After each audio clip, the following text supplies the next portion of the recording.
Suemo didn't know how long he had been sinking in the darkness, but at a certain moment, he suddenly felt that he regained control over his body. However, what surprised him was that the deep, bone-piercing pain that had tightly bound him did not appear. What followed was a sense of lightness in his body, a feeling he hadn't experienced in a long time.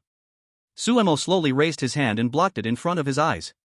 If this is a dream, he really didn't want to wake up. This feeling of lightness was truly addictive. Knock knock knock. Suemo heard the sound of someone knocking on the door, which only made him more confused.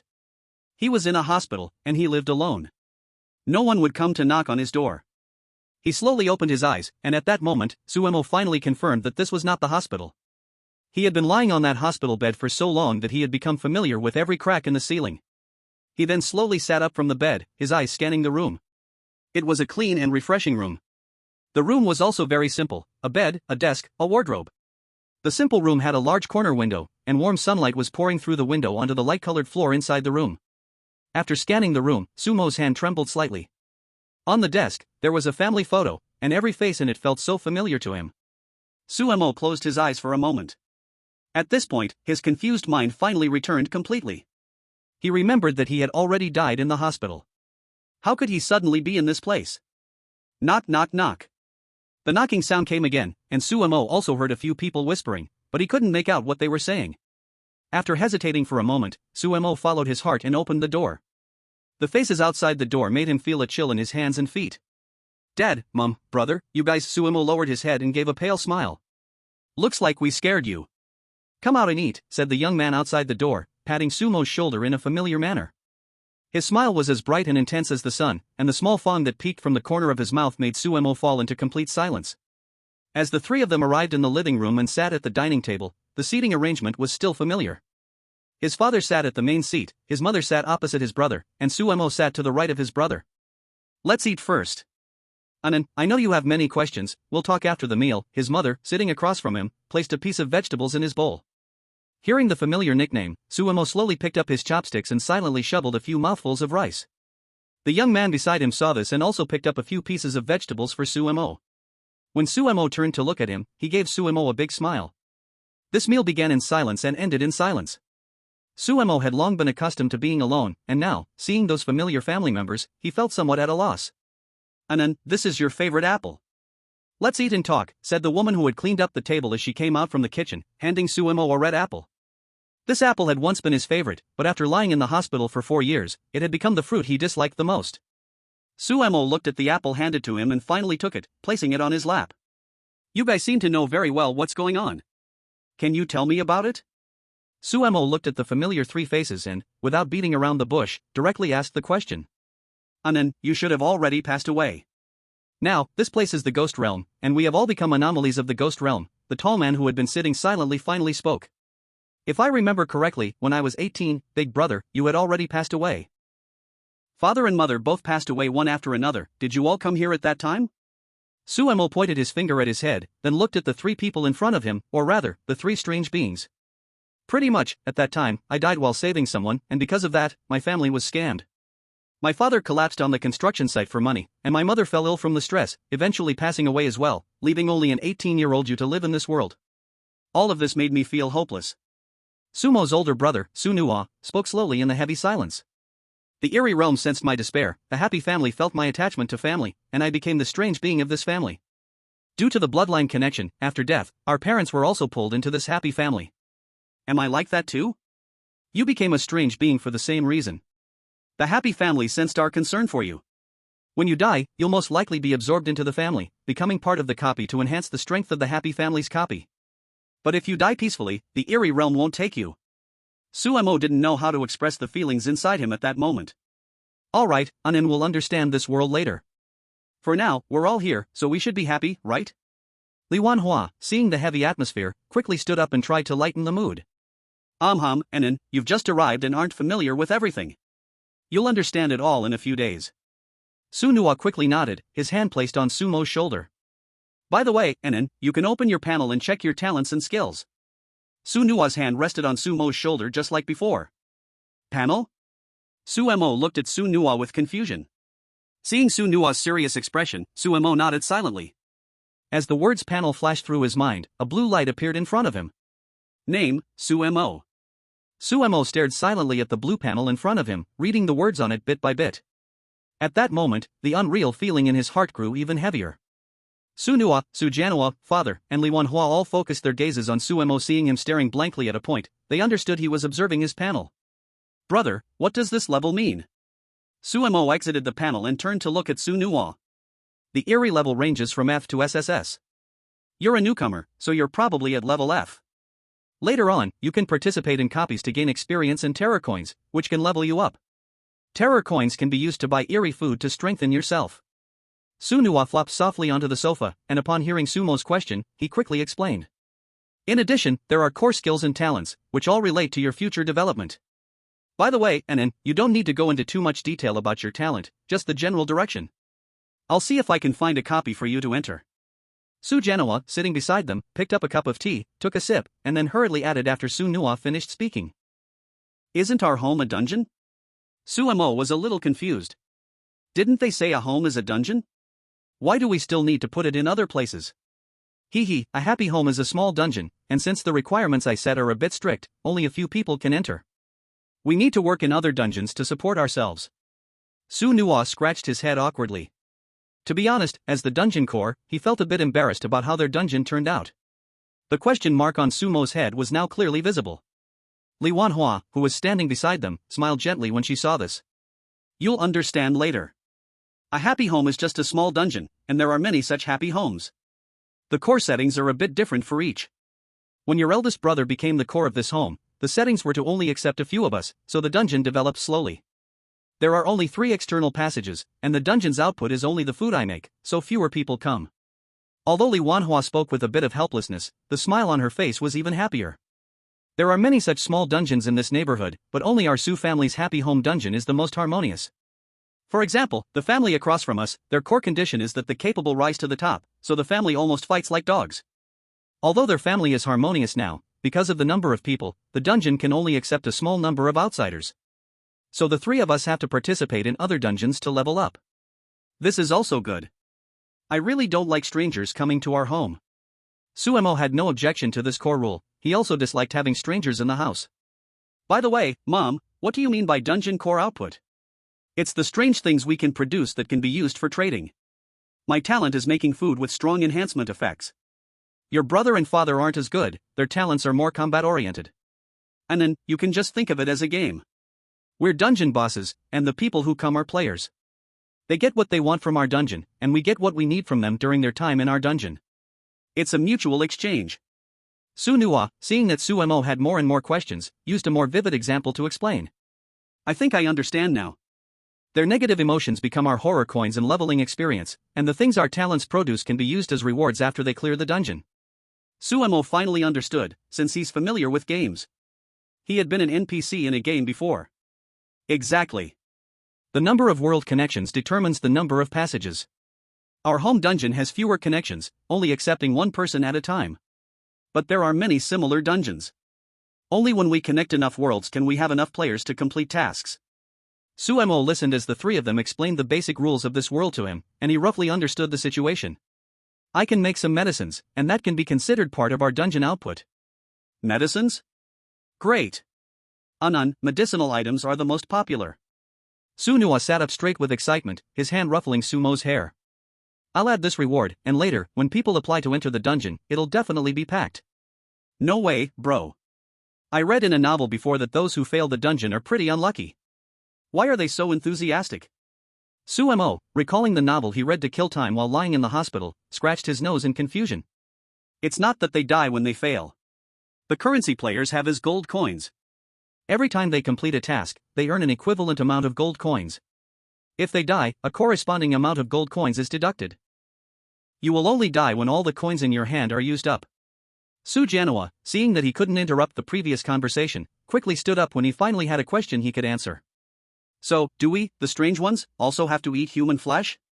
Suemo, not feeling too well, rubbed his arm. That idea is too dangerous. We, the strange ones, prefer food with strange energy. To be honest, human flesh doesn't taste that good. I much prefer the carrots from the market over there, though the ones with strange energy are a bit too expensive. Sunua, sitting beside them, shook his head while biting into an apple. It's just like the immortal cultivation novels you read. Strange energy is like spiritual energy. Of course, we like food with strange energy. Your dad likes pork from the slaughterhouse, and I like mutton. But the person next door does actually like to eat human flesh. Li Wanhua put down the sunflower seeds in her hand and joined in with an explanation. That's good. So, when the dungeon opens, what do I need to do? Sumo also entered work mode. Now that he was in this body, he felt light and relaxed, quickly accepting the situation. He was already happy to have left the hospital. Ah, I almost forgot to mention it. You should quickly make some rules for yourself and post them in your studio and bedroom. After the dungeon opens, we can't just act recklessly. But if they break the rules you set, then you can go after them, scare them a bit. Su Nua slapped his forehead, regretting his oversight. What? This isn't automatically generated? Su Mo was even more dumbfounded. What the heck, this also needs to be written by me. This is really strange and bizarre. Sort of. After you draft the rules, just post them on the door, and they'll take effect. Our family is special, so we don't fight over rules between ourselves. These rules are mainly for the people participating in the dungeon. Exactly. You should draft the rules quickly and post them. We've already posted ours on the door, so you should take a look before the dungeon starts, so you don't slip up later. Li Wanhua echoed from the side. The Su family's dungeon was unique because the strange beings were all blood-related, and they got along fairly well. Therefore, rules were rarely used to divide territory or deal with each other.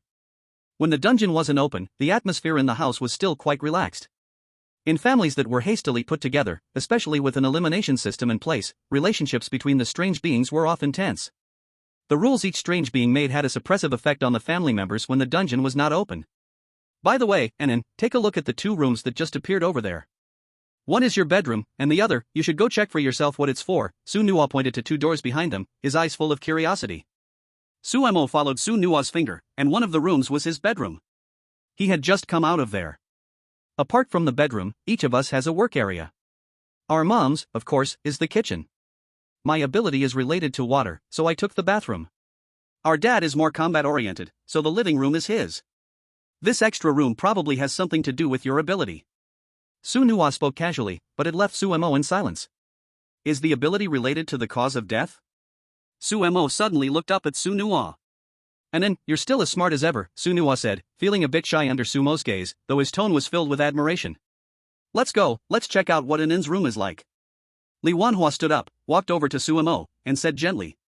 Su Mo didn't dwell on it any longer and stood up, following Li Wanhua's gentle pull. He walked to the door of the room that had never been opened and pushed it open. Sunlight poured down from the glass ceiling, sliced into neat patches of light by the white wooden grills, and fell onto the soft off-white sofa. On the other side was a long desk, beside it stood a matching light-colored bookshelf, inside which were scattered medical books. And then, your room is really great, it can catch the sunlight, Su Nua said, his smile growing even brighter as he ran over and lay down on the sofa. Su Mo stood frozen, staring at the scene before him. Sunlight hit Su Nua's face, and at that moment, the whole space seemed to be enveloped in sunlight, gentle and beautiful. And then, this sunny study of yours is really wonderful. Li Wanhua also walked over and sat down beside the sofa. And then, when people come over later, you should close the curtains of the sunroom at night. Su Janawa stood in the sunlight, as though a halo surrounded him, but then he seemed to remember something. Why? Su Mo really liked the sunroom. In the past 2 years at the hospital, he had hardly ever had a chance to enjoy sunlight. Because there are people outside who are competing for achievements, Su Nua complained. Competing for achievements? That one sentence completely confused Su Mo. Yes, our family is like a dungeon, the neighborhood is a dungeon too. The moonlight outside is harmful to humans, but it belongs to the city's dungeon. If a human trying to move around in our house is hit by the moonlight, they might game over directly, and we won't gain experience or fear coins. So that means there's competition between the eerie and the dungeon?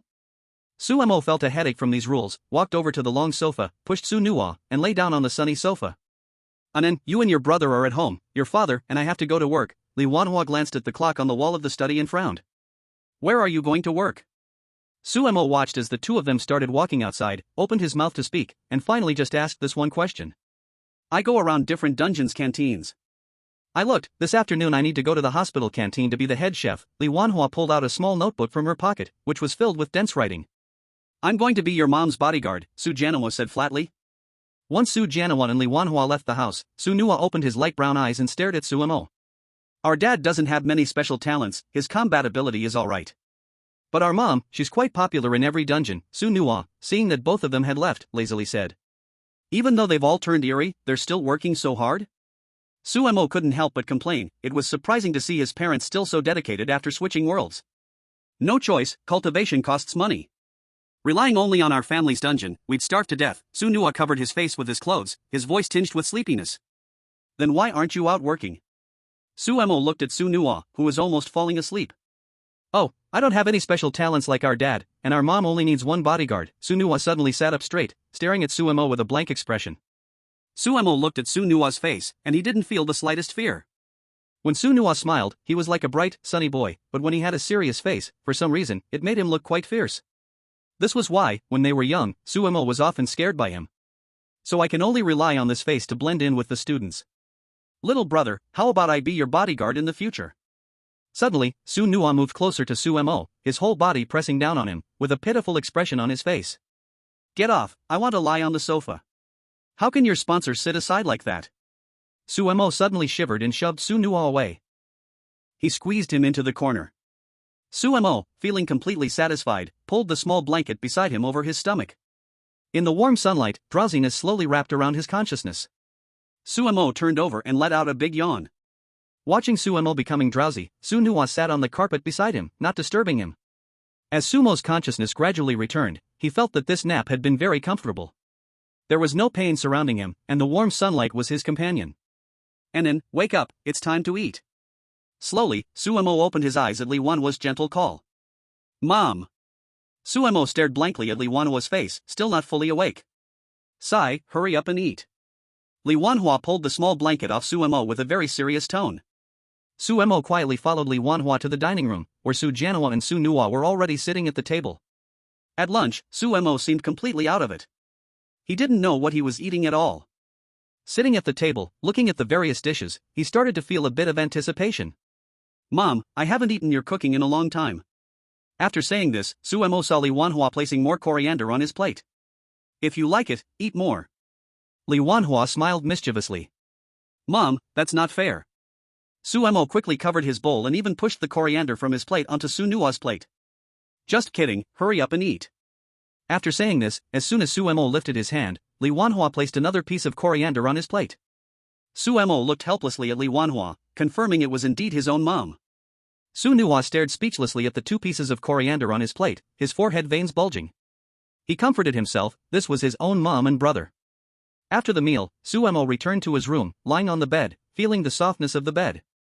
It seemed to be filled with the scent of sunlight. He slept for a while in the afternoon. Although he was lying on the bed now, there was no trace of sleepiness.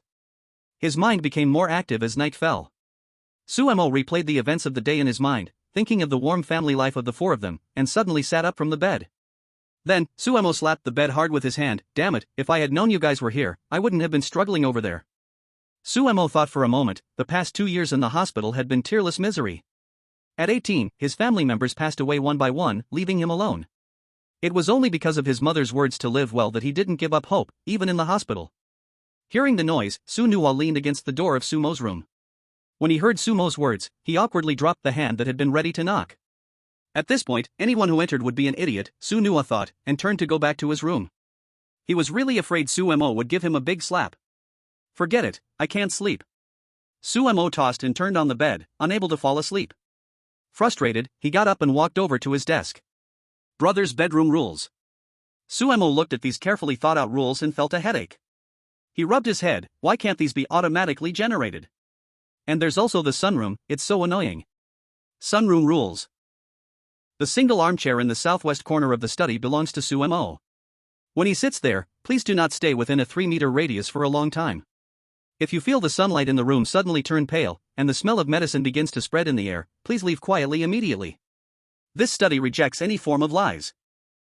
You are too low level now. Su Nuwa moved to Sumo's side, signaling him to open his phone and pointed to the program that had already been downloaded on it. In a moment, you will input the eerie energy, and your phone number will be automatically generated. Every phone number is unique. Okay, is there a game? I'll download one. Suemo looked at the only app on the phone's interface, feeling like the phone wasn't that fun anymore. There is, but you can't play it now. You need to pay with eerie energy. The game you play is also considered a small dungeon. Nuwa showed him his phone for a moment, then put it back. So when will our family open a dungeon? I want to play a game. Suemo screamed dramatically and lay back on the sofa. Rest for one more day, and tomorrow I'll open the dungeon for you. You're really getting off easy, otherwise, I'd have to wait 2 more days to open it for you. Nuwa looked at Sumo's pitiful appearance and sighed helplessly, really not wanting to work overtime. Time always passes so quickly. The next morning, Suemo sat in the living room, full of anticipation, waiting for the dungeon to open. Yesterday, Nuwa had taken Suemo around the neighborhood and nearby areas. To be honest, the neighborhood was quite large, with supermarkets and a market nearby. Nuwa looked at Sumo's eager face, sighed helplessly. Opening the dungeon was just like going to work. Who in their right mind enjoys working? Sumo said, work is work, and he doesn't like working either, but without working, he can't even play games. It's driving him crazy. At 2 p.m., Suemo and his family were sitting in the living room. Nuwa reluctantly pressed the button to open the dungeon. Suemo saw a huge vortex suddenly appear at the door. It really looks like the teleportation portals in games. Suemo curiously took a couple of glances, wanting to reach out and touch it. As soon as he did, his hand passed right through the vortex. All right, someone has already connected. Let's hurry and seal it up. Nuwa kept his eyes fixed on the screen, seeing someone connect, and quickly sent out a signal. At that moment, Suemo saw Su Jianhua and Li Wanhua suddenly change their appearance, their faces turning dark. Li Wanhua walked into the kitchen, while Su Jianhua sat down in the living room. Nuwa also put away his sunny smile and revealed a somewhat fierce look in his eyes. As he passed by Suemo, he secretly glared at him, signaling him to hurry and dress up. Suemo looked around left and right, then quickly returned to his room. He still hadn't decided how to scare the person outside, so he figured he should stay inside for now. Suemo sat at his desk, holding a mirror, looking at his 18-year-old face in the mirror. He narcissistically said, with this face of mine, how could I possibly scare anyone? I look so good, it's practically a face for the ages. If anyone else had been nearby, they probably would have laughed out loud. To be honest, Suemo was quite good-looking, especially with his 18-year-old face. He was bright and handsome, with eyes that seemed to be filled with sunshine when he smiled, making people feel warm inside. Suemo hesitated in front of the mirror for a while, trying to look cold like Su Nuwa, but he felt like he resembled him too much. After hesitating for a moment, he adjusted his expression, making his face look pale and weak, with a touch of sadness. Listening to the sounds of conversation outside the door, Suemo confirmed that the person had already entered the house. He didn't immediately push the door open but instead cracked it slightly, silently observing through the gap. This time, the person entering the dungeon was a tall man named Huang Yu. He had triangular eyes that looked somewhat fierce and appeared to be around 30 years old. The dungeon had assigned him the role of Sumo's cousin, who had come to handle some business and was temporarily staying at Sumo's house. Suemo was peeking through the door gap, watching the situation outside. His pale, sad face looked especially eerie through the small crack in the door. This wasn't the first time Huang Yu had entered the dungeon. For the My Home dungeon, I'm also quite familiar with it. As long as you survive for 7 days at home, you can pass the level and receive the reward. This time, Huang Yu felt that his luck was also quite good. The Su family's My Home dungeon was relatively harmonious, mainly because dying wasn't too painful. Plus, the rewards for clearing it were also quite nice, so many people came to farm it. But after Huang Yu entered this time, he felt something was off about the room. It seemed like there were 2 extra doors. He stared at the 2 doors for a moment, and suddenly his heart skipped a beat. One of the doors had a crack open, revealing half of a pale face. This was an NPC never mentioned in the dungeon before. Huang Yu felt extremely uneasy at that moment, quickly opening his panel to carefully observe, and realized that this dungeon had indeed changed. The rewards had increased significantly, and there was an extra bottle of hemostatic pills. But, at the same time, the description now mentioned the existence of a younger brother. What are you looking at? Su Jianhua lowered his voice, creating a strange atmosphere, slowly moving closer to Huang Yu. Huang Yu suddenly recalled the rules he saw when entering the house. My Home rules. 1. Always refer to them as brother, younger brother, father, and mother. No matter how their behavior doesn't align with these titles, do not use their real names or any other nicknames. Remember, you are the cousin, the outsider, and you should never try to take anyone's place. 2. The brother likes to stand quietly at your door late at night. If he is just standing there, pretend to be asleep, but if he starts knocking on the door with his knuckles, you must immediately respond with the same rhythm. 3. The younger brother can be trusted to provide protection. Do not hide behind the younger brother. He needs someone to protect him. 4. Mother will prepare a rich meal every day, and she needs to be affirmed. 5. A father will sit in the same spot in the living room every afternoon at 3 o'clock to read the newspaper. Do not show curiosity, and never ask him, "What are you reading?" 6. The mirrors in the house sometimes reflect different scenes. 7. Night sounds. Between 2 a.m. and 4 a.m., you may hear noises in the living room. Do not engage. 8. Your bedroom is the only space considered yours. Before going to bed at night, make sure the glass of water on your bedside table is full. If you wake up in the middle of the night and find the water is gone, don't panic, just go back to sleep. 9. In front of outsiders, you must act as if this is a perfectly normal, harmonious, and loving family. 10. If you notice that all the family members simultaneously show you the exact same smile one day, and their actions become completely synchronized, don't hesitate, don't look back, do everything you can to immediately leave the house. Only return after sunrise the next day. Dad, I'm looking at the younger brother. His door is open. Huang Yu's back was already covered in a thin layer of cold sweat. What's going on? Why didn't anyone mention that the dungeon had changed? Su Jianhua gave Huang Yu a cold glance, then slowly sat back down on the living room sofa, looking at the newspaper in his hand, and didn't speak again. Huang Yu looked around and finally relaxed a bit. Just now, when Dad spoke, he noticed that both the kitchen and the older brother's bedroom had eyes watching him. He almost thought he was going to be killed by an open door. At this moment, Huang Yu became even more cautious about the suddenly appearing younger brother. Su Mo also noticed the sweat on Huang Yu's forehead and silently closed the door. Wow, this guy's so scared. I just opened a door, and he got scared like this, Su Mo silently complained, but still didn't open the door to go outside. He really didn't like having outsiders in his house. Huang Yu sat in the living room for a while, noticing that Dad was still sitting on the sofa, not making any moves. He chose to return to his bedroom first. After all, the rules already indicated that this was his only safe zone. As soon as Huang Yu entered the bedroom, he immediately began searching for that piece of paper. Luckily, the note was still stuck behind the door, in the same old spot. The moment Huang Yu saw the note, the cold sweat on his back, which hadn't quite disappeared, returned. He quickly reached out and locked the door behind him. Damn, why does this instance always end up with door kills? Huang Yu waved his fist after locking the door. Then he silently stared at the note. Why are there so many words? This is so annoying. Guest room rules. Luckily, this room's rules only added one new rule 7. Looks like it should be related to the younger brother. Huang Yu carefully examined the rules and muttered to himself. Just as Huang Yu entered the bedroom, Su Mo and the others came out of the room. Not many, just 2, Su Mo shrugged, opened the panel, and saw the lonely number 2 in the wallet section. Not bad. Each person's terror level is 100, sometimes taking a short break can restore some of their terror. It is indeed quite a bit. I took the chance to speak beside him earlier and got one too, Su Jianhua said, still holding the newspaper, looking a little smug. Mainly, this instance only allows one person at a time. In a large instance, it's much better since more people enter at once. Su Nua rubbed his nose awkwardly. This can't be helped. My home is a small instance. Even if it levels up, only 3 people can enter at once. Alright then, can we go next door? I saw the rules said it's a safe house. Su Mo nodded and pulled out the guest room rules from his pocket. We can go in. Didn't the guest room say there's another person living there? Who do you think used to live there? It was always me. To be honest, it's really uncomfortable sleeping under the bed. I even asked our parents to make some money, but neither of them wanted to. Su Nua pointed to the line on the paper that said another resident. Su Mo gave Su Nua a pitying glance. He patted Su Nua's back and said, Brother, you know my health is not very good, this tough task can only be handled by you. Su Nua's eyes lit up as he looked at Su Mo, but Su Mo interrupted him, aren't we brothers? Can we switch shifts? Cough, cough, I have a bit of a headache, I'll go back to my room first. Su Mo pretended to cough a couple of times, then swiftly ran back into the room. Isn't it better to sleep in bed at night? Su Nua's hand was a step too slow, brushing past Su Mo's collar, and then he could only watch as Su Mo ran back into the room and closed the door. Su Nua turned his head pitifully to look at his dad and mom. Su Jianhua and Li Wanhua awkwardly coughed and turned their eyes away. Good job, no, Li Wanhua said as she dripped water into Su Nua's outstretched hand, then pulled Su Jianhua back to the bedroom. God, I just want to sleep well on the bed for one night. The group was chatting happily, but Huang Yu was scared.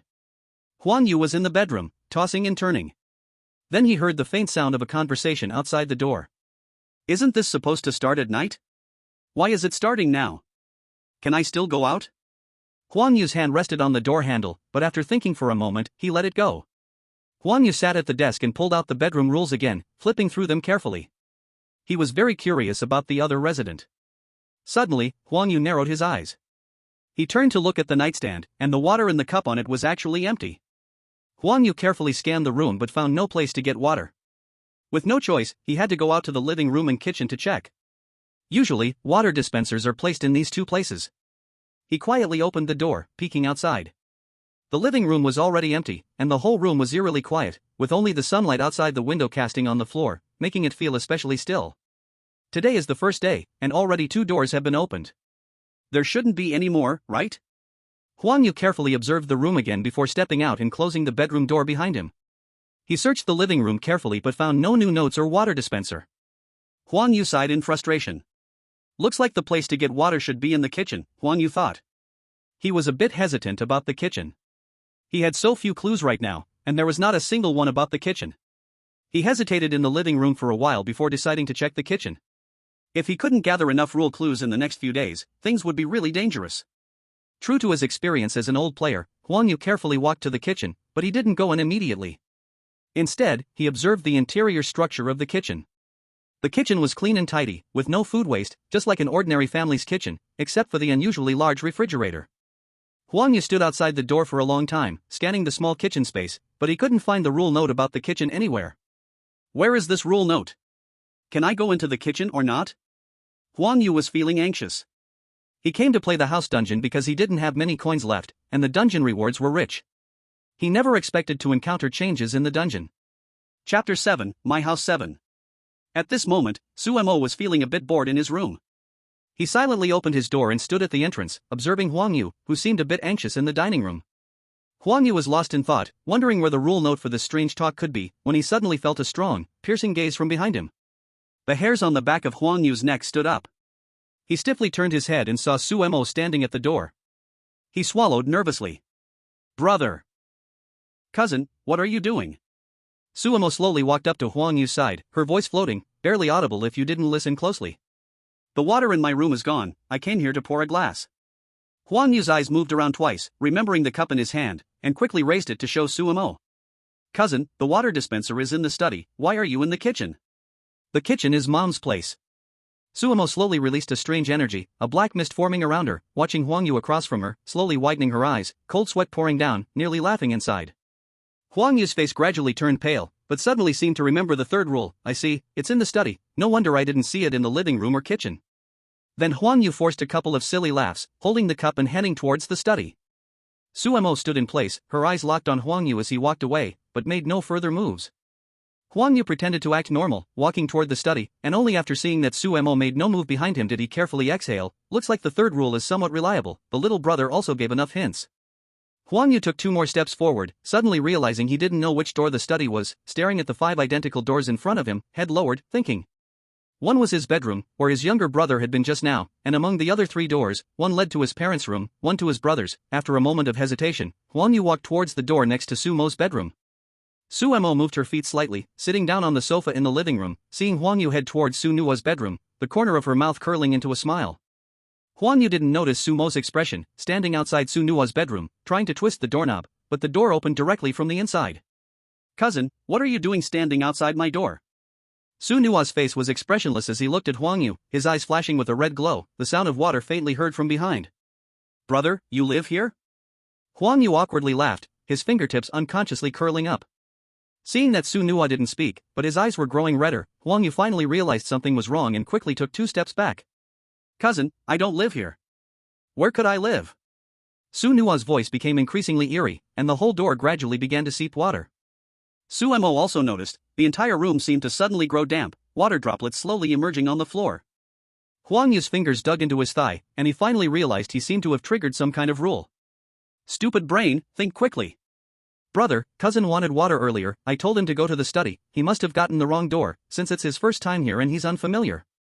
Sumo looked at the increasingly strange situation, then at Huang Yu's frozen expression, helplessly walking over to Huang Yu's side to smooth things over. What else could she do? If she killed him now, the money for restarting the game wouldn't even be recouped. She had to leave him alive for a few more days to play. Got the wrong door? Be careful next time. Sunua looked at Sumo as she walked over, secretly relieved, knowing Huang Yu had triggered his rule, and if Sumo hadn't stepped in, this game would have ended. Bang. Sunua quickly slammed the door shut, but in Huang Yu's eyes, it looked like Sunua had fiercely glared at him and slammed the door shut. Huang Yu looked at Sumo, who was standing beside him with a pale face, and finally snapped out of his trance. He then saw a note on the door of Sunua's room, just below the doorknob. Was this note here before? How did I not see it earlier? Huang Yu's heart skipped a beat as he saw the note, realizing how careless he had been. Actually, this note had originally been stuck on the inside of the door, but seeing Huang Yu's reckless behavior, Suno had no choice but to move him outside the door. Huang Yu gently curled his finger and tucked the note into his pocket, then looked at Suemo again. Brother, which door leads to the study? Because Suemo had saved him earlier, Huang Yu now firmly believed in the third rule, brothers can be trusted, and instinctively asked the question aloud. Suemo glanced at Huang Yu with a bit of exasperation, pointed toward the study, and then returned to his room with a neutral expression. Damn, I almost died. What do you want to do? Hurry and move the note outside. What if I go into the study and die later? After shutting the door, Suemo quickly patted his chest to calm himself, then hurriedly moved the rules for the study in his bedroom to a more visible spot outside the door. Huang Yu saw Suemo enter his room and, in the moment the door closed, spotted the note outside Sumo's bedroom door. He quickly stuffed it into his pocket. 2 rules found already, let's go to the study first, Huang Yu muttered in disbelief as he felt the cup in his hand and walked toward the study. As Huang Yu expected, outside the study door was another rule note. Sunshine Study Rules. Huang Yu took the note and studied it carefully, wiping his sweat. There was no way around it. Rule 1 required knocking before entering. Huang Yu gently knocked 3 times on the study door. No one responded, but the door didn't open either. Huang Yu hesitated, unsure whether he should enter. The study was Sumo's domain, so he was aware of any noise outside the door. Sensing Huang Yu's hesitation, he silently rolled his eyes. This guy thinks he's going to pass this level? If he keeps going like this chapter will be over in 2 days. Suno, lying in bed, ran a hand through his hair, sensing Huang Yu's actions. Huang Yu carefully looked at the rules in his hand and finally decided to open the door. After all, the water source in the house was in the study. If he didn't enter, he would definitely violate another rule later, losing his safe zone. He pushed open the study door and saw the sunlight streaming through the glass. For a moment, Huang Yu's gaze went blurry. Standing at the door, Huang Yu carefully observed the study, and seeing that everything seemed normal, he stepped inside. Seeing the water dispenser next to the desk, Huang Yu sighed in relief. He had found the water source. However, his brows furrowed again. He only had 1 cup in his hand, and the water he could get now would only last him for 1 night. If something unusual happened in the study tomorrow and he couldn't get in, what would he do with no water left in the cup? That would be the end. It seemed he had to find another container to store water. Huang Yu checked his backpack and, seeing a water bottle in the corner, he breathed a sigh of relief. Huang Yu didn't immediately go to get water but instead began to observe the study. He noticed that all the books in the bookshelf were related to medicine, with some medical records mixed in. Huang Yu walked over to the sofa, carefully inspecting the area front and back. There was no unusual situation here either. The entire room was so quiet that only the ticking of the clock could be heard. Suemo was also constantly observing the situation inside the study, noticing that the person entered and began pacing back and forth, slightly frowning in impatience. Luckily, Huang Yu didn't start rummaging around. Suemo watched Huang Yu's every move, relieved as he patted his chest. Then, Suemo looked at the medical record archive in his hand, hesitated for a moment, and placed it on the desk. Let him finish getting the water first, otherwise, he might end up ruining everything in one go. Huang Yu wandered around the study for a while, but nothing unusual happened inside. He walked to the water dispenser, observed it carefully, then took out a cup and began filling it with water. Suemo was secretly watching from the room when he suddenly saw a kettle appear out of nowhere in Huang Yu's hand. His eyes widened slightly. Wow, just like in a game, even with a backpack. When Huang Yu finished filling the water, Suemo quietly moved the medical record archive to the study desk. After Huang Yu straightened up and wiped the sweat from his brow, he said, "This should be enough water." Then, as Huang Yu turned to leave, he suddenly felt something was off in the room. He looked around and saw a black notebook on the desk. Huang Yu immediately broke into a cold sweat. When did this appear? At this moment, Huang Yu had no time to think. He quickly rushed out of the study and knocked on Sumo's door. Suemo hurriedly tidied himself up and quietly walked to the door, opening it. "Cousin. Brother, there is a strange black notebook in the study." Huang Yu was now panicked, shouting as soon as he saw Suemo. Sumo's face darkened instantly. Hadn't he already given him the rules? Why was he still making mistakes? The temperature around Suemo began to drop, and the scent of disinfectant filled the air. Huang Yu saw Sumo's expression and immediately panicked. Which rule had he broken this time? Was the rule about the notebook in the study wrong? "Cousin, please be quieter in the bedroom."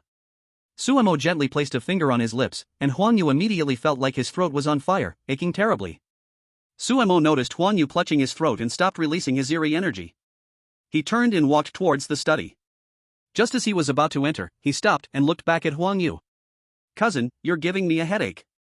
After Suemo said this, Huang Yu felt like something heavy had struck his head, sending him into a dizzy spell. By the time Huang Yu recovered from the sensation, Suemo had already entered the study. Huang Yu leaned against the wall, slowly making his way back to his bedroom, gasping for breath as he sat down on the chair. Then, he took out the 3 slips of paper in his hand, first glancing at the brothers' bedroom rules.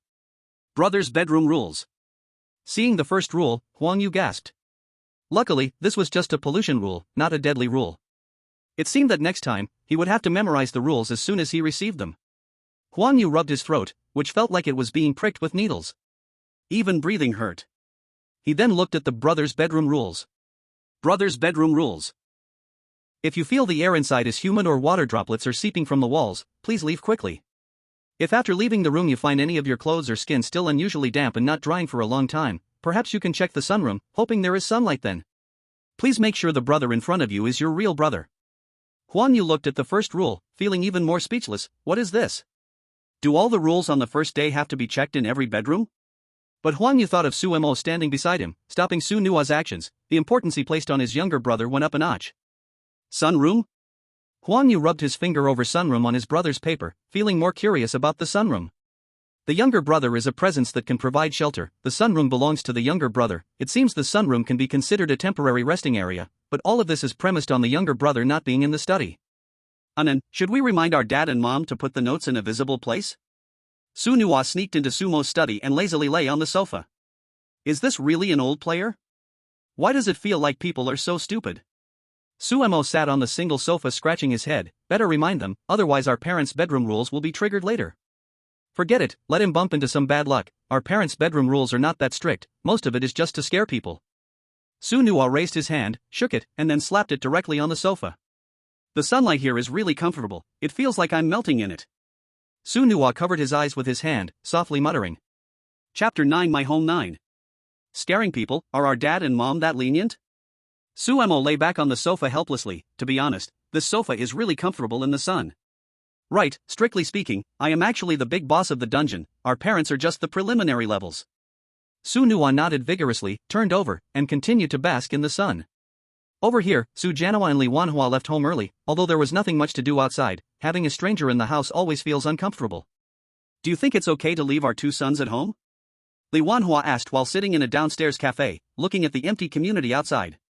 What could possibly go wrong? Don't forget our son is the boss, we are just minor characters. Su Jianhua took a sip of coffee, his words sounding quite fashionable. True, the eldest son already has an A+, and we both have a B, so let's not go over to make a fuss. Li Wanhua nodded affirmatively, but her words made Su Jianhua take a deep breath. The Su family was used to it, everyone felt very relaxed, but Huang Yu inside was suffering. Huang Yu held several rule notes in the bedroom, looking at them repeatedly, finally shaking his head helplessly. This dungeon has fewer deadly rules, but this pollution rule is too unexpected. Which weirdo set this up? Then Huang Yu walked to the door of his bedroom, hesitated for a long time but still walked out of the room. The pollution rule here was too unexpected, it was too dangerous without finding a note. Especially since it was only the first day, he had to quickly find the notes from other rooms. Thinking about previously finding a few notes on the door, Huang Yu quickly walked towards the master bedroom, which was Su Jianhua and the other's bedroom. But strangely, there were no rule notes posted outside the master bedroom door. Huang Yu carefully observed the door, and then his heart dropped. Could this master bedroom be the most dangerous place? Then I will go look in the living room and bathroom first. Arriving in the living room, Huang Yu carefully searched again. At this point, he was sweating anxiously, almost lifting the floor tiles. Finally, he found a note behind the sofa, which read living room rules. Huang Yu grasped the note as if it were a treasure, not caring that her hands were covered in dust. Oh my, who could have thought of such a position? Oh, right, it's supposed to be mysterious. Huang Yu slumped down on the floor, still grumbling. Let's check the note first, don't break the living room rules again later. Huang Yu sat on the floor and opened the note, looking at it in detail. Living room rules.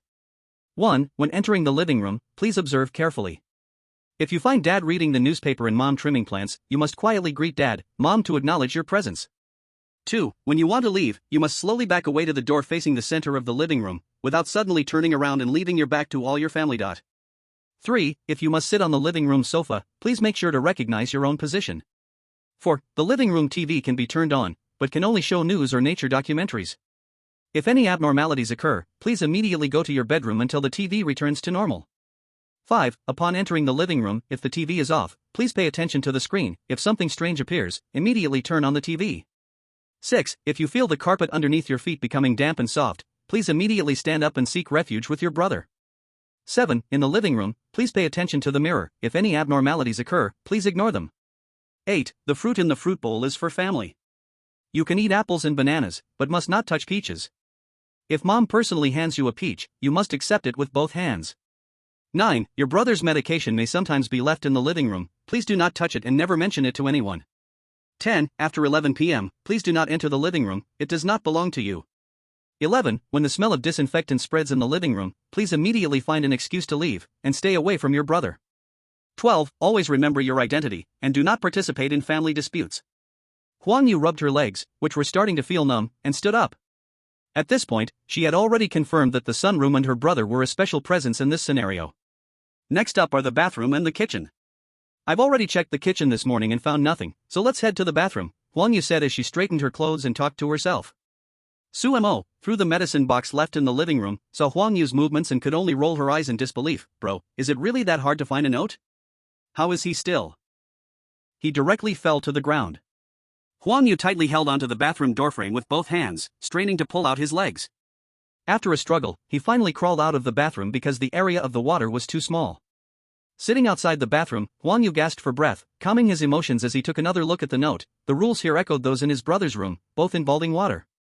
It seems the space where my brother is also extremely dangerous, with deadly traps everywhere. Huang Yu wiped the sweat from his forehead and stood up. After the fight earlier, his arms and legs felt weak, his whole body felt drained.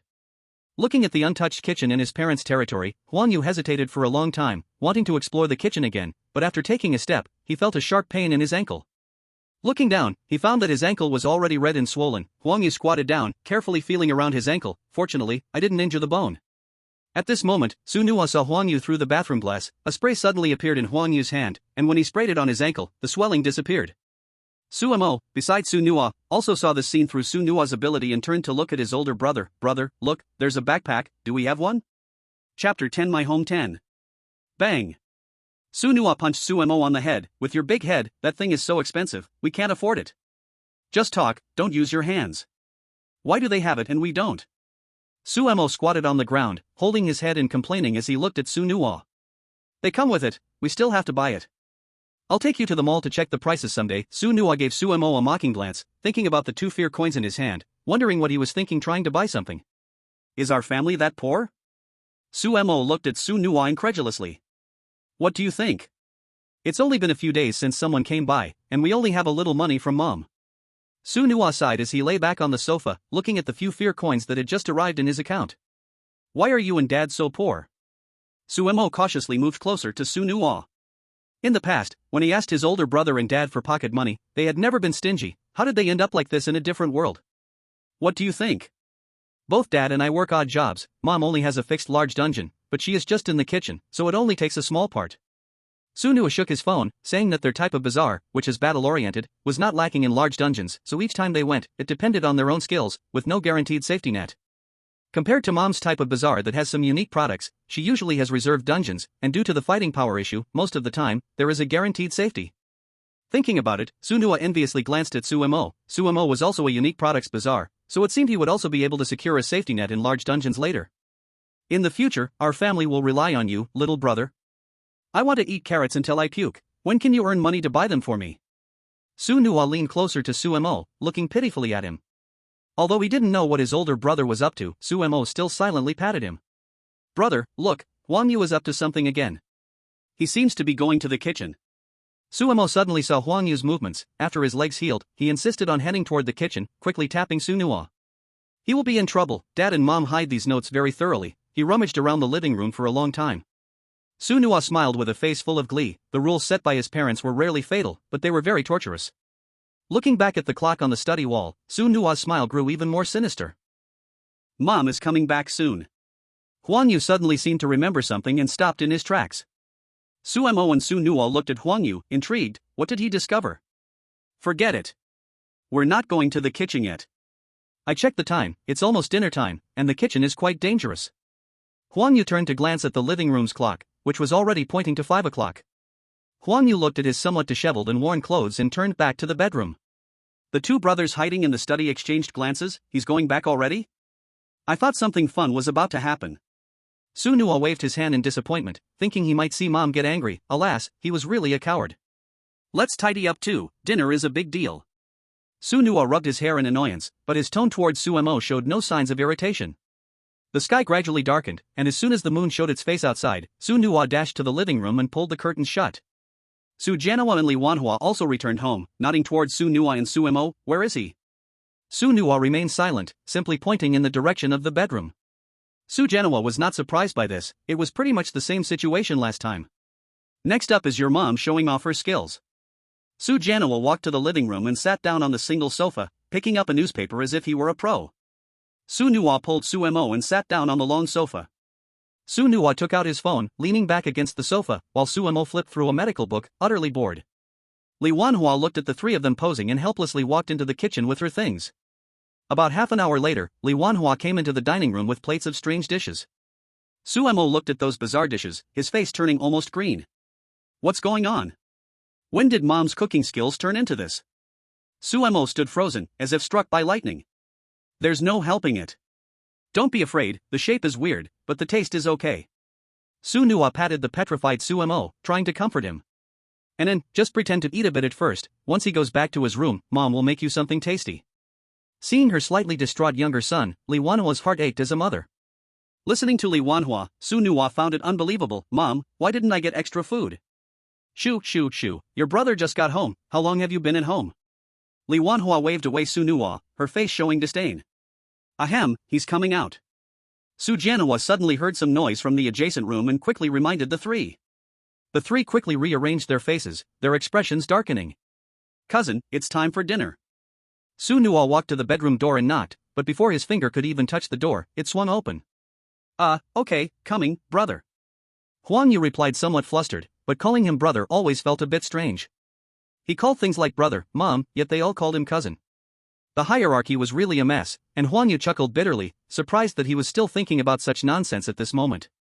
When he reached the dining room, Huang Yu's mood worsened. He saw that both sides of the dining table were already filled with people. The only seat left for him was directly across from his younger brother, but that seat was right next to Mom. After hesitating for a moment, he chose to sit there anyway, since only his younger brother had a lively face among the family. Sitting down, he glanced at the table and his expression stilled even more. What on earth are these dishes? Whose family is this? Their vegetables are purple. The soup occasionally bubbled up, looking toxic. Li Wanhua saw that Huang Yu was completely dazed, so she shot a smug glance at a few people while his attention was not on her.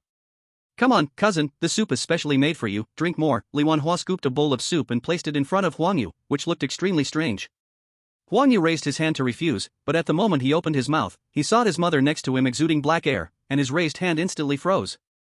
Taking advantage of this, Li Wanhua shoved the bowl into his hand, and seeing the bowl of soup placed in front of him, Huang Yu felt even worse. Chapter 11 My Family 11. At the table, Huang Yu was already stiff, naturally oblivious to the exchanges of glances among the other people. Seeing that Huang Yu was reluctant to drink the soup, Li Wanhua's surrounding black mist grew thicker, her eyes gradually glowing red. Cousin, why are you so shy? Hurry up and drink it to taste. Li Wanhua slowly moved closer to Huang Yu, her voice becoming sharp and thin. Huang Yu felt cold all over, he could even sense Li Wanhua's icy breath on his face, and out of the corner of his eye, he could clearly see her gradually reddening eyes. Huang Yu shut his eyes, gathered his courage, and poured the soup into his mouth. At the moment the soup entered, a flash of surprise crossed his eyes, as the soup actually tasted okay. Seeing Huang Yu's action, Suemo stiffened for a moment, truly a tough guy. Li Wanhua looked at Huang Yu drinking the soup with a hint of regret, her surrounding black aura retracting, and her whole demeanor returning to its previous gentle and graceful appearance. Is it good? Let me serve you another bowl. Su Nua's eyes flashed with a hint of amusement, and then she strangely smiled while saying this. Upon hearing this, Huang Yu was momentarily stunned. What is this? After drinking one bowl, there's another one? They really want to make him suffer to death. No need, brother, I want to eat a bit of rice first. Huang Yu quickly picked up chopsticks, trying to imitate Suemo across the table, scooping rice from his bowl. Seeing Huang Yu dodging, Li Wanhua picked up a chopstick of purple vegetables and placed them in his bowl. This is freshly bought from the market, try it. Suemo noticed that the rice in his bowl was finally finished, rubbed his belly, thinking he was 3/10 full and could eat a midnight snack later. After one meal, Suemo felt that Huang Yu's clothes had probably been wet 2 or 3 times already, with visible sweat stains on his back. After dinner, Li Wanhua picked up the rice bowl, preparing to go back to the kitchen to wash dishes. Huan Yu caught a glimpse of her actions, his eyes flickered. "Mom, let me help you wash the dishes." Huan Yu mustered up his courage and walked over to Li Wanhua. It was a rare chance to explore the kitchen, and he didn't want to miss it. Li Wanhua was waiting for Huan Yu to say this, and once he finished, she immediately shoved the bowl into his hands. The speed of her action made Huan Yu feel a tinge of regret. Suemo noticed that everyone had finished their meal and didn't go back to their rooms but walked to the living room, so he quickly followed. In the living room, Su Jianhua was again sitting on a single sofa reading a newspaper. Su Nuo dragged Suemo to sit on the middle double sofa, and after Li Wanhua shoved the bowl to Huang Yu, she sat on another single sofa. The few of them harmoniously and tacitly arranged themselves, but their peripheral vision kept glancing at Huang Yu in the kitchen. On the other hand, Huang Yu walked into the kitchen with the bowl. He carefully glanced at the few people sitting in the living room, placed the rice bowl into the sink, and turned on the faucet. Using the sound of the water to mask, he started searching for paper notes in the kitchen, not on the fridge, not by the sink. There was nothing on the stove, and at that moment, Huang Yu's forehead was already beginning to sweat. Where on earth was that damn piece of paper hidden? "Cousin, haven't you finished washing the dishes yet? Do you want me to help?" Li Wanhua glanced at the clock and called out to the kitchen. "I'll be done soon, you don't need to come over." Huang Yu heard his mom shout, his hands suddenly stiffened, and he hurriedly cleaned the dishes and put them in the cupboard. Just as he opened the cupboard, Huang Yu almost laughed in anger. There was still a stack of dishes inside, with a corner of a piece of paper poking out from between two bowls. He quickly arranged the bowls and stuffed the paper into his pocket. After coming out of the kitchen, he saw several people sitting together in the living room, and for a moment, Huang Yu didn't know if he should go back to his bedroom. "Cousin, come sit in the living room and watch TV with us." Suemo, seeing that no one had moved, was the first to invite Huang Yu. Huang Yu remembered the note about the living room. His eyes scanned back and forth among the sofas, trying to figure out which one was his spot.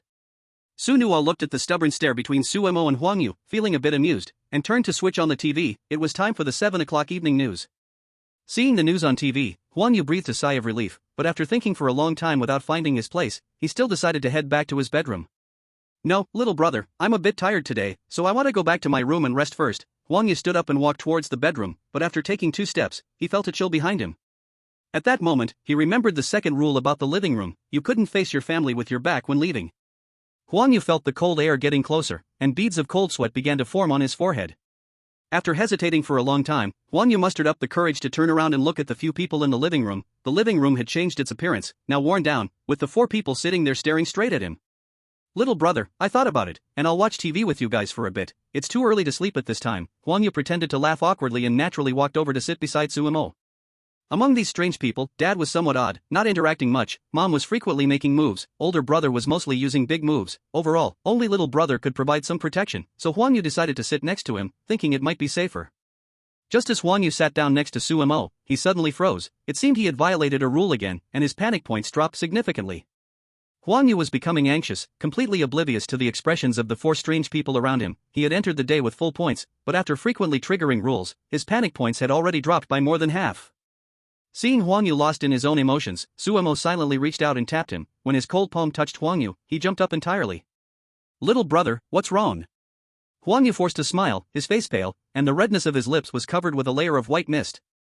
"Cousin, you sat in the wrong spot." Upon hearing this, Huang Yu knew he had triggered the rule again. At that moment, he felt like he had been struck by lightning.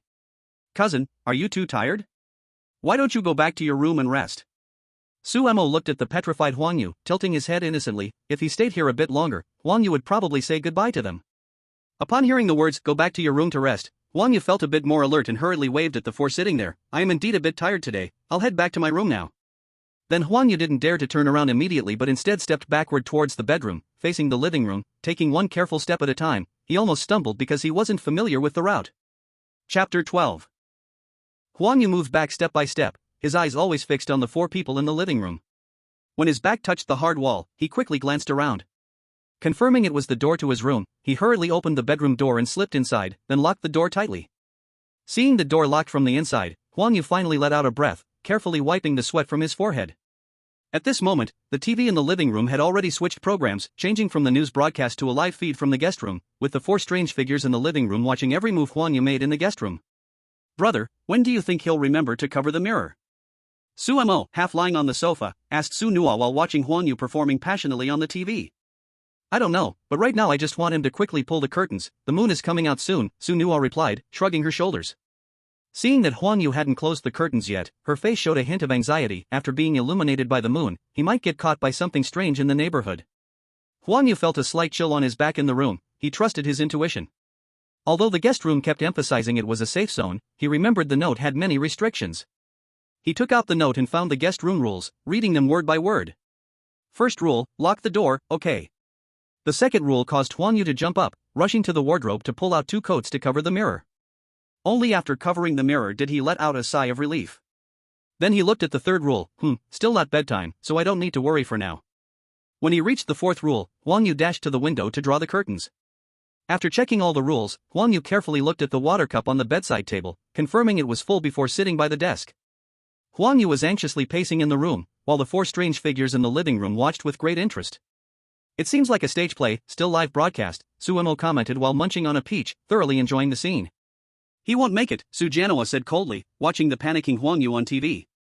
Why, Dad? Suemo asked before he could think it through. He's too frantic. He triggered multiple rules today, he won't last until the 7th day, Li Wanhua said while knitting, occasionally glancing at the TV. And then, when you go to a major rule mystery in the future, always pay attention to the notes, Su Janoa put down the newspaper, turning to Suemo to emphasize once more. Dad, why do I not have to be so cautious about the rules at home? Suemo scratched his head in confusion, honestly thinking he might have already broken a lot of them according to the note. Because we are family.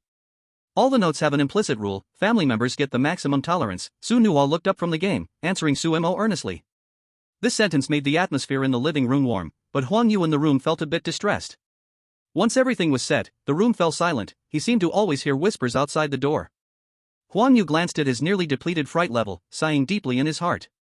Sitting at the desk to calm down, he took a calming pill from his space and put it in his mouth, his fright level slowly began to recover. This guy has quite a few tools, Su Nuo remarked when she saw him put a pill in his mouth, feeling a bit amazed. This pill looks familiar, let me check it out later, Suemo said, watching Huang Yu's pill, then hurriedly rifled through the collection of drugs generated by his ability in his mind. Calming pill, I can make this, Suemo found the name of the pill, then saw the list of ingredients and level requirements that followed. Jumping up happily from the sofa. Let's take a break first, there's no rush. That hemostatic pill you made yesterday is enough for this quest's reward, Li Wanhua said, rubbing Sumo's hair, her face bright with a smile. Is this pill only for humans? Su Nuo completely put down his phone and turned to look at Suemo. No, it's a calming pill. It helps humans recover from fear, while it calms resentment in the other worldly beings to prevent them from losing their minds. Suemo shook his head and, after carefully reading the description, explained to Su Nuo. Huang Yu crouched in the room, relieved to see his fear level recover to more than half, and relaxed. He took out several pieces of paper from his pocket and spread them out one by one on the table, finally finding the kitchen rules. Kitchen rules. 1. No entry into the kitchen without mom's explicit nod of agreement. 2. Any food or drink given to you by mom must be accepted and consumed/drunk at least a bite in front of her. 3. Do not open the refrigerator door at will. If you see dark red liquid seeping from the refrigerator door crack at midnight, accompanied by a heartbeat-like sound, please ignore it. 4. If you hear non-food groaning or scratching sounds from the soup pot mom is cooking, do not show any signs of surprise. 5. The sink is for washing normal dishes. If you see floating chunks of meat entwined with black hair or unidentifiable organs in the sink, please naturally flush them down the drain without asking questions or making a fuss. 6. The kitchen occasionally emits a nauseating sweet smell.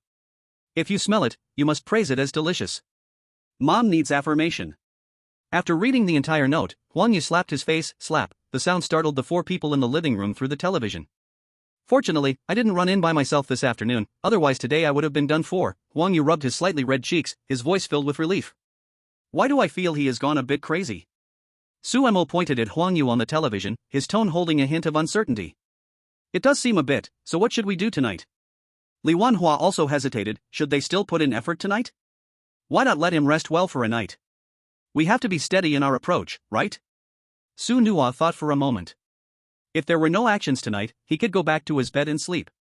Let him off this time, he still hasn't gotten the rules from our room, Su Janoa rubbed his forehead. He had seen the note on the table earlier in the television. After a whole day, they hadn't even gathered the notes, and the quality of this visit was too poor. If it ended today, the energy they could gain would be too little, and Suemo might not be able to level up. Since we're not planning to put in effort tonight, let's all go back to our rooms to rest. I remember tomorrow is the opening time for Mom's quest, right? Su Nuo stood up, stretched lazily, and suddenly remembered that tomorrow was the fixed quest opening time for their mom. Chapter 13 My Home 13.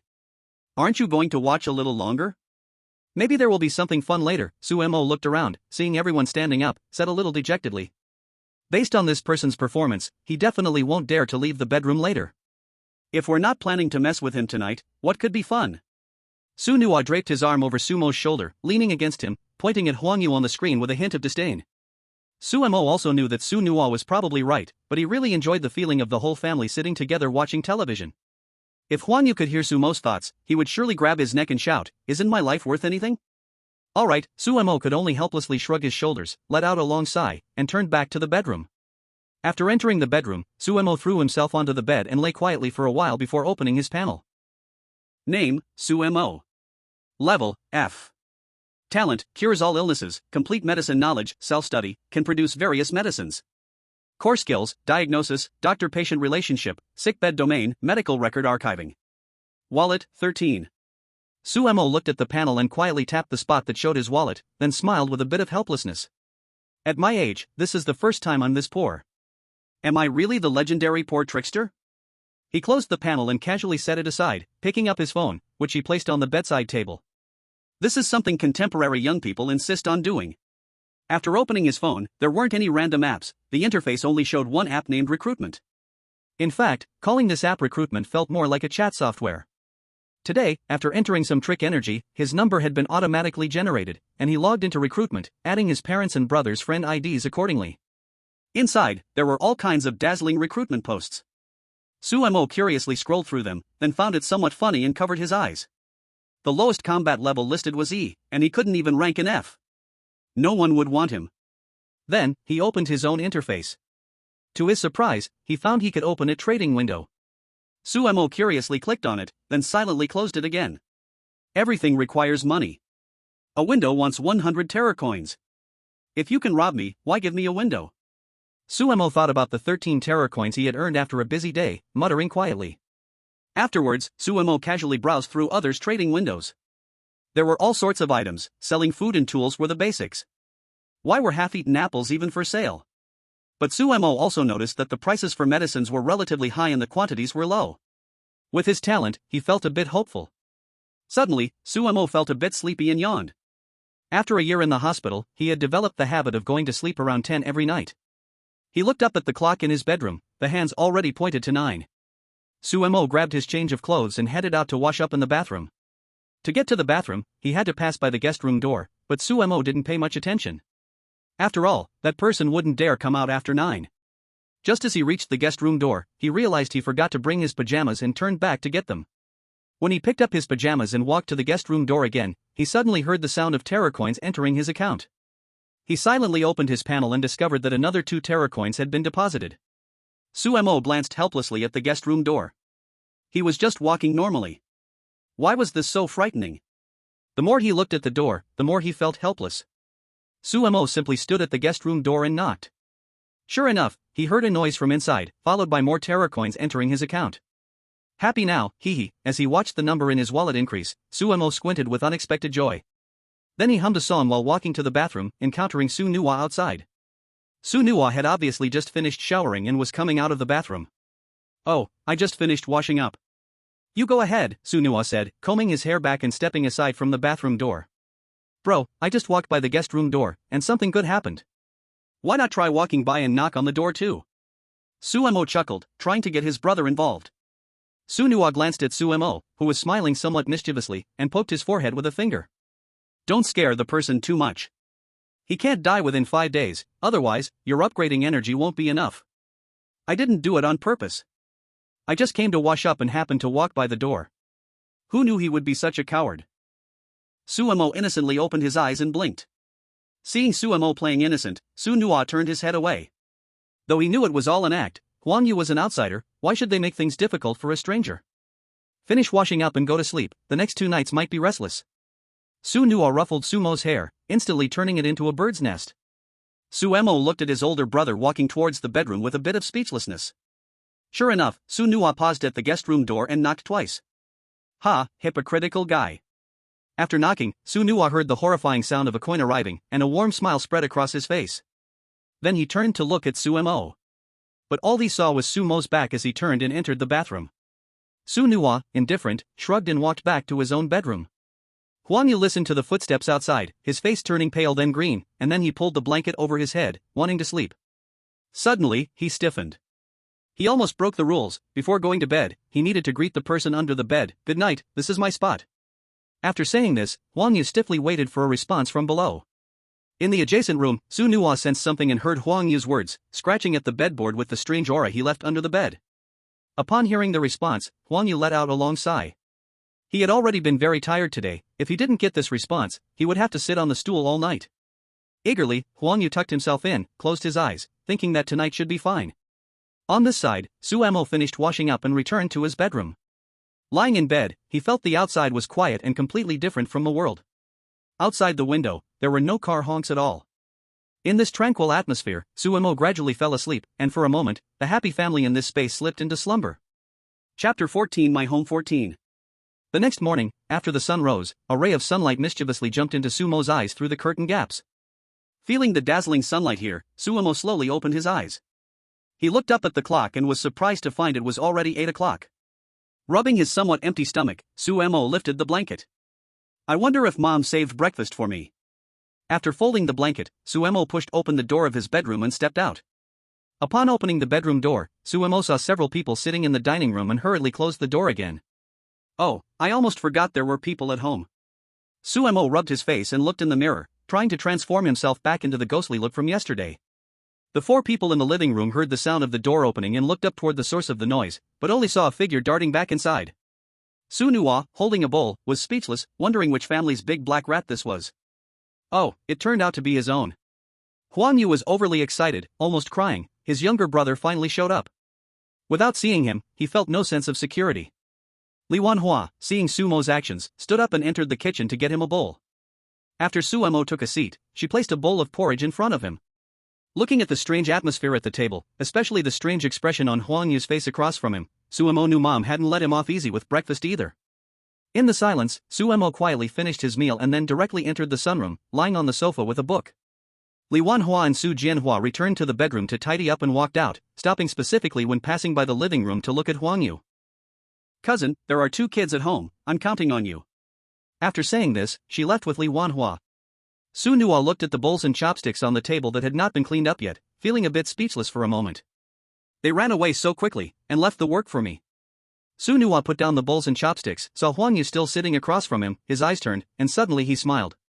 "Cousin, my stomach hurts, I'm leaving these bowls and chopsticks for you to clean up." Then he got up and went straight into the bathroom, closing the door behind him. Huang Yu could only regret not running fast enough just now. Entering the kitchen without his mother's permission was a dangerous zone. But the problem was that these bowls and chopsticks on the table must be cleaned up, which made Huang Yu's head ache. Steeling himself, he gathered all the bowls and chopsticks together and took them into the kitchen. The moment Huang Yu stepped into the kitchen, he didn't see any obvious changes, but he felt a strange chill raise the hairs on his arms. It was like a mouse being stared at by a cat. He felt like something was watching him, and this feeling was completely different from last night when his mother allowed him to enter. This time, Huang Yu didn't dare to look around, he just wanted to finish washing the bowls quickly and get out. However, the moment he turned on the faucet, the water that flowed out had a pungent smell, and Huang Yu's face instantly changed. The danger level in this kitchen is really high, just breaking one rule triggers an anomaly. Huang Yu took out the porcelain bottle that had pills in it, took out a calming pill, and put it in his mouth. Seeing the kitchen's anomaly fade, Huang Yu hurriedly cleaned a few bowls and rushed out, returning to the dining room, and that feeling of being watched finally faded away. But when Huang Yu looked up at the living room, he froze again. Clearly, he was the only one in the living room, but he saw 2 shadows in the turned-off television, and the extra shadow was unmistakably his brother. Huang Yu couldn't care about feeling weak all over, he quickly walked in front of the television and turned it on. However, when the channel came on, Huang Yu weakly ran back to his bedroom. The channel on the TV was prominently showing Animal Planet, depicting a raccoon catching mice, mirroring Huang Yu's current situation. He was the prey. Huang Yu slumped weakly on the floor by the door in his bedroom, checking the bottle of pills in his hand, which only had 2 calming pills left. This level is too hard. If this goes on, my terror level will reach 0. Huang Yu looked at the panel showing only 70 in his terror value and sighed helplessly, having just recovered from a good night's rest last night, and now in the time it took to have breakfast, 1 out of 3 was gone. Su Nuo watched Huang Yu dash into the bedroom, turned back to glance at the television, and raised an eyebrow. Dad is having fun, he's watching Cat and Mouse. Su Nuo scanned the living room and, seeing that Huang Yu hadn't come out again, got up and went to the sunroom. He had previously liked to bask in the sun in the living room, but now with the more comfortable sunroom, he had started to disdain that spot. "Anan, make some space for me." Upon entering the sunroom, Su Nuo unceremoniously pushed Su Mo aside. Feeling the cold aura from Su Nua's hand, Suemo silently got up and moved to the single sofa. What's going on outside? Suemo gently tapped his nose with his finger. He had heard a noisy commotion outside while reading, and upon seeing Su Nua come in, he directly asked. Dad played a little joke on him, so he went hiding in the bedroom. Su Nua cradled his phone and opened that minigame again, controlling the character to wreak havoc. Alright, I hope he doesn't hide in there all day, otherwise, I'll have to work overtime tonight if the daytime tasks aren't completed. Suemo glanced at today's income. He raised an eyebrow, then continued flipping through the book in his hand. It won't happen. The rules for our mom's room haven't been obtained yet, and since she's not home today, he'll definitely go. Su Nua waved his hand. He knew these dungeon crawlers too well. Enon, what did you study in university? Su Nua asked curiously when he saw the medical books in Sumo's hand. Suemo had just finished his college entrance exams when he died. A 5-year medical bachelor's and master's program. Suemo replied calmly. A month after the college entrance exams, his family members passed away one after another, and that's when he chose to study medicine. But clearly, a doctor can't heal himself. Suemo glanced at Su Nua and fell silent, shrugging with a hint of mockery in his voice. This major is good. It's also in demand in the eerie world. Hospitals are large dungeons. Su Nua said jokingly, noticing that Sumo's mood seemed a little low. Does that place make money? Suemo asked, suddenly interested when he heard about large dungeons. Are you kidding? There's no hospital that doesn't make money. Hospitals are the most profitable places. Su Nua widened his eyes. In these dungeons, the terrifying currency comes fastest from hospitals. What? Looks like I'll make a fortune in the future. Sumo's lips curled into a slight smile as he saw Su Nua's exaggerated expression and actions. Then I'll rely on you to support me. Su Nua said, seeing Sumo's mood improve, and he smiled happily. Then his expression suddenly changed. That guy has started moving. He's moving? How did you see that? Suemo wasn't very skilled in using eerie energy, so naturally, he didn't sense the presence of Huan Yu outside of his territory. Did you forget? I'm the dungeon boss, the whole house is my territory, hee hee hee. Su Nua said as he began to laugh creepily. Where is he now? Suemo glanced at his older brother, who was acting strangely, with an expression of exasperation. I looked at the living room for a moment. The TV is normal again, so I turned it off. Su Nua carefully examined the situation and described Huan Yu's current actions. Now he's heading to our dad and mom's room. As soon as Su Nua finished speaking, Suemo heard footsteps outside the sunroom. Big brother, can you show him the footage, like the water mirror in the cultivation world? Suemo asked, very curious about the broadcast. Take the mirror from your desk and we'll watch together. Su Nua lazily pointed at the mirror on the desk without moving from the sofa. Suemo got up and took the mirror, then saw Su Nua lightly tap the mirror. The image in the mirror shifted to a live broadcast of Huang Yu's current situation. At that moment, Huang Yu was in the bedroom, calming himself down, having spent a long time doing mental preparation. After hearing the TV outside return to the news broadcast, he dared to step out. When he entered the living room and saw that the TV program had returned to normal, Huang Yu quickly turned it off, afraid that something abnormal would happen again. Then he looked around, remembering he was still missing a note. After hesitating for a moment, he walked toward the master bedroom. The door to the master bedroom was half open, not fully locked. Through the crack, he couldn't see what was inside, only feeling a sense of darkness. Huang Yu's hand gently touched the doorknob, hesitating for a while, then pushed the door open. The moment the door opened, Huang Yu felt a chill rush toward him, causing him to shiver. He didn't dare to enter but instead stood at the door, observing. The room looked just like a normal master bedroom, a double bed, a wardrobe, and a vanity. There was a family portrait standing at the head of the bed, showing a family of 4. The whole room seemed very normal, except for the slightly dark colors. Everything was exactly the same as in the real world. Huang Yu stood at the door for a long time, but couldn't find the note. Finally, he stepped into the room. Before stepping inside, Huang Yu glanced once more at the corridor outside and noticed that the sunroom door was still tightly closed. Cautiously, Kai stepped inside. Where could this note be? It's too hard to find. Huang Yu whispered as he searched around the room. Outside the mirror, Suemo and Su Nua watched Huang Yu's actions, seeing him search for a long time without finding the note. It seems our mom's hiding skills are as impressive as ever, Suemo said, biting into a peach he had just brought from the living room. Big brother, I want to eat some chips. Our mom is the best at hiding things, I guess he'll have to search a bit longer. Su Nua snatched the remaining half of the peach from Sumo's hand, holding it for himself. They sell chips at the supermarket downstairs, I'll buy 2 bags in a couple of days. The two watched Huang Yu's search like a little movie, but in the main bedroom, Huang Yu was starting to feel anxious. The longer it took, the more likely he would break the rules. Calm down and don't panic. Think about where it could be hidden. Huang Yu patted his face with his right hand, forcing himself to stay calm. Right, I haven't looked under the bed yet.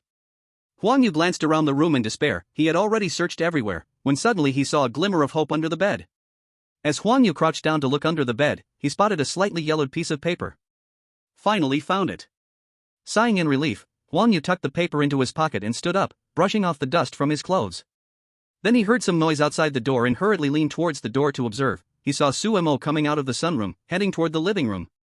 Huang Yu felt a bit nervous at the bedroom door and swallowed hard. Why is my brother out? If he stays in the living room, how can I go back to the bedroom? Huang Yu's eyes were fixed on the door outside, completely unaware that the person in the photo on the nightstand seemed to be alive, staring at his back intently. Of course, Su Mo had only come out to scare Huang Yu. He had no intention of letting him die there, so he grabbed a banana in the living room and went back into the sunroom. As Huang Yu saw Su Mo enter the sunroom, his worried heart finally relaxed a little, but he turned around and caught eyes with the moving gaze in the picture behind him. Oh no. Huang Yu cursed softly, then immediately opened the door behind him and ran outside. Huang Yu ran out too suddenly, crashing right into Su Nuo, who was opening the door to the sunroom. Huang Yu fell directly to the ground, while Su Nuo was knocked but didn't step back even a bit. Instead, he crossed his arms and looked down at Huang Yu. Cousin, why are you running so fast? Su Nuo deliberately lowered his tone, sounding ominous to Huang Yu's ears. And nothing, no, I just forgot to grab something and wanted to hurry back to the room, Huang Yu stammered, struggling to speak fluently. Where did you go just now? I remember there's only Mom and Dad's room over there. Su Nuo slowly bent down, getting closer to Huang Yu, exuding a strong sense of pressure. Huang Yu's face turned pale, his eyes darting around, his mouth quivering as he struggled to find words. Cousin, you have to tell the truth. Su Nuo's face was getting closer to Huang Yu, an eerie aura forming a layer of black mist around him, water gradually dripping from his body.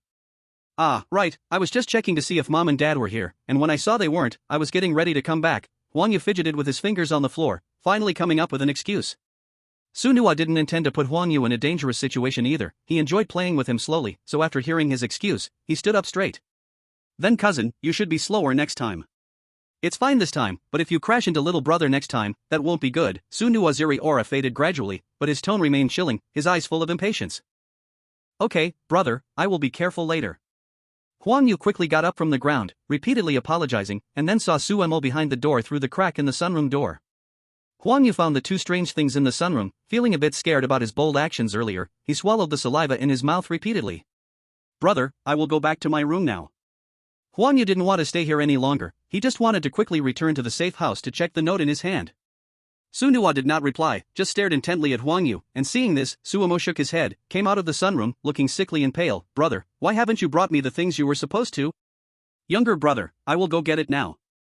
Su Nuo glanced back at Su Mo, knowing he was here to break the awkwardness, so he took the opportunity to head to the living room. Chapter 16 My Home 16. Seeing Su Nuo turn towards the living room, Huang Yu quickly smiled at Su Mo and then dashed to his bedroom. At the moment Huang Yu closed the door, he didn't notice the subtle change in Su Mo behind him. Huang Yu was only concerned about the rule he had just obtained, hurriedly running to sit at his desk, taking out the slightly yellowed note and reading it carefully.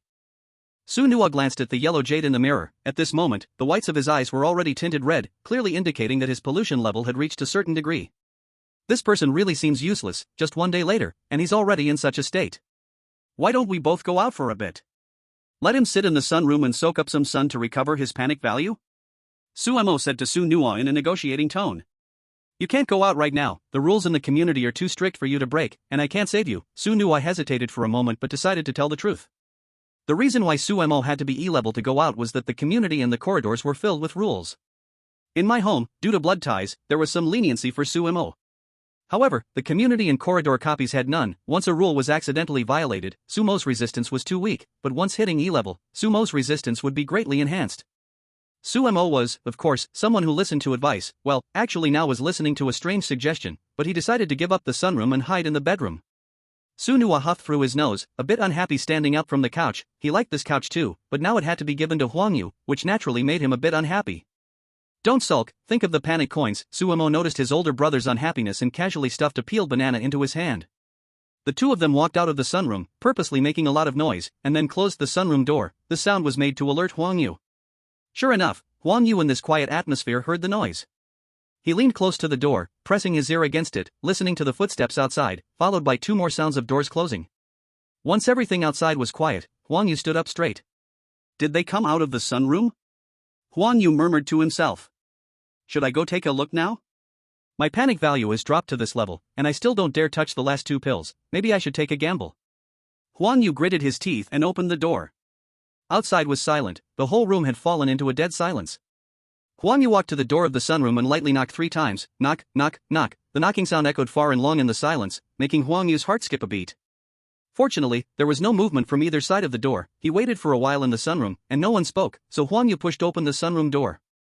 Entering the sunroom, Huang Yu followed the rules from the living room to the sofa. At this moment, the sofa area was clean and tidy, seemingly showing no signs of having ever been used. Sitting quietly on the sofa, Huang Yu felt the sunlight streaming through the glass onto his body, warming him. His mind also felt much clearer. I haven't basked in such sunlight for a long time. If it weren't for being in the copy, I would really want to take a nap here. Huang Yu's hand covered his eyes, also hiding the red blood vessels in his eyes. He opened the copy and saw that his panic value was indeed increasing little by little, about 1 point every minute. Huang Yu sighed deeply. Having some recovery was always a relief. But he didn't completely let himself relax. His eyes kept scanning the sunroom, then he noticed that the books on the shelf were mostly medical related. It seems this brother is strange. It should be related to medicine, I just don't know the specific skill. Huang Yu lightly rubbed his chin with his finger, murmuring to himself. Suemo was activating the exploration mode in his own room. He wasn't trying to spy on anything, he was mainly bored and wanted to find something to do. Then he heard what Huang Yu said. These people have been in the copy for so many years, they really have some skills, they have already guessed my skill tendencies. Suemo felt a lot of his earlier arrogance, which had arisen from seeing Huang Yu's series of poor performances, dissipate at this moment. Chapter 17 My Home 17. Huang Yu was still focused on observing everything in the sunlit study, but his body didn't leave the sofa even a step, completely immersed in the warm sunlight. As time passed, the sunlight outside became more intense, and Huang Yu even felt a bit of heat under the sunlight. He opened the panel in his hand, and the terror value had risen again to 70. 70, it's almost at the safety line. While no one is around, no ghost, let me quickly check the study. Huang Yu stood up from the sofa, the dizziness in his head vanished, and the red bloodshot lines in his eyes gradually faded away. Suemo was in the bedroom at this time, feeling extremely frustrated. Although he had been observing Huang Yu in the study, Huang Yu hadn't made any moves. Just as Suemo was about to fall asleep, he noticed Huang Yu getting up. Oh my, I'm about to doze off. Finally, he's moving. Suemo adjusted his hair and patted his face to wake himself up. If he clears the sunlit study in one go, how boring that would be. It seems I need to find him something to do. Suemo lay on the bed, bored watching Huang Yu pace back and forth in the study. His eyes rolled around a bit, and he came up with a mischievous idea. Suemo revealed that black book titled Medical Record Archives in his hand and quietly placed it on the table in the study. The appearance of this book was very coincidental. Huang Yu had just checked, and as he was pacing in front of the bookshelf, he naturally didn't notice the black book that appeared on the desk behind him. Suemo watched Huang Yu unaware, chuckling to himself, then infused the book with a trace of eerie energy, pulling it into a thin line and quietly reaching toward Huang Yu. At this moment, Huang Yu was intensely studying the books on the shelf when he suddenly felt a chill creeping at his back, as if something had climbed onto his shoulder. Huang Yu stiffly turned his head around and saw the black thread in the book, instantly jumping in fright, leaping 3 steps back. What the heck, didn't I just check this? When did it get here? Huang Yu patted his chest, his voice filled with shock. This thing has appeared twice, should I take a look? Huang Yu gazed at the object on the desk, muttering to himself. Although the rules clearly stated that after this book appeared in the study, he had to inform his brother immediately and was not allowed to look, according to his previous experiences with the copies, there were often invisible clues hidden within these rules that could increase the success rate and yield rich rewards. At this moment, 2 little figures were fighting in Huang Yu's mind, one saying to look, the other saying not to look, and his face was filled with conflict.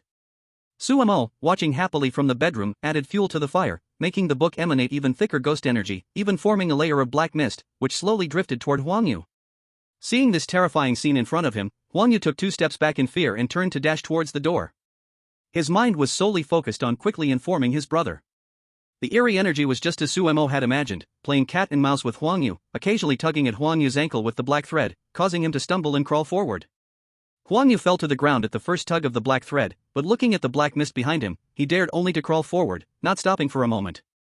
Fortunately, the sunlit study wasn't too big. After rolling twice on the floor, he had already reached the doorway. Standing up and grabbing the doorknob, he rushed out. When the door of the sunroom behind him was closed, Huang Yu slowly sat down against the door, his legs already weak. Then he slapped himself. What am I showing off for? This dungeon is so dangerous, just getting through it is good enough, don't be greedy.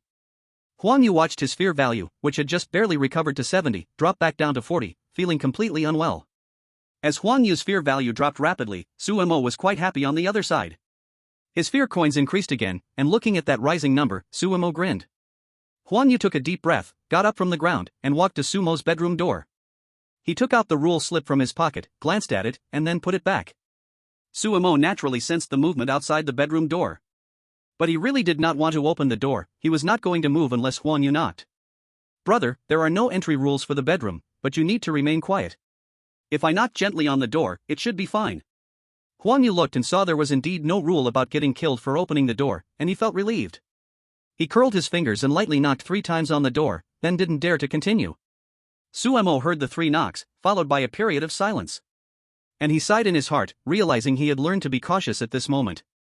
But he was somewhat lucky, the rule for this room was to remain quiet after entering, so he stumbled upon it by accident. Su Mo adjusted his expression and silently approached the door, opening it. Outside the door, Huang Yu watched Su Mo push the door open, quietly swallowing his saliva. Then lowered his voice, "Brother, there's a black notebook on the desk in the study." Huang Yu's voice was weak and barely audible. If Su Mo hadn't been paying attention, he would have almost missed it. "Cousin, did you just go to the study?" Su Mo tilted his head in an innocent manner, but the darkness in his eyes grew deeper. Huang Yu never expected Su Mo would ask him this question, but he had no way to argue. After all, he had just admitted it himself. "Then what were you doing in the study, cousin?" Su Mo slowly approached Huang Yu, his height of over 1.8 meters creating enough pressure. Huang Yu carefully thought about the rules in the study. There were no entry rules at all. "I went to get a glass of water, isn't there?" It was already 11:30, no wonder I was a bit hungry. "Brother, what are we having for lunch?" "I'm hungry." Su Mo straightened his back and tapped on the food he had eaten. "Aren't there fresh ingredients in the next bedroom? Go cut some meat." Su Nuo shrugged and made a joke, and Su Mo looked at him in surprise after hearing this. "Ah, if you say that, then I really will take it seriously." Su Mo pulled out a small knife from his pocket, which looked a bit like a surgical knife. "I was joking, but if you want to see what it tastes like, I'm also supportive." Su Nuo pushed forward, looking at the small knife in Su Mo's hand. "Who wants to eat human flesh, especially this human flesh with no traces of eerie vibe?" "Ah, if you're just joking, then forget it. I think human flesh should be unappetizing."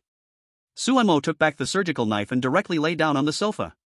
If Huang Yu in the next room could hear the brothers' conversation, he would surely burst into tears. "You two are high and mighty, joking about me as an example. Was it easy for me to raise this body of flesh?" Su Mo was feeling a bit weak from hunger, half lying on the sofa, weakly saying, "So what are we going to eat?" "You can't go out now. I ordered takeout, it should be here soon." Su Nuo glanced up, while Su Mo continued to play the game, about to finish it. He couldn't fail at this moment. "Takeout? How did you order it? How will you pay for it?" Su Mo suddenly perked up, looking at Su Nuo with bright eyes. "Huh? Didn't I tell you? There are takeout platforms in the eerie world too. It doesn't cost anything, you can let Huang Yu go get it later, using his terror value to pay." Su Nuo pointed to Huang Yu in the next bedroom, his smile carrying a hint of playfulness. "Then should I go tell him now?" Su Mo covered his eyes with his hand but was still ready to get up to find Huang Yu. Then he suddenly realized something and turned to glare at Su Nuo. "Takeout platform? Why don't I have it on my phone? There's just a job listing." Su Mo excitedly handed his phone to Su Nuo. Feeling a bit embarrassed, Su Nuo scratched his head. "I just forgot. You can download it now." Su Mo sat next to Su Nuo, watching him closely, handing over his phone. The meaning couldn't be clearer. Su Nuo took the phone and downloaded a takeout app for Su Mo. Seeing Su Mo glaring at him, he smiled sheepishly. "Why don't you go tell Huang Yu now? I guess the takeout is almost here." Su Nuo, seeing Su Mo still staring at him, felt a bit uncomfortable and quickly tried to get Su Mo to leave. Su Mo saw the guilty expression on his big brother's face and felt a rush of triumph, but his overall expression remained dull. Seeing Su Nuo voluntarily back down, he also got up to find Huang Yu. Knock knock knock. The sound of a knock on the door made Huang Yu startle. Since entering this copy yesterday, the door to his bedroom had never been knocked on. Today was the first time. Huang Yu recalled the rules of the guest room and cautiously walked to the door to open it. He saw Su Mo standing outside and breathed a sigh of relief. "Brother, is there something you need?" Huang Yu's smile carried a hint of flattery. Currently, only his younger brother could provide some protection in the family's rules, so he couldn't offend him. Cousin, brother ordered takeout, but I can't go to the door. If the food arrives, could you please open the door and get it? Sumo's tone was obedient, but his intention was clear, and he subtly used eerie energy to send a chill. Huang Yu rubbed his arm, now covered in goosebumps. Looking at his brother, who was still giving off a chill, he braced himself to agree. Seeing Huang Yu was compliant without talking back, Suemo nodded with a hint of satisfaction in his heart. I won't bother him when it's time to eat later. Then Suemo returned to the sunroom, continuing to lounge on the sofa. At this moment, Huang Yu also didn't go back to the bedroom but stayed in the living room, afraid of missing the delivery knock on the door. After entering the living room, Huang Yu didn't wait idly. Since he was already out, he had to thoroughly analyze the rules, or it would be hard to clear the game. He didn't expect the seating arrangement from last night, so he walked around the sofa in the living room, recalling where he had sat the previous night. It was clear that the two armchairs belonged to his parents, and the long sofa had his older brother and younger brother sitting on it. He had mistakenly chosen to sit next to his younger brother. Huang Yu circled around the living room sofa carefully, suddenly discovering something behind the living room curtains. It looked like a fishing chair, and a note was stuck on it that read "For guests only." Oh no, it turns out none of these sofas can be sat on, Huang Yu said, feeling a bit confused. Could this be his place? In fact, this rule mainly targeted outsiders. 3 sofas in 4 positions indicated the presence of 4 family members.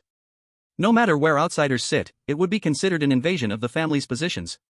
Therefore, Huang Yu's best option was to sit somewhere outside the 4 sofas. Even sitting on the floor would not violate the rules.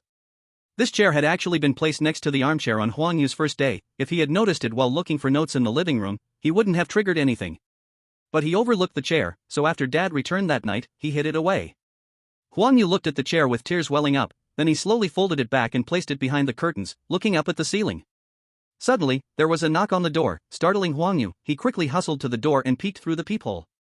Outside stood a young man, holding a takeout box. Huang Yu wiped his sweat and thought to himself that this must be the delivery guy. The delivery guy, becoming impatient, knocked 3 more times on the door. Huang Yu, somewhat reluctant, finally opened the door. When the delivery guy saw Huang Yu, his eyes suddenly lit up. Outsider, is this takeout yours? You need to pay the delivery fee. The delivery guy's tone was quite excited, and his eyes were slightly red. Seeing this scene, Huang Yu's heart raced. No. It's not mine, it's my brother's order. No matter who ordered it, the delivery fee must be paid. The delivery guy emphasized about the cost, then extended his hand with his palm up. Huang Yu noticed that the delivery guy's hand was covered in blisters, clearly a result of burns, and he felt a rush of anxiety. He didn't have a single penny in his pockets. Seeing Huang Yu's shrunken posture, the delivery guy felt particularly excited because his panel had already beeped several times, enough for today's delivery fee. Suemo and Su Nuwa were hiding in their room, peeking through a small crack at the 2 people by the living room door, noticing the delivery guy's expression gradually changing. Suemo turned his head away, feeling a bit dazzled. Brother, my eyes hurt, Suemo said softly to Su Nuwa beside him. It's the same old tricks, no creativity at all, Su Nuwa muttered quietly while looking at the delivery guy's scary appearance. Does he always act like this when he comes? Suemo glanced at the door with peripheral vision. Yes, I always order takeout when someone is home, so I don't have to pay the delivery fee, Su Nuwa nodded with a tone full of self-approval. Saving here and spending there, huh? Suemo shook his head while holding his head. The delivery guy at the door was already looking increasingly disfigured, his skin starting to rot. Bony hands gradually revealed themselves, releasing a foul odor all around. Huang Yu stood at the door, holding takeout, cold sweat pouring down his body, looking at the strange and intimidating situation outside, desperately thinking of a solution in his mind. Suddenly, Huang Yu's eyes widened. He remembered the rules mentioned that his brother could provide protection, and without caring about his voice, he shouted into the house, "Brother, the takeout has arrived." Suemo saw the whole process from the crack of the door and then glanced at Su Nuwa beside him upon hearing Huang Yu's call. "It's fine, the takeout fee should be enough," Su Nuwa whispered to Suemo, signaling him with his eyes to go out and deal with it. The delivery guy's hand also paused in midair. This instance belonged to my house. He could only scare someone at most, but if he continued, that would be crossing the line. He didn't care about the other instances, but not this one. He dared not cross the line here, as the water ghoul inside was very terrifying. Last time he delivered takeout here, it killed his instance's person, chasing him 3 streets before he had to pay money to get away. The delivery guy was in tears. If it weren't for having enough money last time, he would have had his legs taken off. He was only a C-grade monster, but he couldn't fight against that A-grade monster inside. Suemo opened the door, walked to the living room, still holding his phone. Cousin, has the takeout arrived? Suemo pretended to look confused. Yes, the takeout has arrived, but the takeout fee still needs to be paid. Huang Yu quickly stepped back 2 steps upon seeing Suemo come out, revealing the delivery guy. The delivery guy relaxed upon seeing it wasn't the water ghoul coming out, then looked greedily at Huang Yu with eyes that glinted. It wasn't the water ghoul, could he taste this person's flesh? Seeing this ghoul's aura, it surely couldn't stop him. The greed on the delivery guy's face grew, and his gaze toward Huang Yu became increasingly terrifying. Huang Yu also felt the change in this ghoul and, worryfully glancing at Suemo, felt a jolt in his heart. It seemed this brother couldn't handle the delivery ghoul. Suemo shook his phone at the delivery guy. I've given you the takeout fee, you should leave now. Little brother, your takeout fee isn't enough, the delivery guy's eerie voice rang out, not taking Suemo seriously at all. Suemo frowned. What was wrong with this delivery ghoul? Didn't his brother say the takeout fee was already enough? Unless he gives me his arm, the delivery ghoul's greedy voice echoed again, pointing a finger at Huang Yu. Huang Yu, upon hearing this, immediately ducked behind Suemo, disregarding the rule that said not to hide behind his brother. Sumo's face turned ugly. He used his own eerie aura to rush toward the ghoul at the door. My brother said the takeout fee is enough. Suemo activated his own domain, blocking the doorway. The delivery guy forcefully pushed against Sumo's domain, estimating his level to be merely an F-grade ghoul, wondering how he dared to block him, completely ignoring what Suemo said at the moment. The two began to clash right at the doorway. Sumo's eerie energy collided with that of the delivery guy, causing Suemo to stagger back 2 steps, blood slowly seeping from the corner of his mouth. Huang Yu saw the two ghouls fighting, quietly took 2 steps back, ready to retreat to his bedroom at any moment. What's wrong with you? Suemo, realizing he was not the opponent he faced, quickly used his skills. The delivery guy stared at Suemo in confusion. Weren't we fighting? Why are you asking about my well-being? Then his mouth automatically said, my hand hurts, as the delivery guy understood that this was the skill of the opposing ghoul. Suemo saw his skill light up and realized this was the truth. He quickly activated his skill, causing the opponent's arm to hurt even more. Oh man, it hurts so bad. The strange figure outside, looking as if something had bitten it, suddenly jumped up, its arm flailing wildly. Then it glared at Suemo and charged at him, a box appearing in its hand, swinging it fiercely toward Sumo's head. It must be your skill, huh? Looks like I have to deal with you first. The delivery creature was enraged, its eyes becoming more ferocious. The two strange beings started fighting at the door. In just a few blows, Suemo was knocked back several steps. Luckily, the dungeon boosted his abilities, or he would have lost already. On the other side, Su Nuo was basking in the sun in the sunny room, waiting for his delivery. But after a long time, the delivery still hadn't arrived, and the noise outside only grew louder. He pushed open the door of the sunny room and saw two strange beings fighting at the door, also spotting Suemo being pushed back a few steps, almost falling to the ground. Are you seeking death? Su Nuo rushed over and slapped the delivery creature aside, his gaze sharper, his tone chillingly ominous. Su Nuo's eerie aura surged, and his strange appearance showed more than a hint of menace, clearly suppressing the creature outside. Seeing Su Nuo appear, the delivery creature's eyes went wide, its pupils dilating in fear. Boss. I just wanted to collect some delivery fees. Brother, it hit me. It hurt so much. Suemo shuffled to Su Nuo's side, covering his chest with his hand, his face a mask of agony. The delivery creature stared at Suemo, thinking to itself that it was just putting on a show. I've been holding back, how could it hurt that much? But seeing Su Nuo's even more terrifying expression, it quickly apologized. The delivery fee is enough. I need to deliver to the next place, bye.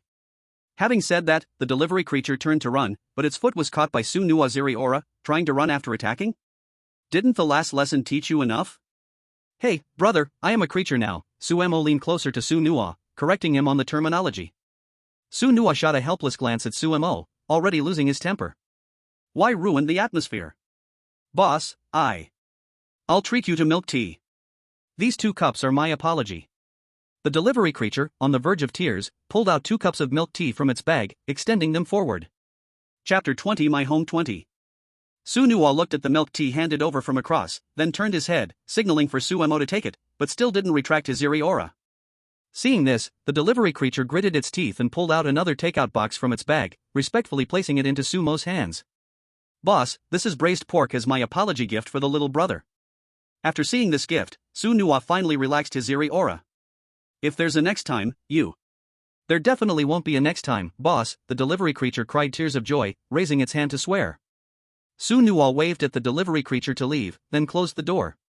With the door shut, the delivery creature ran towards the stairs, not even bothering with the elevator. If it didn't run now, when would it? The creature inside was not something to mess with.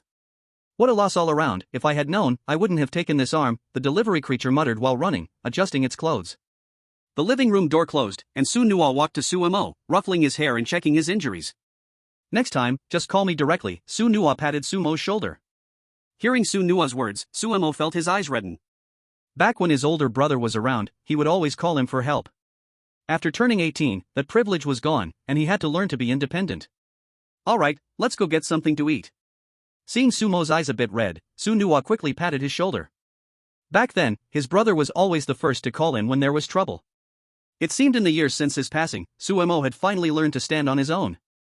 Suemo held the takeout and milk tea as he walked toward the dining room, placing all the food on the table, and turned to see Su Nua and Huang Yu in the living room, calling them over to eat.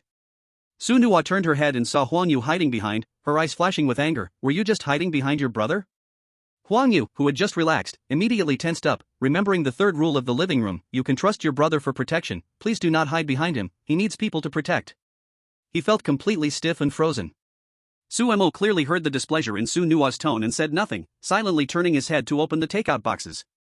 Su Nua walked step by step toward Huang Yu. With each step, the eerie aura around her intensified. Huang Yu turned to run to the bedroom, but after just 2 steps, he fell to the ground. Turning around, he found his ankle entangled by Su Nua's ghostly energy, trembling like a leaf in the autumn wind. "Brother, I was wrong," Huang Yu sobbed, sitting on the floor and scooting back on his bottom. "What good is being wrong?" "If you're wrong, you must accept punishment," Su Nua said, and then directly slapped Huang Yu's shoulder. He remembered that just earlier, Suemo had been hit by the ghost from the takeout on his arm. With a cracking sound, Huang Yu's arm immediately went limp and fell down. Without seeing how Su Nua moved, a bruise appeared on Huang Yu's face, and he spat out a mouthful of blood. Suemo sat by the dining table, watching his older brother beat up Huang Yu without stopping. "Brother, what kind of strange food did this delivery bring? Why did you let him go?" Suemo pointed at the milk tea and takeout on the table, confusion in his tone. "This delivery is a special type of strange, it mainly moves between different houses. The takeout and milk tea it pulls from its box are special items that can replenish strange energy." Su Nua picked up a cup of milk tea and took a big sip. The taste was still so good. He had let this strange delivery go time and again because of this food. What could he do? When his mom didn't cook, he really couldn't eat his own cooking. If he dealt with this strange delivery, who would care for his meals? But this time, it really went too far, actually hitting his brother in his own home. It seemed like he needed to teach it a lesson. Su Nua thought and licked his lips again. It seemed he could still get a few cups of milk tea from it later. Suemo picked up a cup of milk tea and took a sip. He liked sweet things very much, but after getting sick, he had to avoid them. He hadn't had them for a long time. Seeing Suemo enjoying his drink, Su Nua raised his hand and scratched his head. "If you like it, drink more. I'll call him to deliver again next time." Suemo nodded vigorously and took another big gulp of milk tea, then looked at the takeout on the table and grabbed a piece of braised pork. "Brother, this braised pork is delicious," Suemo said, his mouth stuffed with meat. The greasy aroma was just too good. Since being hospitalized, he had to avoid many foods. Not to mention braised pork, he barely ate any pork at all. Su Nua watched Suemo eat with joy, silently pushing more braised pork toward him. He also grabbed a pair of chopsticks and started eating rice. "Brother, why aren't you eating? This braised pork is really good." Suemo glanced at the pork pushed in front of him and quickly served some to Su Nua. Su Nua didn't say anything, he just put it in his bowl and ate it. It didn't matter, if it wasn't enough, they could have him send more. He believed this strange delivery wouldn't dare refuse. "Brother, what about the yellow jade? It has been hiding in the room and won't come out. What will it do for lunch?" Suemo, feeling full, rubbed his belly and looked at Su Nua. "Missing one meal won't kill it." "I didn't kill it, I was gentle." Su Nua didn't care about this person at all. It couldn't be helped, he had been estranged for a long time and couldn't empathize with them at all. "I feel a bit sleepy after eating. I'm going to take a nap in my room." Suemo rubbed his eyes, feeling a bit faint after being full.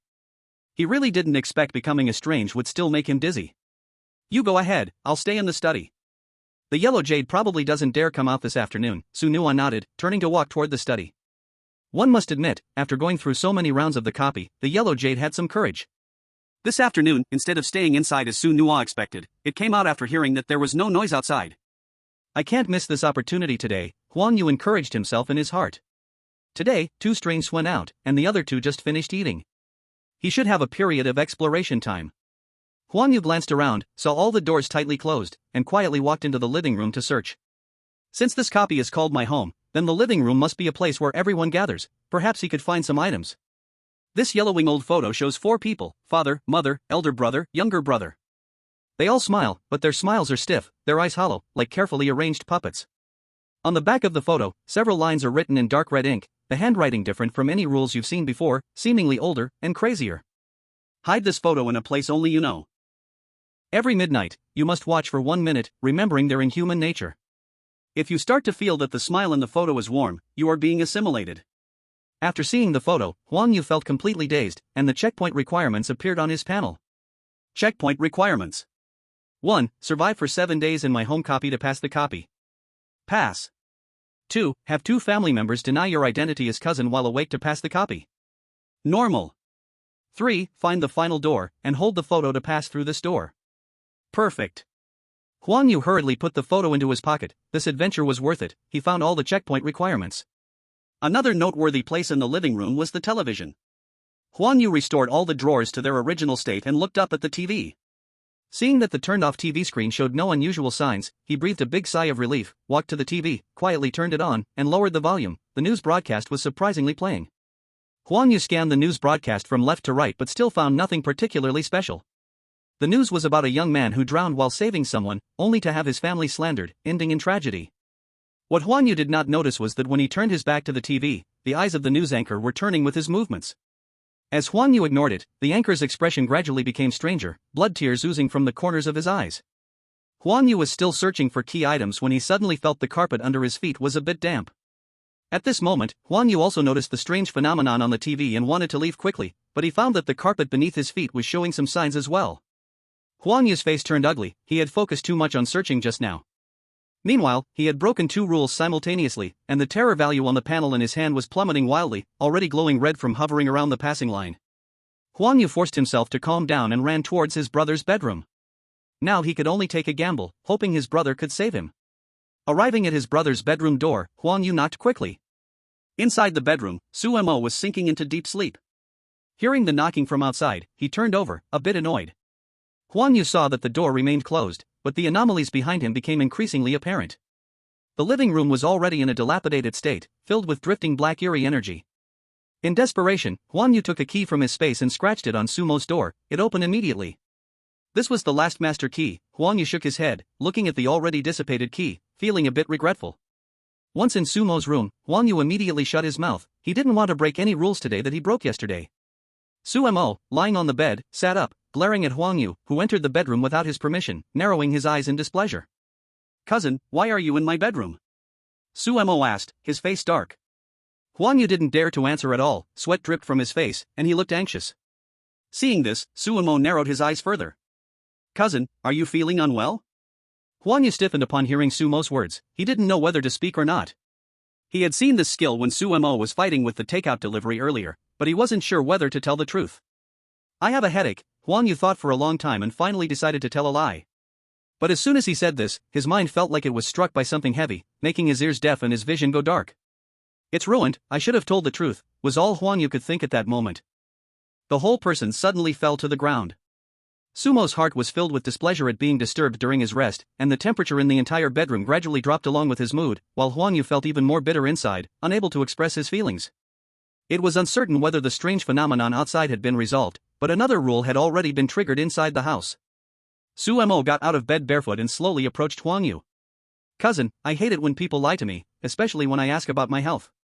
"No. I didn't lie. I did have a bit of a headache just now, but it doesn't hurt anymore. I was just worried that you slept too long and wouldn't be able to sleep tonight," Huang Yu said, forcing calmness as if he hadn't noticed Sumo's changing state, lowering his voice. "Really?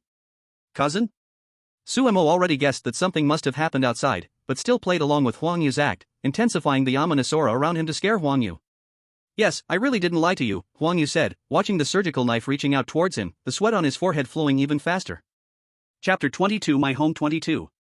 Sumo saw that Huang Yu had resigned himself and closed his eyes, then turned and slapped Huang Yu's shoulder, a sly smile creeping at the corner of his mouth. "That's great.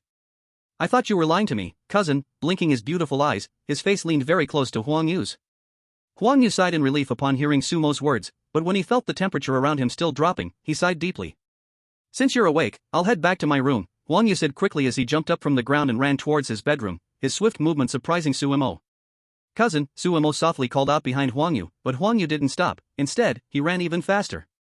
"I just wanted to remind you that you can go sunbathe in the sunroom," Sumo chuckled as he touched his nose, looking at the tightly closed bedroom door, not putting on a cold face. He was also feeling a bit sleepless now, and thinking of what Su Nuo said during mealtime. Suemo turned towards the sunroom. Sure enough, in the sunroom, Su Nuo was soaking up the sun while playing games, thoroughly enjoying himself. "You're awake, Anan." Su Nuo looked up and saw Suemo entering, quickly changing his expression. "What happened just now?" "Huang Yu barged into my room." Suemo sat down on the single sofa, casting an annoyed glance at Su Nuo. "What's going on?" "Let me take a look." Su Nuo, who had been absorbed in the game, didn't sense what was happening outside, and quickly began to check the previous records. "This guy is something." He went out to search the living room and actually found the key to passing the level. Su Nuo put down his phone, and his view of Huang Yu began to change a bit. "Level information?" Suemo frowned, as no one had mentioned this before. "Yes, there must be a result to pass a level, and usually, there are 3 conditions for passing, corresponding to different performance. The better the performance, the more rewards you can get." Su Nuo nodded and explained. "So if he found the level information, does that mean he can pass quickly?" Suemo felt a bit happy about this. He truly hated having outsiders in his home, especially someone who didn't follow the rules. "You're thinking too much. He's far from passing. There's still a lot left to struggle through." Su Nuo stretched lazily, twisting left and right, his bones cracking twice. "This is so annoying. When will he leave?" Suemo sighed dramatically as he slouched on the sofa. "Oh, by the way, big brother, when will our mom and dad be back?" Suemo quickly called out to Su Nuo as he was about to leave the sunroom. "They should be back by tonight. This time it's a small level," Su Nuo said, and then turned to leave the sunroom. Stepping outside the hallway, squinting at Huang Yu's room, he secretly thought, "It seems you don't want to sleep well tonight." He snorted coldly and entered his own bedroom. Huang Yu was lying in the room resting when she suddenly felt a chill all over her body. She silently pulled up her clothes and thought, "Why do I have such a bad feeling?" After escaping from Sumo's room back to her bedroom, Huang Yu gasped heavily and then carefully checked the clearance conditions. Currently, for Huang Yu, these 3 clearance conditions were quite harsh. Taking the first one to live for 7 days, today was only the second day. Her fear level was hitting rock bottom every day, and she could clearly feel Sumo's protection for her becoming increasingly perfunctory and impatient. Next, having her family deny her cousin's identity was even more nonsensical. The name of this instance was My Family, resisting outsiders. Unless she could anger 2 people at once, forcing them to say something negating their identities at the same time, what awaited Huang Yu would be deeper pollution or even death. The last condition was even more elusive. Up to now, there was no useful information pointing to the end gate. She had opened all the doors visible in the house. Huang Yu closed the panel, scratched her head, and lay down on the bed, enjoying this moment of peace. Sunlight spilled into the room through the window, and Huang Yu quietly gazed at the window. For a brief moment, she even felt that staying here was a good thing. Snap! Huang Yu slapped herself in the face. That thought was simply terrifying. It clearly had the image of assimilation. While Huang Yu was hiding in her bedroom, the house felt eerily quiet. At this moment, Su Nuo was sitting in the living room, rubbing her forehead, then walked to the balcony to look at the scenery of the community below. "Tisk, I'm tired of staying at home. I want to go out and stroll around," Su Nuo murmured to herself, but then shook her head. "Forget it, someone needs to stay home to deal with things." Time passed with the ticking of the clock. In the meantime, Huang Yu felt a bit better and decided to go to the living room to search for information. However, as soon as she opened the door slightly, she saw Su Nuo sitting in the living room, quickly shutting the door again. Forget it, I'll just look for something in the bedroom," Huang Yu gently patted her chest. For these 2 days, she had been searching outside, but hadn't explored the room much. The first thing she focused on was the nightstand. There was a cup on it, already filled with water. Crouching beside the nightstand, she carefully searched it, but it was all empty, with no information at all. Huang Yu opened the wardrobe and saw several pieces of clothing that clearly did not belong to her. Respecting the rules, she silently closed the wardrobe door. Those clothes were off limits. Then she stood in front of the mirror, carefully observing. The mirror reflected all of Huang Yu's features, but in a daze, she actually saw the person in the mirror smile at her. She quickly took 2 steps back, rubbed her eyes, and looked again, but the mirror returned to normal. Huang Yu felt a bit uneasy and took out her 2 clothes to cover the mirror completely. She would absolutely not lift this mirror again. Suddenly, Huang Yu sensed a smell of disinfectant. The smell was very familiar, resembling eerily the scent emanating from her younger brother. Huang Yu widened her eyes and quickly held her breath, looking up at the ceiling for water stains. However, the more anxious she became, the faster her oxygen was consumed. Before she could even find a water stain, she was already feeling a bit breathless. Finally, she found a small water stain in the corner of the ceiling. Huang Yu stared at the water stain, her face turning red from holding her breath. Just when she was about to suffocate, the smell of disinfectant faded away, and Huang Yu quickly gasped for air. Did he just touch something? Why did this happen all of a sudden? Is the safety time of the bedroom about to pass? A series of questions flipped through Huang Yu's mind. Chapter 23 My Home 23. Huang Yu crouched on the ground, gasping for breath, his mind frantically recalling which rules he had broken, but his legs went numb from crouching, and he still didn't understand where the problem lay. Huang Yu sighed deeply, stood up, and walked toward the desk, wanting to look at the notes he had found earlier. As soon as his hand touched the desk, it left a handprint. Huang Yu lifted his hand and then touched his clothes, only to realize that he was soaking wet all over. This isn't right. I didn't enter my brother's room. Why did the phenomenon caused by breaking my brother's room rules appear on me? Huang Yu was racking his brain. Suddenly, a flash of insight hit him. When he was in the living room, the carpet became damp, and he needed to seek refuge from his younger brother. His brother's rules were obviously related to water, and coincidentally, the damp carpet in the living room was also clearly connected to his brother. So this means that seeking refuge from his brother actually meant entering the space controlled by his brother, which means going to the sunlight study to resolve the phenomena on him. What to do? I just angered my brother, can I still ask him to let me in the sunlight study? Huang Yu was pacing back and forth in the room, clearly feeling that the moisture on him was getting heavier. Huang Yu walked to the door, steeled himself, opened it, and cautiously glanced at Su Nuo, who was still in the living room. He tiptoed to Su Mo's door. Knock, knock, knock. He gently knocked on Su Mo's door, but there was clearly no response from inside. Instead, the sound in the quiet space attracted Su Nuo's attention. Huang Yu felt his body stiffen at the gaze coming from the living room but didn't dare to barge into Su Mo's room. Just as Huang Yu was about to lift his hand to knock again, Su Nuo spoke up, "Don't knock, brother is in the study." After saying this, Su Nuo turned around and continued to play games on the sofa. Huang Yu froze at the sound of Su Nuo's voice, then cautiously turned around, seeing Su Nuo still sitting in the living room, and let out a long breath. Su Mo, in the sunlight study, had already sensed the movement outside his bedroom door, but at that moment, he was lazily soaking up the sun and didn't want to get up. Huang Yu stood at the door, thinking for a long time. Since his younger brother's door hadn't opened yet, he could only go to the sunlight study and take a chance. Hopefully, he could go in directly. Huang Yu tiptoed to the outside of the sunlight study, afraid that his footsteps would disturb Su Nuo sitting in the living room, and gently knocked on the door 3 times. "Come in," Su Mo lazily called out.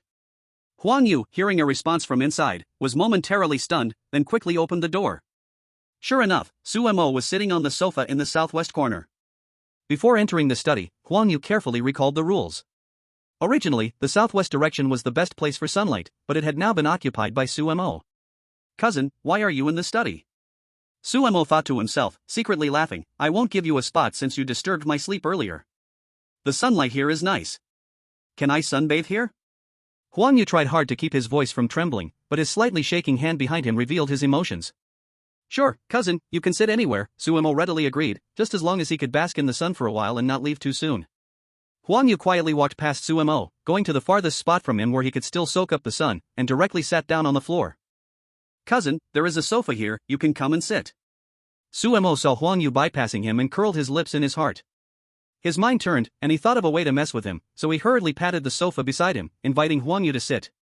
Huang Yu was completely stunned. The rules clearly stated that when the younger brother was sitting on the sofa, one should not linger within 3 meters of him for a long time. But the younger brother had invited him, and he had to sunbathe here. How could he refuse? Huang Yu sat on the floor, staring blankly at Su Mo, his thoughts clearly drifting away. "Cousin, you don't want to sit too close to me, do you?" After the sentence, the expression on Su Mo's face turned sinister and terrifying, as if the sunlight in the room suddenly dimmed. Huang Yu wanted to answer Su Mo's question, but he opened his mouth, then closed it again.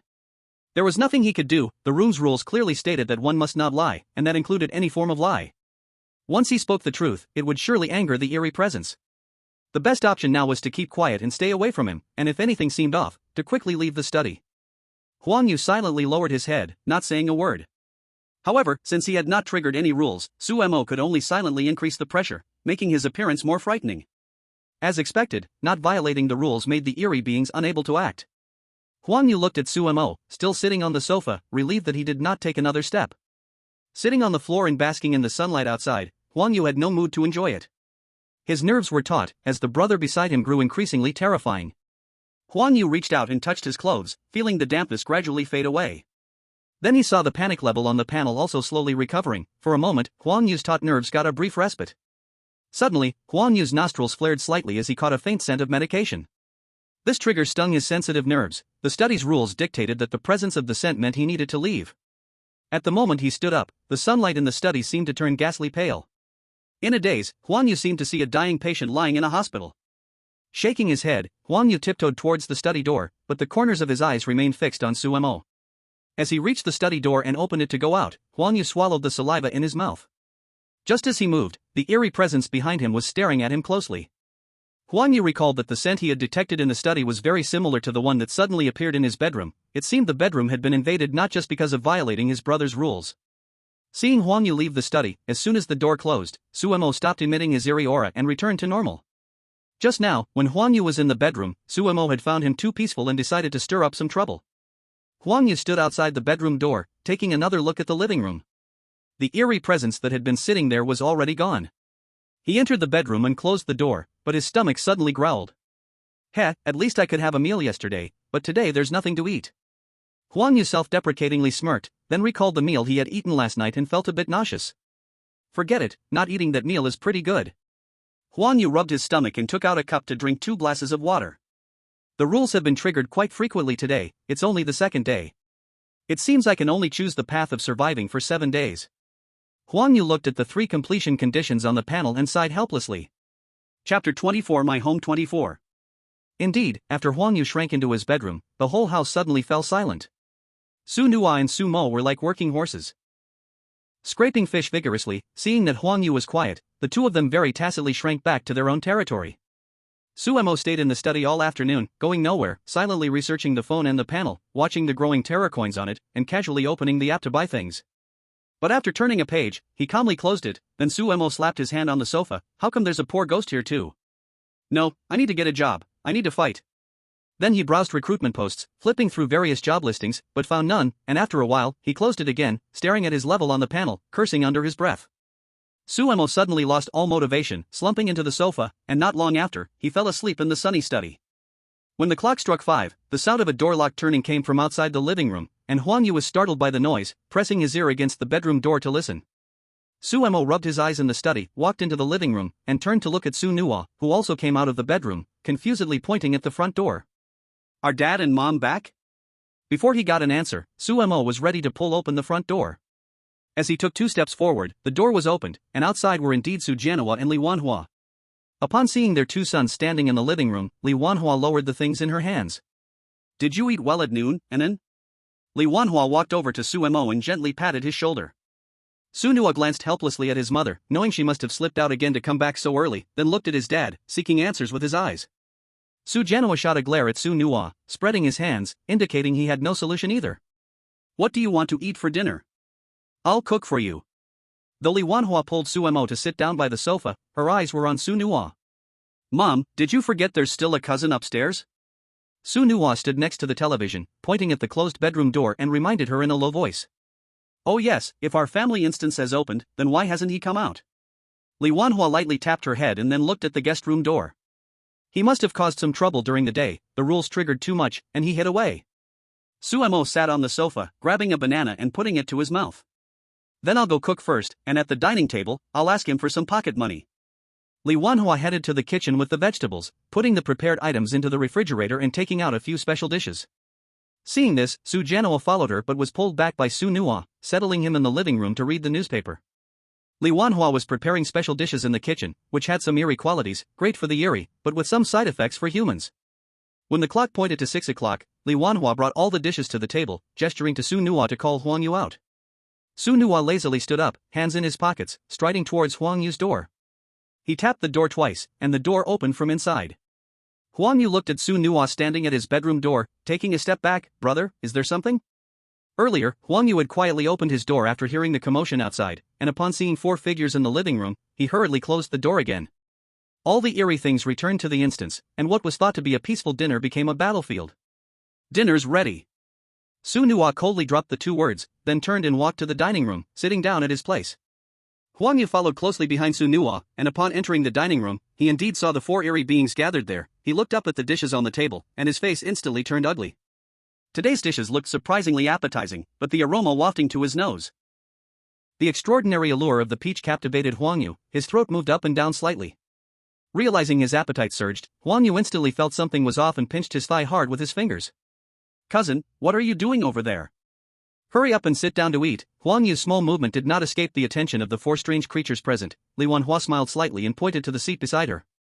Okay, Mom, Huang Yu replied in a slightly trembling voice. After sitting at the table, Su Jianhua picked up his chopsticks and started eating first, and Su Mo looked at the table full of dishes and followed suit. Only Huang Yu was caught in a dilemma. Today's dishes appeared too normal, oddly strange in this eerie setting, and with their enticing flavors, Huang Yu sighed inwardly and took something out from his space, holding it tightly in his hand. When that piece of talisman paper was pressed against his palm, it instantly became hot. No wonder today this strange mother was not making a scene. It turned out this table of food already contained a lot of ghostly energy. Huang Yu sat at the table, holding chopsticks, feeling conflicted. Once the food entered his stomach, something would definitely happen at night, but if he didn't eat, the strange creatures around, eyeing him sharply, wouldn't let him off easy. Huang Yu experimented with the talisman paper between several dishes, and surprisingly found that only the rice contained no ghostly energy. It seemed survival lay here. Huang Yu lowered his head and shoveled rice into his mouth, wanting to finish quickly and leave this place, but Li Wanhua would not let him off that easily, taking a chopstick of food from the side and placing it into Huang Yu's bowl. Looking at the food now in his bowl, Huang Yu's face turned ugly. He tested the talisman paper in his palm, and finally, he put the food in his mouth, taking just a little bite. After clearing the challenge, he would still be able to recover. Right now, survival was the priority. As Li Wanhua seemed ready to serve him more food, Huang Yu broke out in a cold sweat, quickly gulping down mouthfuls of rice from his bowl. After the meal, Huang Yu's back was already soaked with sweat, and Li Wanhua finally let him be. The few of them peacefully finished the meal. But just as he prepared to go back to his room, he was called to stop again. Just like the day before, the four strange creatures took Huang Yu to the living room, and yesterday's scene replayed, except this time, Huang Yu found his spot. Seeing there was no entertainment, Su Jianhua shook the newspaper in his hand, dissatisfied. In the living room, besides the sound of the television, the only sound was the rustling of the newspaper.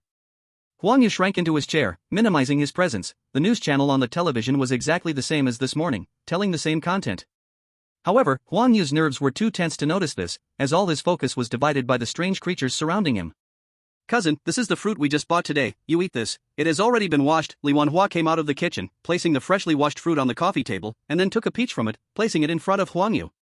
Huang Yu held the peach tightly in his hands, his palms slightly trembling, fine beads of sweat forming on his forehead, looking at Li Wanhua's gentle smile, feeling as if he had seen something incredibly terrifying. Mom, this peach. Huang Yu's mouth stiffly curled upward, forcing a smile. This peach looks delicious, right? It's the little brother's favorite, Li Wanhua said tenderly with a crescent-eyed smile, her gaze directed toward Su Mo. Su Mo sat nearby, sulking. When did I ever like eating peaches? Don't I like bananas the most? But seeing Li Wanhua's glance, he quickly nodded. Huang Yu, seeing this scene, held the peach with both hands and raised it, wanting to hand it to Su Mo, but Li Wanhua was one step ahead.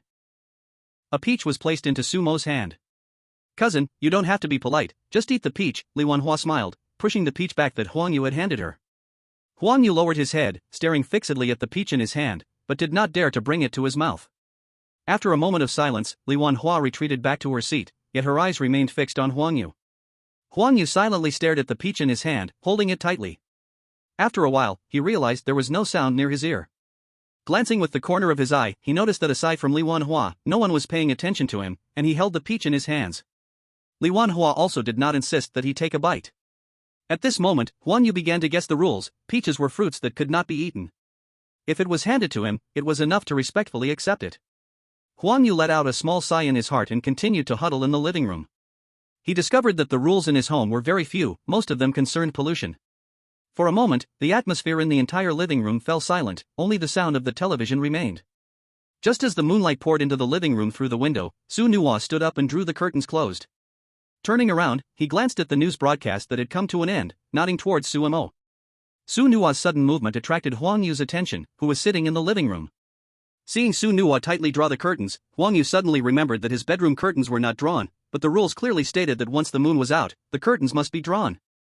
I'm a bit tired, I want to go back to my room to rest, Huang Yu said, standing up and taking a step back towards the bedroom, facing the four oddities in the living room. As Huang Yu looked at the four oddities in the living room, their eyes were fixed on him as he stepped back. Though there was no intention in their gaze, it still made Huang Yu feel uneasy.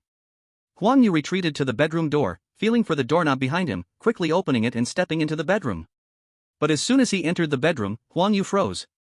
The moon had already risen, and the moonlight poured through the window into the bedroom. Once the moon was out, the curtains must be drawn. What exactly was this rule guarding against outside? Huang Yu dared not gamble and had to retreat from the bedroom to the living room. Looking at the oddities still sitting lined up in the living room, Huang Yu swallowed the saliva that had formed from fear and whispered to Suemo, "Brother, it seems that the curtains in my bedroom are broken and can't be drawn. Can you help me check?" "Cousin, are you inviting me to your room?" Suemo turned his head, looking at Huang Yu with a strange expression. Huang Yu felt puzzled at these words. There was no rule in the bedroom saying he could not invite anyone. Was this yet another hidden rule? But there was no time to think much, he had to resolve the curtain issue first, or the safety of the night might not be guaranteed. "Yes, brother, please help me check the curtains in my bedroom." Huang Yu nodded cautiously, seeing no real issue, his expression relaxed much. "How about I go help you take a look?" Su Nuo, sitting beside them, suddenly interjected, looking at Huang Yu with a hint of mockery. Hearing the sudden voice from beside him, Huang Yu nervously turned to look, discovering it was his older brother. His guard immediately shot up to the highest level. "No need, just let my brother do it." Huang Yu waved his hands repeatedly, the fear on his face evident, and his speech quickened immensely. "Alright then," Su Nuo unexpectedly agreed and went back to playing with his phone on the sofa. "Let's go, I'll take a look." Suemo stood up and patted Huang Yu's arm. At the moment Huang Yu's arm touched Sumo's hand, goosebumps rose, for that palm felt icy. Without any trace of human warmth, the back of the hand resting on the arm was ghostly pale and lacking color. Huang Yu did not know whether this step was right or wrong, but he slowly retreated towards the bedroom. Suemo seemed to be oblivious to Huang Yu's actions and walked straight towards the guest room. "Cousin, can you hurry up? The bedroom door needs you to open it," Suemo said, standing at the door of the guest room and turning to look at Huang Yu, who had yet to reach the door, urging him. Huang Yu did not respond but quickened his steps backward, stopping the moment he hit the door with his back, opening the bedroom door. As soon as the bedroom door opened, Suemo saw the scene inside. The furnishings were almost identical, but the items on the bed lacked any distinctive personal features. Moonlight poured into the bedroom through the window, a pale and ghostly light that seemed to have faded, casting a cold hue over the room. Huang Yu stood at the door, never daring to step inside. At this point, the bedroom was largely bathed in moonlight, and a layer of cold mist was clearly visible in the room, distinctly unusual. Suemo stepped into the area illuminated by the moonlight. Even in its eeriness, he couldn't help but feel the chill. Silently, Suemo walked to the window, looking up at the bright moon outside, and in a daze, he seemed to see a face smiling on the moon. Raising his hand, with a swoosh, Suemo pulled the curtains shut. Letting go of the curtains, he walked over to Huang Yu and patted his shoulder. "Cousin, the curtains aren't broken, they work just fine," Suemo said without waiting for Huang Yu to reply and headed towards the living room. Huang Yu watched as Suemo left, entering the bedroom and locking the door behind him. He felt the hand that Suemo had placed on his shoulder, and it was noticeably colder than in the living room. Recalling the cold mist that had appeared in the bedroom moments ago, he concluded that the invader that night, who had come through the window, was most likely that pale moonlight. Huang Yu thought back to the experiences of the past 2 days and all the rules. He should be regarded as a guest in the family, and thus he needed to follow the rules. However, because he was a guest in the house, in some way the family would also protect him, thus forming the so-called safe house. Chapter 26 My Home 26. Huang Yu sat at the desk, skillfully looking down at the rules and thought, but his mind kept replaying Sumo's words from the living room, which made him feel uneasy. He looked up and scanned the room left and right. The bedroom that previously filled him with security now had a slight chill rising. Huang Yu turned to look at the water cup on the bedside table, and to his shock, the water was already empty. His head buzzed, and he felt as if he were dizzy from low blood sugar. He stood up from the table, staggering over to the bedside table, took out the water kettle from the space, and filled the cup with water. "Luckily I made it in time." Huang Yu wiped the cold sweat off his forehead from just now. Knock knock knock. The sound from outside the bedroom door came unexpectedly, like a stone thrown into a deep pool. A chill crept up Huang Yu's back, and his hand stiffened, nearly dropping the kettle. Knock knock knock. The knocking returned, this time more urgent and heavy, like a hammer striking at Huang Yu's heart. This shouldn't be happening. No one knocked at the door at this time yesterday. Huang Yu turned to look at the clock. The time read 8:30. The rules clearly stated that after 9 o'clock, one must not open the door, but as the time had not yet arrived, he was caught in a dilemma about whether to open the door or not. Outside the door was Suemo. The first 2 knocks went unanswered, and like a robot, Suemo knocked for a 3rd time. This time the knocking received a response. Huang Yu suppressed his unease and opened the door. Seeing Suemo standing outside, Huang Yu forced a smile, trying to hold up the corners of his mouth. "Brother, is there something wrong?" "Cousin, you haven't gone to the bathroom to wash up yet, time is almost up." Suemo turned around and pointed to the bathroom. Even though this was not a strict requirement, it didn't stop him from using it as an excuse to drive Huang Yu to the bathroom. "Okay, I'll go right away, thank you." Huang Yu lowered his head and thought for a moment, then nodded in agreement. "Then you better hurry, after 9 o'clock, it's my and my brother's turn." Suemo looked meaningfully at Huang Yu. At this moment, Huang Yu felt a bit troubled. He had explored most places in the past 2 days, but he had only been to the bathroom once when he picked up a rule paper, and that time almost left him stuck inside. Suemo saw the troubled expression on Huang Yu's face, and couldn't help but smirk inwardly. It seemed that the fear value he had just built up was about to fade away. Inside the bathroom, Su Nuo was already prepared. Everything inside the bathroom was being broadcast live through the mirror. After seeing Suemo turn around and leave, Huang Yu looked at the clock again. The bathroom rule allowed only 15 minutes of single-use time. He could wash up and return before 9. Huang Yu felt a little relieved, but then frowned again. His first experience in the bathroom left a deep impression on him.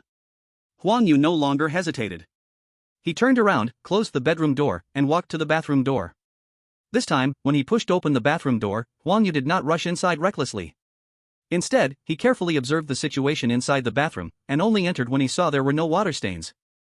Huang Yu kept his eyes down, looking at the floor. He couldn't look directly in the bathroom mirror. If anything unusual happened at this time, he wouldn't have time to find his brother in the sunroom. Su Nuo had been monitoring since Huang Yu entered. Seeing that he hadn't triggered any rules, he felt a bit bored and activated the fourth rule, gently knocking in the pipes. Although Huang Yu acted as though nothing was wrong, the muscles in his legs were already tense, and his peripheral vision vaguely glanced at the drain.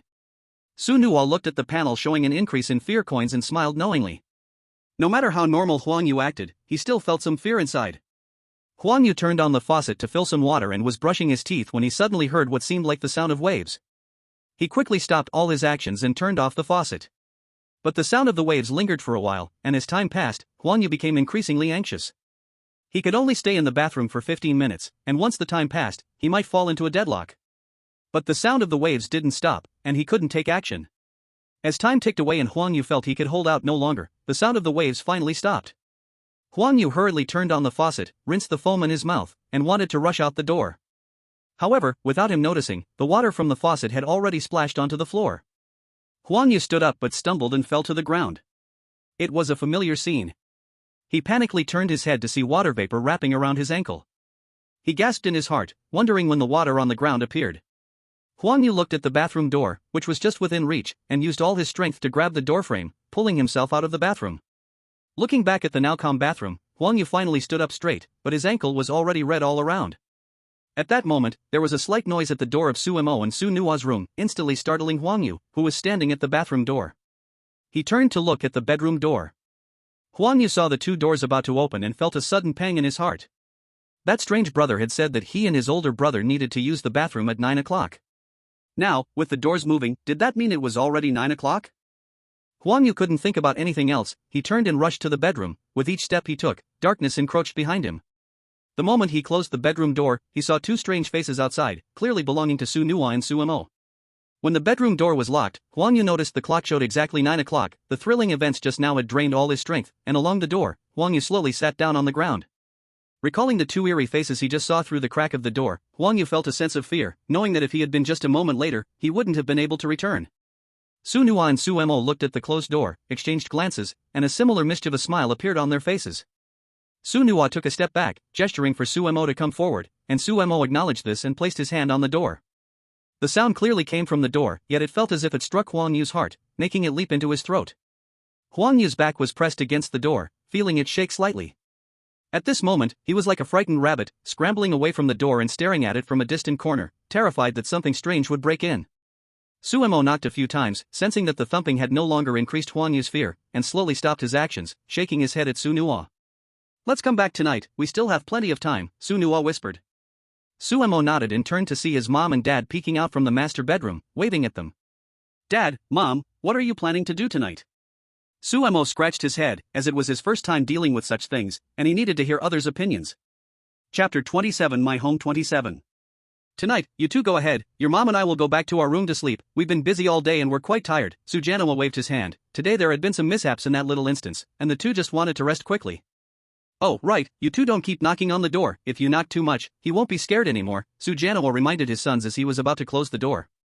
"Don't worry, Dad, I know what I'm doing." Su Nuo patted his chest. The smile on his face was bright and sunny, yet it gave those nearby a somewhat sinister feeling.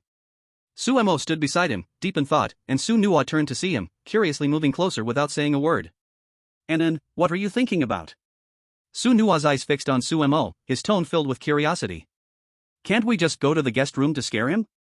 Isn't this our own territory?" Suemo tilted his head, wondering why their dad could still directly see the situation inside the room yet did nothing big. Of course not, my dear brother, Su-nuwa stepped back in mock horror, speaking in an exaggerated tone. Looking at Su-nuwa's exaggerated performance, Suemo had 3 question marks on his face. What are you thinking? Little brother, if I could do whatever I wanted, could those people still clear the level?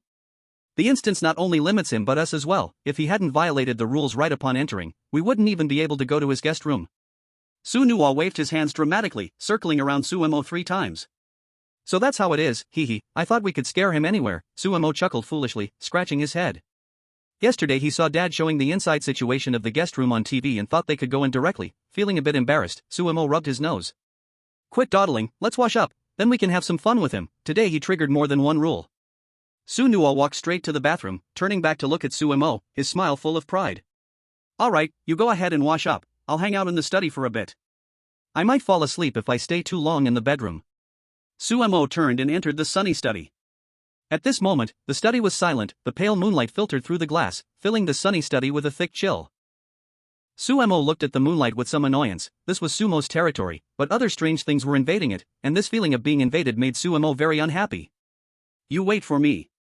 When my level is higher, let's see if you can still invade, Suemo said as he quickly pulled the curtains of the sunlight study, blocking out the moonlight that wanted to come in. He turned on the lights in the study, and the warm light reflected in the room, slightly dispelling the chill from before. Suemo walked to the desk and sat down. He opened the medical record book in his hand, which had already recorded Huang Yu's physical condition. Suemo curled his lips. Huang Yu's health was noted in it, like a moth circling around flames. Su-nuwa and Suemo left the doorway of the bedroom. The two of them intentionally made their footsteps heavier so that Huang Yu inside could hear. Huang Yu felt the noise outside the door fade away. He crawled to the door and pressed his ear against it, confirming there was no more sound outside before he slowly got up, leaning against the door. Huang Yu patted his somewhat weak thigh with his hand, wiping the sweat from his forehead with his left hand. After experiencing a great fright, his lips looked pale, and he lost all spirit. He recalled the last 2 faces he saw when he closed the door. Although both faces were quite handsome by human standards, they exuded a chilling eeriness that made him shiver. Today should be a trap, just to keep me distracted. Once I don't return to my room, I will surely die, Huang Yu whispered, murmuring to himself, feeling completely disoriented. These 2 big weirdos are back. I've had too little contact with them, so I don't know if they will take action tonight, Huang Yu said nervously, rubbing his hands.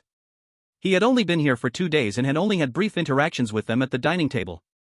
However, many unexpected situations had indeed arisen during these meetings. The difficulty at the dining table, the dangers in the living room, everything spoke of how troublesome these 2 big weirdos could be. Huang Yu smiled bitterly, looking down at his clothes, which were somewhat damp and stained with dust. He tried to pat them down, but it was ineffective. For some reason, he suddenly thought of the wardrobe in the room, and he reached out to open it, wanting to grab a change of clothes. But as the wardrobe opened, blood ran cold from his head to his toes. The clothes inside were completely different from what he had seen before. The rules clearly stated, the left half of the wardrobe belongs to you. The right half holds a few pieces of old clothes that do not belong to you, please do not touch or move them. But now, the left side had a few more unwanted garments. Huang Yu's hand, resting on the wardrobe door, froze in place. What should he do with these clothes? The clothes must not be touched or moved. Could they refresh themselves? With this thought, Huang Yu shut the wardrobe door and opened it again. A few pieces of clothing that did not belong to him remained on the left side.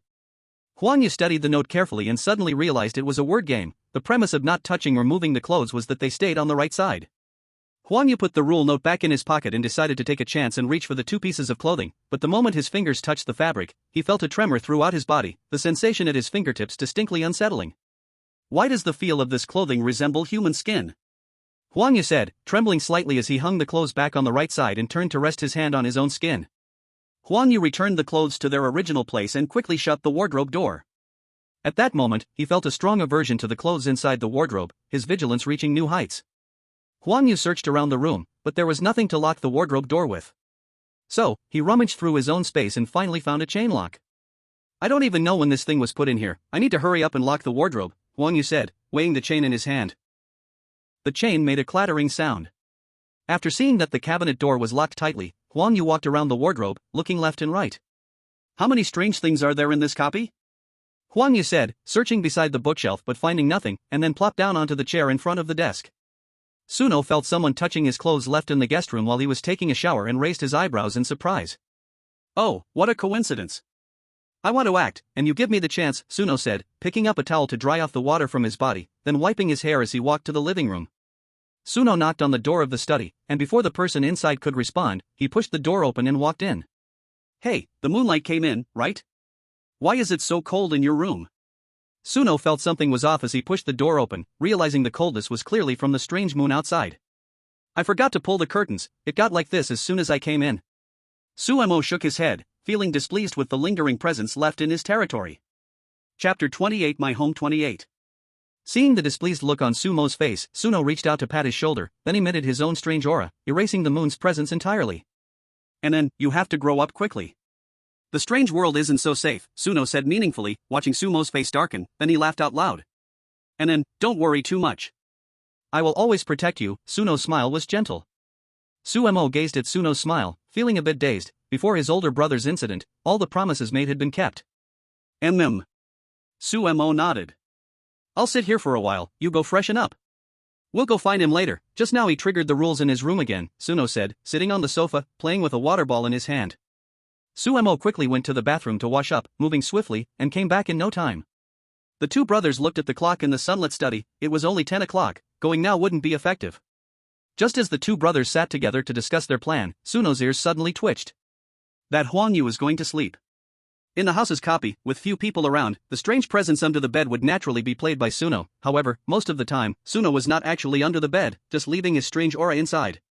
At this moment, Suno sensed Huang Yu's movements through his strange aura and turned to look at Suemo. Let him sleep a little longer, we'll move once he's fast asleep, Suno said with a mischievous smile, knowing waking from a dream was far more terrifying than being scared in reality. Bro, I was wondering why our copy's fatal rules are so few. Most people here can survive a few days and still succeed, right? Suemo was uncharacteristically confused.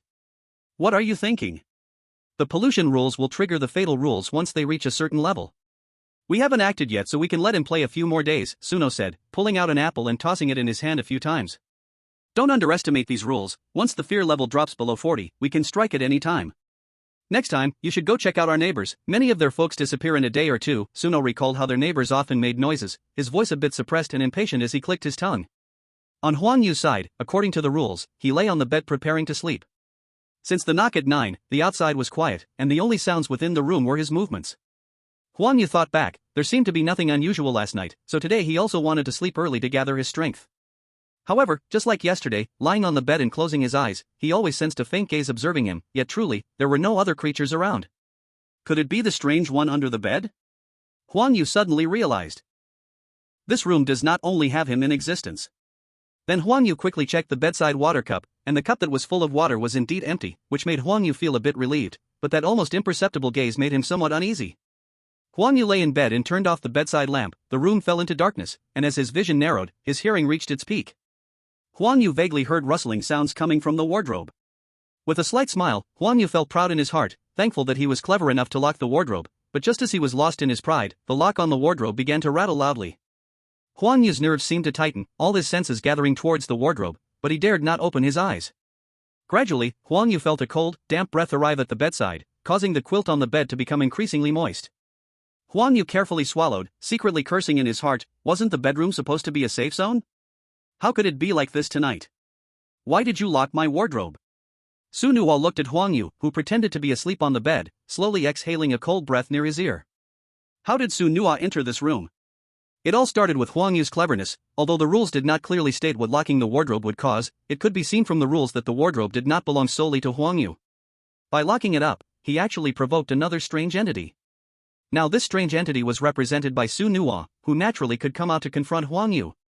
Huang Yu felt the cold breath by his ear and almost couldn't help but open his eyes, his heart shedding tears for his earlier thoughts. How foolish he was. Why did he lock the wardrobe and draw out this strange entity? Su Nuo stood by the bed looking into Huang Yu's eyes, clearly seeing his eyeballs rolling around, which was somewhat amusing. Then he applied eerie energy to the bed, making it even more damp. Huang Yu felt as if he were lying in a puddle, the bone-chilling breath starting from his limbs, creeping into his body, but he stubbornly refused to make a sound.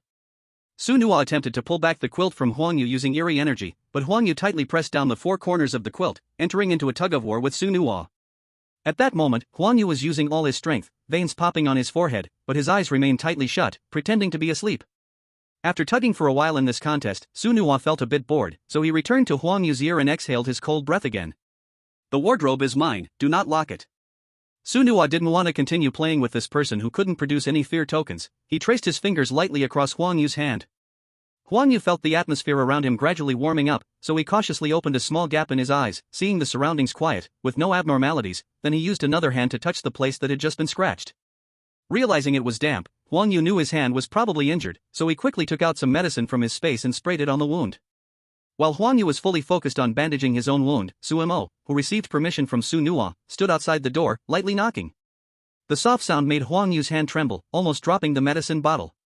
"Cousin, are you asleep?" "I can't sleep." Sumo's voice floated into the room from outside the door, poking at Huang Yu's fragile heart. Huang Yu held his breath, not daring to take a deep breath, much less respond to the person outside. Su Mo knocked twice on the door, his voice becoming lower and colder, silently opening his domain to invade the room. Today, Huang Yu had actively invited Su Mo to his bedroom, and Sumo's presence had long been stored in the room. At this moment, Su Mo outside the door was drawing upon that breath inside the room. Sure enough, success came, and a scent of disinfectant gradually filled the bedroom. Huang Yu looked at the ceiling with a hint of despair, holding his breath. In this darkness, how could I find where the water stain is? He quietly turned on the bedside lamp and observed carefully. Just when Huang Yu felt he could no longer hold his breath, Su Nua allowed the water stain to appear on the wall. As Huang Yu was about to break down, Su Mo finally withdrew his breath, causing the smell of disinfectant in the room to gradually dissipate. Huang Yu lay on the bed, a scene flashing in his mind, and then he realized, if I had known, I wouldn't have agreed. Chapter 29 My Home 29. Where have you been all this time? Su Nua heard Huang Yu mumbling to himself in the room, his lips curling into a cold smile. Today, Sumo's hints were quite obvious, but by that time, Huang Yu had already run out of choices. Su Mo stood outside the bedroom door, gathering his strange aura. Just as he was about to leave, he saw the warm light spilling through the crack of the door, smiled slightly, and returned to the door. The knocking on the door grew more intense, and he shouted loudly, "Cousin, I see the light." "I know you're not sleeping, why won't you open the door?" Inside, Huang Yu ignored the injury on his hand, rolling and crawling to turn off the bedside lamp, then shrinking back into the bed. Hearing slight movements from inside, Su Mo knocked even harsher, and he could feel the doorframe vibrating from the impact. Huang Yu tightly curled up on the bed, wrapping the blanket around himself, not daring to make any noise, listening to the knocking from outside, now wanting to slap himself. Huang Yu huddled in the blanket, counting seconds like years. Gradually, the knocking sound became softer, as if the eeriness outside had lost its patience. But Huang Yu still dared not sleep, he still remembered there was something strange in the room.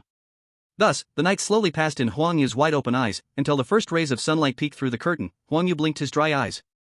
"Is it dawn?" Huang Yu exclaimed in a tone of confusion mixed with joy within the room.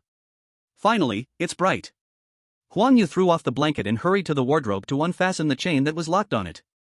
Turning around to check his reflection in the mirror, he only noticed his clothes, and at that moment, his dazed mind recalled that he had covered the mirror. Having not rested all night, Huang Yu felt a bit disoriented. Watching the beam of sunlight enter, he walked to the window, pulled the curtains open, and felt the warm sunlight on his face. This warm sunlight made Huang Yu feel like he was alive again. He stretched out his hand to rub his cheeks, trying to look a bit more awake. Suddenly, light footsteps came from outside, followed by a few low knocks on the door. Huang Yu trembled and turned to look at the door. "Who is it?" After a sleepless night, Huang Yu's voice was hoarse. "Cousin, it's time for breakfast." Su Mo stood outside, staring intently at the door. He woke up quite early this morning and took the initiative to come by to check on Huang Yu. No one knew what state he was in after the ordeal last night, but last night, the pockets of Su Mo and Su Nua had certainly felt a bit fuller. "Brother, I'll be right there," Huang Yu replied to Su Mo outside, rubbing his somewhat dry throat. The door opened to reveal a man looking somewhat wrinkled, with messy hair, eyes full of fatigue and faint dark circles beneath them. His once colorful lips had now turned gray. Su Mo looked at this haggard man before him and sighed deeply. It seemed last night had quite an impact on him. There wouldn't be much fun today. The two walked to the dining room, one after the other.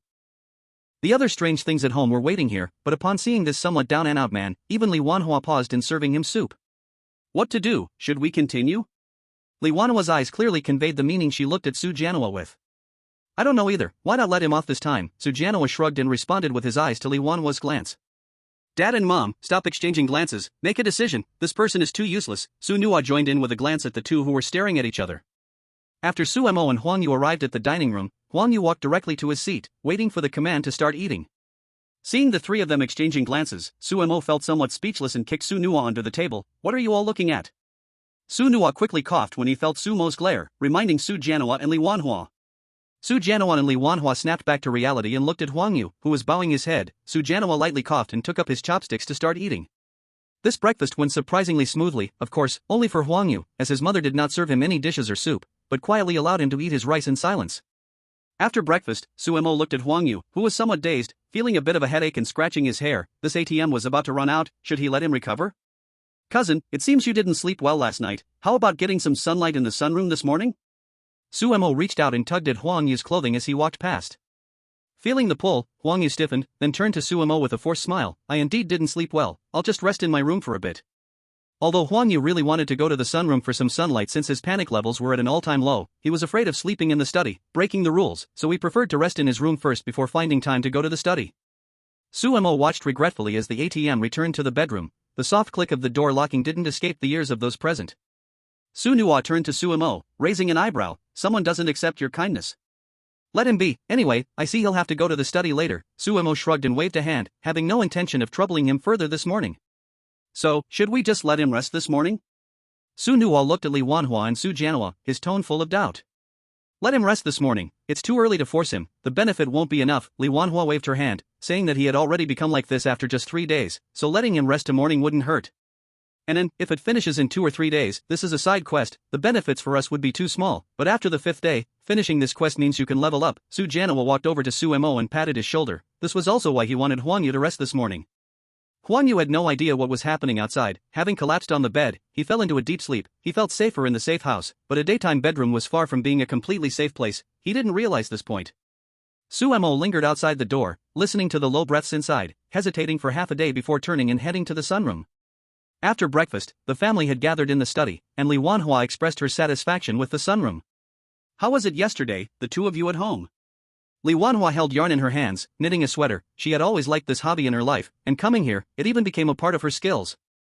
It was good, my brother and I made quite a bit from Huang Yu. Su Mo snuggled up to Li Wanhua, his tone full of playfulness. That's good, in a couple of days when you can go out, let your brother take you to the supermarket below. Li Wanhua spoke gently. Anan, what happened to your neck? Su Jianhua, sitting nearby, suddenly noticed the red mark visible on Su Mo's collar. Su Mo followed Su Jianhua's finger and looked down, realizing the injured spot and finally understanding. This? I got into a fight with the takeout monster yesterday. Su Nuwa also noticed the red mark and reacted. You two ordered takeout yesterday afternoon? Li Wanhua sat up straight, looking at Su Nuwa. Yeah, Mom, and can't stay home alone right now, and I couldn't leave, so I had to order takeout. Su Nuwa nodded, sounding somewhat helpless. No more of that next time, there are vegetables sold at the supermarket downstairs, you can buy some to cook. Li Wanhua, even though she became strange, still thought takeout was unhealthy. So how did you end up fighting? Su Jianhua quickly brought the topic back on track. Don't ask, the takeout monster got a bit jealous when he saw Huang Yu, and then went out to stop him, and they ended up fighting. Su Nuwa brushed her hair back, sounding a bit embarrassed. Su Jianhua looked at Su Nuwa speechlessly. This was inviting trouble into their home. In the study, the group chatted while basking in the sun, and Su Mo even brewed a pot of tea to bring inside. As the clock ticked away, the morning passed quickly, and soon it was time for lunch.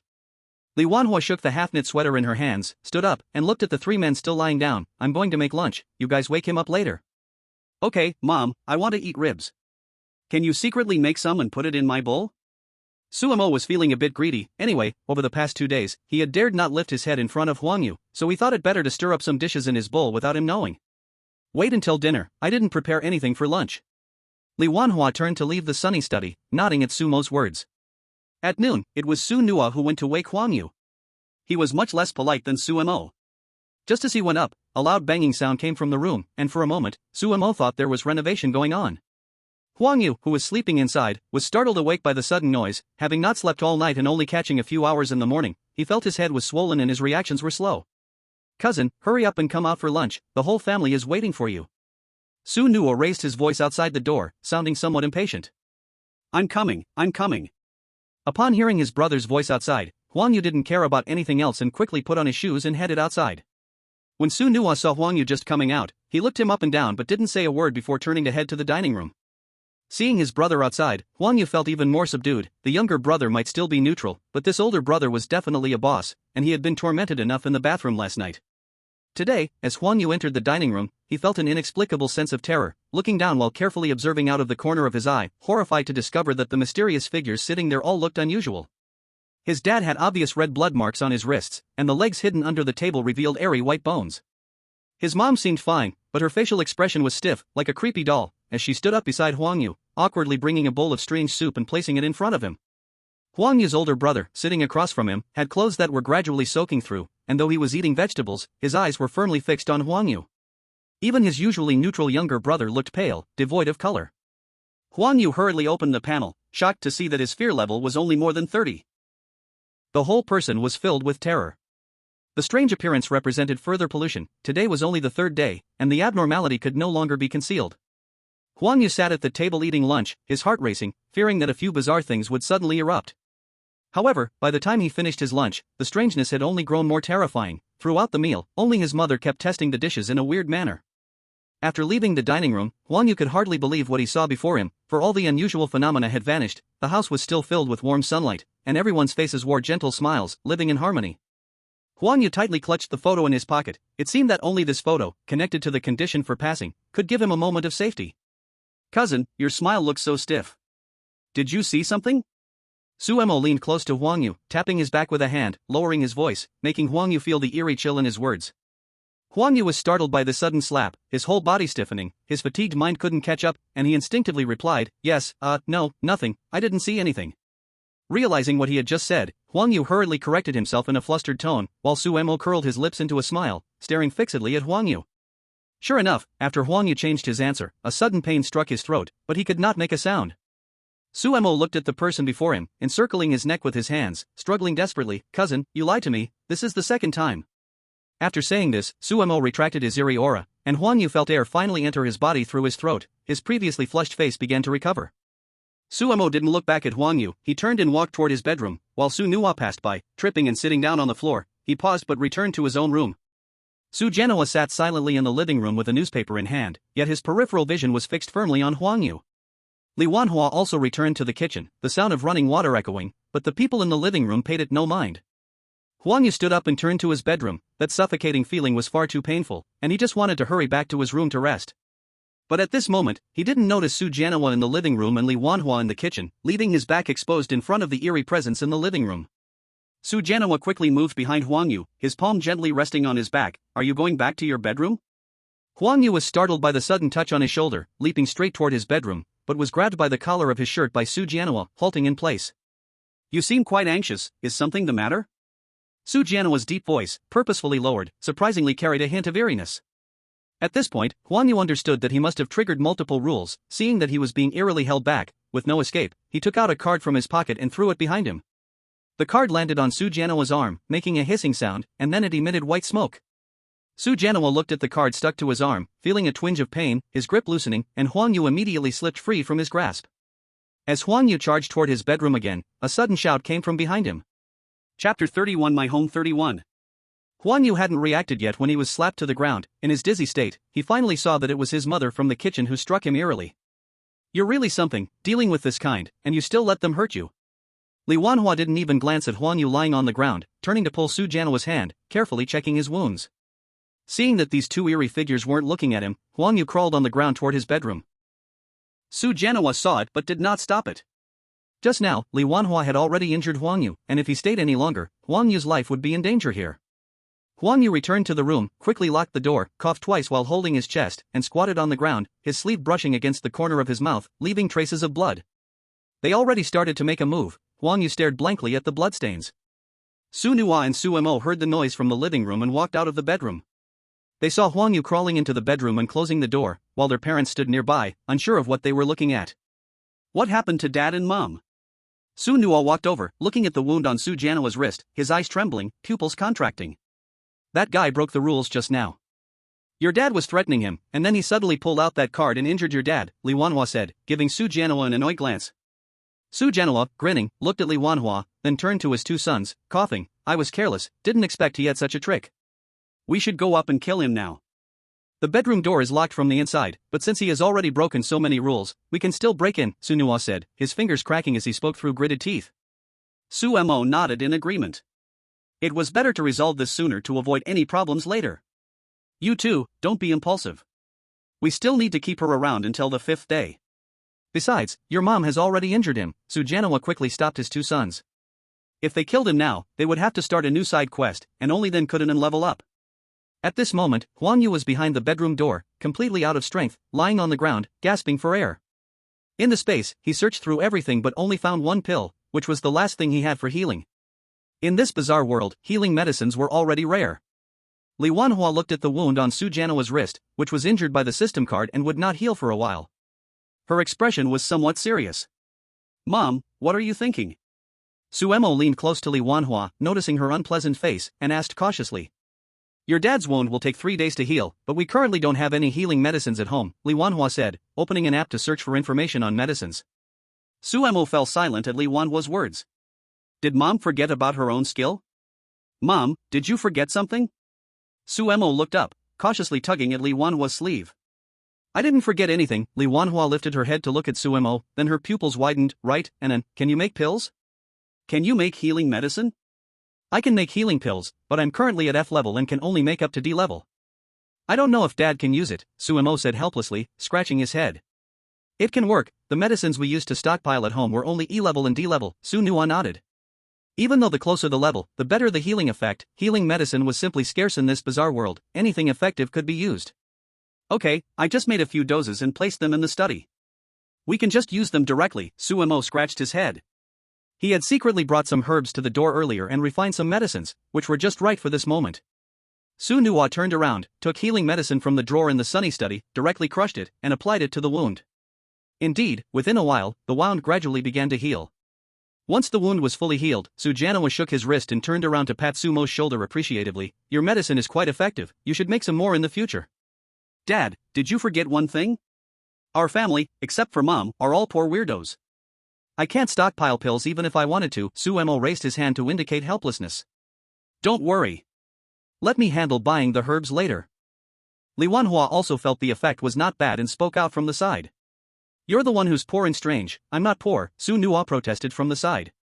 Although he had no special abilities, he had a high rank. Then Su Nua opened his own panel, and after seeing the terrifying number of fear coins, he silently closed the panel again. Okay, indeed he was poor and strange. The atmosphere outside was harmonious, but the bedroom was left in silence. Huang Yu struggled for a long time and finally put the pill in his mouth. After healing his wounds, he still had a chance to live. If he held onto the medicine and dragged his wounds into the dungeon, he would undoubtedly die later. After the medicine took full effect, Huang Yu felt the pressure on his chest finally ease. He sat down beside the desk, ready to summarize the gains from these 2 days. But outside, Suemo and Su Nua would not let him go. Although they couldn't deal with him, injuring their dad would still cost something. Huang Yu had previously locked the wardrobe, breaking the balance between the strangeness and defense within the room. The fortress of this safe house was no longer solid. Su Nua was already able to influence some movements inside the room. He condensed his strange energy and slid it toward the mirror, using the strange energy to gradually draw clothes away from the mirror. The mirror should reflect Huang Yu sitting at the desk, but at that moment, the Huang Yu in the mirror turned around and grinned maliciously at the Huang Yu outside the mirror. Huang Yu heard something fall behind him and quickly stood up from the chair, glancing back, his eyes just coinciding with the figure in the mirror. The Huang Yu in the mirror had an increasingly strange smile, and slowly, the space inside the mirror began to turn into a mass of black fog, with only Huang Yu's shadow left within it. Huang Yu saw the scene inside the mirror, his hands trembled, and he picked up the clothes from the ground, covering the mirror again. The rules only stated that the mirror at night was unsafe, so correspondingly, the mirror during the day should be safe. Sure enough, after covering the mirror, aside from some strange sights, nothing happened. The credibility of the rules still existed. Su Nua outside raised a grin with some amusement. This Huang Yu still has some courage. Suemo, watching his big brother smile, leaned over with interest. Big brother, what courage? I'm talking about Huang Yu. Just now, I pulled the clothes off the mirror in his room, and he actually got scared and covered it back up, Su Nua said lightly. Suemo nodded beside him. That did indeed require some courage. Does he think the mirror during the day is definitely safe? Suemo said with a sense of playfulness. The rules said the night was unsafe, but did that mean the day was safe? Chapter 32 My Home 32. Huang Yu was now sitting at the desk, looking haggard and no longer filled with the spirited confidence he once had. He clearly felt that this so-called safe house bedroom was gradually being penetrated by strangeness, from peacefully sleeping on the first night to last night's strange happenings, and now to the clothes falling without wind. Everything indicated that the safe house had developed cracks. Yet he sat in front of the desk, repeatedly looking at the rules, feeling helpless and unable to act. 3 clearance rules, that so-called door, he still had no clues about it. The second rule was too risky, but if he could survive for 7 days, this path was impassable, and he had to take the risk. Huang Yu's eyes were bloodshot, and his hands were tightly clenched into fists, with nails digging into his flesh, drawing blood. On the verge of collapse, Huang Yu looked at the terror value that had already dropped to a low point and helplessly sighed. To survive, he had to fight. Wasn't this something one should know when participating in the dungeon? When did he become so depressed? Huang Yu looked around the bedroom, pausing for a long time in front of the fluttering curtains. He thought about having to pull down the curtains at night and the unexpected event from last night. Even though she loved the sunlight outside, Huang Yu resolutely drew the curtains tight. I can't just sit here and wait anymore. I haven't been into my brother's room, but right now the priority is to go to the sun room. Huang Yu's fingers gently tapped on the desk, her gaze distant. She walked to the door and gently opened it, leaving a gap just wide enough to see outside, with Huang Yu pressing against the gap to observe. At this moment, it was silent outside, with no sounds at all. The 2 strange creatures in the living room had vanished. Just as Huang Yu was about to open the door, an eye suddenly appeared in the middle of the gap, startling her so much that she stumbled back, and the door was pushed open. Cousin, are you coming out? Su Nuo stood at the door, expressionless as she stared inside at Huang Yu. Huang Yu was so frightened that she kept retreating until she steadied herself against the desk behind her, and upon seeing Su Nuo standing at her bedroom door, she swallowed hard, regaining her voice after a long moment. Brother, that. Huang Yu's mind was blank, she couldn't think of a suitable excuse. Su Nuo stood at the door, not stepping inside, but her eyes were fixed on Huang Yu. Seeing Huang Yu remain silent and unable to provide a suitable reason, a large amount of mist gradually gathered at Su Nuo's feet, slowly invading the room. Huang Yu's eyes widened in shock. She dashed to the door trying to close it, but was stopped dead in her tracks by Su Nuo's outstretched hand. Damn it, this strange strength is so strong. Huang Yu's neck bulged with veins from the force, but the door remained firmly held back, unable to move forward even an inch.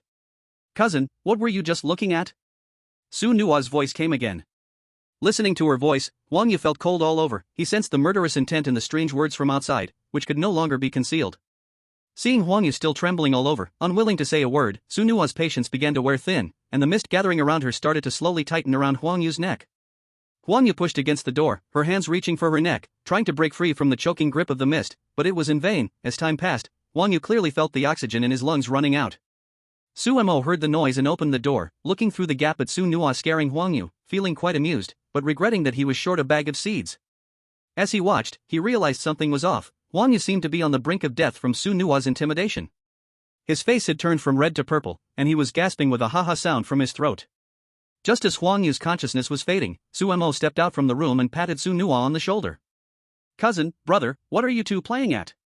Su Mo opened the door, standing next to them with a completely flat expression, as if he hadn't seen Huang Yu on the verge of death. He had actually been enjoying the scene enough on the side, but since there were outsiders present, he still needed to put on a show.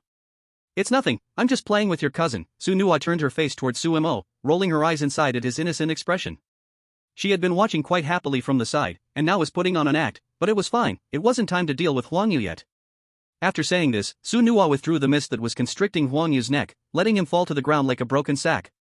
Once on the ground, Huang Yu curled up, his face smeared with tears and mucus, but the purple and blue on his face was gradually fading. He covered his throat with both hands, gasping for air. Su Nuo knelt beside Huang Yu, gently tracing her fingertip across his throat. Don't let it happen again. Huang Yu stared wide-eyed in terror, pushing back with his hands, wanting to retreat, but the sunlight from inside the room fell perfectly on Su Nuo's face. It was clearly a warm step, but it was frozen by Su Nuo's strange smile. Su Nuo gently patted Huang Yu's neck, and he immediately convulsed and collapsed to the ground. Brother, Su Mo saw Huang Yu in such a terrible state and stepped forward to tug at Su Nuo's clothes. Su Nuo turned his head and saw Su Mo slightly shaking his head, then helplessly stood up and patted his head. I know, I'll go first. He then turned and walked back to his bedroom, closing the door. Before shutting the door, Su Nuo paused, staring hard at Huang Yu, silently saying, no peeking again. Su Mo watched as Su Nuo returned to his bedroom, then turned away and saw Huang Yu slumped on the floor, secretly curling his lip. At that moment, Huang Yu looked at Su Nuo leaving, feeling a bit relieved being left alone with Su Mo, but with Su Mo standing in front of him, his heart tightened again. He hadn't forgotten that this was also a strange one who sometimes gave him protection, but hadn't he been the one knocking on the door outside last night? In his current situation, anyone could easily kill him. Su Mo looked down at Huang Yu's miserable state. Though he was disgusted, his face remained calm and unaffected. Cousin, do you need me to take you back to your bedroom? Sumo's eyes scanned the guest room, then landed on the already drawn curtains. No need, I'll rest a bit and go in by myself. Huang Yu dared not invite him again. Having reluctantly agreed to let him into the bedroom yesterday, strange things had happened continuously, and he feared what might occur today if he agreed again. That's really too bad, I wanted to come in one more time. Sumo's words were full of disappointment, which inexplicably made Huang Yu's hair stand on end. Could this be some hidden rule? After inviting him in yesterday, he lingered outside the bedroom door at night. What would happen if he invited him in again today? Huang Yu speculated in his heart. Chapter 33 My Home 33. Thinking of this, Huang Yu looked at Sumo with more fear. His originally not so big eyes were now wide with shock, the red blood vessels clearly reflecting in Sumo's eyes.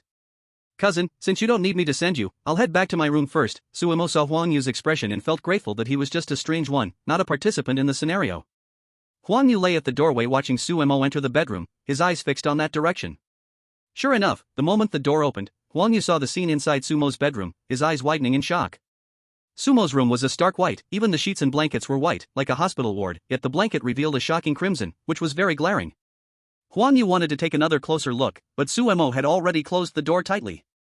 At the moment of closing the door, Sumo caught Huang Yu's actions out of the corner of his eye, laughing inwardly, thinking, "You really believe I'll let you see what my bedroom looks like?" Too naive. What Huang Yu saw was all that Sumo presented to him, and it carried a certain hint. Su Nuo and Sumo had long agreed in advance, setting up strange disguises at the doorway to confuse Huang Yu's eyes.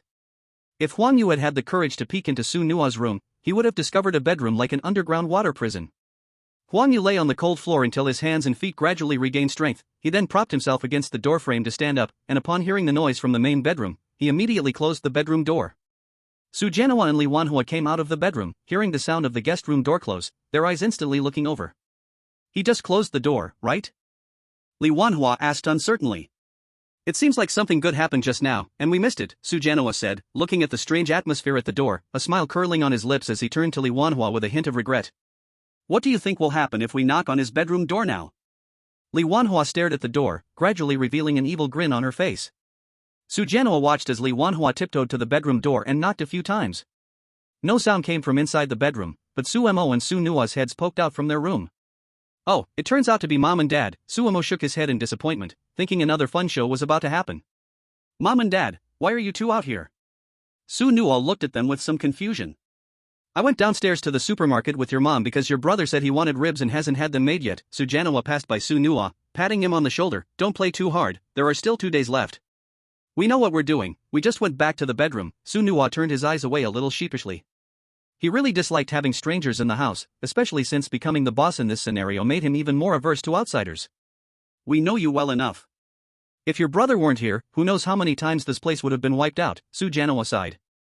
Originally, they shouldn't be in such dire straits with a scenario at home. But who knew that those who came to the scenario died too quickly, earning almost nothing, and most of them died at the hands of this eldest son. Don't worry, this time I will definitely let him survive until the 5th day. Su Nuo looked at his parents, holding up 3 fingers with a serious expression. Alright, you two go ahead and get busy. Su Nuo quickly interrupted his parents, pushing them toward the living room as he sought his mother wanting to say something. Since that knock on the door, Huang Yu had been listening to the rustling sounds outside, nervously staring at the door. But after those 3 knocks, there was no more sound. Cautiously, Huang Yu walked to the door, wanting to listen to the sounds outside.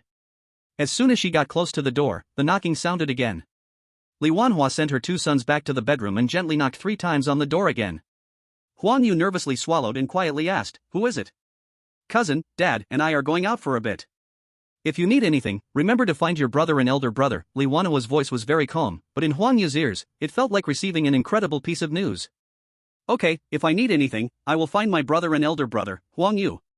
These 2 strange ones are going out, it will be much easier for me to act on my own now. Huang Yu pressed her ear against the door, hearing 2 sets of footsteps walking away until she heard the sound of the room door clicking open and shutting again.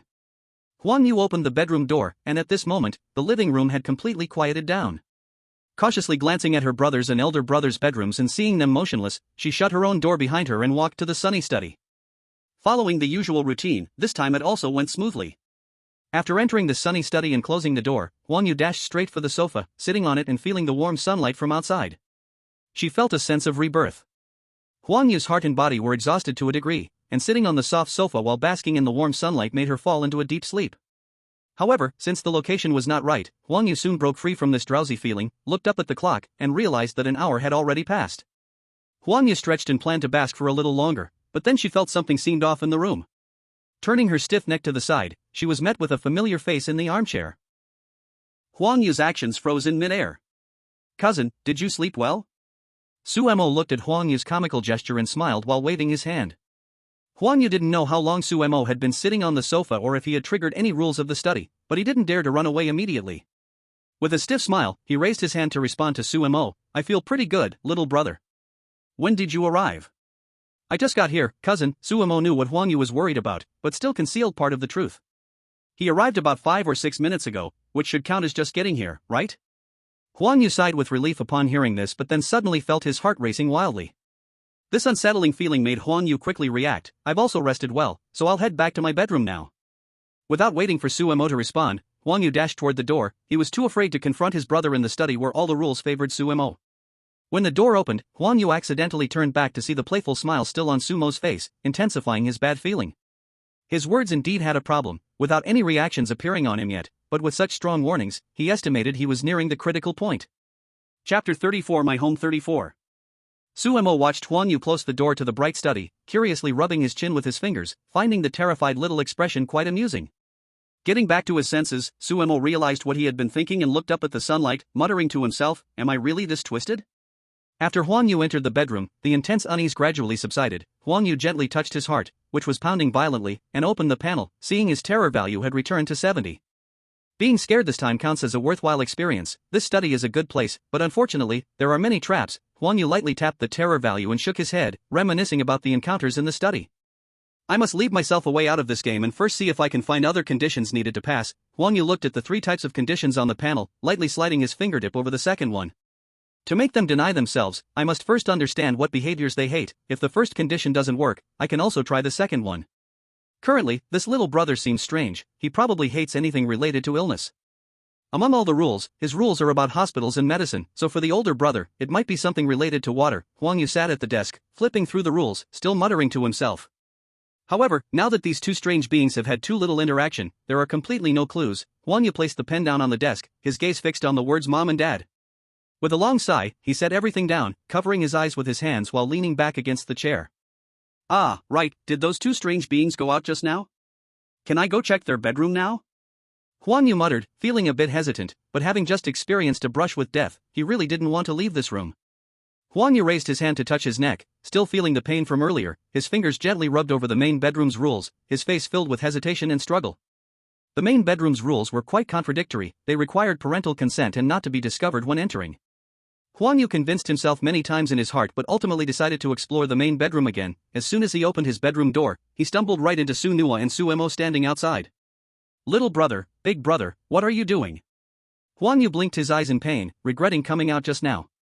"Ah, cousin, you came out just in time. The documentary is about to start. Let's go watch TV in the living room." Suemo reached out and firmly grabbed Huang Yu's hand, not allowing him to retreat a single step. Huang Yu felt as if his arm was clamped in a vice, unable to shake it off, and he didn't dare to struggle too much, as Su Nua was watching closely beside him. He forced a stiff smile. "I just came to get a glass of water, and I'll be back soon." "Cousin, you've been here for several days, and we haven't interacted much."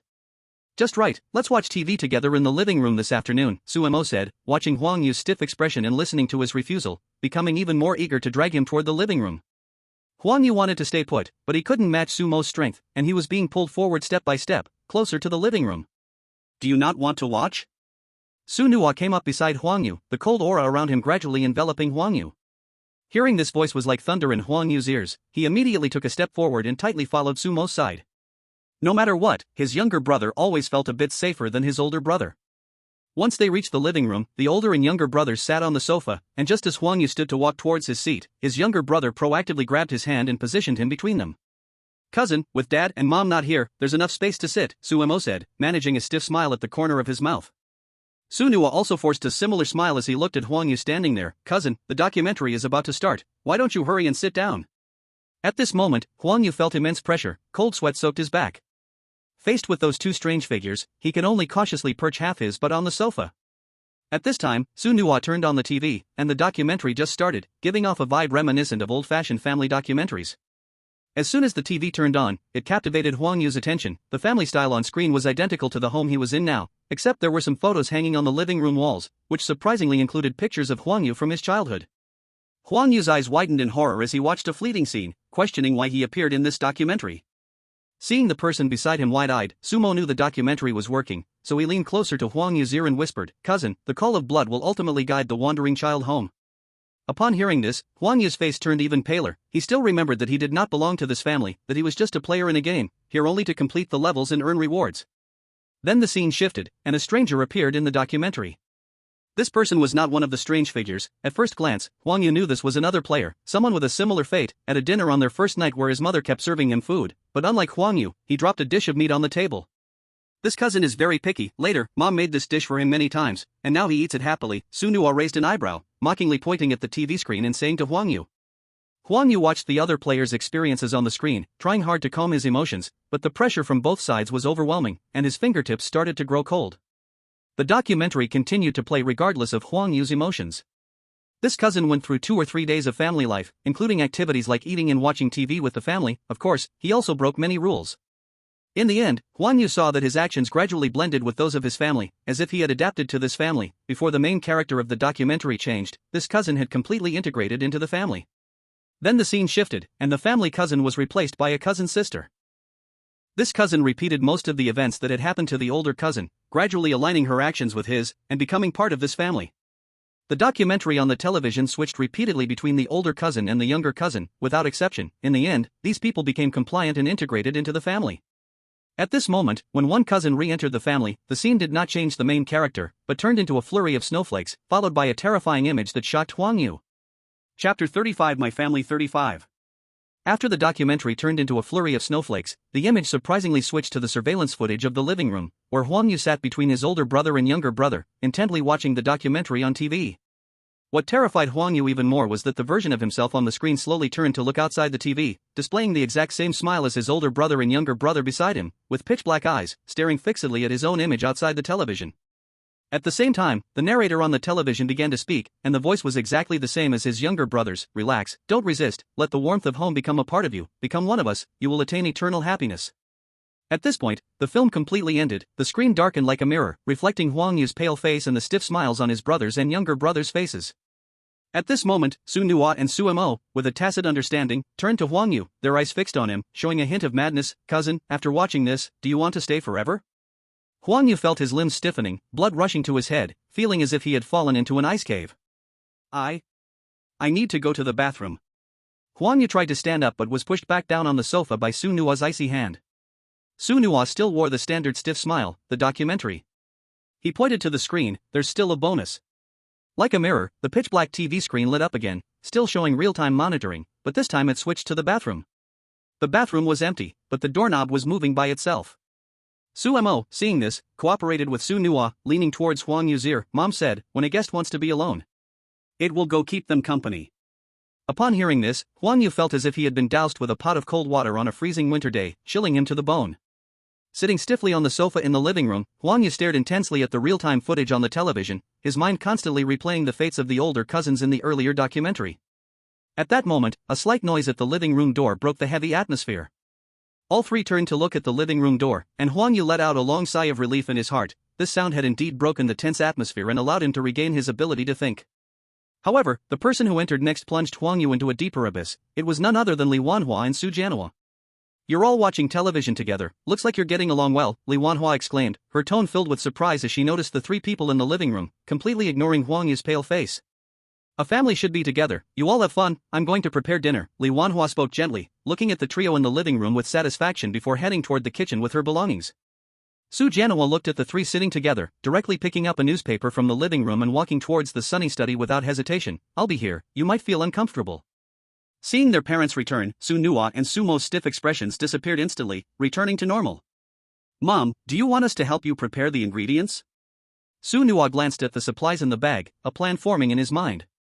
Li Wanhua understood immediately upon hearing Su Nuo's words. "Great, you all come along. Get ready the ingredients for tomorrow." Su Nuo and Su Mo stood up from the sofa, their hands gripping Huang Yu like iron claws, and they walked towards the kitchen. In unison, they said, "Cousin, come help too. A family should work together." Huang Yu felt the force from either side, understanding he had no chance to escape. He could only lower his head in resignation and walk into the kitchen with the two of them. The short walk to the kitchen felt incredibly long to Huang Yu, and as they passed the bathroom, his gaze unconsciously drifted toward the bathroom door. Su Nuan noticed his attention and lightly used a playful force to make the door handle turn slightly. Sure enough, Huang Yu saw the handle move on its own, and his pupils suddenly constricted while his steps became unsteady. Cousin, is something wrong with you? Su Mo also sensed the movement beside him, and seeing Huang Yu's unsteady steps, he directly whispered in his ear. It's nothing, just a little numb from sitting. Huang Yu waved his hand, instinctively trying to find an excuse for himself. The moment he finished speaking, his legs suddenly felt like they were pricked by needles, numb and painful. If it weren't for the hands on either side holding him up, he would have collapsed to the ground. At that moment, Huang Yu realized that it was his younger brother who had asked him the question before. Based on previous behavior, he surmised that it was best not to lie when his brother inquired. The excuse he had just made up felt like a lie in his younger brother's ears.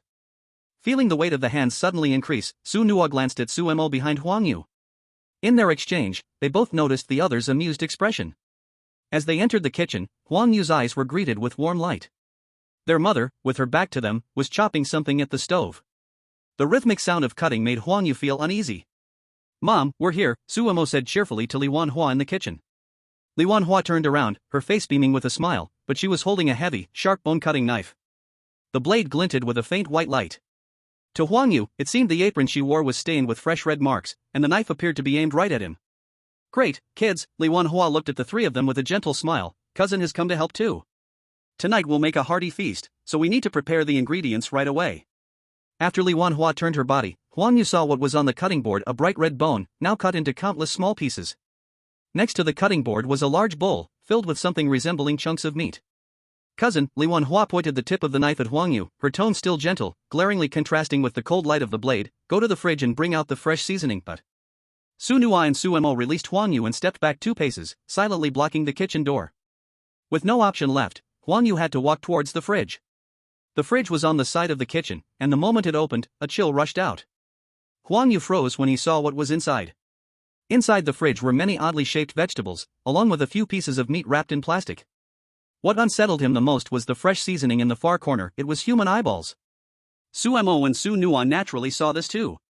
They exchanged a glance before looking at their mother, silently asking with their eyes, "We never eat human flesh, where did these come from?" Su Nuan blinked his eyes, seeking information from his mom. "From next door, they need to be returned. This is something your Uncle Li has long reserved for me." Li Wanhua raised her eyebrows. Although she felt disgusted by these things, weren't they also excellent tools? "Looks like the fridge needs a big cleanup soon." Su Mo frowned, helplessly pouting his lips. At this moment, all of Huang Yu's attention was focused on the refrigerator, completely unaware of the eye contact between the 3 people behind him. He trembled as he reached out to pick up the box of fresh seasoning. Right now, Huang Yu felt a violent churn in his stomach, wanting to vomit, but he dared not show any signs of discomfort. A gentle yet eerie voice came from behind him. "Did you find it? Cousin, hurry and bring it over, we need to start marinating the meat." An icy chill slowly crept up Huang Yu's spine, as the eyes in the box reflected a terrifying light under the refrigerator's glow. Su Mo watched Huang Yu's stiff movements, helplessly rubbing a strand of hair on his forehead. "Cousin, what's wrong? Is the seasoning not fresh?"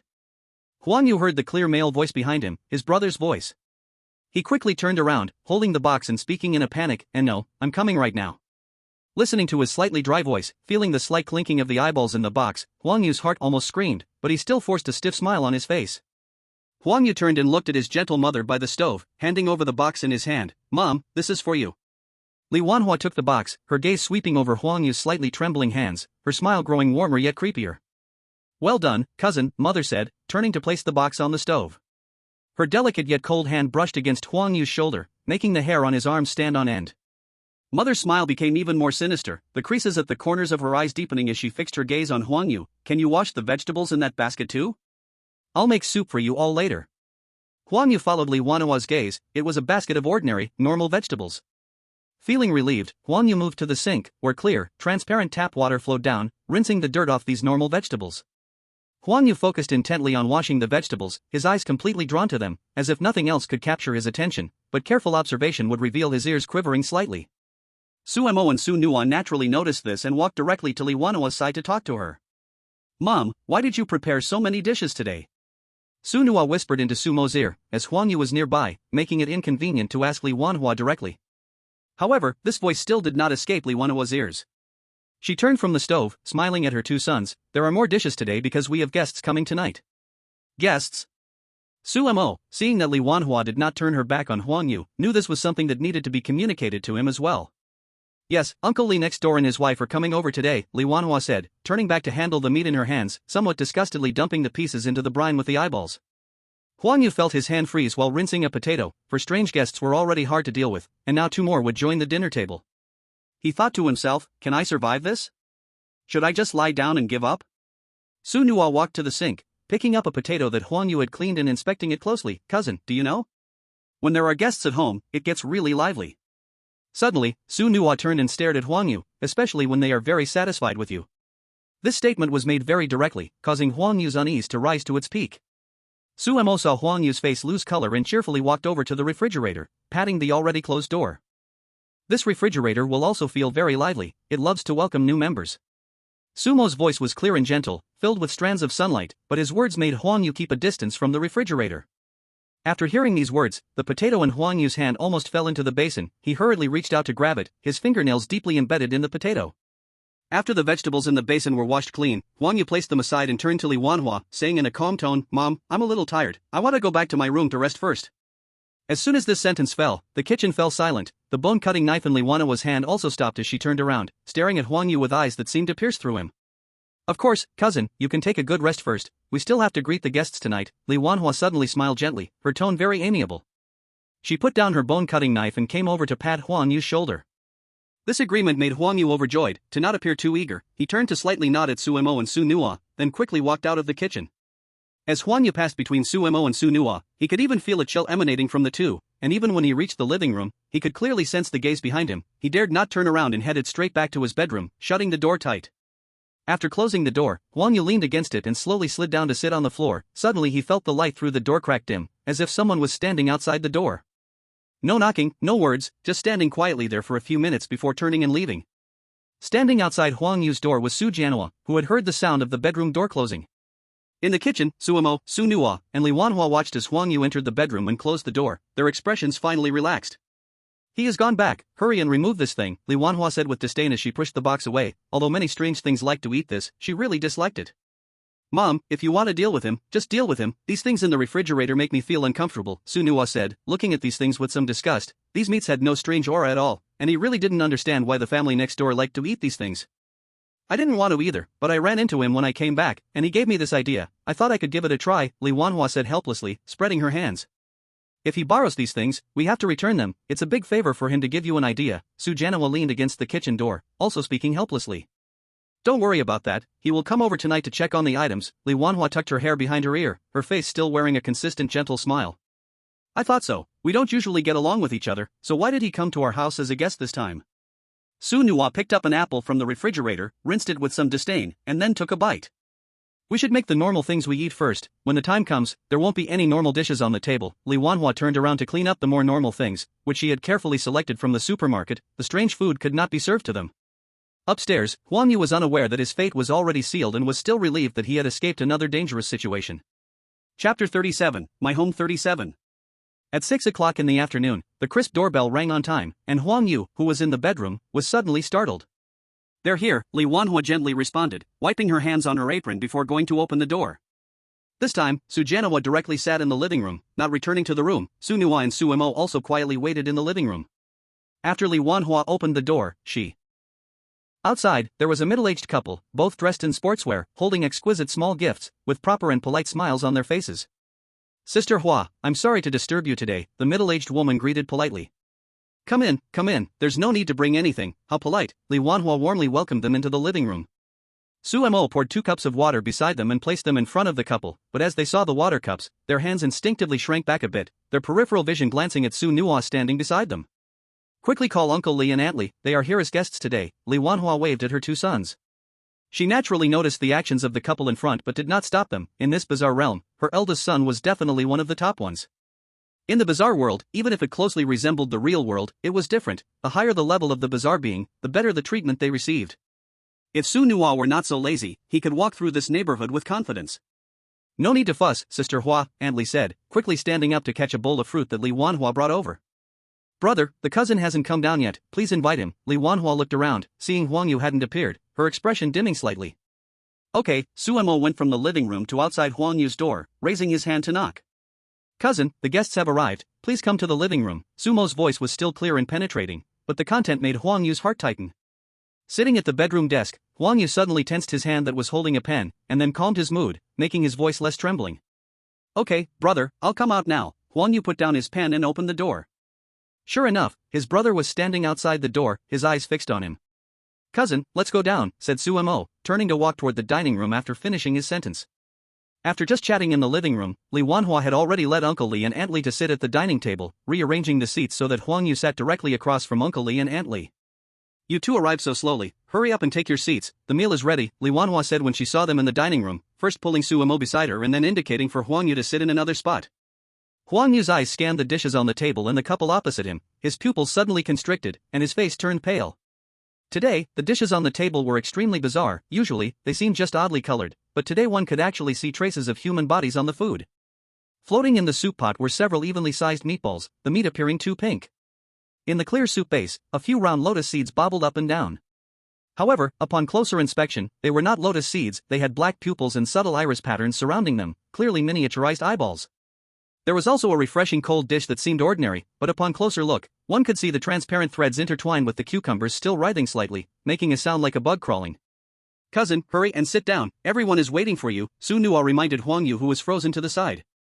Opposite, Uncle Li and Aunt Li were also staring at Huang Yu with piercing eyes. This was the ingredient that would soon belong to them, and it looked really good. Sitting at the table, Li Wanhua cheerfully invited everyone to eat, while Huang Yu kept his head down, staring at his bowl. Of course, he did not notice that besides Uncle Li and Aunt Li who were sampling various dishes, the Su family had not touched the food at all. Uncle Li, how do you feel? Su Nuo looked at Uncle Li, who was enjoying his food, with a double entendre. Uncle Li put down his chopsticks from across the table. The eyes stared intently at Huang Yu. Looks good, Sister Hua is indeed famous for her skills nearby. After saying this, Uncle Li's tongue licked around his lips, and a droopy expression appeared on his face. Also resembling him was the middle-aged female ghost, Aunt Li, sitting beside him, showing the same expression. At this moment, Huang Yu felt a chill run down his back. Looking at the expressions of the middle-aged couple across from him, he felt he was no longer a person but rather a delicious dish on the table. Uncle Li, Aunt Li, if it's delicious, eat more, the leftovers will be waiting for 2 days.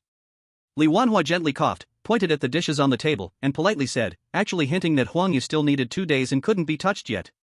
Looking at the 4 members of the Su family, especially Su Nuo's cold and fierce gaze, Uncle Li nodded repeatedly. Of course, the dishes on this table are already very tasty.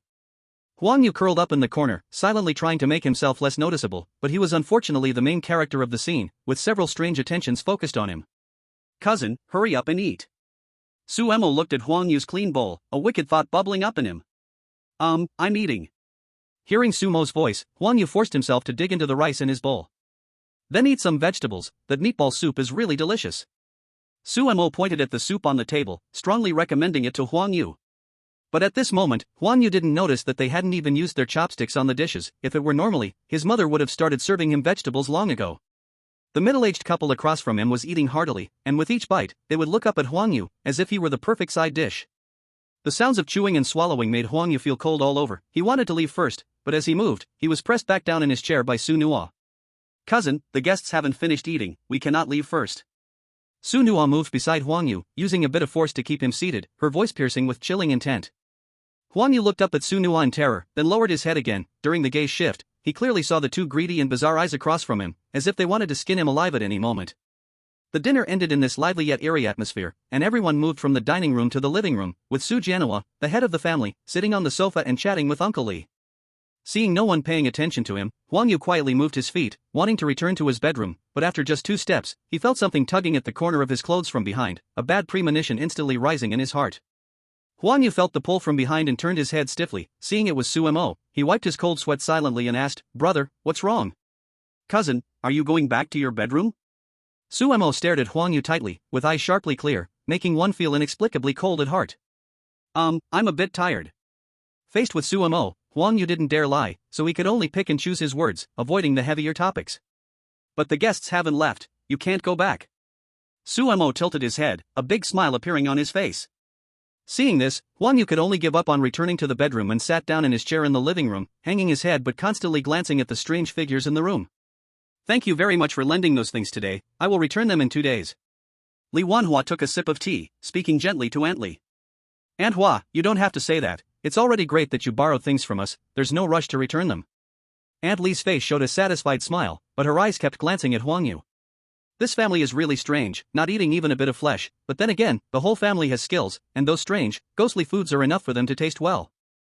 Aunt Li, sipping her tea from the cup, felt a sense of disdain in her heart. Sister Hua, I think your little son is quite well behaved, Aunt Li remarked, her eyes glancing over at Sumo, a hint of inquiry in her tone. He was just brought here recently, especially well behaved, hasn't even gone outside. It's because his older brother is worried. In a couple of days, his brother will take him out for a stroll, Li Wanhua quickly explained Sumo's identity upon hearing Aunt Li's words. It seems this family has added new oddities again. When will our family get a new member? Clearly, we are all in the same scenario, and we're almost 2 levels apart. Aunt Li shook her head in regret internally, the family scenario has its requirements for receiving oddities. Huang Yu listened to the 2 oddities' conversation. When they mentioned Sumo, her ears perked up. As expected, this younger brother arrived later, is that the reason for the increased difficulty of this scenario? Huang Yu's peripheral vision secretly scrutinized Sumo, who was sitting nearby. Noticing that he wasn't paying attention to her gaze, she became even bolder. Feeling the gaze beside him, Sumo frowned in displeasure. Does he think everyone in the house can easily bully him, daring to look at him so brazenly? Huang Yu suddenly felt a sharp pain in her eyes but didn't dare to make a sound. She just covered her eyes with her hands, swallowing all the pain into her stomach. Su Nuan noticed the commotion over here. He glanced at Huang Yu's pained expression, then at his younger brother's sulky face, nodded, and turned to look at Uncle Li. Time slipped away bit by bit during the 2 families' conversation. Huang Yu, sitting uneasily in the living room, occasionally glanced at the clock. The hands were about to reach 9 o'clock, if she didn't go back soon, she'd violate the bedroom rules. The Su family also noticed Huang Yu's restless expression and thought of the bedroom rules they had seen earlier, having an approximate understanding. Finally, the 2 families finished their talks. Su Jinhua and Li Wanhua stood up to see the 2 oddities off, while Sumo and Su Nua supported Huang Yu, leading her toward the living room door. After the guests were sent off and the door closed, Huang Yu felt the restraint from both sides loosen a bit. She quickly retreated to the back. Dad, Mom, brother, little brother, I'm going to my room to rest, Huang Yu said, wanting to turn and run, but as soon as she moved, she remembered the rule about not exposing her back to family, so she quickly turned back. In the moment she turned around, she saw 4 strange faces gazing at her, all wearing identical smiles. Huang Yu slowly backed away, staring unblinking at the 4 oddities. Seeing that they only smiled without taking any other actions, she dashed into her bedroom the instant she opened the door. As she closed the door, she saw the 4 oddities rushing towards her. Huang Yu quickly locked the door, then glanced at the clock. It was just right, pointing at 9 o'clock. If she had been even a moment later, she would have been caught by the oddities outside. Finally back, or I would have lost my life with 1 more minute, Huang Yu leaned against the door, patting her chest that was racing from fright, recalling the 4 oddities charging toward her the moment she closed the door, cold sweat uncontrollably pouring out. After Huang Yu closed the door, the Su family halted, their stiff smiles softening into more natural expressions. Mom, we can't use anything from the kitchen, especially the plates and bowls. Serving food in those is just disgusting, Su Nua said, looking at the pile of bowls and chopsticks in the kitchen, shrugging in disbelief. You and your father are the ones who fuss too much. Look at the other family's oddities, they all eat this meat, right? You still think it's disgusting? Some oddities would be happy to eat it. Li Wanhua playfully slapped Su Nua, but while saying they were fussy, she tossed all the plates into the trash can. Su Genoa did not dare to speak beside him, fearing that the flames of war might turn toward him. He saw Li Wanhuan going to throw those plates and helped her with it. So what should we do now? He's gone back to his room. Should we knock on the door? Sumo looked at the 3 people gathered in the dining room, hesitating as he glanced toward Huang Yu's bedroom. You haven't let him off either, Su Nua patted his younger brother's shoulder. Their parents hadn't remembered, but this brother had always kept it in mind. How cunning he was. His safe house is almost gone. If we go knock tonight, we can seep in the strange energy and create illusions. Basically, it will be completely destroyed the day after tomorrow. Su Genoa walked to the door to observe carefully, seeing that the safety rules above were gradually becoming blurry. Aren't they supposed to survive for 7 days? Why is the safe house getting damaged so quickly? Suemo looked at his older brother and father with confusion. Yes, 7 days. If they don't break any rules, shouldn't they be able to last for 7 days in the safe house to clear the level? Su Genoa's tone was cool. This Huang Yu has indeed broken the rules quite a few times recently. If not, we must have kept him until the 5th day. In fact, his safe house would have already been damaged these past 2 days, turning the home into a deathmatch mode. So who will go tonight? Suemo quietly asked the three. You two take a break. Today, your dad and I will go, Li Wanhuan said, looking at her two sons, her hand tenderly touching their heads. Su Jianhua pouted in the back, wondering why he couldn't take a break instead. Su Nuo, seeing his dad's expression, shook his head amusingly. Mom, I can't take a break. You forgot about the strange thing under his bed, and it's me who has to deal with it. Also, he locked his cabinet yesterday, breaking the rules. Fine, I'll let your dad go up now, Li Wanhuan nodded and gestured to Su Jianhua behind her. After Huang Yu ran into his room, he waited half a day without hearing any noise outside, and finally turned to sit on the chair for a moment. Suddenly, there came a knocking sound at the door, and Huang Yu, hearing this noise, didn't dare to breathe, only able to stare at the door with his eyes. Cousin, I know you are inside, open the door, a deep, unfamiliar yet familiar voice came from outside the door. It was obviously his father's voice. Huang Yu's body shook slightly. Yesterday it was his brother and younger brother, and today even his father was involved. This meant the family was becoming more and more unstable. Huang Yu did not answer, remaining silent. The knocking from outside grew more intense, and Huang Yu could even see the door trembling, dust falling from the doorframe. In Huang Yu's tense mood, the door gradually deformed, showing some handprints, but fortunately, just as the door was about to be broken down, the voice outside stopped. Huang Yu stood frozen, not daring to move, only able to hear his own heartbeat, his eyes fixed tightly on the door. After waiting for about 10 minutes, when no more knocking came from outside, Huang Yu finally leaned against the table, breathing heavily. It seems the strange things are becoming more and more impatient. It's only the 3rd night, and my door has already been broken like this. Can I even last until the 7th day? Huang Yu looked at the clear handprints on the door, bitterly curling his lips. Indeed, the rewards of the instance were linked to the danger levels. When he entered this instance, he was greedy for the extra medicine compared to others. If he had known, he would have chosen another instance. Regret flooded his heart, but there was nothing he could do. Huang Yu sat dejectedly at the table, his space nearly empty, with only a few scattered pills left. Suddenly, as if recalling something, Huang Yu turned to look at the head of the bed. Then he looked at the curtains again. Fortunately, fearing this situation, I pulled the curtain shut early, otherwise, even if the outside is bizarre and doesn't cut me off, the weirdness invading my home copy will still be unbearable. Huang Yu felt a bit relieved at this moment. He was already afraid of what happened yesterday in the bathroom, so today he acted wisely by shutting the curtains early. He then thought of the strange figure standing by his bed and turned his gaze to the space under the bed. It was pitch black down there, and Huang Yu didn't dare to lean down to see what was inside. Just as his mind was distracted, he heard a faint sound from outside the door, someone walking softly, accompanied by the slight sound of high heels. This sounds like Mom's strange footsteps, Huang Yu guessed when he heard the sound of high heels tapping on the floor. Knock knock knock. The knocking sound was faint but exploded in Huang Yu's heart like thunder, making him involuntarily recall the bizarre scene in the kitchen. Cousin, I noticed you didn't eat much at the dining table today, so I poured you a glass of milk, came his mother's gentle voice from outside. This voice was soft and delicate, but to Huang Yu, it was more terrifying than thunder. There was no response from inside. Li Wanhua knew Huang Yu was not asleep, so she knocked on the door again. Still, there was no answer. Li Wanhua intensified her knocking, and the sound became shorter and more urgent. Cousin, I know you're still awake, hurry and open the door to drink your milk. Li Wanhua's voice grew cold, and the knocking became even more hurried, like a dense drumbeat, gradually matching Huang Yu's heartbeat. Huang Yu looked at the terrifying scene before him. Tiny strands of thread appeared in the crack of the door, trying to reach inside, but something blocked them from entering. At this point, Huang Yu felt slightly relieved. It seemed the safe room still existed, and these strange things could not affect the inside for now. Huang Yu covered his ears, not wanting to hear the shouting outside anymore, but one bizarre arrival after another had already damaged the bedroom door to a certain extent. It seems they can't get in tonight, but at this rate, I definitely won't last till the 7th day. Huang Yu looked at the already somewhat damaged door, supporting his head with both hands, pondering what to do next. Li Wanhua, counting the time outside, felt it was about time, so she stopped and walked to the kitchen, bringing some fruit into the sunroom. I just knocked on the door again, the next time should be around midnight, there's no rush. This time, the curtains in the sunroom were not drawn, and Su Nuwa sat on the sofa, watching the moonlight that wanted to invade the room, exuding its strange aura.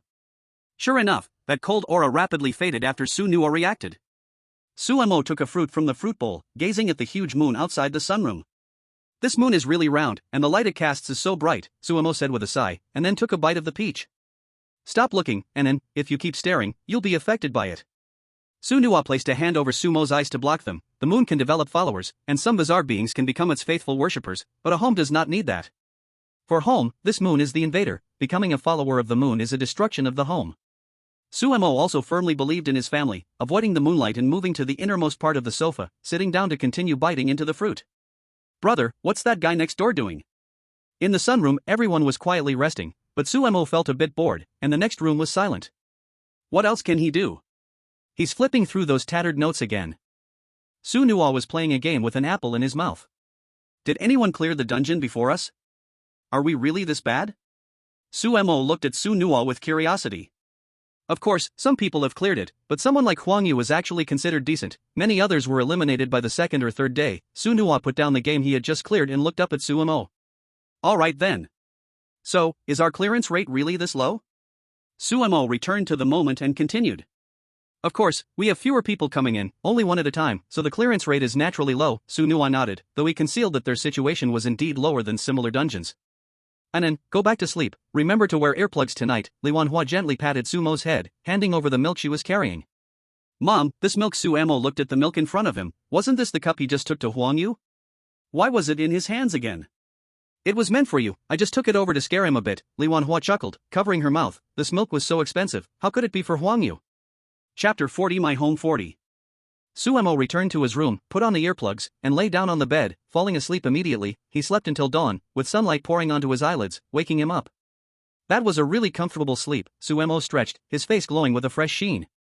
As he opened the door and walked out, he bumped into Huang Yu, who was coming out of his room. Seeing Huang Yu step out of his room startled Suemo, making his heart race with 3 beats. Who exactly is the strange one here? Huang Yu looked tortured, his eyes were bloodshot, the whites covered with red veins, dark circles under his eyes, and his lips pale without color. When he opened the door and saw Suemo outside, he wanted to quickly retract his legs and close the door. Suemo would never let him do that easily. He raised his hand and waved at Huang Yu. Cousin, good morning. Let's go down for breakfast together. Sumo's voice was cheerful, revealing a bit of the laziness that comes after a good sleep, but to Huang Yu, it sounded like a death knell. Last night, there were eerie knocking sounds outside intermittent with time, and strange phenomena began to seep through the door. The disturbances inside the room grew restless, with clawing sounds coming from under the bed. After forcing himself to fall asleep, Huang Yu could still clearly hear the sound of water dripping beside him, driving him to the brink of collapse. Suemo reached the dining room and saw the plain porridge and small dishes on the table. Feeling quite satisfied, he picked up a bowl and sat down to eat. Li Wanhua and Su Jianhua were also at the table, eating with expressionless faces, showing no signs of anything unusual. But Suemo noticed their concealed dark circles. No wonder today Huang Yu showed up. They both had nothing to say. It seemed last night his parents had really been putting in effort. At that moment, Huang Yu's hand holding the bowl trembled slightly, dazedly lifting food to his mouth, as if his spirit was nearly exhausted. Su Nuo also had dark circles under his eyes. He hadn't slept well for 2 nights in a row, but thankfully he could catch up on sleep during the day. Putting down his utensils, Su Nuo wiped his mouth, signaling that he was done eating. Huang Yu heard the sound of utensils being set down beside him, causing his hand to tremble slightly as he wanted to follow suit. Cough, cousin, you still have so much left, don't you like eating? Li Wanhua looked at Huang Yu with displeasure at the half bowl of rice remaining. Huang Yu didn't hear what Li Wanhua said, he just felt a buzzing in his ears, making him dizzy. Cough, cousin? Li Wanhua narrowed her eyes, her voice carrying danger. Feeling the chill emanating from beside him, Huang Yu finally snapped to attention. Mom, what's wrong? Your food is left so much, do you not like to eat? Li Wanhua no longer addressed Huang Yu with his identity, her tone was 3 parts cold. No, I really like to eat. Huang Yu lifted the bowl, continuing to bring food to his mouth. At this moment, he also saw that Su Nuo's bowl opposite was empty. No wonder he said he finished eating. Seeing Huang Yu pick up the bowl and continue to eat, Li Wanhua withdrew her gaze and focused on eating the food in front of her. After breakfast, Su Jianhua sat on a single sofa, holding a newspaper in front of him, seemingly reading the newspaper, but in fact, he was squinting his eyes to catch up on sleep. Li Wanhua was trimming the potted plants in the living room with scissors, while Suemo and Su Nuo sat silently on the living room sofa. Huang Yu entered the living room and saw the 4 people in harmony in front of him, momentarily dazed.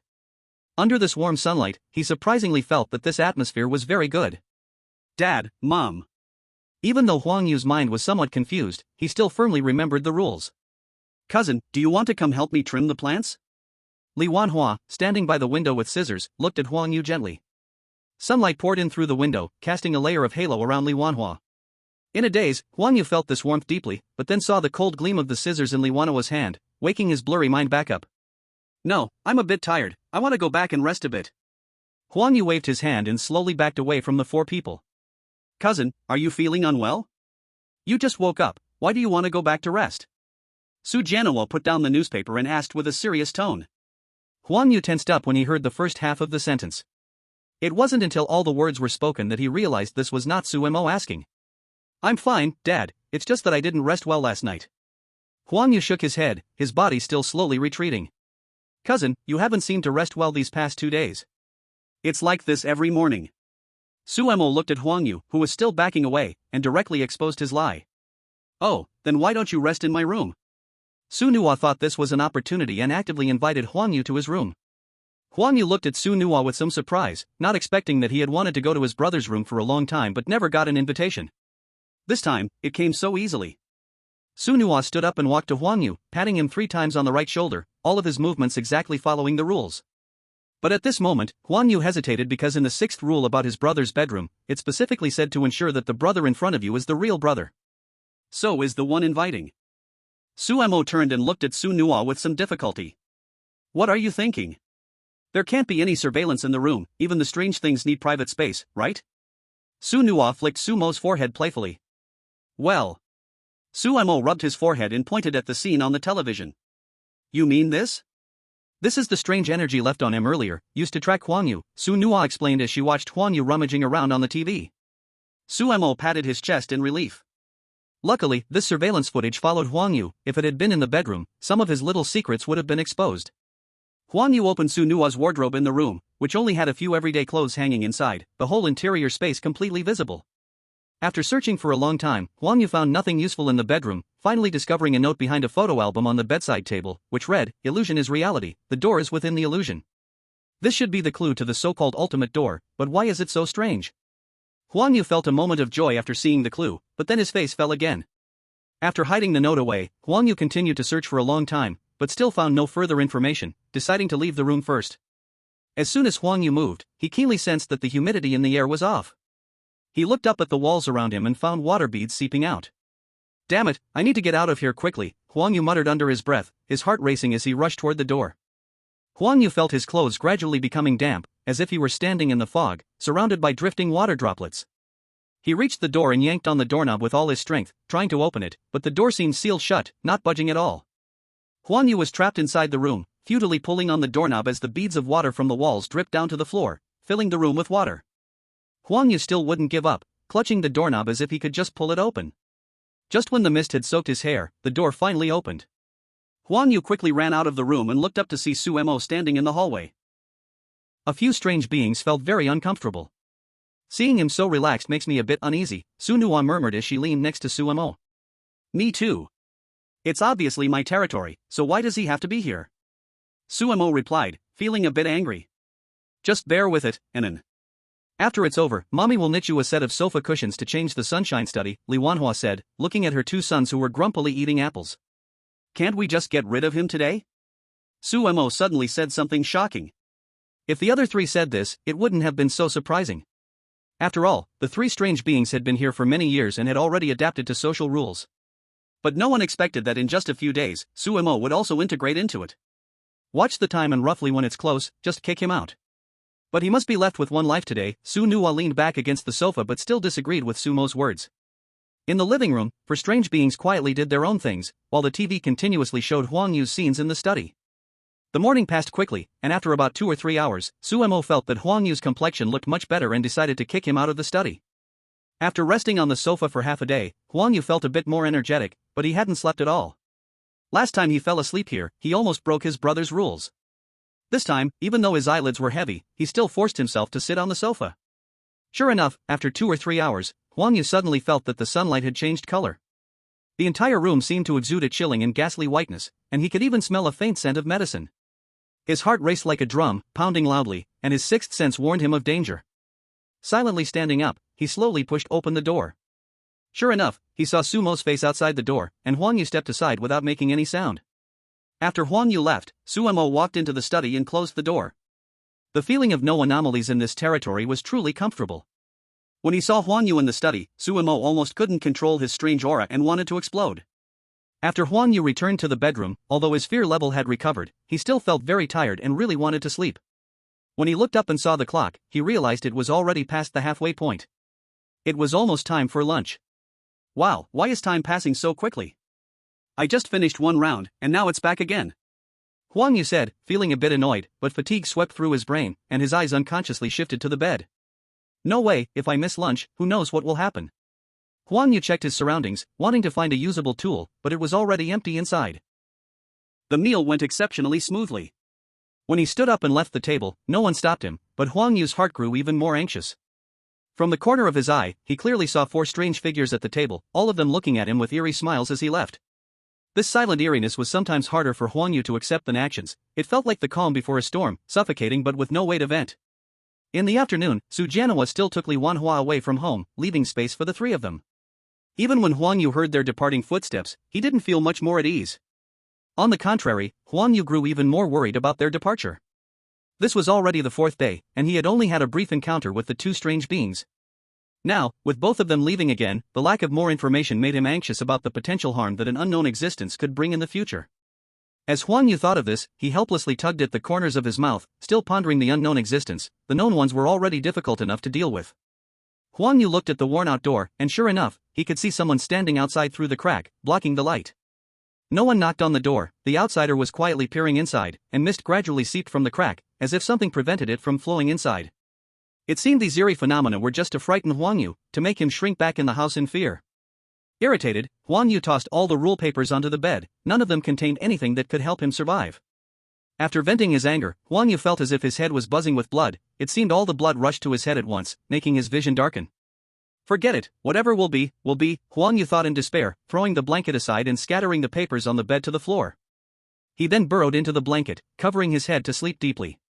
Outside the door, Su Nuwa persisted in seeping his eerie energy inside, only to realize suddenly that the person inside showed no response, feeling puzzled as he stirred the eerie energy already present in the room.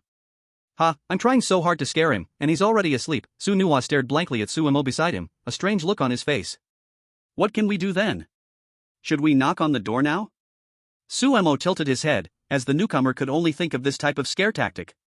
Originally, various illusions targeted the visual and auditory senses, but now this person was fast asleep, leaving no visual input, and there seemed to be no other particularly good way to deal with him. How about this, you add a little flavor for him? Su Nuwa scratched his head, looking at Suemo with some anticipation. Add flavor? How? Suemo looked at Su Nuwa with some confusion. Su Nuwa rolled his eyes in a mischievous way and stretched his lips into a wicked smile. Give him some pain to wake him up, Su Nuwa said with a hint of chill in his tone, yet his eyes were expectantly gazing at Suemo. Alright, I'll give him a hit. After all, he lied to me earlier. Suemo nodded and struggled to send his eerie energy through the crack in the door, but it remained blocked outside. I can't, man, my eerie energy can't get in yet, Suemo said, looking at the thin layer of membrane in front of him, feeling a bit troubled. Watch me, take this mirror, channel the eerie energy into the mirror. This mirror connects to the one inside the room and can temporarily emit eerie energy. Su Nuwa handed Suemo a fancy little mirror. Suemo took the delicate little mirror, examined it from side to side, and then cautiously input his eerie energy. Sure enough, the eerie energy moved through the mirror to another space, but he did not sense Huang Yu's presence. Release the skill on him. Ah, a short and urgent shout suddenly echoed in the room. Su Nuwa covered his mouth and laughed secretly outside the door, giving Suemo a big thumbs up. Huang Yu covered his head and sat on the bed, trembling all over, as if something had suddenly hit him on the head, making him black out for a moment and wake up from a dream. This feeling is so familiar. After the intense pain eased a bit, Huang Yu vaguely sensed a familiar aura. It seems like the feeling when I was caught before. Yes, it's the feeling when my brother got caught. Huang Yu thought carefully, recalling that he had only had a headache once since coming to this instance. I was sleeping, how did I provoke him? Huang Yu lay back down on the bed, thinking that he was just taking a nap in his bedroom. Did he trigger the rules again? Huang Yu flipped over, feeling no pain. Seeing that there was nothing weird in the bedroom, he prepared to fall asleep again. After all, he didn't dare go out now. With the unusual happenings at night, if he didn't rest during the day, he would surely die of exhaustion before reaching the 7th day. Outside the door, the 2 brothers wore smiles of successful pranks, and then Suemo noticed Huang Yu turning over and going back to sleep, feeling a bit speechless. He fell asleep again. Suemo pointed inside the room. I've never seen someone who can sleep so much. Which one of the others didn't rush to find clues? Su Nuwa also shrugged, feeling a bit at a loss, as this was the first time he encountered such a situation. Why don't we let him sleep for a while? Otherwise, whatever we do, he will always be sleeping, and there will be nothing fun left. Suemo thought for a moment and proposed, no matter the situation, someone had to respond to keep things going. Alright, how boring. Su Nua turned and dove into the sunlit study, taking the first spot he had set his eyes on. After Suemo walked over and saw his older brother's actions, he quickly followed suit and directly pressed down on Su Nua. I want to sleep here too. Go away, this is my spot, you go to the other side. Su Nua pushed Suemo, for this place was already claimed by him. Suemo slid down from the sofa, rolled around on the carpet for a bit, then climbed up from the sofa, lying on it without moving. Isn't tomorrow the last day? After a while, Suemo asked this question. Yes. Su Nua nodded, basking in the sun, pleasantly squinting his eyes. So when will the next stranger come? Suemo stretched his hand toward the sun. It's really so unusual to have a stranger come to the house. Depends on my mood, anyway, at least once a month. Su Nua said, somewhat bored. If in a good mood, he might invite a few more. If in a bad mood, just stick to the usual rules. Chapter 43 My Home 43. Su Nua and Suemo then just lay idle in the study. Su Nua was fine, as he could play games on his phone, but Suemo could only lie on the sofa, and soon fell asleep as well.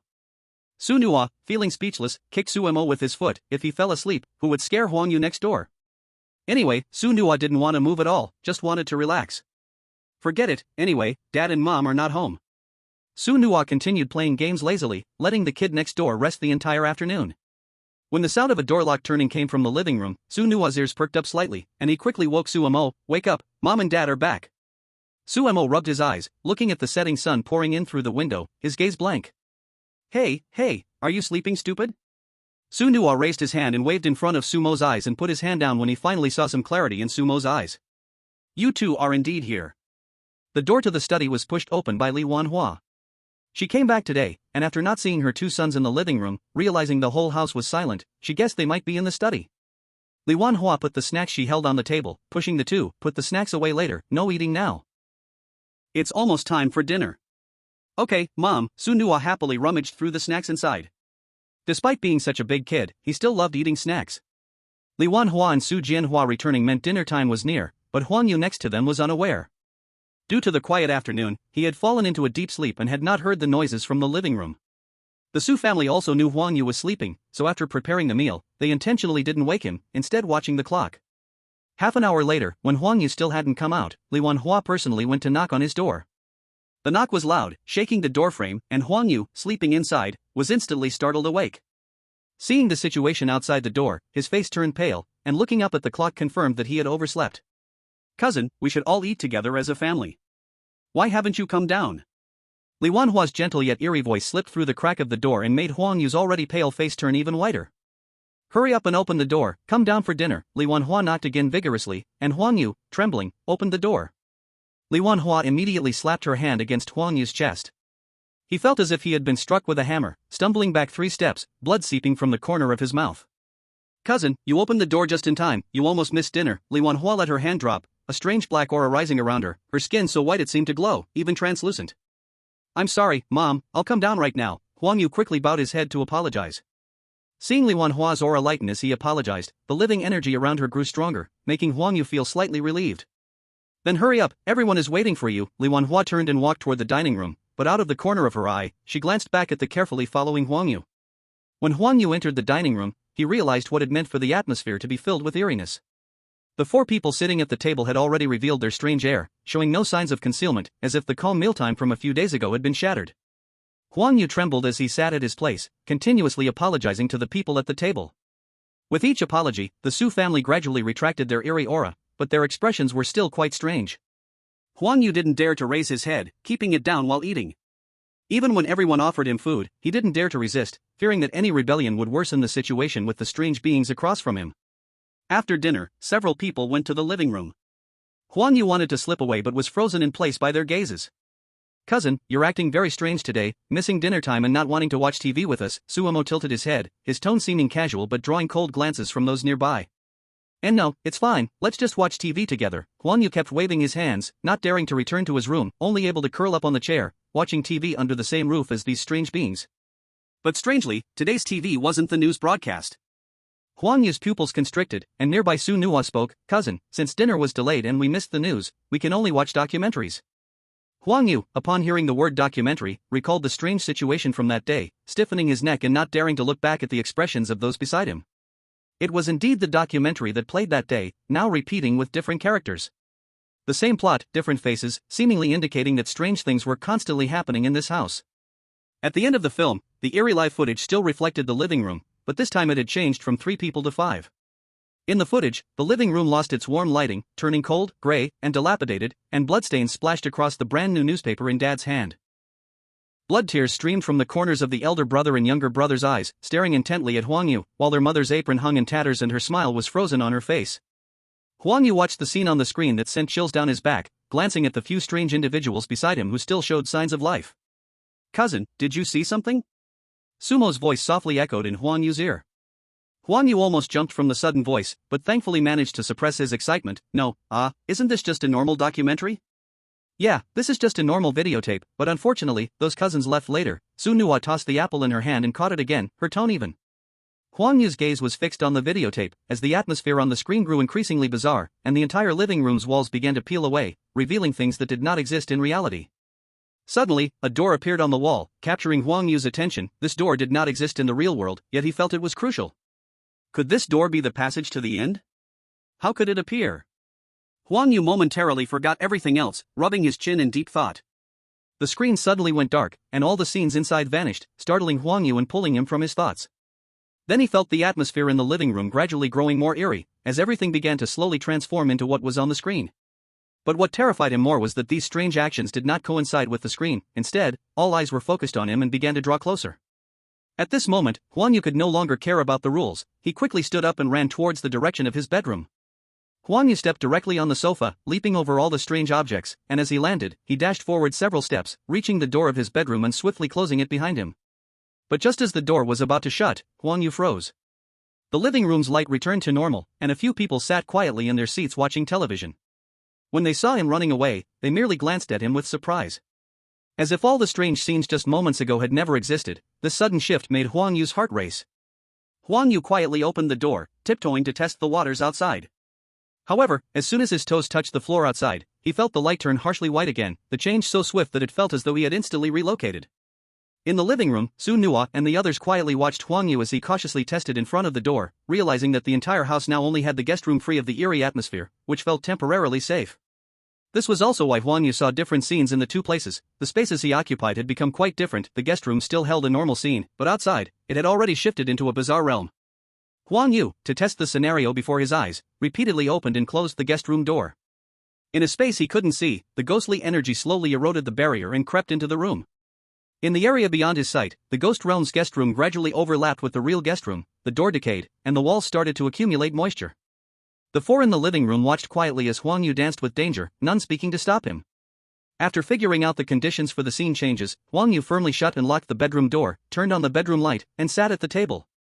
Could that hidden door in the living room be the final door in this challenge? Huang Yu pondered over the position of the door shown in the documentary, deep in thought. Now, all the doors in the house had been opened at least once, yet he had not seen the final door, but in the camera of the documentary, he saw a door that did not exist in reality. This is probably what it takes to pass the test. Huang Yu took out the photo he got in the living room and observed it closely. These photos seemed to have something different about them. They were previously just group photos, but now their background seems to have changed. The new background in the photos is clearly the rundown living room he just saw. Behind the few people, there is a familiar door, exactly the one presented in the scene. In addition, the expressions of the people have changed slightly. The smiling corners of their mouths are now drooping, and their eyes are fixed ahead. What catches Huang Yu's attention most is that on the door of the final gate, a familiar key is inserted into the lock. This key? Huang Yu stared at the familiar key, but couldn't remember where he had seen it. Staring at the shape of the key, he drew it over and over again, when suddenly he was drawn to Su Jianhua in the photo. This key seems to be hanging on my dad's waist, Huang Yu thought carefully. In these days, this oddity always had the key on his waist when he went out, but in the photo, he doesn't have it, while everything else the other oddities are wearing is intact. This oddity also has a high combat power. Taking this key seems quite difficult. If there really is no way out later, I can only give it a try. Huang Yu still hoped to survive and return home after 7 days, never thinking of desperately seizing the key. It's a hook. Su Jianhua in the living room touched the key on his waist, pointing at Huang Yu on the TV. The door is a real door, but the key may not be the real key. Su Nuwa chuckled. This method really worked time and time again. What? Su Mo was a bit confused. He arrived too late and hadn't figured out the tricks yet. This key is fake. What family would keep the real key hanging on their waist all the time? Li Wanhua looked at the self-satisfied Huang Yu and smiled gently. Then where is the real key? Sumo, seeing their tacit understanding, quietly raised his hand. In your brother's room, do you think that's why your brother sent him to the house today? This is a must-follow process. The clue is given to him, and whether he can discover it is his problem, Li Wanhua pointed at Su Nuo. No wonder I wondered why my brother asked him to go to the room today, Sumo nodded in realization. Then we won't be able to sleep tonight, let's take turns, Su Nuo clapped his hands, tonight was a big project. Then at 9, I'll go up with an in first, Su Nuo wrapped his arm around Sumo, leaning his whole body against him. Then I'll go with your mom at 12, we'll discuss it again for the four of us later in the night, Su Janhua nodded and also moved closer to Li Wanhua. With the clock pointing to 9, Sumo and Su Nuo arrived simultaneously outside the bedroom door, the old trick again, knocking on the door, but this time with more force and a clearer anomaly. Cousin, why don't you come out to play with me? It's only 9, why sleep so early? Sumo knocked on the door, talking, but his face showed indifference. Su Nuo didn't knock but let his eerie energy connect with the inside of the house, causing a gentle wind to whip around Huang Yu's room. Huang Yu felt a cool wind suddenly rush into the sealed space, and he opened his eyes wide. How could there be wind in such a closed space? Suddenly he saw his clothes hanging on the mirror swaying in the wind, about to fall off. He rushed over to fasten the clothes back onto the mirror, casually tying a secure knot with his sleeve. Seeing that the clothes in the mirror did not fall and that the mirror did not reveal itself, Huang Yu finally calmed his beating heart down from his throat back to his chest. Huff huff, the sound of wind in the room gradually became clearer, mixed with a hint of moisture, making the temperature drop suddenly, and the curtains were slightly shaken by the wind, allowing beams of moonlight to leak in from time to time. Huang Yu moved the stool to the window and firmly clamped the curtains with the chair. After fixing the curtains, he got up again to check the things in the room. But at this moment, the room suddenly fell into silence. The sound of the wind that had been there before had completely stopped. This silence was even more unbearable for Huang Yu than the wind before. In this quietness, the dim light seemed to not bring any warmth at all. The knocking sound outside the door did not stop, still ringing slowly, with Sumo's voice fading in and out. Huang Yu turned off the light in the bedroom, leaving only a small lamp on the bedside, casting a weak glow. He poured himself a last glass of water on the bedside table and curled up under the blanket, showing only his eyes. Sumo saw the light shining through the crack of the door had disappeared, his hand paused, then continued to knock again. I don't believe it, with such loud knocking, you can still sleep? Chapter 45 My Home 45. Su Nuo laughed and showed his teeth. And then, with you knocking like this, he still dares to turn off the light and sleep. It's too funny. Su Nuo actually knew that Huang Yu inside wasn't sleeping, but was trembling under the blanket, yet this didn't stop him from using this to mock Sumo. Sumo felt his face heat up a bit, and then, somewhat angrily, he increased the force of his hand. The door under Sumo's hands became even more battered, as if it would fall down with just a bit more force. A sliver of light slipped through the warped crack of the door, particularly striking as it spilled into the guest bedroom. Huang Yu hid under the blanket, watching the light that spilled into the room, shaking even more violently. The entry of light meant that this door was already in ruins, on the verge of collapse. Just when Huang Yu thought the eerie presence outside would break in, he saw that the water in his bedside cup was empty. Immediately, the knocking sound outside stopped abruptly, as if the light that entered flickered 3 times, as if someone was leaving. Indeed, just when the door was about to be knocked open, Su Nuo stopped Sumo's actions. If his younger brother kept knocking, there would be a dramatic ending tonight. Stop knocking, let's rest first. If you keep knocking, tonight will end, Su Nuo pulled Sumo and turned towards the study.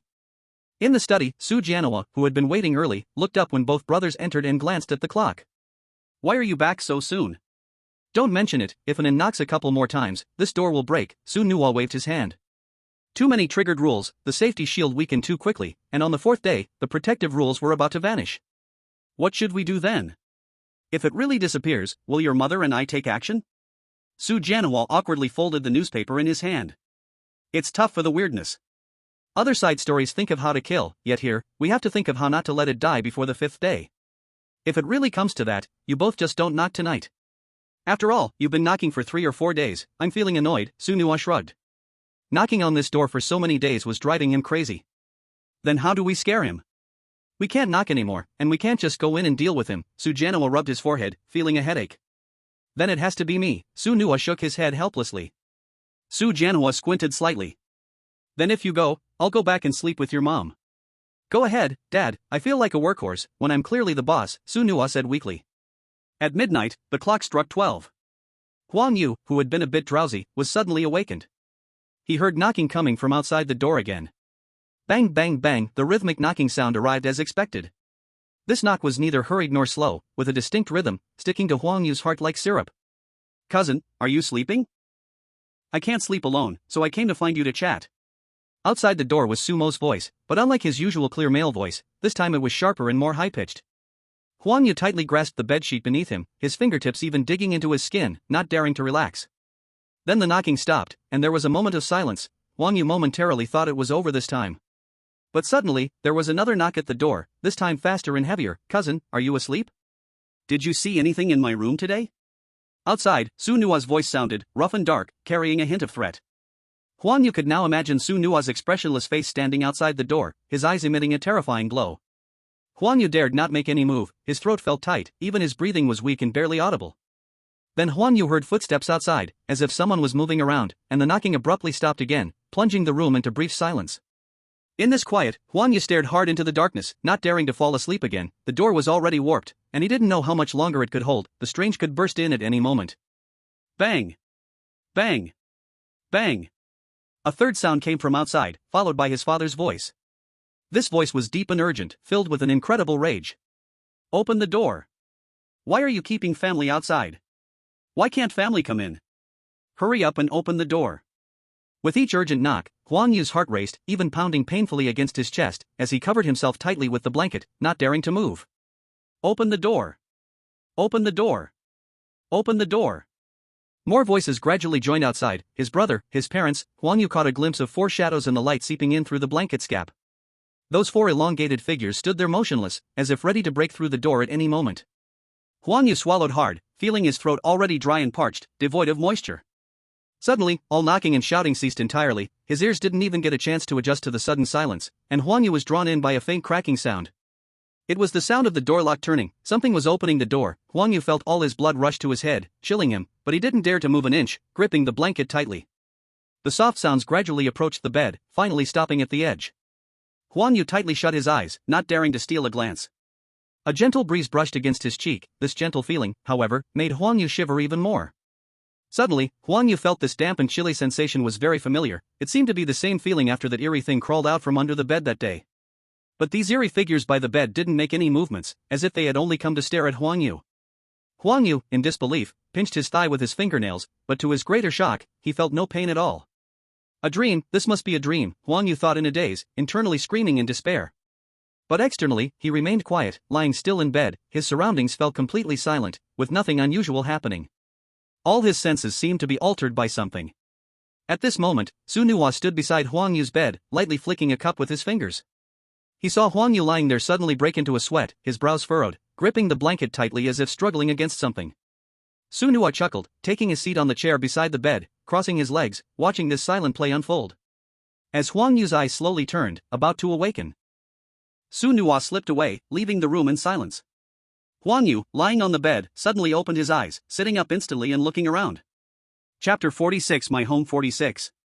Huang Yu sat up, gasping for breath. In the dim room, the only sound was his own heavy breathing. That was just a dream, right? It felt so real. Huang Yu felt the vivid sensation from just now. The terrifying feeling made his heart race. Wiping the sweat from his forehead that was caused by fear, Huang Yu wanted to pull up the blanket and lie down again, but the light coming in from outside the door unambiguously told him that there were several uninvited guests waiting outside his guest room. With no desire to sleep anymore, Huang Yu lay silently on his side in bed, his eyes fixed on the shadow on the floor. What do they want, standing so silently outside the door? Is it the calm before the storm? Thousands of thoughts swirled in Huang Yu's mind, his eyes dry and wide. In this dim and quiet environment, time passed especially slowly. Huang Yu even lost track of how long he had been lying there, feeling his whole body stiff. Huang Yu quietly sat up, shifting from a lying position to a sitting one, but his eyes remained glued to the doorway. However, just as he turned his gaze, Huang Yu made a chilling discovery. A chair was placed by the window, which had been used to hold down the curtain when the wind picked up earlier, but now there were damp footprints in front of the chair. Huang Yu clearly remembered that there had been no footprints there before he fell asleep. The sudden appearance of these wet prints was somehow connected to some eerie ability. Not daring to think too deeply, Huang Yu only prayed that the protective function of this bedroom still existed, yet the clear damp footprints indicated that something strange had easily entered the room. It was even possible that while he had been dreaming a nightmare, this eerie presence had been quietly watching beside him. Thinking of this, Huang Yu felt his scalp go numb, his whole body filled with chills. Huang Yu curled himself into a corner, wrapping the blanket tightly around himself, as if this could fend off some unknown existence, though he knew in his heart that it was futile. Su Nua watched Huang Yu's every move through the strange aura, and when she noticed his gaze suddenly drawn to the bedside, she followed his line of sight. Oh, how careless of me. But it seems the effect is quite good. Su Nua slapped her forehead in mock regret, her smile more sinister than ever. Once Su Nua confirmed that Huang Yu was awake, Su Jianhua and Li Wanhua stood outside the guest room. They deliberately let the light from the living room cast their shadows into the bedroom. Feeling the coldness on him, Huang Yu raised his gaze to see the clock's hands pointing at 1 o'clock, silently wrapping himself even tighter. Let's change places, it's been too long standing here, Su Jianhua quietly suggested to Li Wanhua, shifting his feet that had been standing for a while.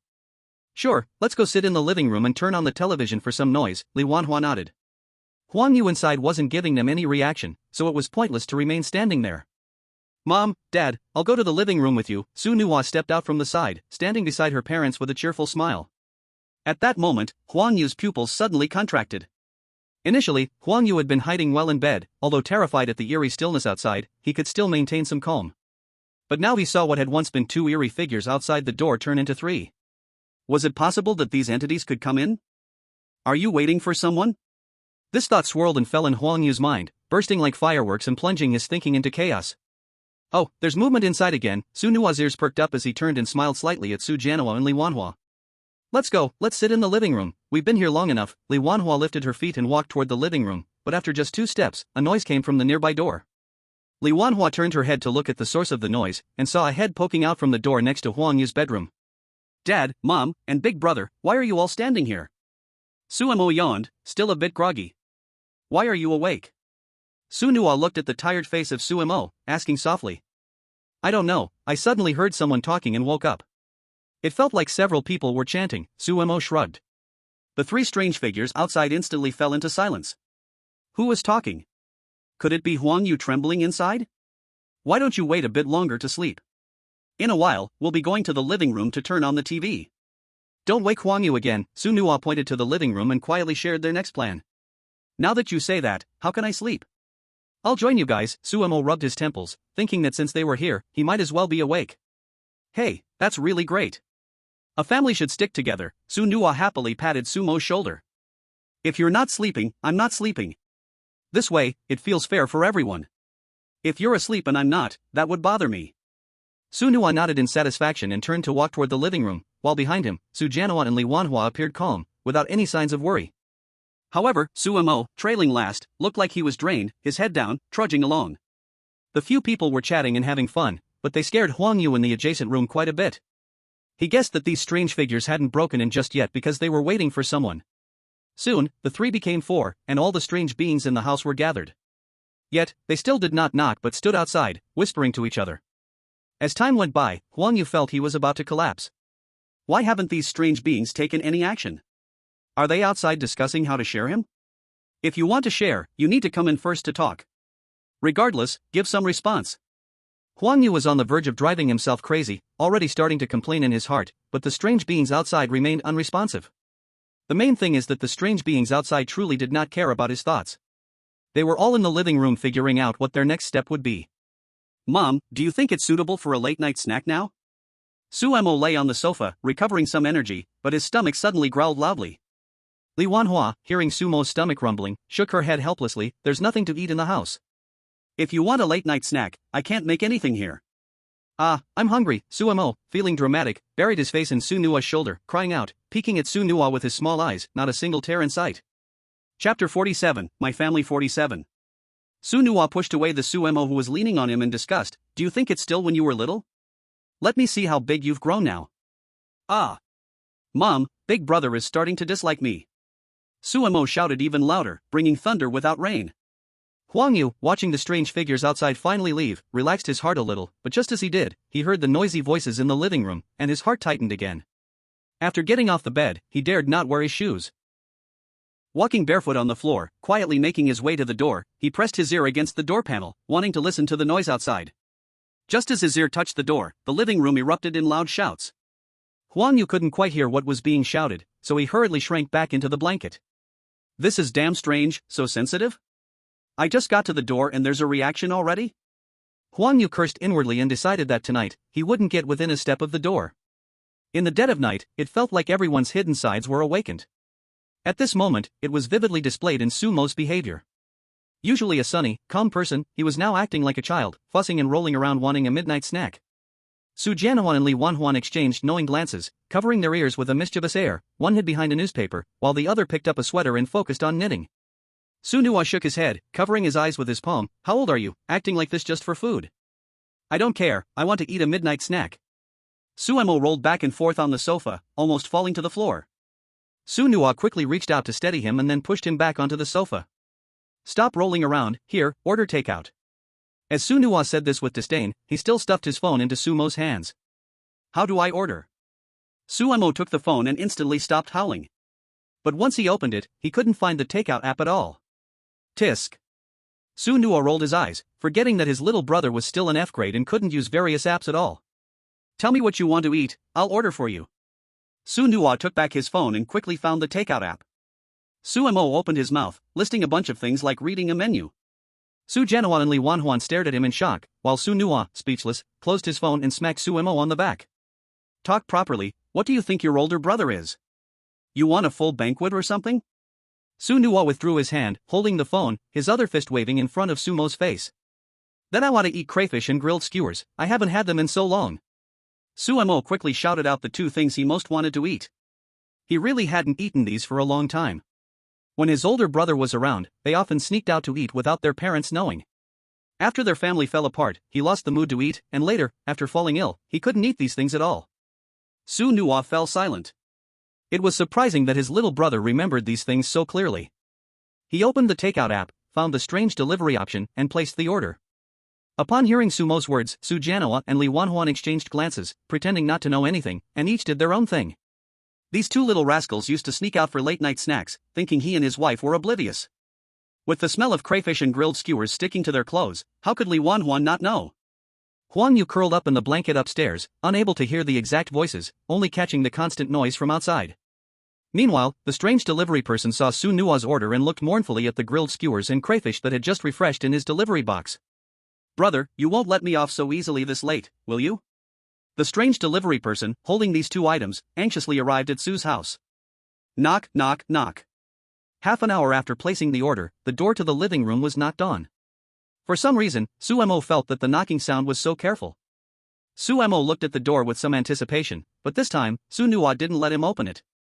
Instead, he walked toward the door himself. At this late hour, who knew if it was really the strange delivery person outside? If he let his little brother open the door and it wasn't the delivery person, wouldn't that mean he was delivering food to other strange beings? Su Nua opened the door and saw a smiling strange delivery person standing outside. With arms crossed, leaning against the door, hey, the takeout has arrived. He, big brother, the takeout is delivered to you, I will leave now, the delivery guy said with an awkward glance at Su Nua, his smile becoming more cautious. Out of the corner of his eye, he spotted Su Jianhua and Li Wanhua sitting in the living room, his hand shaking as he presented the takeout. As a C level, there were 2 B levels and 1 A level in the living room. Was today's drinking snack not these lobster skewers but himself? Thinking of this, the delivery guy's face became even more unsightly, his smile more careful. Of course, Suemo, sitting on the sofa, was silently ignored by him, he was just an F level. So anxious, are you not charging for the delivery fee? Su Nua glanced at the delivery guy, seeing his bad expression, and smiled even brighter. Bro, big bro, what delivery fee are you talking about? Of course, it's free, the delivery guy pat his chest, trying to appear calm while flattering. If he asked for a delivery fee, he might end up having to pay here, as long as he wasn't eaten, it would be fine for him to deliver the takeout for free. Just put it on the table, Su Nua stepped aside to indicate the delivery guy to place the takeout on the table. The delivery guy was now sweating profusely. Did he expect me to walk in, planning to catch me like a turtle in a jar? His eyes darted around, struggling to find a way out, he could only stubbornly deliver the takeout inside. If he delivered the takeout, he might still survive, but if he just turned and ran now, he would surely die. He tiptoed to put the takeout on the table, then slowly backed towards the door. Seeing the two ominous figures in the living room, having no strange reactions, the delivery guy only nodded and bowed to Su Nua as he said goodbye. Boss, I'm off now, there are other deliveries to make, the delivery guy quickly waved at Su Nua and dashed towards the elevator. Once the elevator door closed, the delivery guy finally let out a sigh of relief. Good grief, delivering food almost got him delivered instead. But what's going on tonight? The whole family is sitting here fishing. Meanwhile, over here, Huang Yu was on the verge of going crazy. Having buried himself under the covers, he listened to the noises outside, thinking there wouldn't be any more disturbances tonight, only to hear a knock half an hour later. These ominous individuals must have thought that the 4 weirdos weren't enough and invited even more people. Huang Yu looked at the little meat on his body and felt that it wouldn't. Su Nua and Su Mo sat at the table, eating and drinking, truly happy. The spicy and fragrant aroma shot straight into Su Jianhua's nose. Su Jianhua glanced at his wife but didn't dare to reach out and touch the takeaway food. Over here, Li Wanhua twitched her nose, then calmly reached for a glove to peel a little lobster. You say this thing is really fragrant, especially when someone is eating it in front of you. Seeing his wife starting, Su Jianhua hurriedly grabbed a glove and began to eat. Su Nua and Su Mo, seeing someone joining the battlefield, ate even faster. You two little brats, why are you eating so fast? Su Jianhua muttered quietly, a bit speechless as he noticed the two speeding up. You two didn't eat before. If you had said you wanted to eat, I would have brought more. Su Nua rolled his eyes at his dad. If you had said you wanted to eat earlier, I would have made him save some for you. Without saying a word, Su Jianhua quickened his pace, but Li Wanhua put down her food after eating a few pieces. These things are delicious. And then, I'll learn to make them for you another day. Li Wanhua looked at Su Mo eating happily and casually put a lobster in his bowl. Why didn't I get them when I said I wanted to eat before? Su Nua directly interrupted in front of his mom, who had rolled her eyes at him when he previously said he wanted to eat. You sure ate a lot. Don't think I don't know. Li Wanhua pushed her son away, not believing he hadn't been eating takeaway just because she wasn't home. Looking at how familiar he was with the takeaway, she knew they had been in contact quite a bit. Just stay there honestly. As they ate, Su Nua's ears suddenly twitched, and he turned to look at the doorway where Huang Yu was. It seems the little mouse can't stay still. Su Nua wore a big grin on his face, looking quite odd, then stuffed the lobster in his mouth. Ha! Su Mo looked at his older brother's smile, a bit unsure what was wrong with him this time. Listen, Su Nua put his palm next to his ear, signaling everyone to lower their voices. Sure enough, the sounds from the guest room were clear for everyone to hear. On this side, Huang Yu had been lying in the blanket for too long, and after hearing a door close, he hadn't seen anything strange happen, so he couldn't wait any longer. He quietly approached the bedroom door but, due to the rules, didn't dare to open it. He could only gently press his ear against the door to listen to the sounds outside. But it was no use, the protective effect of the door was already very low, so as soon as he moved, he was heard by the strange entity outside. Su Nua looked regretfully at the lobsters on the table, took off his gloves, and raised his hand to signal the other three. Shu, watch me. Su Nua tiptoed quietly outside the door. As Huang Yu pressed his ear against the door, he gently knocked on it. Huang Yu was startled by the sudden sound of knocking and the feeling of vibration, dropping down to the floor. Cousin, I heard a sound. You really weren't asleep. Su Nua's voice was cold, filled with his usual dampness. Huang Yu sat on the ground, looking at the shadow of the person outside through the crack in the door, wishing he could give himself 2 punches. He knew this group of strange entities was very sensitive and couldn't understand why he had been so foolish to come to the door to check. But at this moment, a strange entity was staring outside, and Huang Yu's hand braced behind him, his whole body stiffening, not daring to move. Knock, knock, knock. 3 more knocks echoed, and Huang Yu even seemed to see water dripping off the doorknob. He nervously swallowed, not daring to stay by the door any longer, just gently shifting his position. Su Nua listened to the sounds inside, his eyes curved as he could already feel the awkward state of the person inside. Su Mo continued to eat his late-night snack in the living room. After taking a couple of bites, he found that his older brother still hadn't returned, so he raised his hand and came to the bedroom door. Su Mo patted Su Nua on the shoulder and pointed inside. Inside, Huang Yu saw more light coming through the door along with another figure, which made his heart sink even more. Looking at the trembling panic coins blinking on the panel, Su Mo gave his older brother a thumbs up and continued to eat the skewers he had brought. Casually, he shoved one into Su Nua's mouth, and Su Nua instinctively chewed a few times before swallowing it. Huang Yu heard the sound of chewing outside the door and had even more thoughts. He was already imagining the unsettling scene of what they were eating.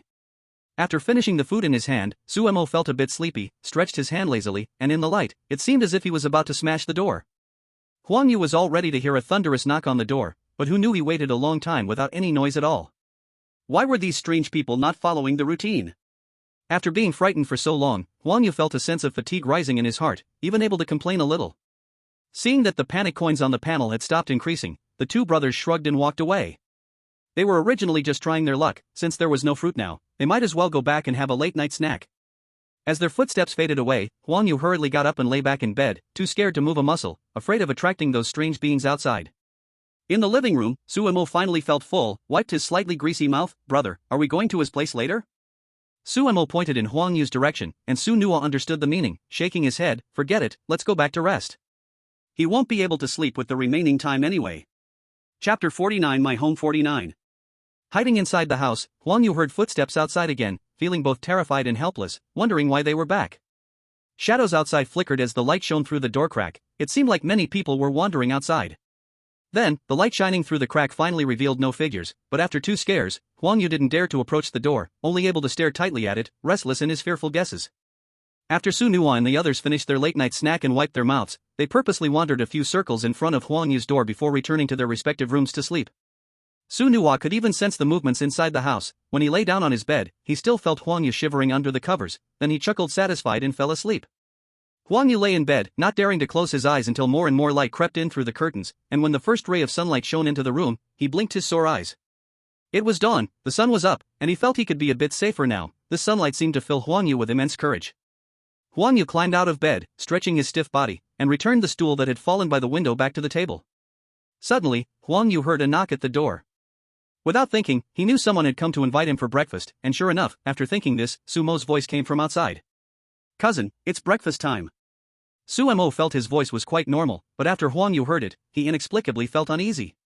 There seemed to be traces of medication lingering in the tone, making Huang Yu unable to hold back a sneeze. Huang Yu tightly gripped the doorknob, his fingertips turning pale from the pressure as he stiffly pulled the door open. As expected, as Huang Yu had guessed, his little brother outside looked pale with gray undertones, large dark circles under his eyes, and bloodshot whites, making him look quite ill. Seeing Huang Yu standing at the door, motionless, looking at him, Su Mo smiled widely. "Cousin, it's time to eat." Huang Yu instinctively shook his body, then felt something was off and quickly calmed himself down. "Okay, brother, let's hurry down." Not daring to linger with Su Mo at the door, Huang Yu took the lead and walked towards the dining room, and it was here that he began to feel the differences from before. Sitting at the table, Su Nuwa no longer maintained his human form, he was drenched, and even a ring of water formed under his feet.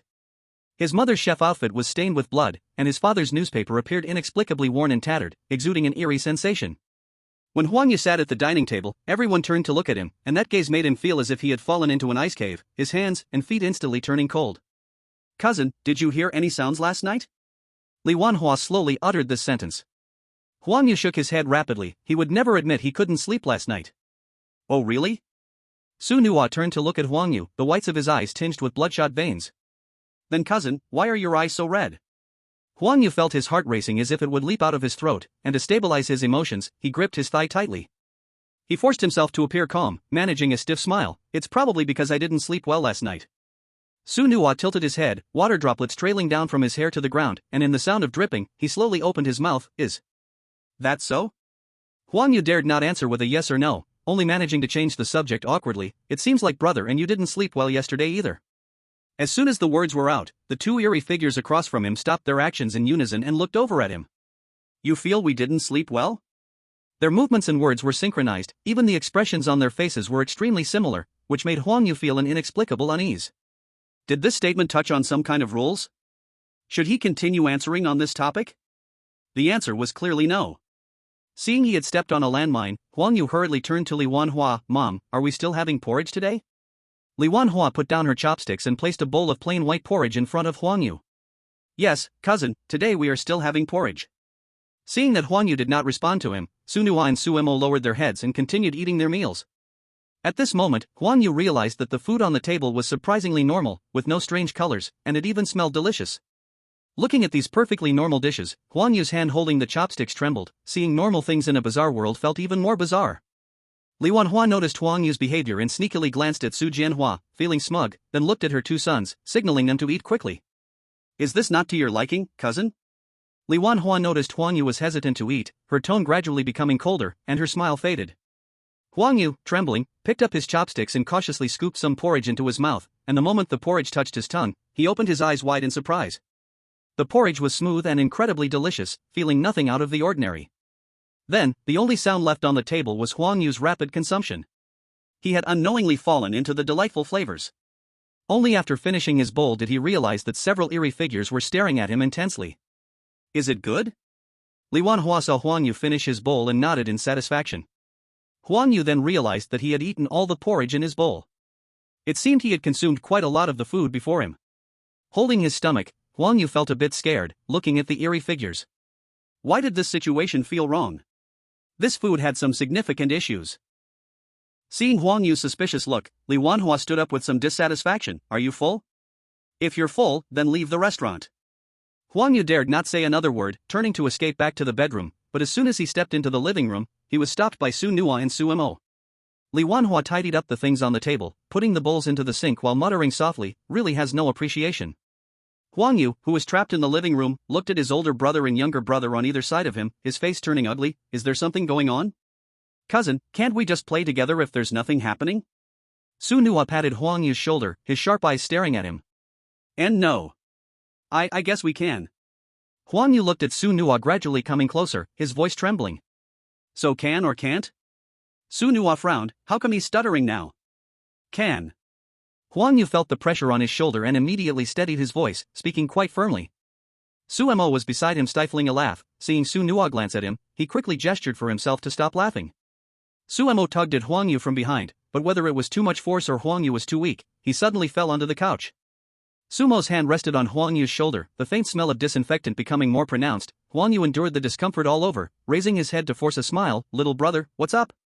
Sumo withdrew his hand, standing in front of Huang Yu with a strong sense of pressure. Just wanted to ask what cousin wants to play? Can we play hide and seek? Su Nuo said excitedly from the side. Is there anything else? Hearing hide and seek, Huang Yu felt uneasy. Who exactly is the ghost in such a strange game?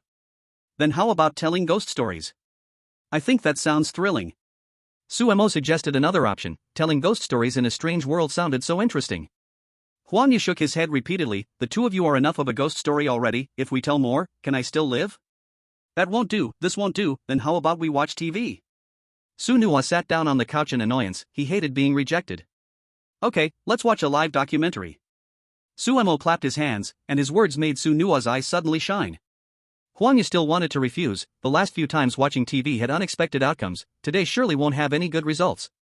Just as he was about to open his mouth to refuse, he found his face being turned toward the television by Su Nuo, and at that moment, the TV was already on. The TV screen flickered with static, making crackling sounds. Feeling the strange chill from the two beside him, Huang Yu sat up stiffly, wanting to avoid both of them. Sitting on either side of him, Su Nuo and Su Mo no longer concealed their condition. Su Nuo's clothes were dripping with water, slowly soaking the carpet, while Su Mo's hands intertwined, his long fingers pale, exuding a sense of weakness from long illness. What should we watch? Su Nuo held the remote, staring at the TV screen, seemingly lost in thought. I think documentaries are good, so let's keep watching. Su Mo said cheerfully, as if he was filled with excitement. Su Nuo nodded, and with a few clicks of his finger on the remote, the TV screen settled on a particular image. The image was actually of Huang Yu trembling in his blanket last night, even clearly showing his pale face. Huang Yu abruptly stood up, wanting to quickly get away from this place, yet Su Nuo and Su Mo followed suit, their hands naturally resting on his shoulders. Cousin, you really didn't sleep well last night. Su Nuo chuckled lightly, drops of water falling from his hand onto Huang Yu's clothes. I'll go back to my room to rest. Huang Yu stuttered, he really didn't dare to say anything else now. If Su Mo asked questions, he would be in big trouble. Then let's go together, there's no need to go back to the room. It would be nice to rest in the sunroom directly. Su Mo smiled brightly, but his words made Huang Yu grit his teeth in annoyance. Su Nuo's eyes lit up, that's a good idea. Then Huang Yu was dragged towards the sunroom by Su Nuo and Su Mo, one on each side. He wanted to escape at one point, but who knew his feet couldn't touch the ground, and he was stubbornly pulled into the sunroom. At this moment, the sunroom was filled with warm sunlight, but Huang Yu couldn't feel any warmth, he only found the sunlight blinding.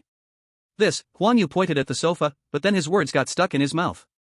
I want to sit here. Su Mo rushed to sit on the single sofa and fell back directly. Huang Yu closed his eyes, unable to believe the scene before him. The rules had already been triggered, and he couldn't run away now. Su Nuo also directly lay down on the long single sofa. This spot felt so nice in the sunshine. Looking at Huang Yu who was still standing there, Su Nuo smirked at Su Mo beside him. Aren't you going to rest? Why are you still standing there? Huang Yu closed his eyes, but he heard this remark by his ear. It seemed he couldn't escape today, he could only pray that the distance was far enough. At this moment, disregarding his face, Huang Yu directly lay down in the corner of the glass room, the furthest point from Su Mo. Seeing this, Su Nuo and Su Mo were taken aback. He really had some ideas, directly sleeping on the floor. Cousin, there's a spot here. Why don't you sit? Su Mo glanced at the nearby spot and pointed to Huang Yu. No need, this spot is spacious, I like lying on the ground in the sun. Huang Yu hypnotized himself in his heart, and what he said indeed came from his true feelings. Then he closed his eyes, pretending to rest. Although the sun kept him warm and he was really drowsy, Huang Yu didn't forget that he was sitting next to two strange people, so he could only force himself to resist sleepiness, focusing all his attention on the strange actions of the two. Su Mo shook his shoulders. If you want to stay, then stay, and then he lay back on the single sofa and squinted his eyes. Su Nua took out his phone, watched the two people resting with their eyes closed playing games on the sofa, and figured they weren't planning to disturb him for now. The room gradually quieted down. At first, Huan Yu held on to resist drowsiness, but after a while, he unexpectedly fell asleep. When he opened his eyes again, he saw two faces very close to him. Startled, he immediately sat up. What happened? Cousin, you look so comfortable sleeping, Suemo grinned, really almost drooling. Time for lunch, Su Nua crossed his arms. You can really sleep, we've been watching you for so long, and you sleep so well. Huan Yu had just woken up, so although he was startled, his mind hadn't completely caught up yet. Su Nua and Suemo walked side by side towards the dining room, and this time they didn't look back at Huan Yu. Huan Yu dusted himself off and followed behind them. Lunch came so quickly, hadn't they just eaten breakfast? Neither of the two paid attention to Huan Yu behind them, sitting at the dining table and starting to eat. This time, Su Jianhua and Li Wanhua completely ignored Huan Yu as well. This kind of neglect made Huan Yu's eyelids twitch. He had felt so much attention in the morning, but now he had become invisible, something felt very off. Like the calm before a storm, being an invisible person at home was not a good omen. Then he saw that the food on the table was actually the same as in the morning, without any differences. Huan Yu's strange feeling grew stronger. His eyes glanced back and forth among the few people, but surprisingly, none of these four strange individuals looked at him.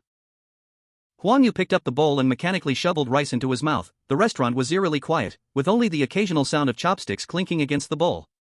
He noticed a faint smile lingering at the corner of Sumo's mouth, while Su Nua focused intently on the plate in front of him, as if admiring a piece of art.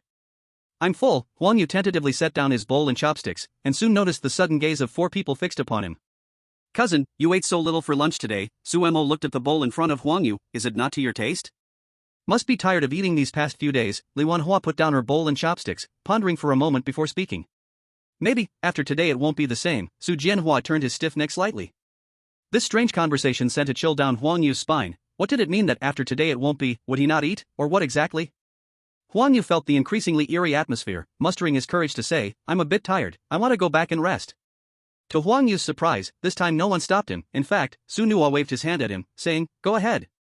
Huan Yu stood up from the table, walking slowly toward the bedroom, feeling very uneasy, glancing at the restaurant with the corner of his eye. Suddenly, he noticed a brief dimness in the restaurant. The four people's eyes held a strangeness that he had never seen in the past few days. A bad premonition arose in Huan Yu's heart. He seemed to have forgotten a rule. Mom prepares lavish dishes every day, Mom needs affirmation. Huan Yu quickly turned around, rubbing his eyes, but found the four people in the restaurant sitting and eating just as usual. Cousin, what's wrong? Suemo calmly turned his head, even with a piece of food clamped in his chopsticks. But Huan Yu did not overlook the sickly pallor on his face, growing paler and closer to transparent. And nothing, Huan Yu waved his hands repeatedly, turning and rushing into the bedroom, locking the door behind him. In the living room, Su Nua and Suemo saw Huan Yu rush in and intentionally let their conversation float into his ears before he closed the door.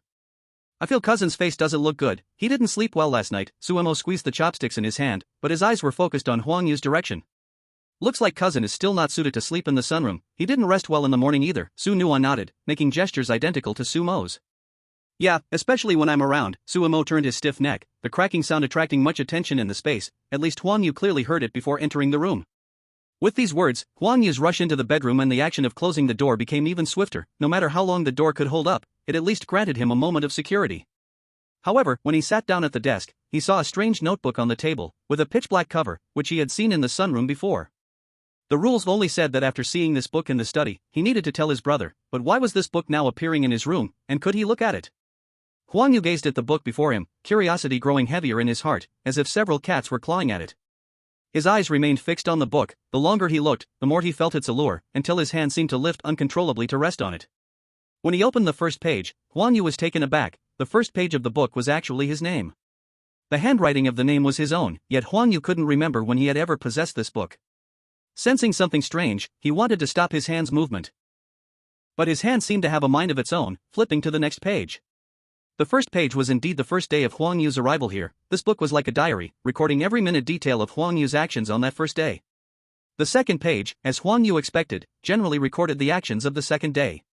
The third page, fourth page, fifth page. When Huan Yu's hand wanted to turn to the sixth page, he discovered that this was actually the last page.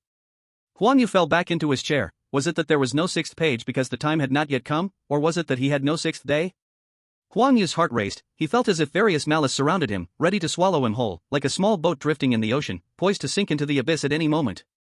Recalling the documentaries he had watched these past few days, and looking at the diary-like notebook in his hand, Huang Yu collapsed onto the floor, holding his head. Is this still home? Surveillance is everywhere. Even when he is alone at night, there will still be recordings. What do the missing last 2 pages mean? Huang Yu already had his suspicions, but he still wanted to try again. Now, just reaching the 7th day was a luxury. Better to try a different approach and let the 2 family members deny his identity while he was still conscious. As Huang Yu collected his thoughts and prepared to find his next move, he heard footsteps approaching outside the door. Cousin, can we watch TV together? I really enjoy watching TV with you, Sumo's voice came from outside the door, followed by a couple of giggles. Huang Yu felt a chill when he heard the voice. Now, when TV was mentioned, he felt fear, as there had been too many strange things coming out of the TV these last 2 days. And no, I don't want to watch TV right now, Huang Yu hurriedly refused, not caring about anything else. Okay, that's really too bad, Sumo's voice dropped. But just a door away, Huang Yu did not see Sumo's increasingly radiant smile. Inside the room, Huang Yu then heard the footsteps receding, feeling a little surprised. This time, Sumo seemed to be very easy to talk to, although he had always been quite agreeable. Less than 2 minutes later, a heavier set of footsteps sounded outside, slowly stopping in front of Huang Yu's door, but there was no sound for a while. Huang Yu sat inside, nervously picking at his fingers, wondering which strange person was outside. This footstep did not sound like his mother's. Su Nua outside played with the moisture in his hand, feeling the increasingly hurried breaths from inside, showing a playful smile and knocked twice on the door. Cousin, I heard from my brother that you don't want to watch TV, so how about we play a game together? The mobile game I have is quite fun, Su Nua's voice was lively yet filled with joy. Hearing this voice, Huang Yu's heart raced like thunder. Although he felt scared, there was strangely a hint of relief mixed in with the fear. The earlier eerie silence had indeed been somewhat uncomfortable, and now that someone was speaking outside, it made the air feel less oppressive. Cousin? The voice outside came through the slightly warped crack in the door, sounding unusually clear. I want to rest a while longer, Huang Yu tried to keep his voice calm, but the tremor at the end revealed his nervousness. Su Nua outside fell silent, not saying a word. This soundless atmosphere made Huang Yu swallow hard, his palms sweating from tension. A quarter of an hour passed, and just when Huang Yu felt he could no longer hold back from opening the door, Su Nua finally let out a soft laugh. Alright, cousin, then you rest for now, but we need to have some fun tonight. That light sound at the end of the tale slipped through the crack of the door and into Huang Yu's ears, the elongated echo intensifying the ominous meaning. Then, Huang Yu heard footsteps inside the house. The sound grew fainter and finally, he only heard the click of the door lock, followed by silence. Huang Yu slowly crawled to the door and pressed his ear tightly against the door panel, confirming he could hear no sounds outside before letting his back slide down to the ground. At this point, cold sweat had completely soaked his back. Finally gone, Huang Yu leaned against the door panel for a moment to catch his breath before feeling a bit of strength returning to his limbs, wiping the sweat from his forehead, and using the door panel to help him stand up. His gaze involuntarily fixed on the black notebook on the desk. That notebook was like a dark eye, staring intently at everything inside the room. Huang Yu dared not to glance at the notebook again, throwing himself onto the bed and covering his head with the blanket, but the thought of that notebook having no 6th page echoed endlessly in his mind. As the fear began to fade, calmness took over in Huang Yu's mind. He had to act quickly, before the 6th day came, and find a solution. Huang Yu took a few deep breaths and remembered the recent day's events. In this home, Suemo seemed a bit gentler, clearly offering help, yet it vaguely made him feel a sense of danger. Su Nua always looked at him disdainfully, and the likelihood of triggering deadly rules was very high. Li Wanhua was more active in the house but obsessed with being acknowledged. The most mysterious one in this family was undoubtedly the father, who seemed quiet and unassuming from the very beginning. The breakthrough point in this house seemed to lie with Li Wanhua and Su Mo, but the difficulty was how to interact with both of them alone in the same space. If he dealt with them separately, when one of them denied his identity, he didn't know if it would trigger the strange rules. So if he couldn't find an opportunity to be alone with both, he could only try to be alone with one of them and let them deny his identity. With this thought in mind, Huang Yu nodded secretly and then sighed deeply, hoping the next step would succeed. Walking cautiously to the somewhat bent door, Huang Yu pressed his ear against the door, listening carefully, confirming there was no sound outside before quietly opening a crack in the door. His gaze fell on an empty space. The entire room seemed eerily quiet, without a single sound. Huang Yu opened the door and tiptoed forward 2 steps, but before he could find his target, he was caught off guard by Su Nua coming out of the study. Cousin, aren't you going to rest? Su Nua's gaze fixated on the sneaky Huang Yu. Huang Yu suddenly turned around, looking at Su Nua in the shadowy corridor behind him, holding a cell phone. His face lit up with a bright smile, yet his eyes were cold as poison. I just came out to get some water, Huang Yu's mind raced, quickly coming up with an excuse. Cousin, it seems you've gone the wrong way. You should get water from the study. Su Nua pointed to the door of the study behind him, but didn't move an inch. I just forgot. I'll go to the study now. Huang Yu's eyes darted around, taking a long time to come up with a clumsy excuse. But seeing that Su Nuo wasn't moving away from the door, Huang Yu dared not to shift his feet, standing in a stalemate at the corridor entrance with Su Nuo. Su Nuo's smile grew even brighter, his gaze shifting past Huang Yu to the television in the living room. "Cousin, now that you're awake, why not watch TV together?" Huang Yu's face suddenly turned pale, his lips losing all color. "No. No. I'm not drinking water anymore, I'm going back to my room to rest." After saying this, Huang Yu started to retreat towards the bedroom, but after just 2 steps, he was grabbed by Su Nuo by the collar. "You're not drinking water?" Su Nuo took 2 steps forward, just enough to clear the doorway of the sunlit study. Huang Yu looked at the door behind Su Nuo, then at the bedroom door within reach, swallowing hard. The seemingly reachable bedroom door was actually impossible to pass. He was already choked by the throat of fate, unable to break free. Now he could only move towards the study. Huang Yu stood in place, his voice trembling as he said, "I'm a bit thirsty, I will go get some water." He lifted his somewhat weak legs, walked past Su Nuo, and stood at the study door to knock. After a moment, he followed the rules and entered the study.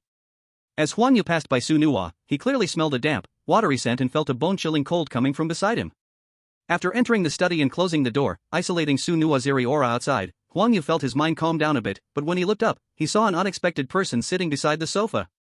"Brother?" Huang Yu was somewhat pleasantly surprised. Did this create a space for the two of them to be alone? Su Nuo did not leave but leaned against the door, listening to the noises inside, though it wasn't very clear since the owner of the room was inside, but this only piqued his curiosity more. Su Mo opened his somewhat dazed eyes. The sun was too comfortable, and he felt like he had a wonderful dream, but the buzzing of a fly at his ear woke him up. Looking up, he saw a familiar yet strange face. Su Mo frowned in disgust. His personal space had been invaded by an unfamiliar person, a truly disgusting feeling. Huang Yu saw Su Mo's furrowed brow, and the little happiness in his heart instantly vanished. Seeing Huang Yu standing silently, Su Mo felt even worse. His face grew increasingly ugly, and the eerie aura on him slowly revealed itself, causing the sunlight in the room to dim and the pressure to rise. Huang Yu swallowed a mouthful of saliva, realizing that provoking Su Mo didn't seem like a good choice. He had no confidence he could escape from him. Su Mo slowly stood up, the sunlight behind him forming a massive hollow space, and the increasingly strong smell of disinfectant in the room reminded Huang Yu, further stimulating his nerves. "Why are you here? Weren't you supposed to be resting?" Su Mo's voice was cold, his face pale, completely lacking his usual warmth. Huang Yu felt his head grow heavier, and pain gradually radiated from his body, as if the punishment he had previously received was reoccurring on him. "I came to get some water." Huang Yu chose to tell the truth. He had suffered greatly from lying to Su Mo before, so now he didn't dare to say whether he was resting or not. He could only stick to some truths he could speak. Su Mo raised an eyebrow. This was clever, but still quite annoying. "Then, cousin, have you rested well?" After saying this, Su Mo kept staring at Huang Yu. Anyway, he didn't use his skills, and he didn't know. Watching Huang Yu's conflicted, changing expression was very interesting. "I'll go rest now." Huang Yu pondered for a long time before carefully saying this. Seeing that Su Mo did not press further, Huang Yu patted his chest. It seemed he couldn't directly answer questions. Avoiding the heavy topic was a good option. Su Mo looked at Huang Yu. The tips of his fingers gradually took on a grayish color, feeling quite satisfied inside, truly thinking he had a good temper, interrupted during his rest but still able to retreat safely. Dragging him now was simply to keep him in his domain a little longer. He was waiting for the neighbors to come collect their delivery in the evening. This can be considered the end. Su Mo saw that the symptoms had started to show, and only then was he satisfied, secretly applauding himself in his heart. The corner of Su Mo's mouth slightly twitched, then he slowly sat on the sofa. "Go ahead, finish getting the water and rest early, we have plenty of time to play tonight." Huang Yu was as if given a reprieve, nodding repeatedly as he quickly walked toward the water dispenser. However, whether it was an illusion or not, with each step he took, he felt a bit more pain in his body, and his skin also felt strangely uncomfortable. He filled some water casually at the dispenser, and as Huang Yu turned around to leave, he suddenly remembered something at the doorway and froze in place. "Is my brother still outside? If I open the door now, will I bump into him?" A conflicted look flashed across his face, but it didn't seem like a good choice to be in the same space as his younger brother. With a determined heart, Huang Yu pulled the door open. Outside, there was no one. Sunlight spilled into the living room, even making the dust in the air visible. Seeing that there was no one outside, Huang Yu let out a quiet sigh, closed the study door behind him, and looked at the water jug in his hand that he had filled a little. He felt somewhat ridiculous. He wanted to take a second path, to be alone with Su Mo, and then the opportunity arose, yet he lacked the courage to test it. No wonder he had gone through so many scenarios but still lingered in such a minor one. It seemed that there was no need to seek out private time with his mother anymore. Compared to his younger brother's gentleness, his mother's responses were more active. Facing the pressure from his younger brother, what could his performance be like facing his mother? It was self-evident. In the end, hearing what was to come, Huang Yu was still standing in the corridor with the water cup in hand, only to suddenly realize a figure appeared where there was previously no one. Looking carefully, it turned out to be his mother coming out of the bedroom. This really was a case of thoughts manifesting. A decision just made was stirred once more. Huang Yu took a deep breath and initiated a greeting with Li Wanhua, "Mom, good afternoon." Li Wanhua looked at Huang Yu with some surprise. Although she did indeed come out to intercept him, she didn't expect him to dare to greet her first. "Cousin, good afternoon." Li Wanhua smiled softly, tucking her hair back with her hand. "Didn't your brother and younger brother take you to play? How could they isolate you like this?" Li Wanhua looked around. Then her gaze landed on Huang Yu's fingertips and the collar at the back of his neck. A look of surprise flashed across her face, followed by a particularly gentle smile. These two kids really act fast. It hasn't even been long since lunch, and both marks have already been made. Noticing Li Wanhua's slightly unusual behavior, Huang Yu's hand holding the water jug trembled slightly, and a few drops spilled from the uncovered jug. "Cousin, are you feeling unwell?" Li Wanhua moved closer to Huang Yu, looking at the dripping water. I'm okay." Huang Yu instinctively took 2 steps back, stopping when he saw the displeasure flash across Li Wanhua's face. "Then why did you eat so little at noon? Was my cooking not good?" Li Wanhua's gaze was sharp as a knife. Huang Yu looked at the cold gaze across from him, and the words he wanted to say were caught in his throat. He couldn't bring himself to say the words "not good," feeling that if he did, he would be cut into pieces. It felt like each time he had to hold back from saying anything, he could sense piercing eyes from the closed rooms, watching him. Watching Huang Yu open and close his mouth, the final words he uttered made Li Wanhua nod in satisfaction, considering him wise enough. If he had said something unpleasant, he could just wait and see. "Do you like it?" Li Wanhua's question was very light, her voice floated but was exceptionally clear as it reached Huang Yu's ears. "Aha." Huang Yu nodded with some fear, his eyes caught a glimpse of Li Wanhua across from him, her figure seemed to flicker for an instant. "That's great, cousin. You must finish the meal I prepared tonight." Li Wanhua clapped her hands, speaking with a cheerful tone. After Li Wanhua left, Huang Yu still did not understand what had just happened, nor why she would leave. But at this moment, encountering 3 ghosts seemed to emphasize the focus on the night. This repeated mentioning of time made Huang Yu even more terrified. The arrival of night. Huang Yu turned around and moved to open the bedroom door. At the moment he turned, he caught sight of Li Wanhua's eyes peeking through the crack of the bedroom door she had entered. It was his father, who had been secretly watching the interaction between the two through the door. Huang Yu shifted his gaze to scan other doors. His brother's bedroom door and the small study door he had just closed were both slightly ajar. As his eyes passed over, he heard a sharp click, the sound of a door closing, causing Huang Yu to widen his eyes in fear. Chapter 54, My Home 54. Huang Yu's heart was wildly pounding in his chest. Those two almost simultaneous door-closing sounds hit his nerves like heavy hammers. Rushing into the bedroom, Huang Yu pressed his back against the now slightly warped door, gasping for air. That moment alone with his mother felt like a trap. He was like a mouse madly testing the edge of the trap. Calming down, Huang Yu then saw that some water had spilled from the kettle onto the floor, creating a dark stain that deepened the color of the ground. Then Huang Yu felt a slight discomfort on his body. His gaze fell on the hand that was holding the kettle, noticing a grayish color under his fingernails, which struck hard at his heart. That ominous, decaying gray seemed to flicker in his nails. Huang Yu raised his hand to look at his nails, then caught a glimpse of something in the mirror, his collar. There was a damp handprint on the collar, and Huang Yu recalled that it was where his brother had just pulled at his collar. If his brother had left a mark on his collar, then the gray on his nails also resembled the mark left by his younger brother. Where then was his mother's mark?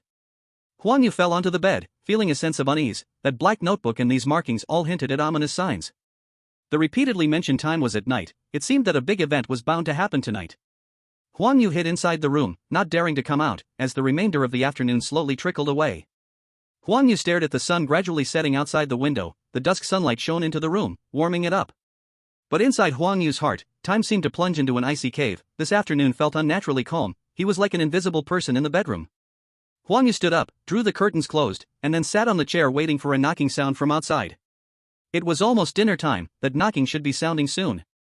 Su Nuo stood outside the door, also aware of Huang Yu's movements, and unconsciously raised an eyebrow. A bit of cleverness had emerged from going through so many experiences. What a pity. Then he raised his hand and knocked 3 times on the door. Before he could say anything, Huang Yu had already pulled the door open. "Let's go." Huang Yu forced himself to step outside. Hiding was no longer an option. Outside, Su Nuo looked at Huang Yu, who was 2 steps away from him, and disdainfully took 2 steps back. Clear the path at the door. Huang Yu was the first to walk toward the dining room, but he could still feel Su Nuo's gaze lingering on his neck. He raised his hand and unconsciously touched that area at his collar, his expression growing even darker. Sitting at the dining table, Mom brought all the dishes out. Huang Yu reached for the chopsticks, his attention caught by the gray color of his fingernails, as if it had seeped into the flesh, and no matter how he dealt with it in the afternoon, it wouldn't go away. Huang Yu's hand froze in midair, drawing the attention of a few people at the table. Li Wanhua blinked. Hurry and eat, there will be guests soon. Gee, guests? Huang Yu struggled to spit out the word, the chopsticks lightly falling onto the edge of the bowl, making a faint clinking sound. The word guests left a deep impression on Huang Yu. The guests that came to the house before looked at him with a greedy gaze, not like a human gaze at all. Compared to those two weird ones, the Su family had at least never looked at him with such hungry eyes. The food at the table emitted an enticing aroma, but gradually Huang Yu began to smell the same fragrance coming from himself. The familiar scent lingered at the tip of his nose, causing Huang Yu to panic even more. Perhaps this was the third mark, that the smell formed by the meals he ate every day was, in fact, his mother's mark. Huang Yu directed a terrified glance at Su Jianhua. Now the only one without a mark in the family was his dad. Su Jianhua silently exchanged a glance with Huang Yu and then continued eating his meal, seemingly uninterested in this cousin. Why aren't you eating? Not to your taste? Su Nuo teased, laughing. Huang Yu pulled down his sleeves, trying to cover the gray on his hands, but failed. Abandoning the attempt, he picked up his bowl and began to eat heartily. The table fell into a deep silence. This time even Li Wanhua lost interest in continuing to play with Huang Yu. After finishing the meal, Huang Yu wanted to hide back in his bedroom. The word night echoed in his mind, but he was blocked by Su Nuo and Su Mo on both sides. The family stayed obediently in the living room until the knock on the door rang out, and Huang Yu looked toward the door in fear. As expected, it was that couple from next door. Li Wanhua enthusiastically opened the door to welcome them in. Once the couple entered, they bluntly sized up Huang Yu, raising their eyebrows at his fingernails. Hua Jia, haven't you finished yet? Lianti cautiously glanced at Li Wanhua. Almost done, you're just in time, we will take delivery soon, Li Wanhua said, looking into the expectant eyes across from her, smiling gently. Sitting in the chair, Huang Yu listened to the conversation at the door and immediately realized he was the goods. He stood up and rushed toward the bedroom. No one tried to stop Huang Yu as a few people watched his actions, especially Su Nuo, who just shook his head. Quite energetic, looks like top-notch goods, Uncle Li's eyes widened, his tone full of admiration.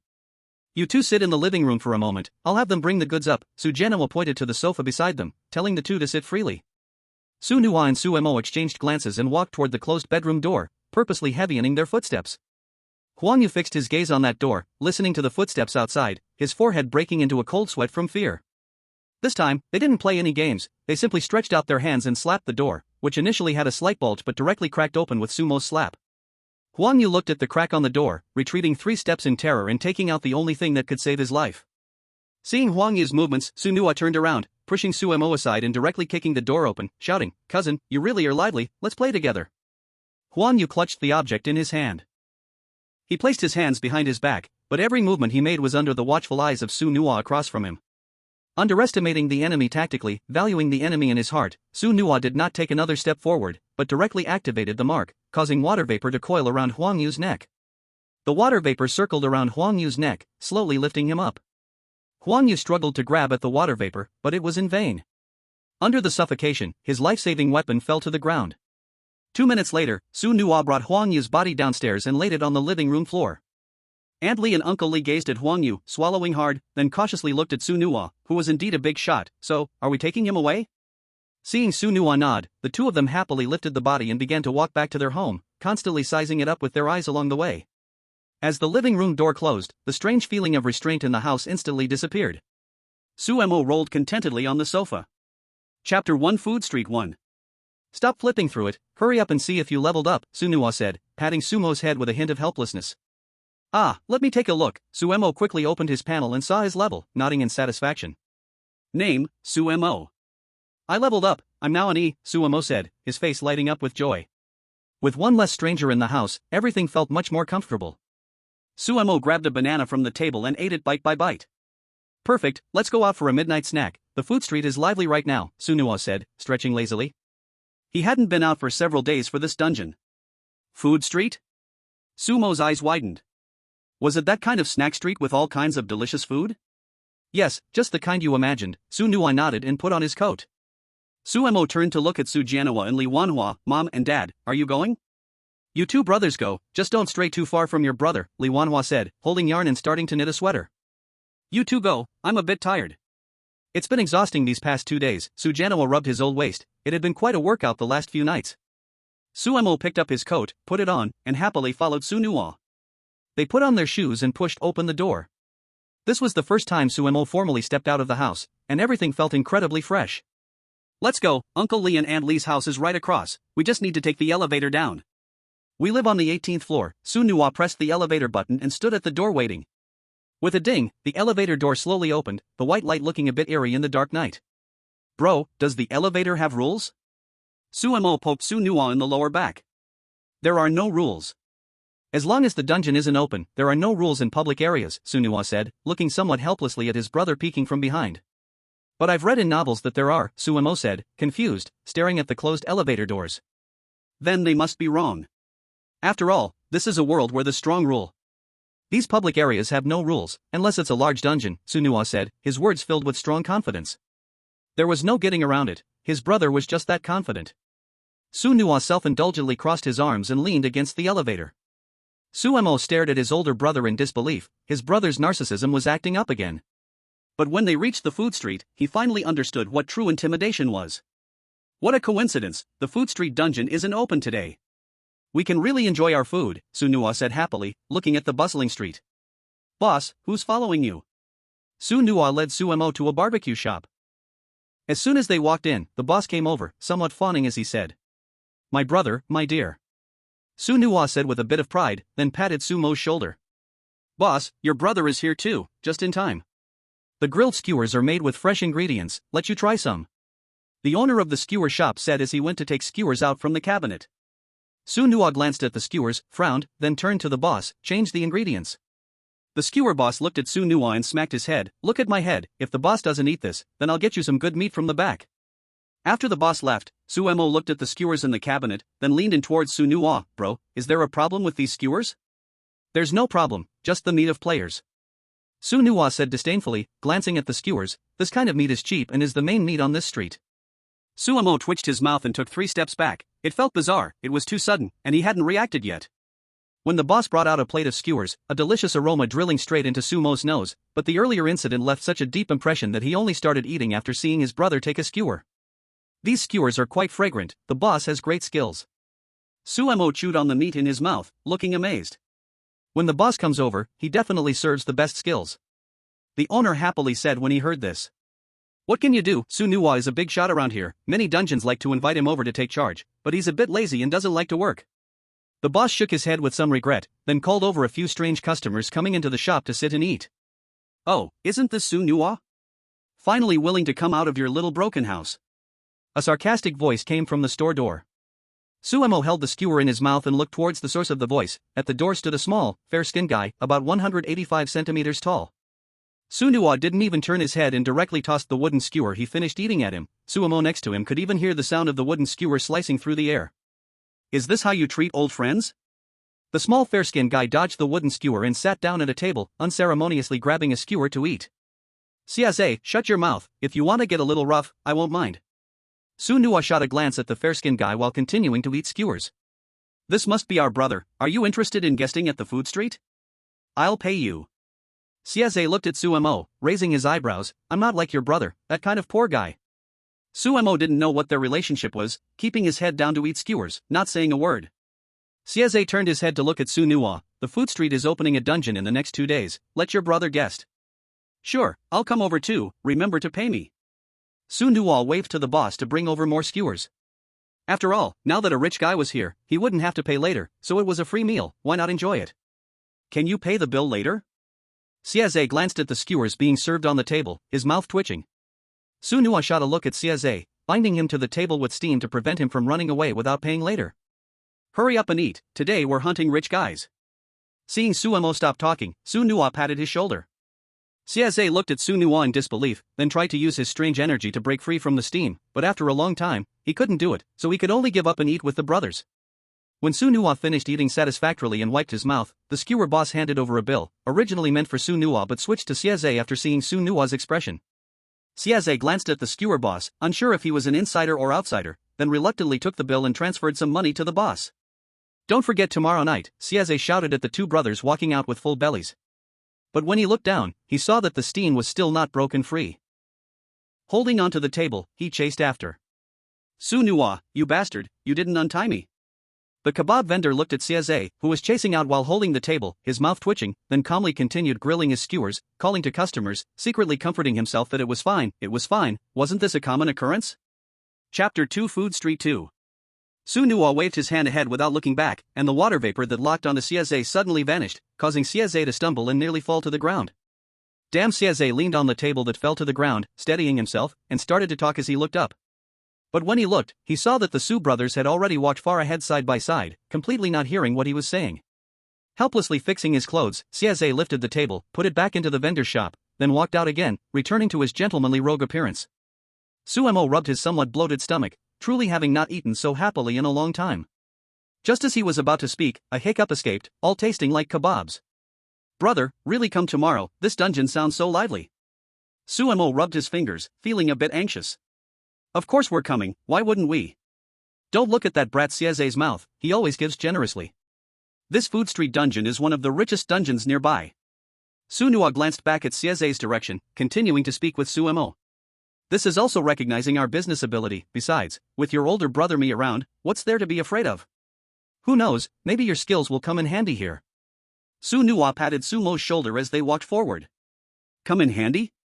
For curing the strange things or for curing those who challenge the dungeon? Suemo felt a bit confused. If it was useful in the hospital, he could believe it, but what use would it have in the food street? Su Nua didn't speak, just gave a mysterious smile as they strolled home. It was already quite late.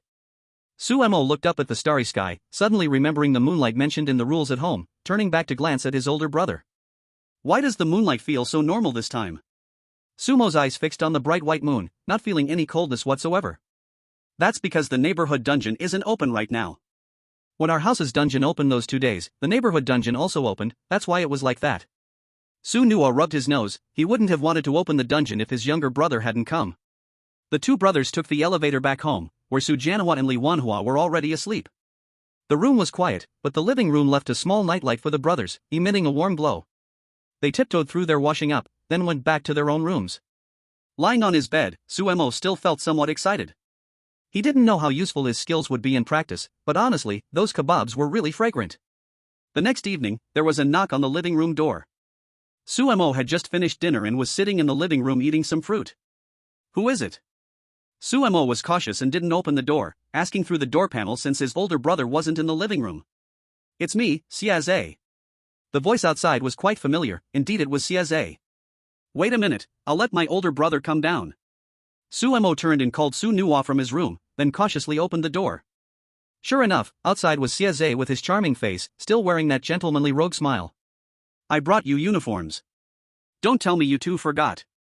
Siaze handed the things in his hands to Su Nua, then unceremoniously sat down in the living room. Su Nua gave him a glance, weighing the 2 sets of clothes in his hand. One was a deep blue security uniform, and the other a white doctor's coat. This time we aren't pretending to be customers, how are we supposed to enjoy the excitement? Su Nua looked at the uniform in his hands, feeling a bit unhappy. In the past, he would just wander around the food street as a customer, but this time, having a specific job made it less fun. This isn't our little brother's first time here, I have to find him a good spot to watch the show. It's just right that I've got you with me. If you're a customer and something happens to your little brother, you won't be able to help him, Siaze said with a serious expression. Oh, I know your tricks, you've been trying to get me to be the head of security, Su Nua replied without refusing, turning around to change into the security uniform. Suemo watched as his older brother handed him the doctor's uniform, and he obediently went to change as well. At 7 o'clock, the sky outside had gradually darkened, and the two brothers had changed into their outfits, joining Siaze outside the food street. The food street that appeared before Sumo's eyes had transformed. What was once a lively street now felt eerie, flickering red light shone from the signs on either side, revealing the true colors of the shop owners. The items on the tables looked strange, making people lose their appetite, and on closer inspection, a faint smell of blood could be detected. Suemo stepped back in disgust, this was exactly the kind of food street he refused to enter yesterday. Just as Siaze was about to say something, a huge vortex appeared at the entrance of the food street. Su Nua turned to Suemo, the instance is about to start. You stay in the clinic, just watch the excitement at the door. Call me if you need anything, I'll be right there. Food Street Carnival Night instance has begun. Rules. 1. Please enjoy the food, but make sure to confirm what you are eating. 2. Do not refuse the vendor's enthusiastic recommendations. 3. The clinic and security booth are safe zones, but please note that safety is relative. 4. You must leave the food street before midnight. Enjoy your meal. A note silently appeared on the doorboard of the food street. Suemo glanced at it and understood which area he and his brother were likely responsible for. Sunua, the security booth and clinic are quite close. Your little brother has low power, remember to keep an eye on him, Siaze said while circling the two.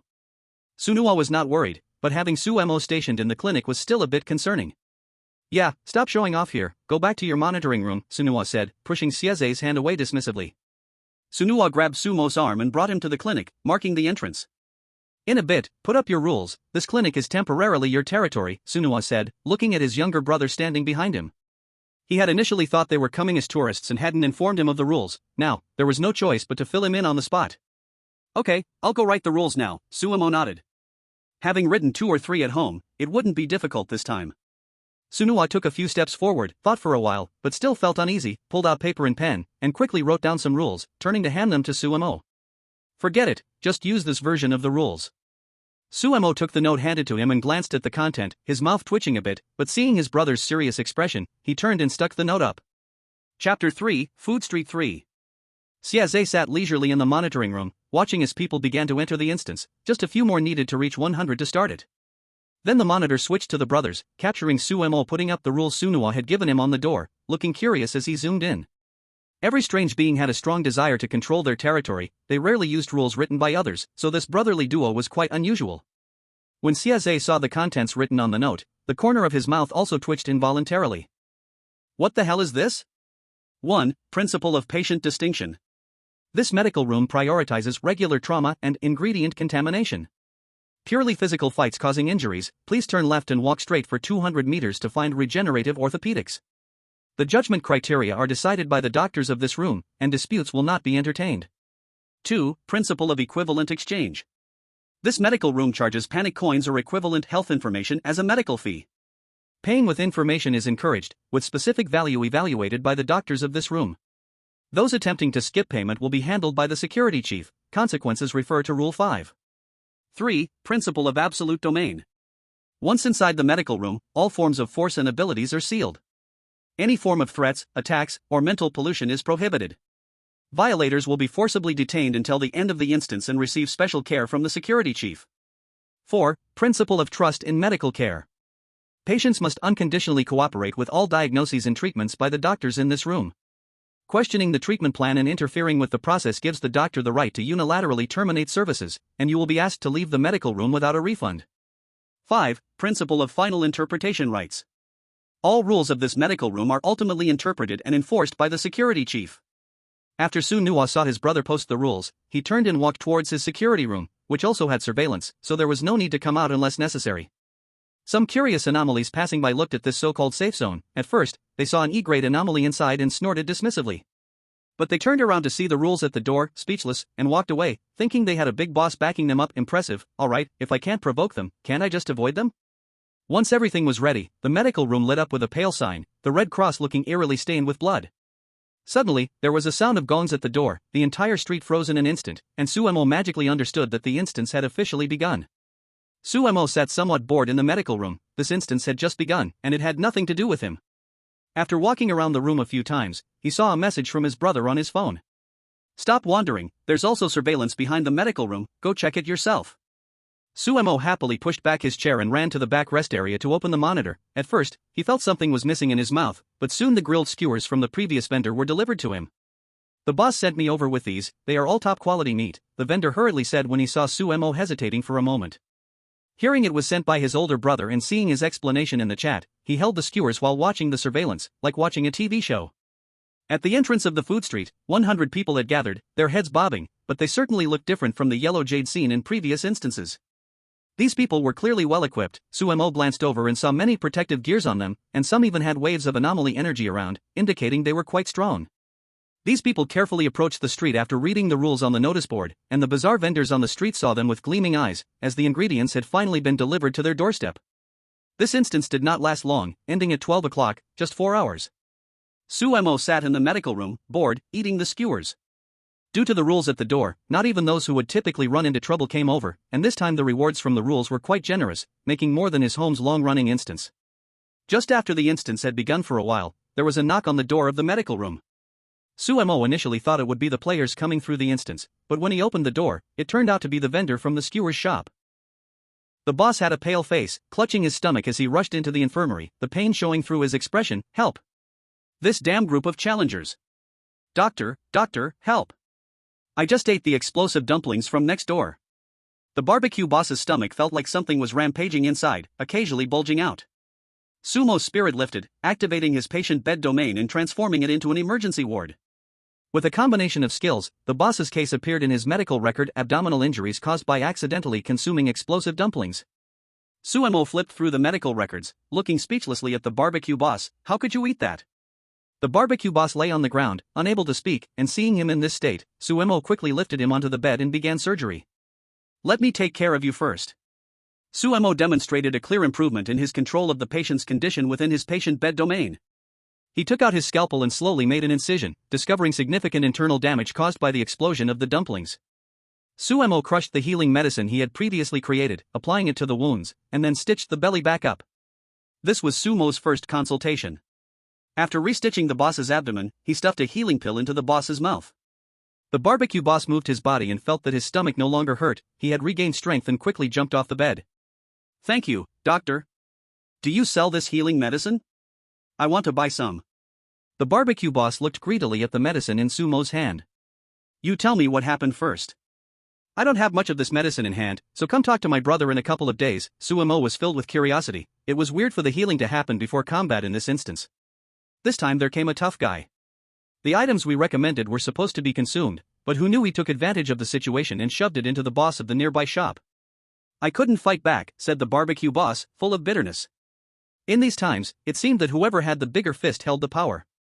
Not wanting to linger much longer, the barbecue boss realized he needed to return to earning terrified coins in the instance. Suemo spun around in his chair. So there were such tough characters in this instance, he hoped they wouldn't come to him next. Just as the barbecue boss left, there was another knock at the door. Coming in was another anomaly. Its entire face appeared as if something had been gnawing on it, looking all mangled. Chapter 4, Food Street 4. What happened to your face? Suemo nearly dropped the barbecue skewer in his mouth as he quickly activated his patient bed domain, switching to doctor mode. Suemo opened the medical records, which clearly stated face gnawed by an unknown creature, accompanied by a mild infection. Don't mention it. I let the players eat cake. The guy with glasses smashed the cake right in my face and summoned a swarm of rats that gnawed at my face. It hurts like hell. The cake shop owner cried out, clutching his face. Suemo frowned. The instance had only just started, and these players were already causing so much trouble. It seemed there would be plenty of drama to watch this time. He let the anomaly lie on the bed, took out disinfectant to clean the face, and found that the wound had slight waves of eerie energy. Just using disinfectant wouldn't be enough to clear it. Helpless, he pulled out his scalpel and carefully cut away the flesh containing the eerie energy, then cleaned it with disinfectant, finally applying healing medicine. At first, as the disinfectant was applied, the cake shop owner felt only a little pain, but when he saw Suemo using the scalpel to cut the wound, he nearly yelled out. Fortunately, reason told him that there was someone to back him up in this shop. However, once Suemo finished all the steps, the cake shop owner sat up and rubbed his face, feeling relieved. The face, already somewhat numb from pain, was filled with surprise. Dr. Su, great skills, it's this medicine. The cake shop owner revealed the same longing look as the skewer shop owner. Come back later, talk to my older brother, Sunua. Suemo hurriedly put away the ointment. These ointments were all made by him, using a little less each time. Later, this strange group had to pay Sieze again, making a profit from both sides, ensuring he wouldn't suffer a loss. As soon as the cake shop owner heard the name Sunua, his whole face instantly became serious, and he quickly withdrew his longing gaze. Okay.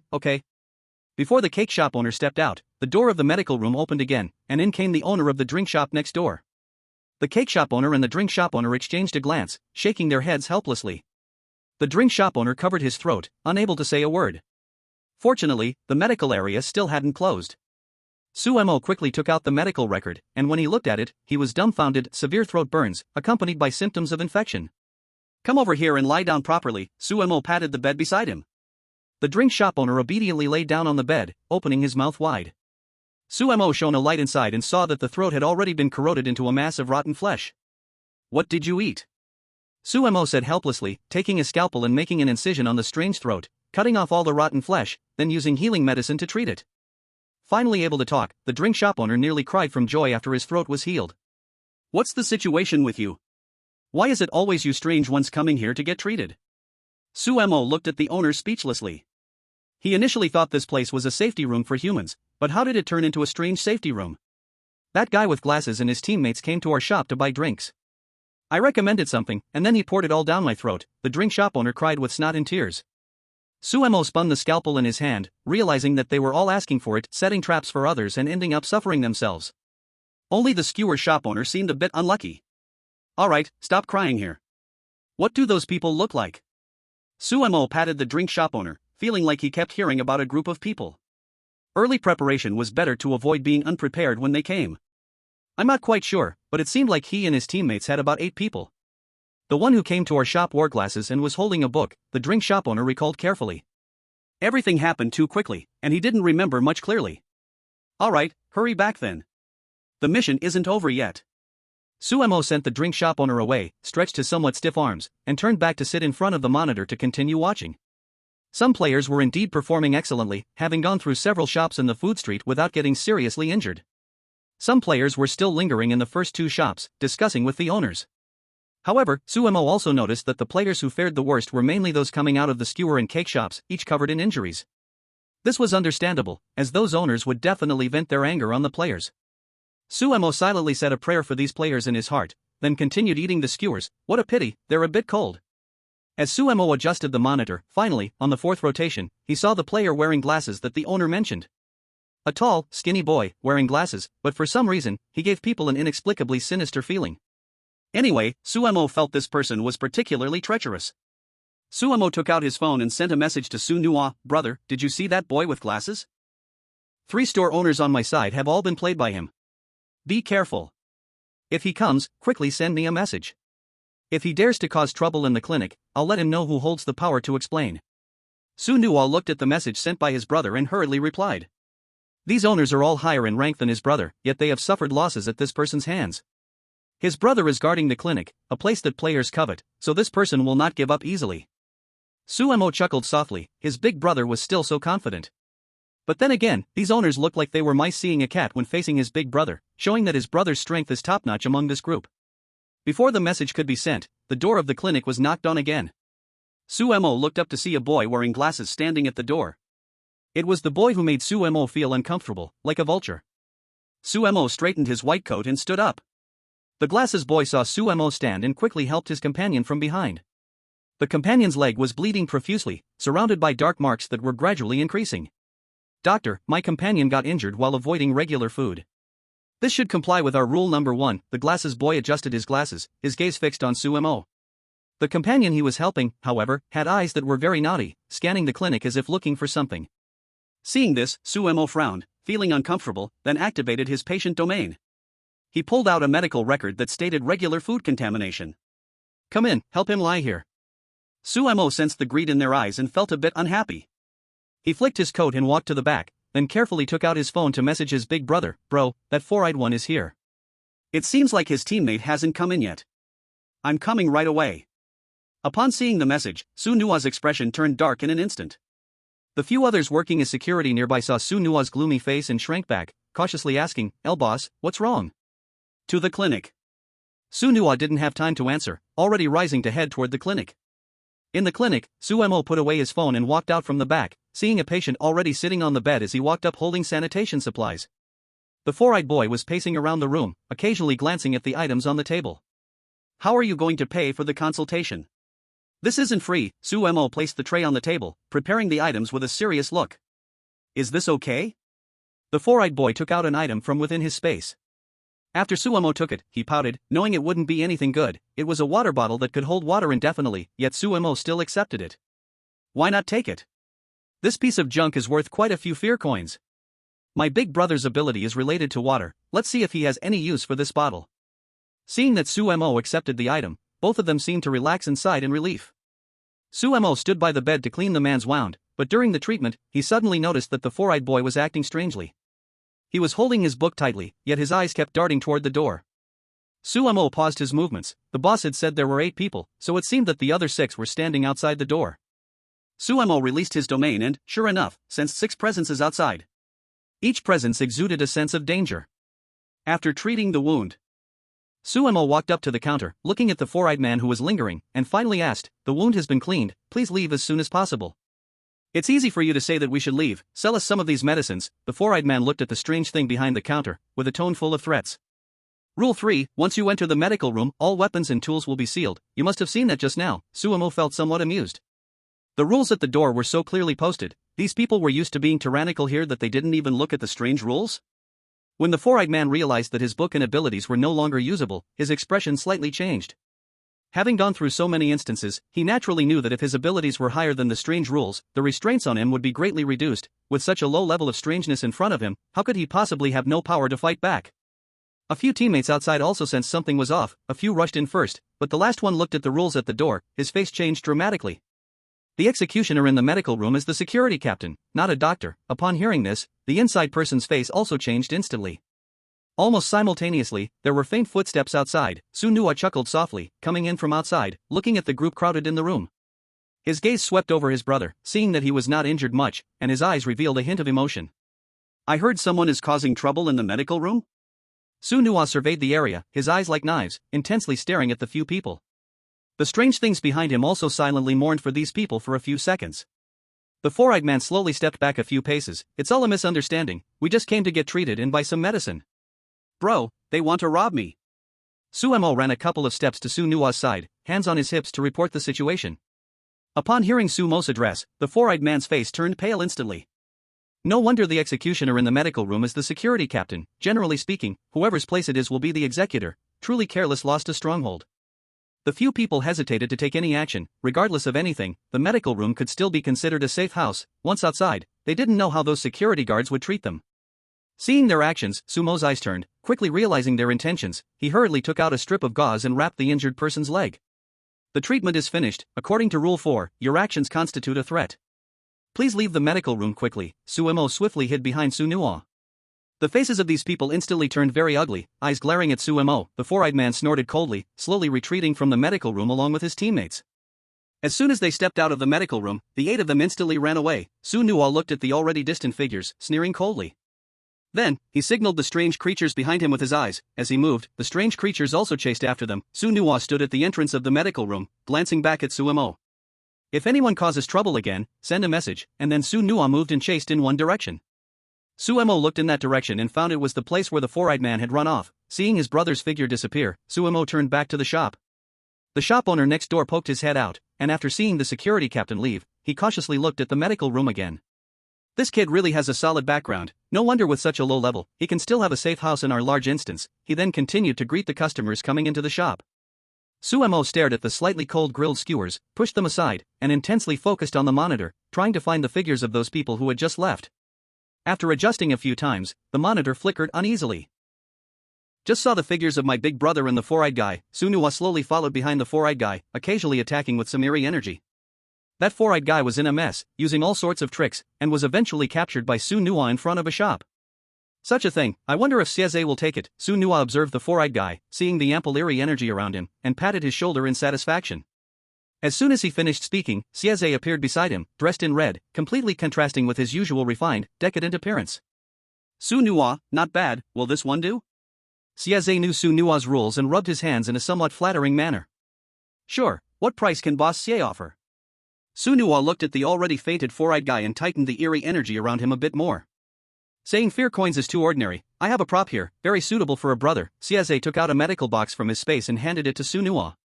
Chapter 6, Food Street 6. Sunua took the medical box, feeling a bit heavy in his hand, then used eerie energy to sense it. This was a particularly suitable prop for the eerie. "This is a good thing. Are you willing to part with it?" "This is the Eerie Doctor's Legacy Medical Box. The tools inside will automatically adapt to the user's needs, and the medicine will replenish itself based on the condition," Sieze said, somewhat reluctant to touch the box. He had kept this box for a long time, but unfortunately, he wasn't an Eerie Doctor, so he couldn't use it. Sunua nodded in satisfaction, then threw the already unconscious four-eyed guy to Sieze. "Deal, this is yours." After taking the four-eyed guy, Sieze appraised him with satisfaction. He would make good puppet material, and the food street was about to gain a new member. Then a flash of red light appeared, and Sieze, along with the four-eyed guy, vanished completely. Sunua also took the box back to the medical room. "Brother, you're back," Suemo said, leaning in front of the monitor watching the surveillance. Upon seeing Su Nuwa return, he hurried over, glancing around to ensure that Su Nuwa wasn't hurt, before finally relaxing. Here, Siaze has plenty of good things. Su Nuwa handed the box to Suemo. What is this? Suemo held the medical box, feeling an immense joy. This is what I swapped for that four-eyed guy from Siaze. It's called the Eerie Doctor's medical box. Su Nuwa was not too sure, as he had only been told once, and he couldn't remember everything. Suemo happily opened the medical box and took out a scalpel. This scalpel fit him nicely and was very comfortable to use. He rummaged through the box, enjoying the comfort of each tool. Suemo was truly very happy. After graduating from university, a roommate had a medical box, customized for him, and Suemo had been envious for a long time. Now he had one of his own, making him even happier. Seeing Suemo so happy, Su Nuwa's mood improved significantly. You stay here, I still need to return to the security room. Okay, big brother. Suemo didn't bother to greet Su Nuwa this time, focused on studying his newly acquired tools. Just as Su Nuwa stepped out the door, Suemo suddenly snapped back to reality and hurriedly called him back.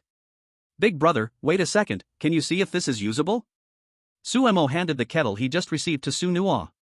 It can store water indefinitely, that's quite useful. Su Nuwa sensed its function with a slight feeling and deemed it somewhat helpful. Seeing Su Nuwa accept the item, Suemo nodded in satisfaction. Standing at the door of the medical room, Su Nuwa looked outside at the food street, seeing the whole street glowing red, with various eerie tentacle eyes and bizarre ingredients on the signs. The noise was deafening, with high-pitched voices or cries coming occasionally, completely different from the atmosphere yesterday. Suddenly, a loud commotion erupted not far from the medical room, a sound unlike anything heard before, as if something unexpected had arrived. Suemo curiously poked his head in, and as he looked around, he noticed a few shop owners making the same movements as he was. What's going on? Suemo was experiencing this for the first time and felt a bit confused. The hidden point in the dungeon has opened. These players really can be something, a shop owner replied to Suemo, then retreated into his shop. Hidden point in the dungeon? What the heck is that? Suemo scratched the back of his ear and said helplessly. It's the second stage of the dungeon. If it hadn't opened, it would end today. Now that it has opened, we'll enter the second stage tomorrow night, which is more dangerous not just for people, but for the strange creatures as well. CSA had somehow appeared next to Suemo, providing an explanation for his confusion. What? Isn't the food street under your management? What about the hidden dungeon? Suemo looked at Siaze, who seemed a little like a refined rogue, and instinctively asked. Oh, that's under my management too, but that's my old haunt. You and your brother can come over to play. Siaze smiled, looking a bit wicked. Suemo rolled his eyes at Siaze and turned back into the medical room, closing the door behind him. This dungeon time is really short, but the gains are quite large. Suemo yawned as he looked at the clock pointing to 11 o'clock. A few strange creatures and players came in one after another, most of them carrying some injuries. However, the ones who came this time mostly followed the rules. They had most asked if they could buy medicine. Suemo was very happy about this, as he had accumulated a bunch of clients for his side business.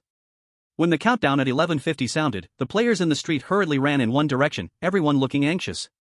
Suemo sat in the shop watching the players outside. This dungeon was still too unfamiliar, and he didn't dare to go out and directly ask. Forget it, my brother will be here soon, I'll ask him what's going on, he thought.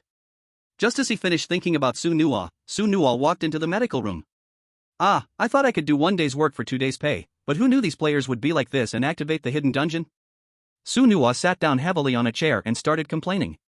What's going on with those players outside? Why does it feel like they're all rushing towards the food street's entrance? Suemo quickly asked when he saw Su Nuwa come in. It was supposed to be a food festival. If the hidden point hadn't been triggered, it would have ended in 1 day. Now that it has been triggered, they will only enter the hidden dungeon the next night, but during the day, the food street cannot have anyone on the streets, they have to go to the inn to rest. Su Nuwa picked up a skewer, took a bite, found it a bit cold, and disdainfully put it aside. So what Siaze said before about our 2 days includes being in the hidden dungeon, right? If it hadn't opened, we would have done 1 day's work for 2 days' pay? Su Nuwa felt a bit regretful. Who wouldn't want to work 1 day and get paid for 2? I heard Siaze say that hidden dungeons can also harm strange creatures? Suemo hesitantly asked. Sort of. Siaze's level is quite high, so usually, when strange creatures enter his old haunt, they have to follow his rules. Don't worry, I'm here. Su Nuwa explained why there would be harm, and only then did Suemo let out a long sigh of relief. Then we don't have to stay here, right? Suemo felt a bit like going home, glancing outside at the still noisy street with some worry.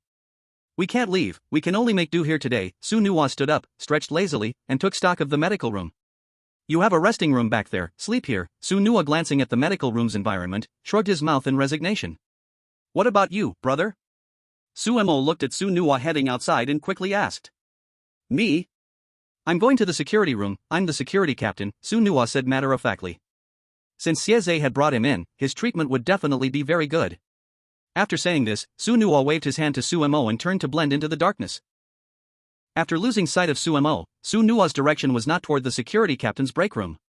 Close to midnight, the signs in the food street seemed even more strange, lights flickering with an eerie sense of an approaching storm. Su Mo watched his older brother blend into the darkness and quickly turned to lock the door of the medical room tightly. Hurry and close it, someone will come soon, and I'll be furious. Su Mo mumbled as he shut the door, already irritated that his one-day shift had turned into two. A few players running outside noticed the closed door of the medical room and rushed over in despair, banging on the door. Doctor, it's not yet midnight, help. Su Mo lay on the medical room bed, turned over, and covered his ears with a pillow, ignoring the sounds outside. Su Nua glanced at the medical room where his brother was, and after seeing that no one was attacking it, he felt relieved and left. Sigh, I was supposed to finish by midnight, but because of you all, I have to work overtime to clear out those who didn't check into the inn, Su Nua said, feeling a bit tired, stretching lazily.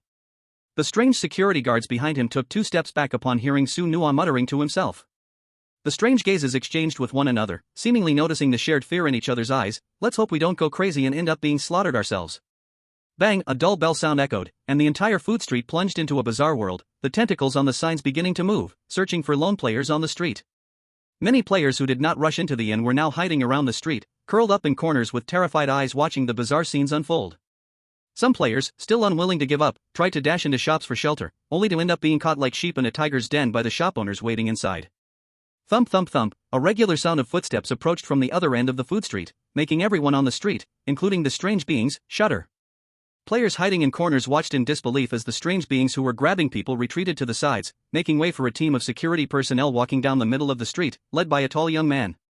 One player, previously chased, fell at Su Nua's feet without time to think about the sides, while the strange being following him quickly dashed into a nearby shop to hide. Got it, Su Nua didn't even glance at the fallen player and knocked him out cold. Seeing Su Nua take action, the security guards hurriedly tied the player up. Quick, secure him, and later we'll get a reward from Boss Xia. By the time Su Nua finished his round and returned to the captain's quarters, the street outside had returned to calm, with only puddles of blood remaining. All the shop owners returned to their stores to rest, and the surviving players were gasping for breath, relieved to have made it through the chase.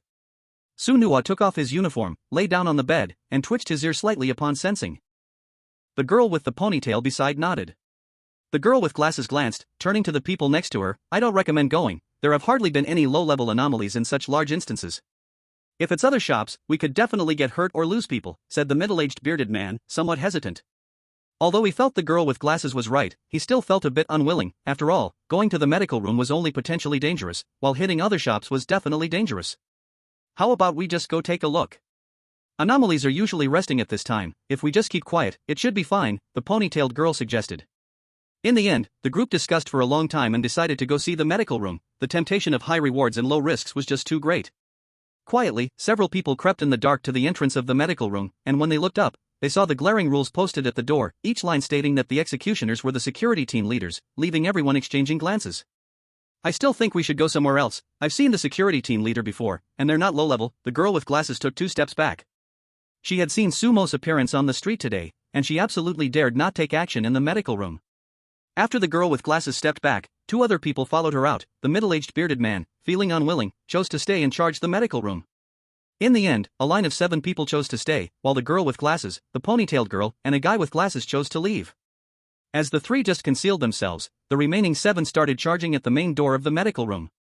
Inside, Suemo was deep in sleep when suddenly awakened by the sound of a crash outside. He felt too secure at home, and here, he had no sense of alertness. The door was soon smashed open, and a few people rushed in, only to see Suemo coming out of the lounge. Everyone raised their weapons towards him. Wait, are the rules at my door not intimidating enough? You guys come into the medical room without any force, Suemo shrugged, kindly explaining the rules. The expressions of several people changed, feeling around and realizing, just as Suemo said, they couldn't use any abilities, and it was then the middle-aged bearded man regretted, thinking the person in charge, the doctor, would be low-level and the rules wouldn't fully take effect. The few of them quickly retreated from the medical room, stuck at the entrance with Suemo. Suemo looked at the urgency fleeting across the faces outside, recalling what his older brother had said about the food street needing to be empty during the day, understanding their current predicament. I shouldn't be the one worried. Suemo rubbed his nose, sat down on a chair in the medical room, activating his healing domain as a defense, with the medical kit he had just obtained beside him. The few people outside exchanged a few glances, hesitating for a long time, gathering together to discuss, should we retreat or stay? We can't retreat, did you see the medicines inside? If we can take the medical room, our rewards will be enormous. A man in a leather vest blocked everyone's way. The few people looked back inside, the greed in their eyes growing stronger, each person's face becoming increasingly undecided. Besides, the executioner is a security team leader, but do you see any security team leaders now? The leather-clad man continued loudly expressing his views. Suemo rubbed his eyes, only then remembering he hadn't sent a message to his brother, hurriedly took out his phone from his pocket, edited the message, and sent it out. On the other side, Sunua was sound asleep, suddenly feeling a tightness in her chest, waking up startled and not knowing what happened, then receiving Sumo's message, her eyes instantly burning with fire. Outside, the few people ultimately let greed overpower their rationality. Everyone took out their remote tools, preparing to launch a total attack on the shop. Suemo sat on a chair, curiously watching a few people outside take out various talismans and tools, but the hand behind his back tightly gripped the medical kit. A talisman was thrown inside, colliding with Sumo's sickbed domain, with a loud explosion. Suemo looked at the shrinking domain and began to activate his skill. Is there anywhere you feel unwell? Hearing Sumo's question, the people outside realized that the strange entity inside had started to activate skills and hurriedly closed their mouths tightly. Suddenly, a few people found themselves uncontrollably starting to talk, some telling the truth, while others lied, mostly expressing what they really thought. The truth-tellers discovered they were fine, but those who lied started to feel intense pain, magnifying their ailments as they spoke. The few people were overjoyed, all starting to tell the truth. When they did, satisfaction flashed in Sumo's eyes.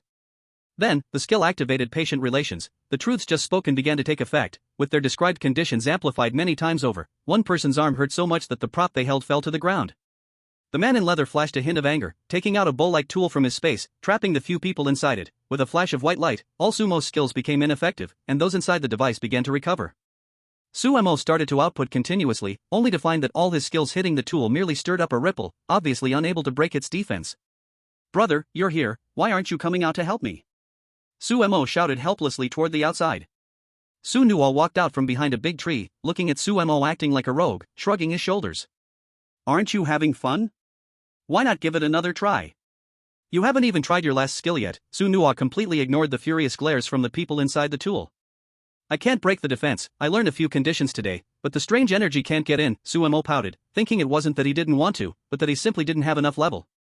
Alright, Sunua had no choice but to compromise, walking to outside the force field and applying slight pressure with his hands, causing the layer of white light to shatter.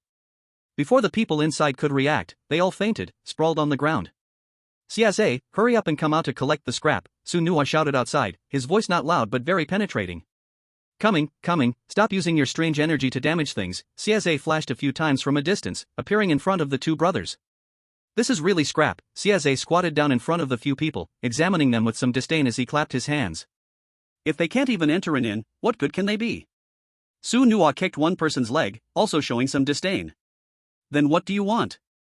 Siaze transferred the few people to his lair, looking at Sunua asked.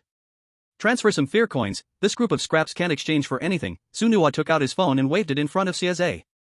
Suemo, standing nearby, heard a ding and saw a string of numbers flash on his brother's phone, looking like a considerable amount. Wow, CEO Sia is generous. Sunua looked satisfied, putting his arm around Suemo as they walked into the medical room. Siaze looked speechlessly at the two brothers walking away, then turned and walked into the distance, gradually disappearing. They're taking a break. Damn, I still have to work overtime. This time, Sunua did not leave the medical room, sitting directly in front of the surveillance monitor, folding his arms and half closing his eyes to fall asleep. Suemo looked at the comfortable bed, then at his big brother sleeping in the chair, ultimately choosing to lie down on the bed and sleep soundly. When Suemo became conscious again the next day, The sunlight streamed straight through the window into the infirmary. Sunua sat in front of the monitor, holding a bowl of noodles, enjoying every bite. Seeing Suemo wake up, he handed him a biscuit. Have a bit, brother will take you out for a big meal tonight. Watching Suemo chew on the dry biscuit, Sunua casually passed him a cup of water. After the meal, Suemo opened the infirmary door, looking at the quiet street outside, feeling an inexplicable chill in his heart. At that moment, the street outside was empty, silent, and the sunlight shone down on the red curtains along the street, giving a gloomy feeling, as if something bad could happen at any moment. Suemo was bored, familiarizing himself with the medical kit, taking out one tool after another, adjusting the data, and putting them back. He also neatly organized the prepared medicines from his small backpack into the kit. Brother, this medical kit is pretty useful, it even has some storage space. Like a child who got a new toy, eager to show it off to his parents. Suemo waved the medical kit in front of Sunua, opening it to show him each tool, proudly displaying them. Boring time passed slowly, but eventually, the light outside began to fade, and the distant hidden building gradually revealed its outline, asserting its presence. Let's go, be careful later, the staff have privileges, but try not to cause trouble, Sunuwa patted Sumo, who was already dressed in his work uniform, hesitating for a moment to remind him. Sumo nodded, feeling a mix of nervousness and excitement in his heart. When the clock pointed to night again, the whole street suddenly became eerie. Every store's sign seemed to come to life in an instant, those tentacles swaying wildly in the air.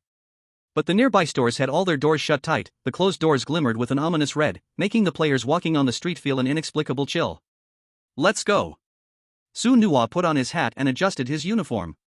Suemo nervously straightened his doctor's uniform behind him, slinging the medical kit on his back and following closely behind Sunuwa, not leaving his side for a moment. Where the food street's entrance originally was, it had changed its appearance. It was a huge archway, followed by a beautifully crafted wooden tall building, and they could even hear faint music coming from within. Chapter 9 Food Street 9. The red lanterns hanging from the archway swayed on their own, and many players had gathered at the entrance, each one full of confidence, clearly elites among elites, their figures flickering in the lantern's candlelight. Don't look, they can't go in yet. Sunuwa gently pulled Sumo's gaze back with his hand, leading him to a small door on the side.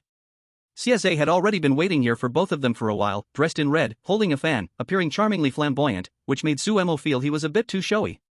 Come on, my two distinguished guests. Seeing the two come over, CSA gently folded his fan and led them to the third floor. After the three took their seats, Suemo looked through the sheer gauze, seeing that many people were already moving about below. There were a few ladies dancing in the dance floor, their movements light and graceful, and the music behind them was particularly pleasant. Aren't we not supposed to be in yet? Who are all these people? Suemo pointed at the people below, lowering his voice, leaning in to ask Sunuwa. Siaze's ability is puppetry. Sunuwa put down his cup and replied briefly. Seeing his older brother already starting to eat, Suemo quickly picked up his chopsticks and began to eat, and once the food entered his mouth, its deliciousness made him widen his eyes involuntarily. Eat more, this food, brother can't afford to treat you. Sunuwa casually scooped a chopstick full of vegetables into Sumo's bowl. It's okay. Just take me along, brother. Suemo shook his head, saying he couldn't afford it, which meant he was already eating. Siaze almost spat out the wine he was about to drink when he heard Sumo's words. After eating and drinking to their fill, someone came in to clear the table, while also placing fresh fruits on it. Suemo then saw some staff members on the second floor wearing various uniforms, including chefs and maids, and even a few security guards mixed in. Creak. The archway opened with a slight sound, and all the prepared players walked in, seeing the luxurious scene on the first floor, squeezing at the doorway, not daring to step inside. Seeing everyone enter, Siaze stood in the middle of the stage, opened the fan in his hand with a flick, and Suemo finally noticed that the patterns on it were actually human figures, seemingly controlled by something. Welcome to the food building, my dear guests. Siaze's voice carried a sort of rhythm, momentarily drowning out all other sounds. All the players looked towards the center of the stage, where a suave gentleman in a red outfit stood, his eyes filled with caution. This was the boss of the food building. In the food building, you will experience unparalleled taste and enjoyment, Siaze continued, a subtle smile on his lips, but before that, allow me to introduce a few basic rules. Food building rules. 1. Please do not waste food, every grain of rice has its dignity. 2. If you hear crying from the kitchen, please cover your ears immediately. 3. Waiters only wear black uniforms. If you see a red-clad waiter, do not make eye contact. 4. All food is free, but please do not ask about the source of the ingredients. 5. You must leave the food building before midnight. After Siaze finished explaining the rules, he bowed to the crowd below and quietly withdrew from the stage. Only then did Suemo realize that the dancers on stage had frozen in a pose, each maintaining the same smile on their faces. Once Siaze left the stage, these dancers and musicians began to move again, as if everything that had happened before had no impact whatsoever. After disappearing from the stage, Siaze returned to the third floor, where he could see everything going on inside. He pulled over a recliner from somewhere, comfortably lying there, watching the diverse group of people below. These players glanced at each other, and after the boss vanished completely, they began to slowly move around. The dining tables were piled high with all sorts of delicious dishes, fragrant steam wafting into the players' noses. Having been hungry all day, the players swallowed their saliva but didn't dare to make any moves within the instance. Brother, these rules, Suemo was unsure if they needed to follow them, so he asked Sunuwa for advice. Sunuwa gently shook his head. These rules are for the players downstairs, don't worry. Siaze smiled happily, turned around, and looked at Suemo. Don't worry, if you become a puppet, that wouldn't be fun. If only you become a puppet, then I'll be doomed. Hearing this string of tongue twisters, Sunuwa pushed Siaze away. With so many toys, isn't it enough for you to play with? Siaze spread his hands and returned to the recliner, watching the players below who were. Yet a hint of vigilance passed through her eyes. Hee, it all came through regular means, just added a little bit of a small surprise. Siaze deliberately paused. Suemo was already captivated by the commotion below, looking at the ingredients on the tables, swallowing his saliva. It looked so delicious. Such a pity, the ingredients we had before needed to be reserved in advance. Next time you two brothers come, I'll treat you again. Siaze shook his head with some regret. While the three were talking, a sharp explosion suddenly erupted from downstairs. Suemo hurriedly lifted a thin veil and looked down. There, a girl with a pale face stood beside the dining table, her hand trembling slightly as she pointed at the enormous soup bowl in the middle of the table. In that soup bowl, a blurred shape was slowly rising, seemingly resembling a human face. What a pity. Rule 3, do not inquire about the source of the ingredients. Sunuwa pulled Suemo over, making him sit obediently. Suemo held his medicine box, sitting beside Sunuwa, looking at him with confusion. What's wrong? Your turn is coming, Sunuwa said mysteriously, which caught Siaze's attention. Siaze raised his eyebrows, a hint of a smile flashing in his eyes. No wonder he's my brother, this process is familiar. The chaos below was quickly resolved, but correspondingly, a few servants were injured. Siaze waved at the injured servants below, and they all came to the third floor. Chapter 10, Food Street 10. Several injured servants all arrived on the third floor. Suemo could now see clearly, their eyes were hollow, as if they were all puppets. It's going to be troublesome, those were puppets I carefully made, and it's very complicated to fix. Siaze looked at Suemo, his eyes filled with expectation. Suemo glanced back at Sunuwa, and seeing him nod, he walked over, covering the injuries with ghostly energy, and soon the wounds healed. Yo, Xiaomo, your healing ability is pretty good. You should take him along for large dungeons in the future.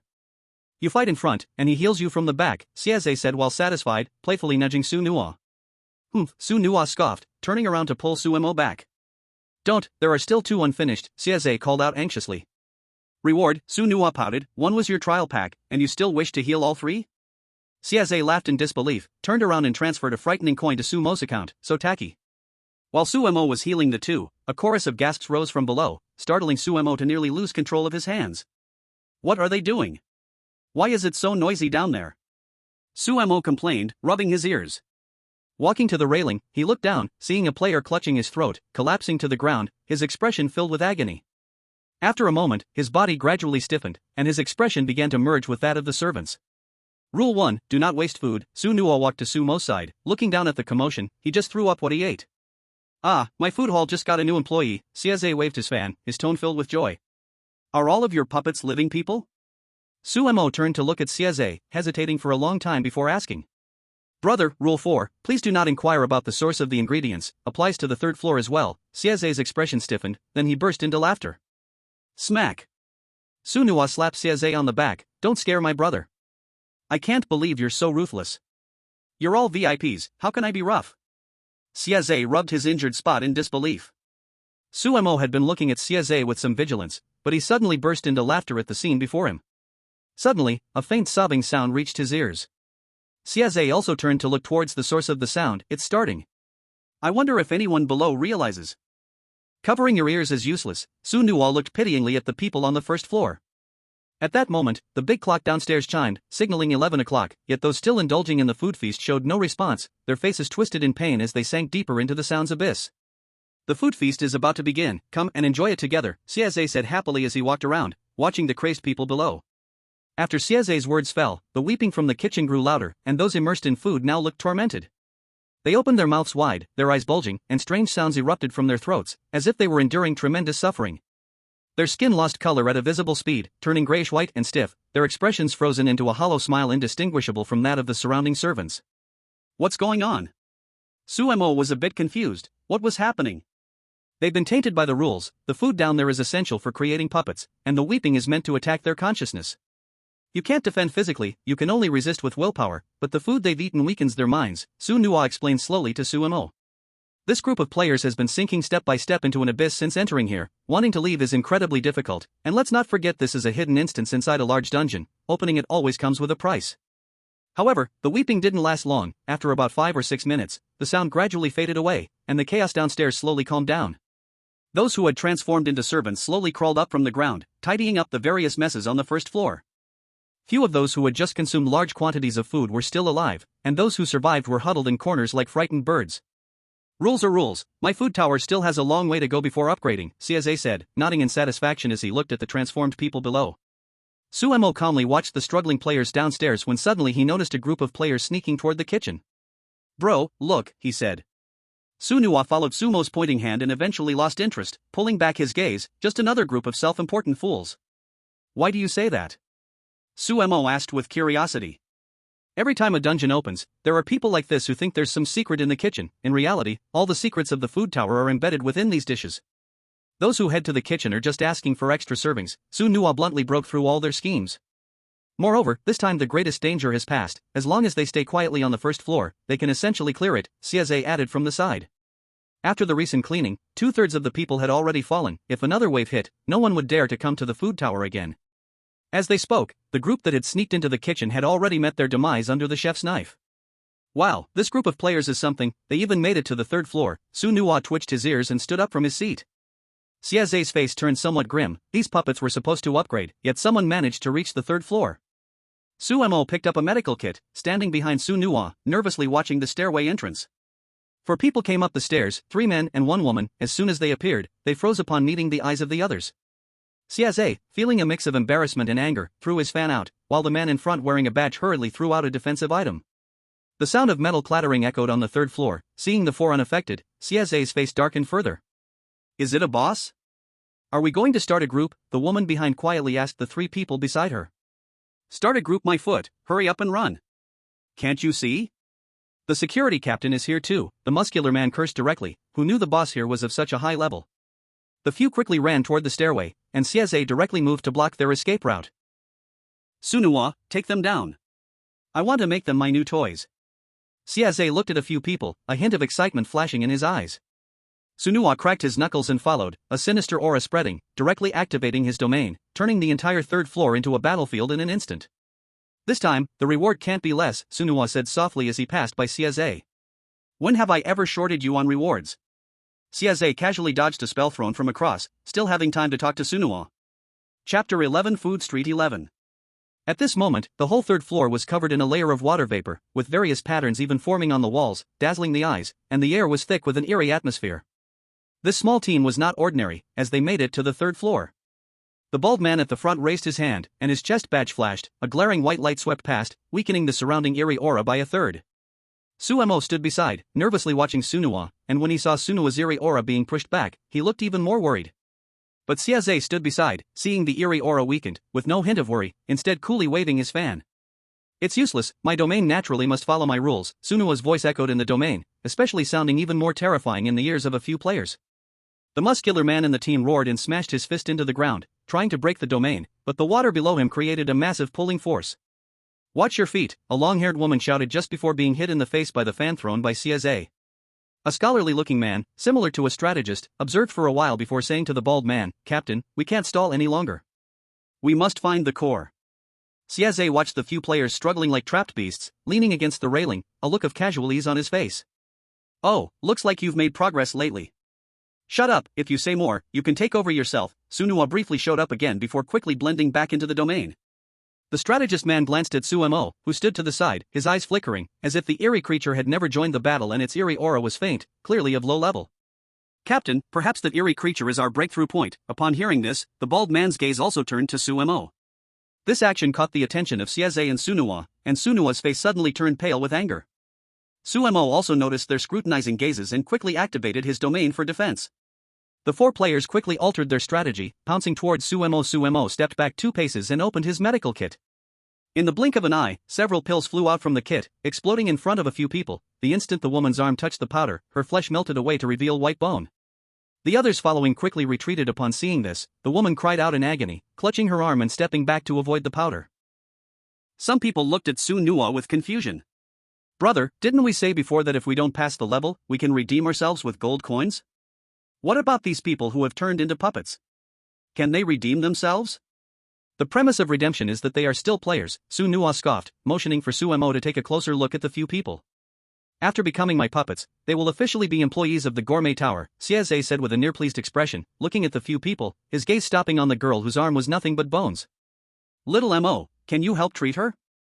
Otherwise, she won't look good as a puppet. Siaze looked at Suemo with a flattering smile. Suemo rubbed his nose, took out medicine from the medical kit, and directly shoved it into the girl's mouth, also using the eerie energy to wrap around her arm to help with her treatment. This medicine is really good. Sieze gazed at the kit with delight, surprised that these few pills could injure these players. That's my top secret stuff, I've spent all my savings on it. Suemo helplessly pulled at the corners of his mouth, realizing that all his previous earnings were invested in these pills. Stop chatting, just pay the reward first. Sunua glared at Sieze, whose hand was getting too close to the medicated kit, slapping his hand down. Ouch, that hurts. I was just curious, I didn't mean to do anything. Sieze hurriedly pulled back his hand, noticing that the back of his hand had turned red.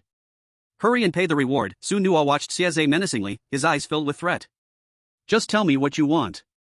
It's clear you're eyeing my stuff again. Sieze shrugged helplessly, clearly remembering that he had never been this eager for rewards before. How about this? I think it looks pretty good. Sunua grabbed a small fortune tree made of golden kumquats from the corner of the third floor. Sieze's eyes widened, and the fan in his hand fell to the ground with a slap. Dog, you really are a dog, this thing. Alright, stop pretending. Don't think I don't know you have several of these, there are 6 in the entire third floor. Sunua used water vapor to block Sieze's mouth.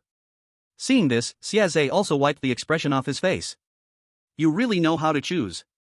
Suemo curiously looked at the tree that Sunua was carrying on his shoulder. The golden oranges on the tree sparkled brilliantly in the mist, exuding an extraordinary glow. What is this? Suemo poked one of the oranges on top. These players were far more capable than the bespectacled man caught by the big brother. That bespectacled man had even swapped out his medical kit, so the items these 4 brought back were surely good items. This is a gathering wealth golden kumquat, which increases dungeon rewards and boosts the activity level of eerie energy in the dungeon. The golden kumquats here aren't very useful, they mainly just replenish eerie energy, but they are rare outside, Sieze explained to Suemo, who was expressing ignorance. Then looking back at Sunua, who was standing to the side, he added, since you're poor, that's fine, but look at the brother you raised, he has no knowledge at all. I brought him out to gain some experience, look, he even got one now, Sunua said with an air of helplessness. Eat it. Sunua suddenly produced an orange from somewhere and handed it to Suemo. Suemo glanced at the direction Sunua was holding the orange, quickly stuffing it into his mouth. When he turned around, he saw Sieze staring at him intensely, so he could only give a silly laugh. Sunua, you've already got a tree from me, and you're still picking oranges from mine. Sieze cast a disdainful glance at Sunua. Go check on your puppets, stop talking. Sunua saw that the bald man over there had opened his eyes and directly pushed Sieze over. Chapter 12, Food Street 12. Sieze pushed forward by Sunua didn't get angry, he just shook his head helplessly, bent down to pick up the fan from the ground, spun it in his hand, and tucked it at his waist. Examining a few pillars closely, Sieze rubbed his chin. These players have good potential, once they become puppets, they can guard the stairs on the second floor just fine. Why say so much? What does it have to do with us? Sunua turned back and grabbed a few more oranges from the nearby tree. He handed 2 more to Suemo. Suemo had just finished eating the orange and felt a refreshing sensation sliding down his throat, spreading outwards, and instantly awakened him. The strange energy that had been consumed from using his skill not long ago was now replenished, and the new energy felt denser than before. Brother, this fruit, Suemo looked at Sunua in surprise, astonished at how effective this orange was. You can feel it? Put these 2 away as well, Sunua said, directly stuffing the freshly picked orange into Sumo's hands. The effect is so obvious, and this orange is delicious, Suemo said, popping a few more segments into his mouth. Sunua, do you think this is your family orchard? Eating while picking, Sieze said while pondering how to craft a puppet beside several players, only to turn around and see the scene behind him. As soon as Sieze shouted, Sunua picked another orange and stuffed it into Sumo's hands, saying, Stop shouting, the oranges are hanging here and you aren't eating them, so what's wrong with my brother having a few?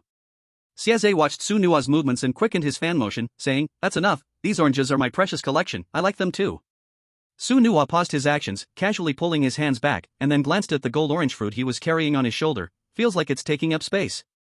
Suemo heard this and felt a bit confused. Brother, this tree has been carried for so long, why does it feel like it's taking up space now? Sieze sharply sensed the bad atmosphere and quickly stepped back, accidentally stepping on the foot of a nearby bald man who was still a bit dazed. The bald man yelped in pain, waking up completely. Just as he let out a scream, Sieze knocked him out with a swift chop. Why are you so agitated? Sunua looked at Sieze, who was retreating repeatedly, and seemed to have realized something, rubbing his chin. He hadn't thought much about it before, but Sieze's big move caught Sunua's attention. And then, didn't you want a space a few days ago? Sunua placed the tree beside him and gestured towards Suemo. Suemo blinked, initially confused. Seeing his brother's gesture, he suddenly understood. Brother, didn't you say that thing was too expensive for us? After saying this, Suemo pitifully glanced at Sieze, making him feel uneasy inside. That's true, but for your brother Zay, it's not too expensive, Sunua said before turning to look at Sieze. You two brothers are just teaming up to trick me, Siaze said as he closed his fan, pointing at the two brothers with a slightly trembling hand. We're not taking your things for free, Su Nua rolled his eyes and crossed his arms, coldly snorting. With your poor tricks, what good stuff can you have? Siaze turned and let the downstairs puppet bring up two items, placing them in front of Su Nua and Su Mo. They were two tail rings, plain black diamond bands that looked low-key yet luxurious. Su Nua naturally picked one up and put it on his hand. The school dungeon is opening soon, and they called me to be the PE teacher, Su Nua said casually, instantly making Siaze's eyes shine. How many can you take? Siaze asked excitedly, looking at Su Nua. Although both the school dungeon and the food street dungeon were medium-sized, the few old guys in the school were quite formidable. The quality of the toys in that dungeon was much stronger than those in the food building. How many do you want? Su Nua casually swirled a ring of vapor around his finger. 5, is that okay? Siaze's excited expression was evident, with sparkling eyes. Get your mark ready, or else it'll be bad if you get redeemed. Su Nua looked at the ring in his hand with satisfaction, becoming very agreeable. At this moment, Suemo finally understood, tightly holding the black tail ring in his hand. Big brother, you've become a second-hand dealer of goods. However, after seeing the players around the pillars behind, Suemo lowered his eyes, feeling not a single ripple in his heart. Brother, is it easy to kidnap people across instances? Suemo looked at Su Nua with some worry. It's okay, I mean I can do it, but you shouldn't. Su Nua saw Sumo's eager expression and quickly pressed him back in his seat. Stop chatting, the instance is almost over. Siaze glanced at the clock, which showed 11:50 in the morning, and turned to remind the two brothers. As soon as Siaze finished speaking, the lights in the food building began to sway with the wind blowing through the corridor, and the archway suddenly closed with a loud bang. The players below immediately fell into chaos, with small groups forming together, on guard around them. Siaze tucked the fan into his waist, looked at the two brothers, and laughed heartily. Time's up, how many can we get out this time? The closed archway gave off a strange dark luster, and a cautious team of players slowly approached the entrance. When one of them lightly touched the door, they were instantly teleported away. The other teammates exchanged glances and also reached out to touch the door, disappearing at the entrance in an instant. The remaining players saw this and rushed toward the archway, but only a few could be teleported out. As the clock struck 12, the players who had yet to be sent out from the food building showed expressions of terror, their faces frozen at that moment. Good harvest, this time the food building took in 12 people, oh no, including those 4, there are 16, it's a pity about those downstairs redeeming themselves. Siaze nodded in satisfaction, his face blooming with joy. Alright, you can enjoy yourself slowly, don't forget to settle our rewards. Su Nua waved his hand back and pulled Sumo's collar, heading downstairs. When the two brothers stepped out of the food building, the normal food street came into Sumo's view. Looking back, the wooden archway had already disappeared. I won't see you two off. Su Nua, don't forget your promise to me. Siaze waved his fan from behind and turned to disappear. Let's go home. Su Nua stretched a big yawn, glanced at the now normal food street, and turned towards home. I kind of miss Dad and Mom. Suemo softly said as he followed behind. Don't worry, we are a family. In my home, no one can separate us. Su Nua ruffled Sumo's hair, his tone carrying some seriousness. Chapter 1 First High School 1. After the instance ended, the food street was peaceful, all the shop signs returning to their original state. Each shopkeeper was busy closing up, preparing to rest. Moonlight poured down from the sky onto the street, bringing Suemo a sense of reassurance. Let's go. Su Nua patted Sumo's shoulder, leading the way home. The instance should have settled now. How do you feel? The gains should be okay. Su Nua looked back at Suemo following behind. I haven't had time to check, but it feels like my eerie energy has increased a lot. Suemo squeezed his arm, feeling quite satisfied. After displaying the panel, Suemo took a good look and found that he had indeed leveled up. Name, Suemo. Level, E+. Talent, all diseases cured, complete pharmacy, self-learning, can produce various medicines. Core skills, diagnosis, doctor-patient relationship, sickbed domain, medical record archiving. Brother, my level has risen so quickly. Suemo closed the panel, his face filled with surprise. E level rises faster than F level. The higher you go, the harder it gets, and sometimes special conditions will be added. Su Nua took out an orange, popped it in his mouth, and nodded in satisfaction. The two brothers returned home in the dark. At this time, only a dim yellow desk lamp remained lit in the living room, and the entire house was silent, with moonlight pouring in through the balcony. Without speaking again, both of them returned to their bedrooms to rest. Suemo lay on his bed, rubbing his face against the quilt, feeling the comfortable touch on top, letting out a satisfied yawn before drifting off to sleep. The next day, after Suemo slept until he naturally woke up, he energetically walked out of his room. In the living room, Su Jianhua was reading a newspaper, while Li Wenhu was knitting a sweater. Welcome back, was the dungeon fun? Li Wenhu saw Su Mo sitting on the sofa and put down what she was doing. It was quite fun, but it felt a bit fierce, Su Mo said, noticing the fruit on the table and feeling a bit greedy for the oranges he had eaten last night. Just then, Su Nuwa came out of his room, his hair a mess and looking weak as he collapsed directly onto the sofa. You guys went through a dungeon, why does it feel like you lost half your lives? Su Jianhua glanced at Su Nuwa with annoyance. They all had gone into the dungeon together, who didn't know anyone? In such a dungeon, Su Nuwa would receive respect from everyone, how could he possibly suffer? This time the players caused a stir, uncovering the insides of the food street, making me work an extra day. Su Nuwa pulled out a golden orange from his ring and placed it in the living room. The reward this time is pretty good, Li Wenhu looked at the orange tree, a smile spreading across her face. Just made a little profit, but sold myself, Su Nuwa waved his hand. Unfortunately, this school dungeon could not allow laziness. What's wrong? Li Wenhu looked at Su Nuwa and Su Mo with some concern. To exchange for a ring, my big brother agreed to kidnap a few people from school for Zegu. Su Mo peeled the orange and handed it to Li Wenhu and Su Jianhua. Sounds like after the school opens next time, we all have to go, Su Jianhua shook the newspaper in resignation. Su Mo, hearing his father's words, looked around in confusion, wondering why everyone had to go. There are only a few medium-sized dungeons near our house, where do you think your mother could work? Su Nuwa took a bite of the orange passed to him by Su Mo. Alright, Su Mo thought for a moment and agreed. Li Wenhu put down her knitting with a helpless smile. I've been working as a chef there for 2 years, and the income is indeed quite high. Then what is Dad doing there? Su Mo was still a bit curious, wondering if the gatekeeper was really his father.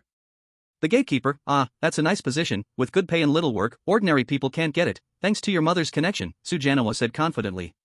Then Nuwa, are you still going to mix in with the students this time? Li Wenhu looked at her eldest son helplessly, feeling that the principal would not let him be a student anymore. Sigh, big brother, you said before that you would mix as a student in school, but how did it change to a gym teacher this time? Su Mo looked at his elder brother curiously.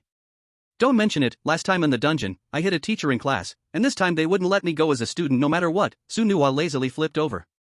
It wasn't really his fault last time, those players were too wild, hiding around him, and due to rules, the teacher had to act against him. He couldn't just stand there and let the teacher hit him, so he fought back. Also, that old principal, if he hadn't been unable to defeat him, who would agree to go to that school as a gym teacher this time? Now that you're all going to work, I'll just have to lie at home alone, Sumo said, sounding regretful but with a tone that was quite annoying. Don't worry, with such fun things happening, how could we leave you at home alone? Su Nuwa noticed his younger brother's annoying expression and suddenly straightened his back. And then, why don't you also sign up? Considering my and your brother's face, you should be able to mix in for a spot, plus our whole family will be there, so it's not dangerous. Li Wenhu looked at her youngest son, who had an unusual atmosphere. Indeed, he seemed a bit weak now, so he should go through the dungeon more. Otherwise, what would happen when he went out to play alone and got bullied? Mom, the dungeon is about to open, could there still be spots available? Going out to have fun with family is nice, but is it hard to get a spot? Wait a moment, I'll make a call. Su Nuwa took out her phone and dialed a number. After hearing 2 beeps, the call was quickly picked up. There was an older voice on the other end, full of energy. What's your business? I'll tell you, this time you must not cause any trouble, especially don't hit the teachers again. No, don't hit any staff members inside. The voice echoed through the entire living room. Old Zhang, I already said, last time was a misunderstanding, he was going to hit me first, how could I not defend myself? Su Nuwa shouted back, in such situations, how could she not fight back? Let's not talk about last time, what's your business this time? I'm telling you, you have to go to this mission, otherwise, you'll have to clean up the mess from the last one yourself. Got it. So, is there still a spot in the mission? Su Nuwa remembered she was asking for a favor, her voice softened by 3 points. What? Isn't your family supposed to have spots already? Why do you need another one? Old Zhang was clearly caught off guard, asking in confusion. Oh, my brother is coming too, he doesn't have a spot. Su Nuwa leaned half against the sofa while holding the phone. Tell me the situation first, but it's really interesting, your whole family can gather here. Old Zhang was a bit serious at this moment, understanding Su Nuwa's mission requirements, and naturally knowing that this brother was her real sibling. Chapter 2 First High School 2. My brother Suemo just arrived not long ago, Su Nuwa lazily explained. He has good talent in medicine, but his level is a bit low, E+. Medicine? Old Zhang repeated in disbelief over the phone. Yeah, what's wrong? Are you jealous? Su Nuwa's words were thick with pride, hard to hide. Jealous my foot, old Zhang sounded like he had been pricked in a sensitive spot, immediately becoming angry. The talent is good, but the level is too low. Old Zhang shook his head regretfully. This talent paired with the school infirmary was simply perfect, truly a match made in heaven, but unfortunately, his level couldn't keep up. If his level were higher, would I still be asking you for a spot? Su Nua replied with confidence. If his level was high, wouldn't others be rushing to invite him to the mission? Why ask for a spot? Let me think. Going to the school infirmary is quite good, but he needs a partner, otherwise, these players would eat him alive. Old Zhang thought about these strange details, feeling a bit of a headache. How about changing the sports teacher? I can be my brother's assistant. Su Nua thought her idea was brilliant. You should know that the school infirmary doesn't always have to face players, it's a perfect place to slack off. Unfortunately, her ability didn't quite match, so old Zhang had never agreed to let her go. I knew you were still thinking about the infirmary. Old Zhang shook his head in amusement on the other end. This truly was not fearing a thief, just fearing a thief wanting something. I don't care, anyway, you have to arrange for my brother to get in. Su Nua started to act stubborn. After all, she had privileges, why not use them? How about this, you keep being the sports teacher and can take on the role of a school nurse assistant. Both jobs aren't busy anyway, your brother will go to the infirmary as a doctor. Old Zhang didn't completely ignore Su Nua's words, giving her an option. Can't we choose another teacher? Su Nua replied weakly. No, old Zhang didn't give her a chance to refuse and directly hung up the phone. Remember to come next Monday. After the call ended, Su Nua let out a wail and lay on Su Mo. I got it sorted, but why do I get another job? Su Jianhua and Li Wanhua looked at Su Nua, bursting out in laughter. Who told you to slack off before? Now you have to pay it all back. Su Mo and Su Nua stayed honestly at home for a whole week to rest. Li Wanhua and Su Jianhua did not go out to take odd jobs either, preparing for the upcoming school dungeon, even shutting down the small home dungeon temporarily. On Monday morning, just as the sky was starting to brighten, Su Mo was dragged out of bed by Su Nua, still groggy, and pulled to the table for breakfast. Why so early today? Su Mo muttered weakly, chewing on his egg. The delicious egg couldn't make up for his sadness of waking up early, but a tasty orange could. Su Mo's eyes lit up as he watched Su Nua hand him an orange. The school dungeon opens at 8 in the morning, we need to get to school before that and take our positions, Su Nua said, yawning while chewing the egg. Isn't this a hollow school? If the players don't come, isn't there anyone inside? Su Mo replied, feeling a bit dizzy, his mind still foggy. Not really, the school's daily activities don't have that many high-level anomalies, the main fighters after the dungeon opens are all temporary hires, Su Jianhua said, happily eating his breakfast. His strength stood out among the group of security guards. Usually, the school's security was managed by a C-level anomaly, but once the dungeon opened, that level clearly wasn't enough, that's why Su Jianhua secured such a leisurely position. Su Mo began to understand. Isn't this just like wartime versus peacetime? So we are all like volunteer soldiers in wartime. After the four of them finished breakfast and got ready, they set off for the school. Upon arriving at the school gate, they saw a few fierce-looking anomalies heading towards the school. Su Mo took a quick glance and knew that these people were not low-level. Ha, Su Nua, not mingling with your student group this time, but working 2 jobs, pretty diligent, said a girl about 1.7 meters tall who started mocking Su Nua after a few of them met at the entrance. Oh, Chen Xian, here to pick on Su Nua again, said a boy in a vest who stood beside her, walking over to Chen Xian before Su Nua could respond. Zhao Feng, you're here too, Chen Xian said, a bit less excited upon seeing him. When the school dungeon opens, isn't it just us? Other higher-level anomalies are already enjoying themselves in their own territory, Zhao Feng said, raising an eyebrow and scanning around the other anomalies with his eyes. Before the few could finish their conversation, the school gate opened, revealing a gray-haired old man in traditional clothing stepping out. Quick, take your positions, the dungeon will start soon. The old man's arrival made the scene go silent instantly. Su Nua took Su Mo to the school infirmary first. Regardless of the situation, he had to settle Su Mo first, while the others were all experienced workers, finding their own spots without much introduction. Brother, who were the 2 people at the school gate just now? Su Mo couldn't help but peek at Su Nua, his eyes filled with a thirst for gossip. The girl is called Chen Xian, an A-level anomaly, just a bit weaker than me. That Zhao Feng isn't great, only a B+, Su Nua said, feeling fine after teaming up with the 2, so he didn't hide it from Su Mo, but he didn't satisfy Su Mo's curiosity either. As the 2 brothers walked harmoniously towards the infirmary, Zhao Feng and Chen Xian went to the office. They were also there to be teachers this time, mainly to maintain classroom order. Chen Xian, you can't beat Su Nua, so stop picking on him, Zhao Feng said as he wiped his chair clean and leaned back, looking relaxed. That won't work. Who told him to hit my face during our sparring? What's worse is that he attached his cursed energy to my wound, making me walk around with this pig-head face. It has been several days of showing off in the streets, Chen Xian thought, her teeth itching with hatred. This time, Su Nuwa is quite different from usual, he came early and even took on 2 jobs. I see there's a stranger beside him, Zhao Feng said. Chen Qian and Zhao Feng were quite familiar, as their copies were close to each other, but unfortunately, they were both minor copies with little output, so they were poor. Let's go find Uncle Su and Sister Hua to ask, Chen Qian said, originally laying on the table, but now suddenly perked up. Chapter 3 First High School 3. Su Nuwa led Su Mo through the entire quiet campus. At this time, the morning mist had not yet dissipated, and the sky was just beginning to brighten.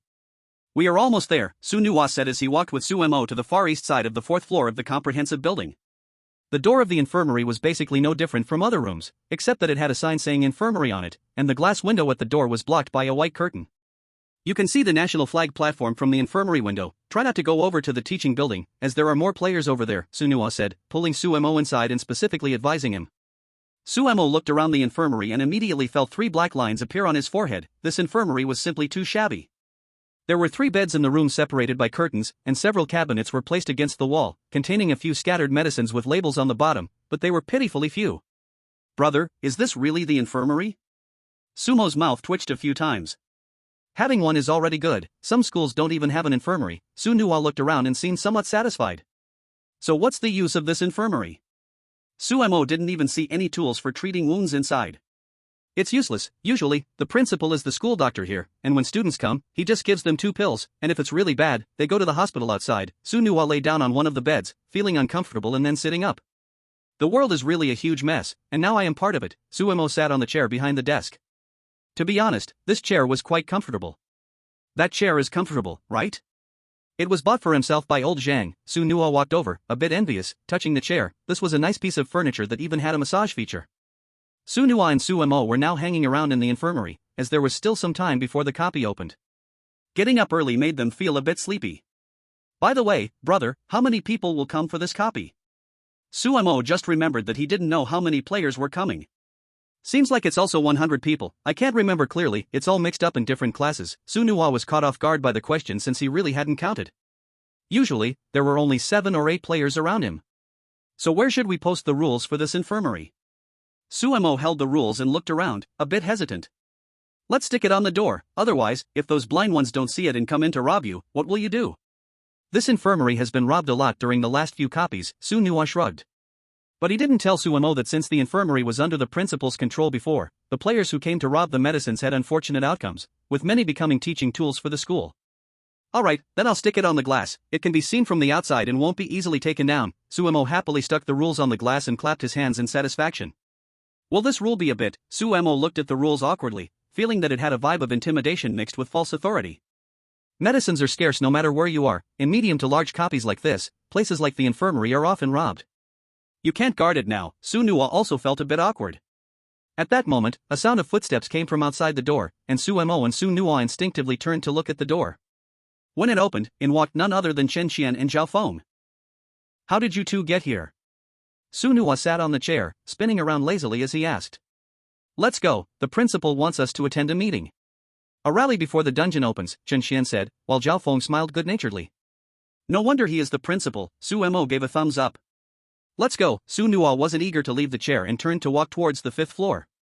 When Chen Qian and Zhao Feng went out, they immediately saw the rules on the infirmary wall, rolling their eyes as they pointed at Su Nuwa's back. 10 minutes earlier, after Chen Qian and Zhao Feng left the office, they first went to ask the guard Su Jianhua about Su Nuwa. Uncle Su, who is that kid following Su Nuwa?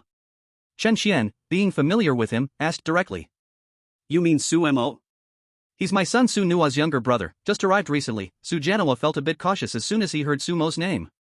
Ha, we thought he had come from some other place. You all are finally reunited, Zhao Feng chuckled while handing Su Jianhua a bottle of water. Yes, now Su Nuwa really treasures his brother. He has become much more diligent than before. Su Jianhua nodded with a sense of emotion. When they first arrived, everyone had low levels, only able to repeatedly grind the family dungeon. After gaining some strength, they finally dared to expand outward. Later, as their strength grew, Su Nuwa became reluctant to move, feeling a lack of interest in everything.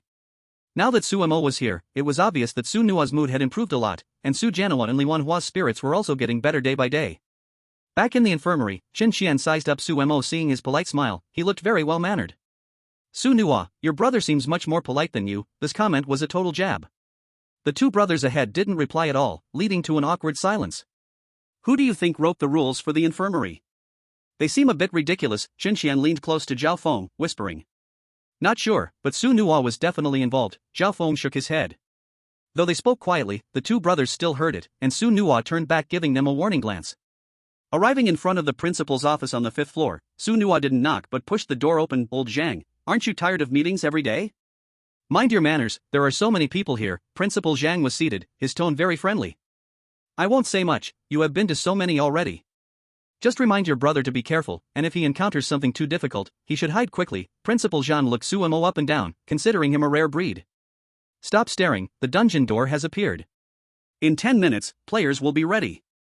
Just so you know, I need to grab 5 people. Sunua lightly tapped his fingers on the desk. If he didn't inform this old man beforehand and there were issues later, he wouldn't be able to take anyone away, especially since he couldn't defeat him yet. Don't go too far, old Zhang nodded. As long as it didn't affect the dungeon's progress, he wouldn't mind. After Su Nuo and Suemo returned to the infirmary, Suemo stood by the window watching the morning mist gradually disperse, revealing the players standing at the entrance. Outside the school gate, there was a dense crowd, but seeing the various types of people inside, Suemo twitched his mouth. Bro, is this really a school? Suemo turned to look at Su Nuo, who was dozing off, his tone filled with disbelief.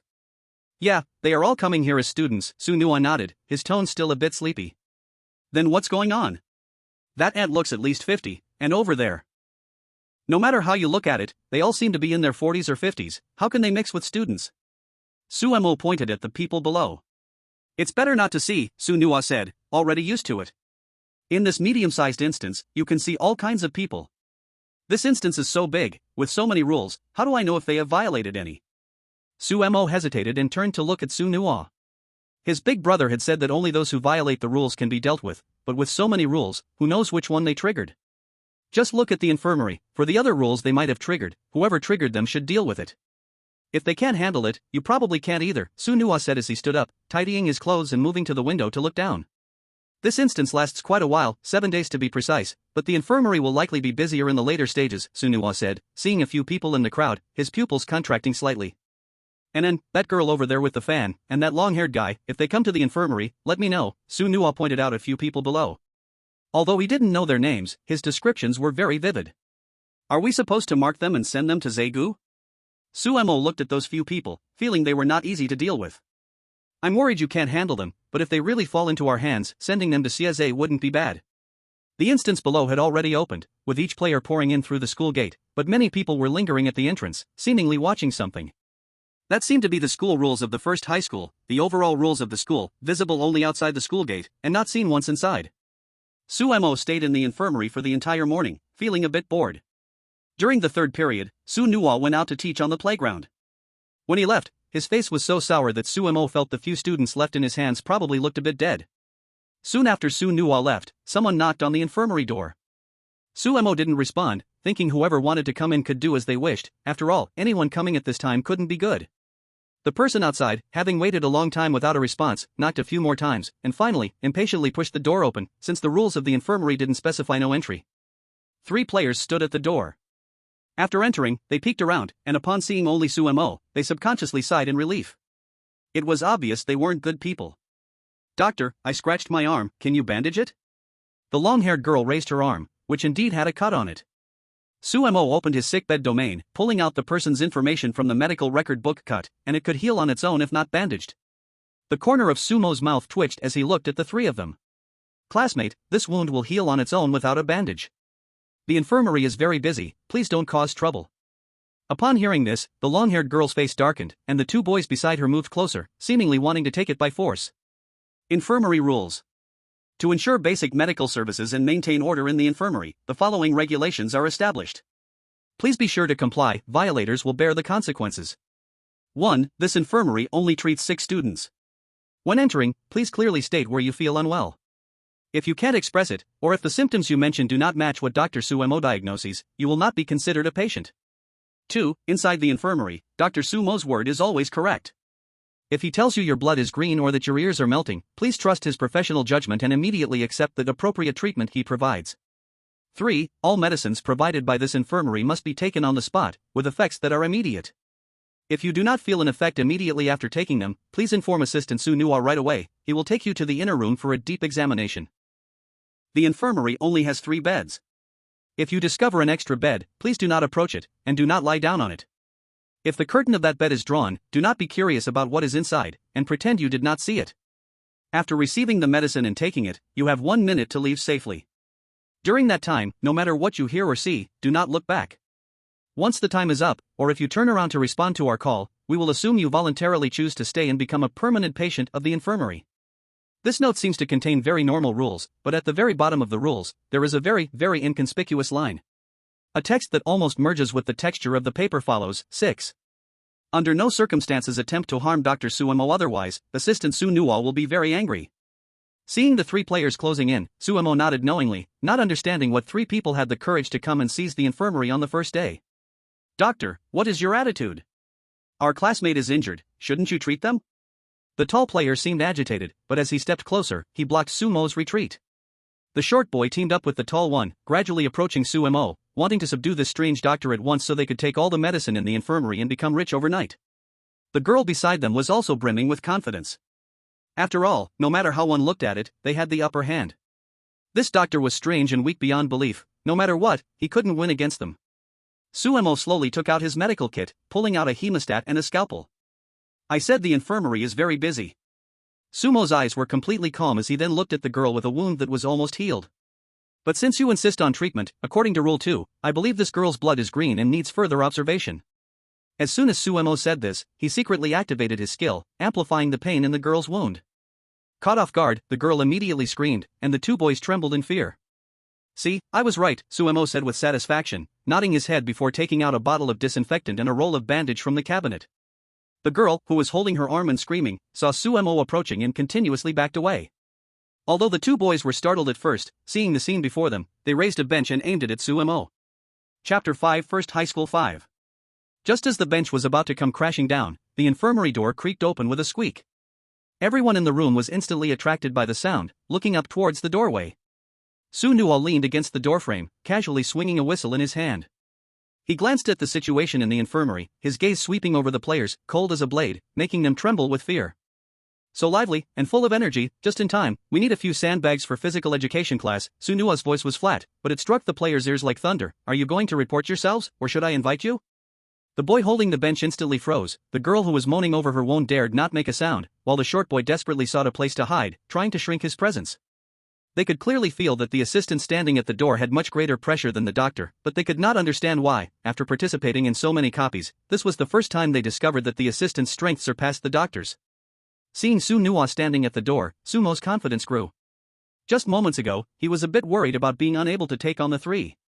With a strong backing now, he felt free to act however he pleased. Suemo silently laughed a few times in his heart. Noticing that these classmates wanted to retreat, he, with a dissatisfied pout, you think this is any place where you can come and go as you please? Classmate, avoiding treatment is not a good habit, Suemo said as she stepped closer to the girl, holding medicine and gauze in her hands. The girl, clutching her wound, kept retreating. If it were just the doctor before, she might have fought back, but now with this assistant at the door, the pressure made her too scared to move an inch. Suemo abruptly grabbed the girl's arm, the disinfectant tilting slightly and spilling onto her wound. A shrill scream escaped the girl's mouth, causing the 2 boys nearby to tremble all over. The 2 boys quickly looked at the wound on the girl's arm, instantly their pupils dilated. It was not disinfectant, it was like corpse water. The arm touched by the liquid seemed to dissolve flesh and blood instantly. In a blink, only eerie white bones were left behind. The taller boy could no longer bear the pressure and hurled the bench in his hand at Suemo. Disturbing treatment is not a good habit. Su Nuo caught the bench and flung it aside. Without looking back, Suemo took out a scalpel and made a cut on the girl's arm. That bench wouldn't hit him anyway, after all, his brother was here. You dare harm people in the infirmary, you're not students of this school. Su Nuo's face darkened as he concluded while looking at them. The tall boy reacted quickly, and upon hearing that, he bolted for the door. However, Su Nuo was even faster, and the infirmary door, which was wide open, instantly closed. No matter how much the boy slammed against it, he couldn't get it open. Looks like the 1-minute safety time is about to pass, Suemo said while wrapping gauze around the girl's arm, tilting her head to look at Su Nuo. Yes, and then, it seems they have all gone overtime. Su Nuo stood beside Suemo, watching the players struggle frantically. Brother, they forfeited their safety time the moment they acted, now they're all regular patients in the infirmary, Suemo said with a happy squint, thinking the infirmary was a bit too monotonous, having more people would make it much livelier. We're sorry, please let us go, we beg you. The short boy fell to the ground, pleading frantically towards the 2. The tall boy continued to slam against the infirmary door, while the girl with the injured arm had already fainted from the pain, collapsing to the ground, her face pale and drenched in sweat. Suemo yawned out of boredom, walked up behind the tall boy, and patted his shoulder. The tall boy instinctively turned around and saw the doctor standing behind him, and looking into those warm eyes, he felt an icy chill run through him. You answered my call," Suemo smiled softly, her voice very light. Thus, the three who entered the infirmary collectively met their demise. Suemo looked helplessly at Su Nuwa. "Brother, you've brought me 3 on the first day, by the 7th day, will there be any space left in this infirmary?" "Then we'll just stuff them all into old Zhang's office," Su Nuwa said nonchalantly as he spun around in the chair. "What about these 3? They seem low quality, Zago probably won't want them as puppets." Suemo walked side to side, slightly disdainful.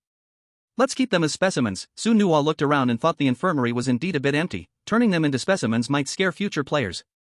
"Weren't you supposed to be in class? What about the students now that you're back?"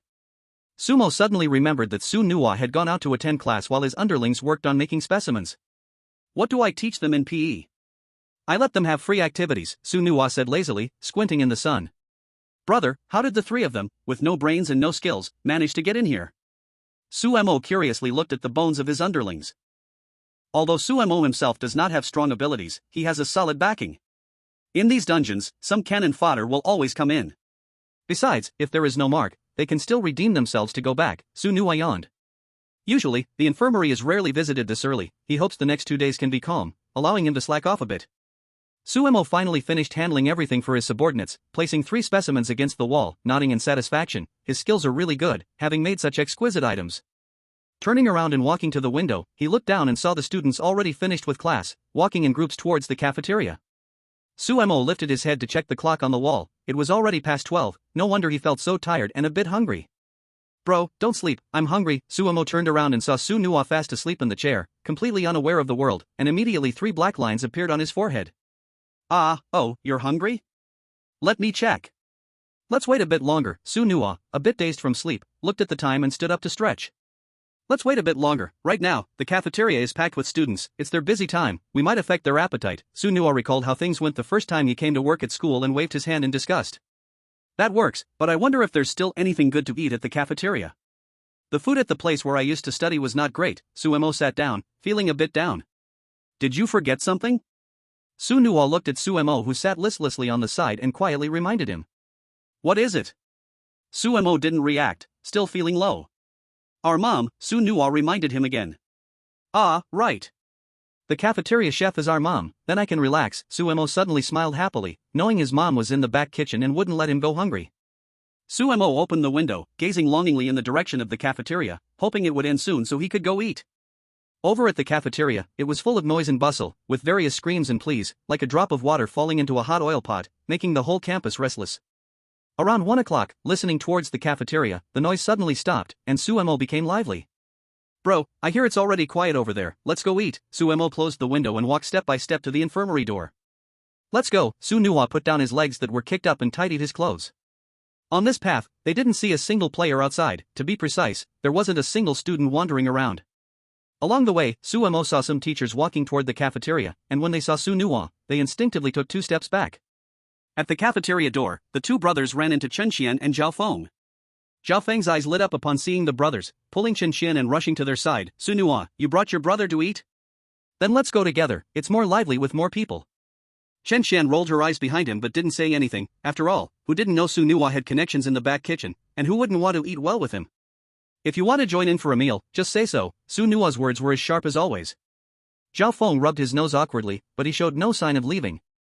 Upon entering the cafeteria, it was mainly teachers and some campus staff. Suemo turned his head and spotted his dad at a large table in the corner.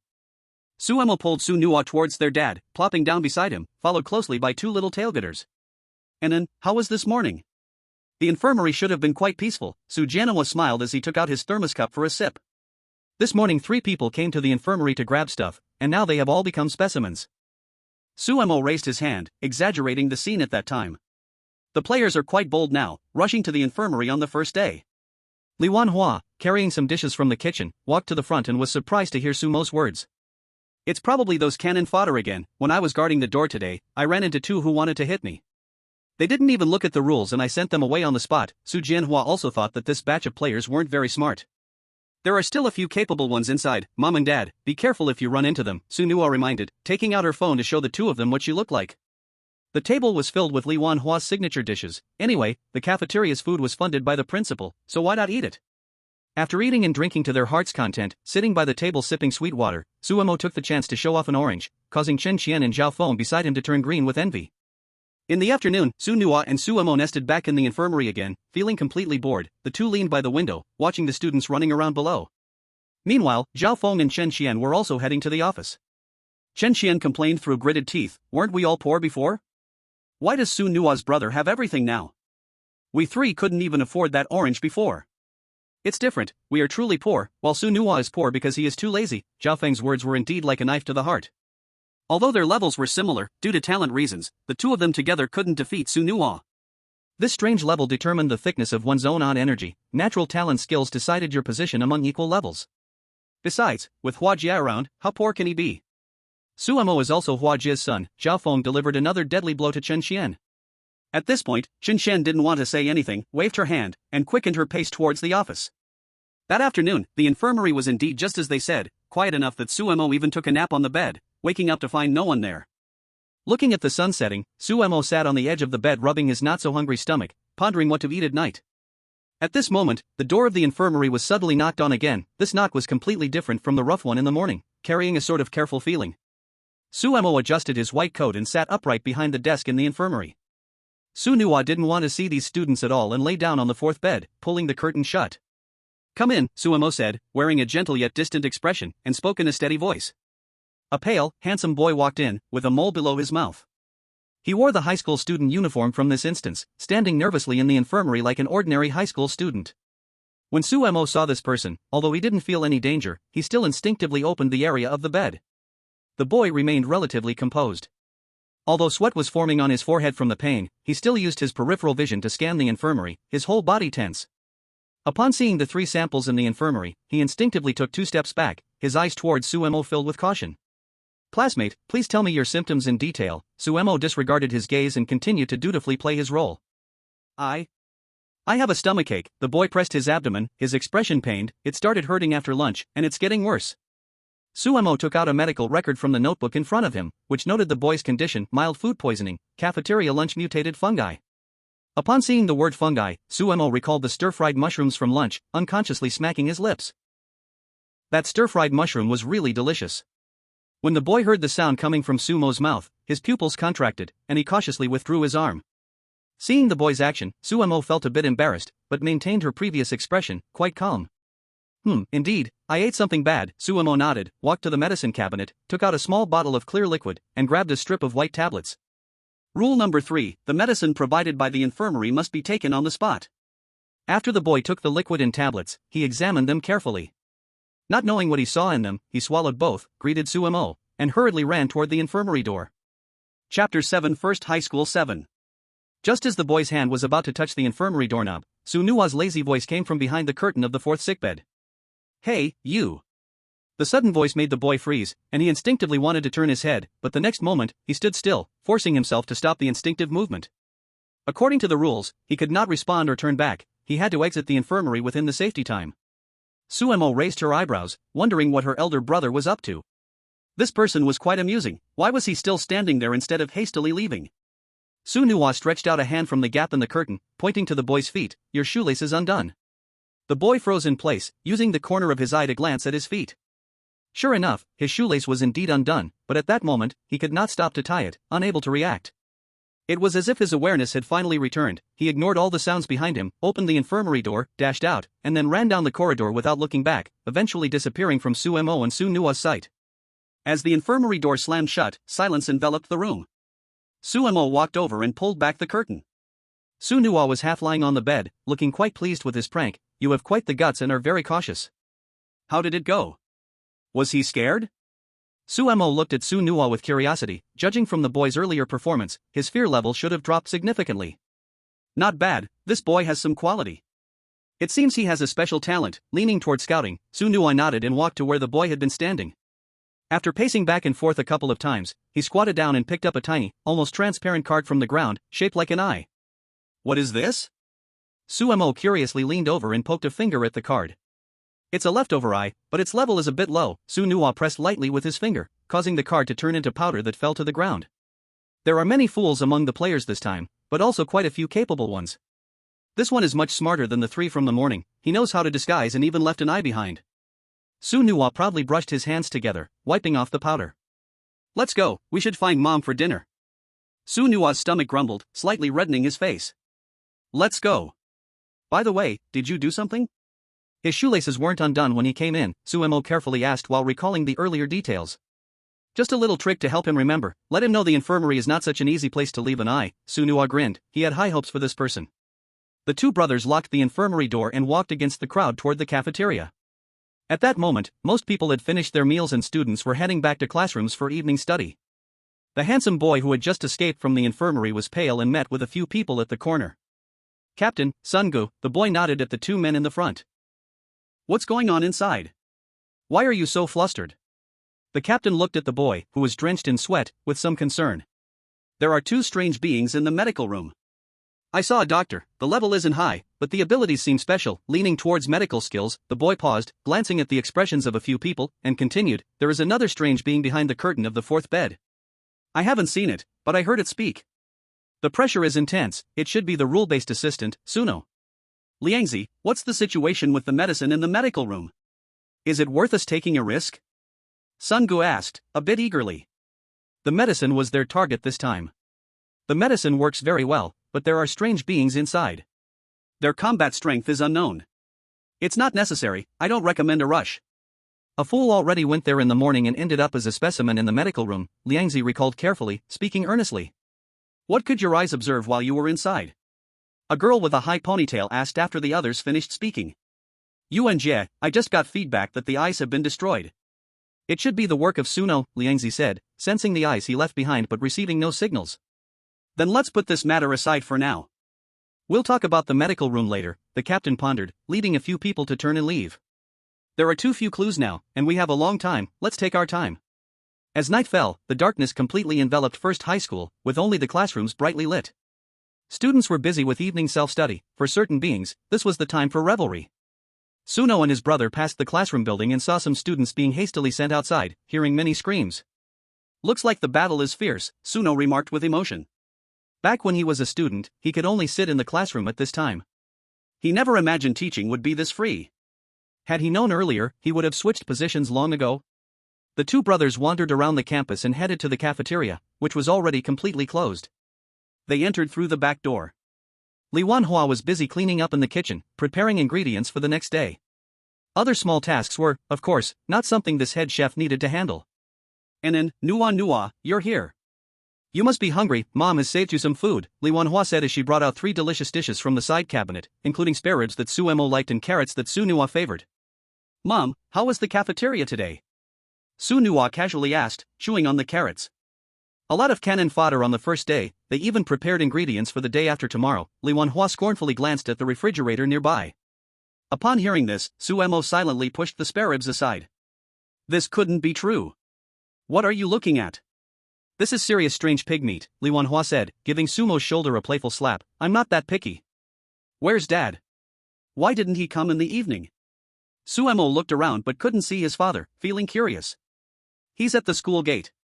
Once it gets dark, their security guards get busy, Li Wanhua had long gotten used to it. As for dinner, she had someone send it over early, the lunchboxes should already be cleaned by now. Oh, right. Today, Anan and I met an interesting person in the medical room. Su Nua began to share what happened in the medical room, including the eyes. A scouting-type talent? Your dad mentioned earlier that a few people had those tiny eavesdropping gadgets, trying to climb walls and check the guard room, Li Wanhua said thoughtfully. Looks like there are quite a few players gathering intelligence among this batch, we need to be careful, Su Janowa's voice suddenly came from the doorway as he walked over to the table carrying a thermos. Dad, why do you look so tired? Suemo asked. Suemo looked at Su Janowa walking over, a bit worried, and stood up. Don't mention it, more people came to pry open the guardroom's window at night. I just dealt with several cases before it calmed down. Let old Joe and the others keep watch for now, I'll take a stroll. Su Janowa took a sip of water, looking helpless. Sai, take these pills. They can supplement the eerie energy and boost your spirits. Suemo smacked his forehead, just remembering the pills he had made before, and hurriedly pulled out his medical box from his ring to distribute them. Great, this dungeon lasts long, so we'll probably need them. The three of them didn't hold back and took the pills. Be careful these days. I heard from the guard that several reconnaissance teams arrived, and they are organized and methodical. They started probing for weaknesses on the first day. They are not easy to deal with, Sujianoa said with concern to the group. Though the eerie things must be eradicated to disappear, being injured still brings pain and sleep. Don't worry. No matter how organized they are, breaking the rules still leads to death. Principal Zhang is not as simple as he looks, Li Wanhua said, refilling Sujianoa's cup with water and sitting down. Be cautious, there shouldn't be any major mistakes. And Nono told me those few people's presence has been felt by the teaching building. They are very inconspicuous, so pay attention or you might miss them, Li Wanhua added. Su Nuwa put down his chopsticks, his expression serious. You all should also pay attention to those players. I tested one today. They are likely the core of several teams, holding many props and abilities, Li Wanhua supplemented. Whenever and wherever they eat, it's always the place with the most information. After all, as students, they are required to come to the cafeteria at fixed times. I'm not too concerned about Nono. Anan, you usually stay in the infirmary. If you encounter something you can't solve, contact your brother early, Li Wanhua said, looking worriedly at Suemo. Got it, unless necessary, I won't step out of the infirmary, Suemo nodded. Recently, as he logged onto the eerie world, he understood that his core ability should be quite good, but his level was still low, and he was easily at a disadvantage against eerie energy. After the four of them finished their chat, Sunua and Suemo returned to the infirmary, standing at the door and carefully observing to confirm that no one came to pry open the door before pushing it open. Suemo looked at the brightly lit teaching building outside, but within that building, there was no sound of reading, only the occasional short sharp screams and dull thuds, which quickly returned to silence. Self-study class is ending soon. Once they all return to the dorms, our infirmary will be completely fine. Sunua fixed his eyes on the clock, watching the time tick away, feeling somewhat bored. Aren't they coming out at night? Suemo leaned against the window asking. Some brave ones will come out at night, but coming out on the first night is not bravery, that's looking for death. Sunua lay back, his tone filled with disdain. Dingling. The end of class bell echoed across the campus. The originally quiet campus instantly became lively, with many disheveled figures rushing out of the teaching building, while a few tall figures stood at the entrance, watching the students who had already fled with regret on their faces. The two brothers stood by the window, looking down. As some figures passed by the streetlight, they could clearly see the disheveled bloodstains on them. Looks like the pressure of late self-study is quite high, Sunua sighed.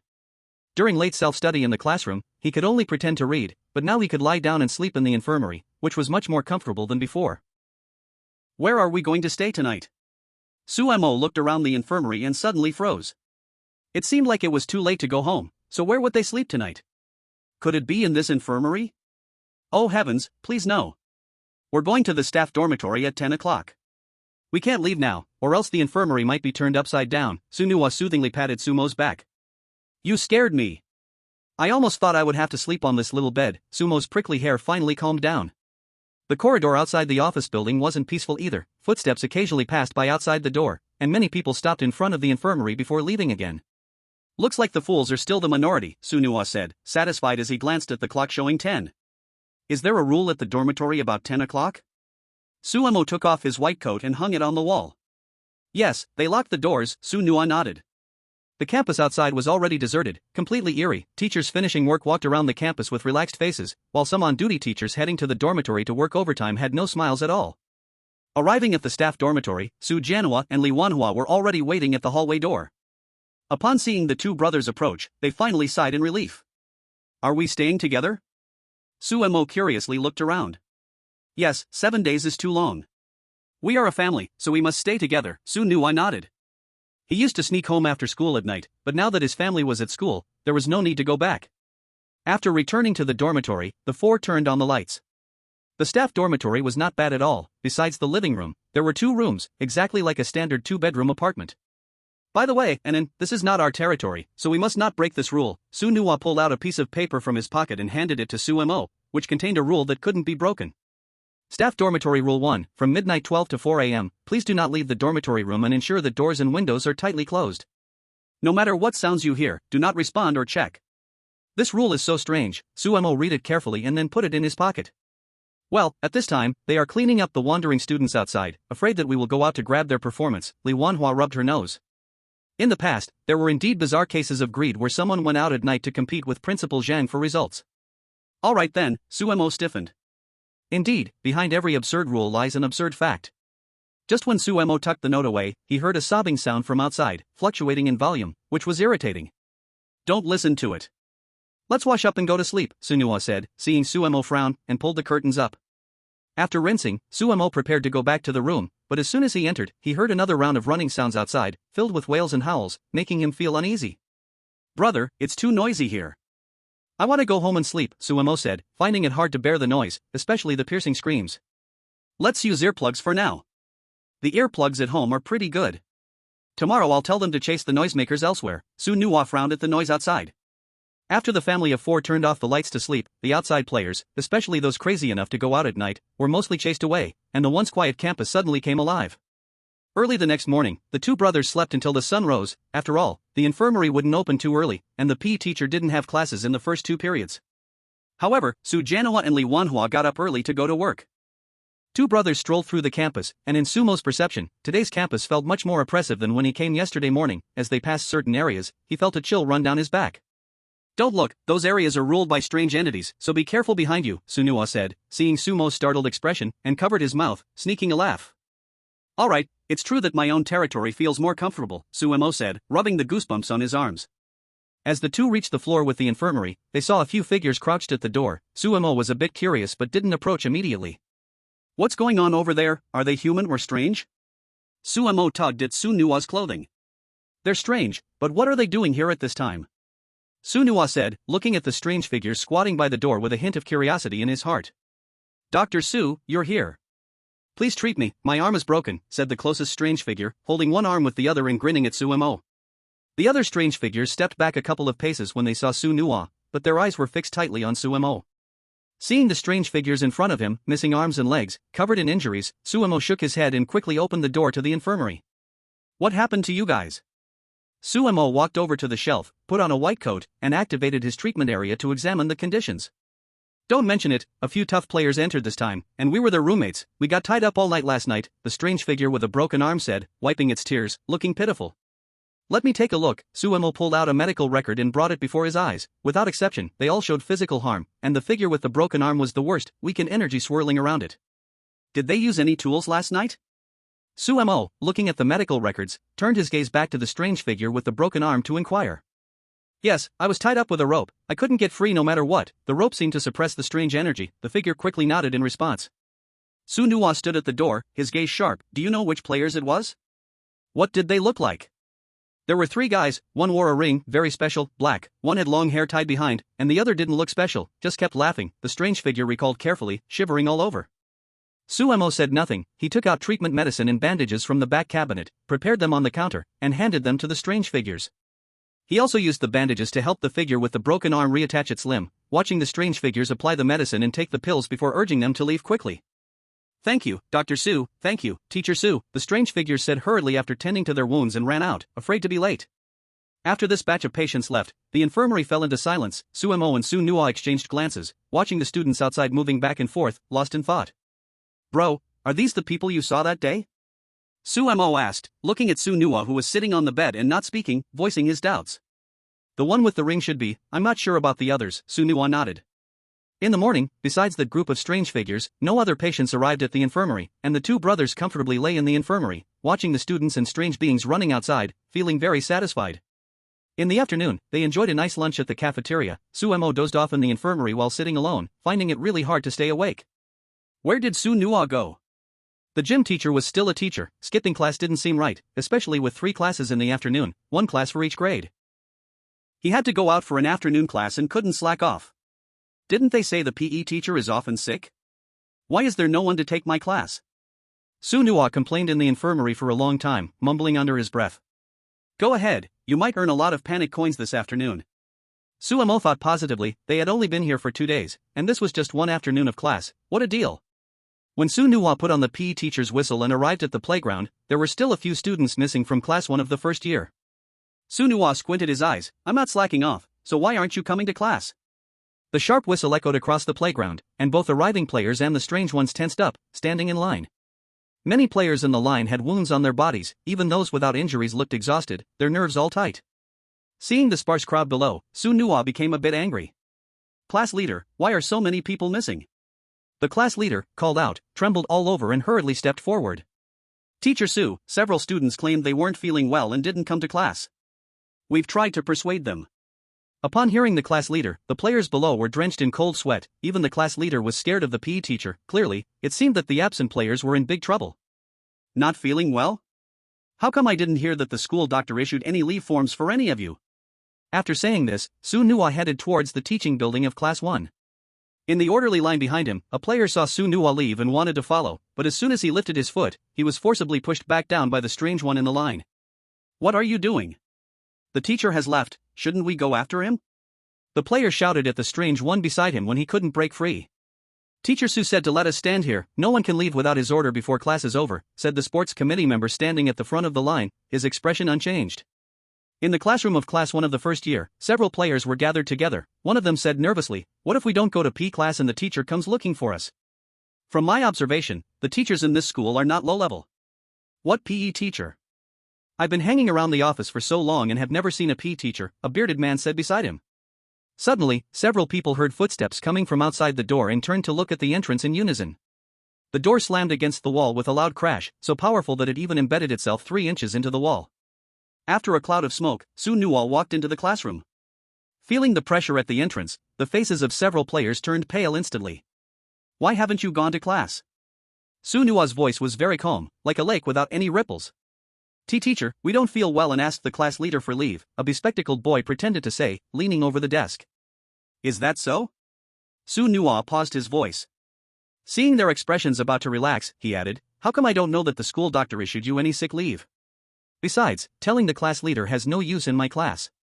Each word fell from Sue Newell's mouth, and feeling the rising pressure, the players' pale faces instantly changed.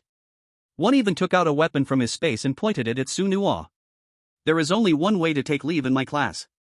Sue Newell slowly walked into the classroom. As he approached, the temperature in the classroom began to drop slowly, and the walls and floor gradually started to sweat.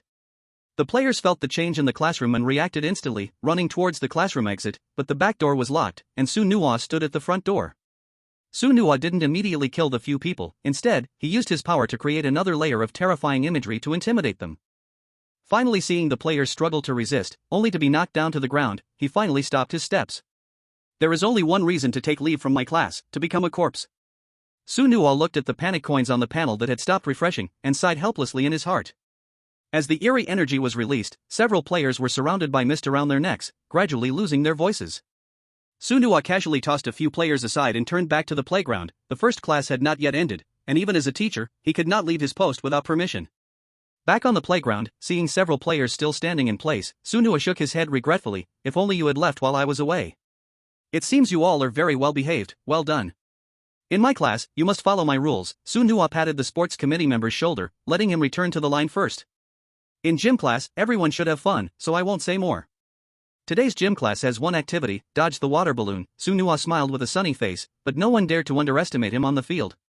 The player looked at the increasingly large water balloon in his hand, feeling the dense eerie energy within, and began to grow vigilant. While Sue Newell taught gym class on the playground, happily raking in rewards, over here, Sue Mo was busy in the infirmary. When the first class ended in the afternoon, a large group of injured students surged into the infirmary. Most of them were eerie creatures, but some players were too seriously injured and chose to come for help. At first, seeing the crowd outside, Sue Mo was a bit confused. Wasn't it said the infirmary was quite idle? Looking at the crowd outside, he thought to himself.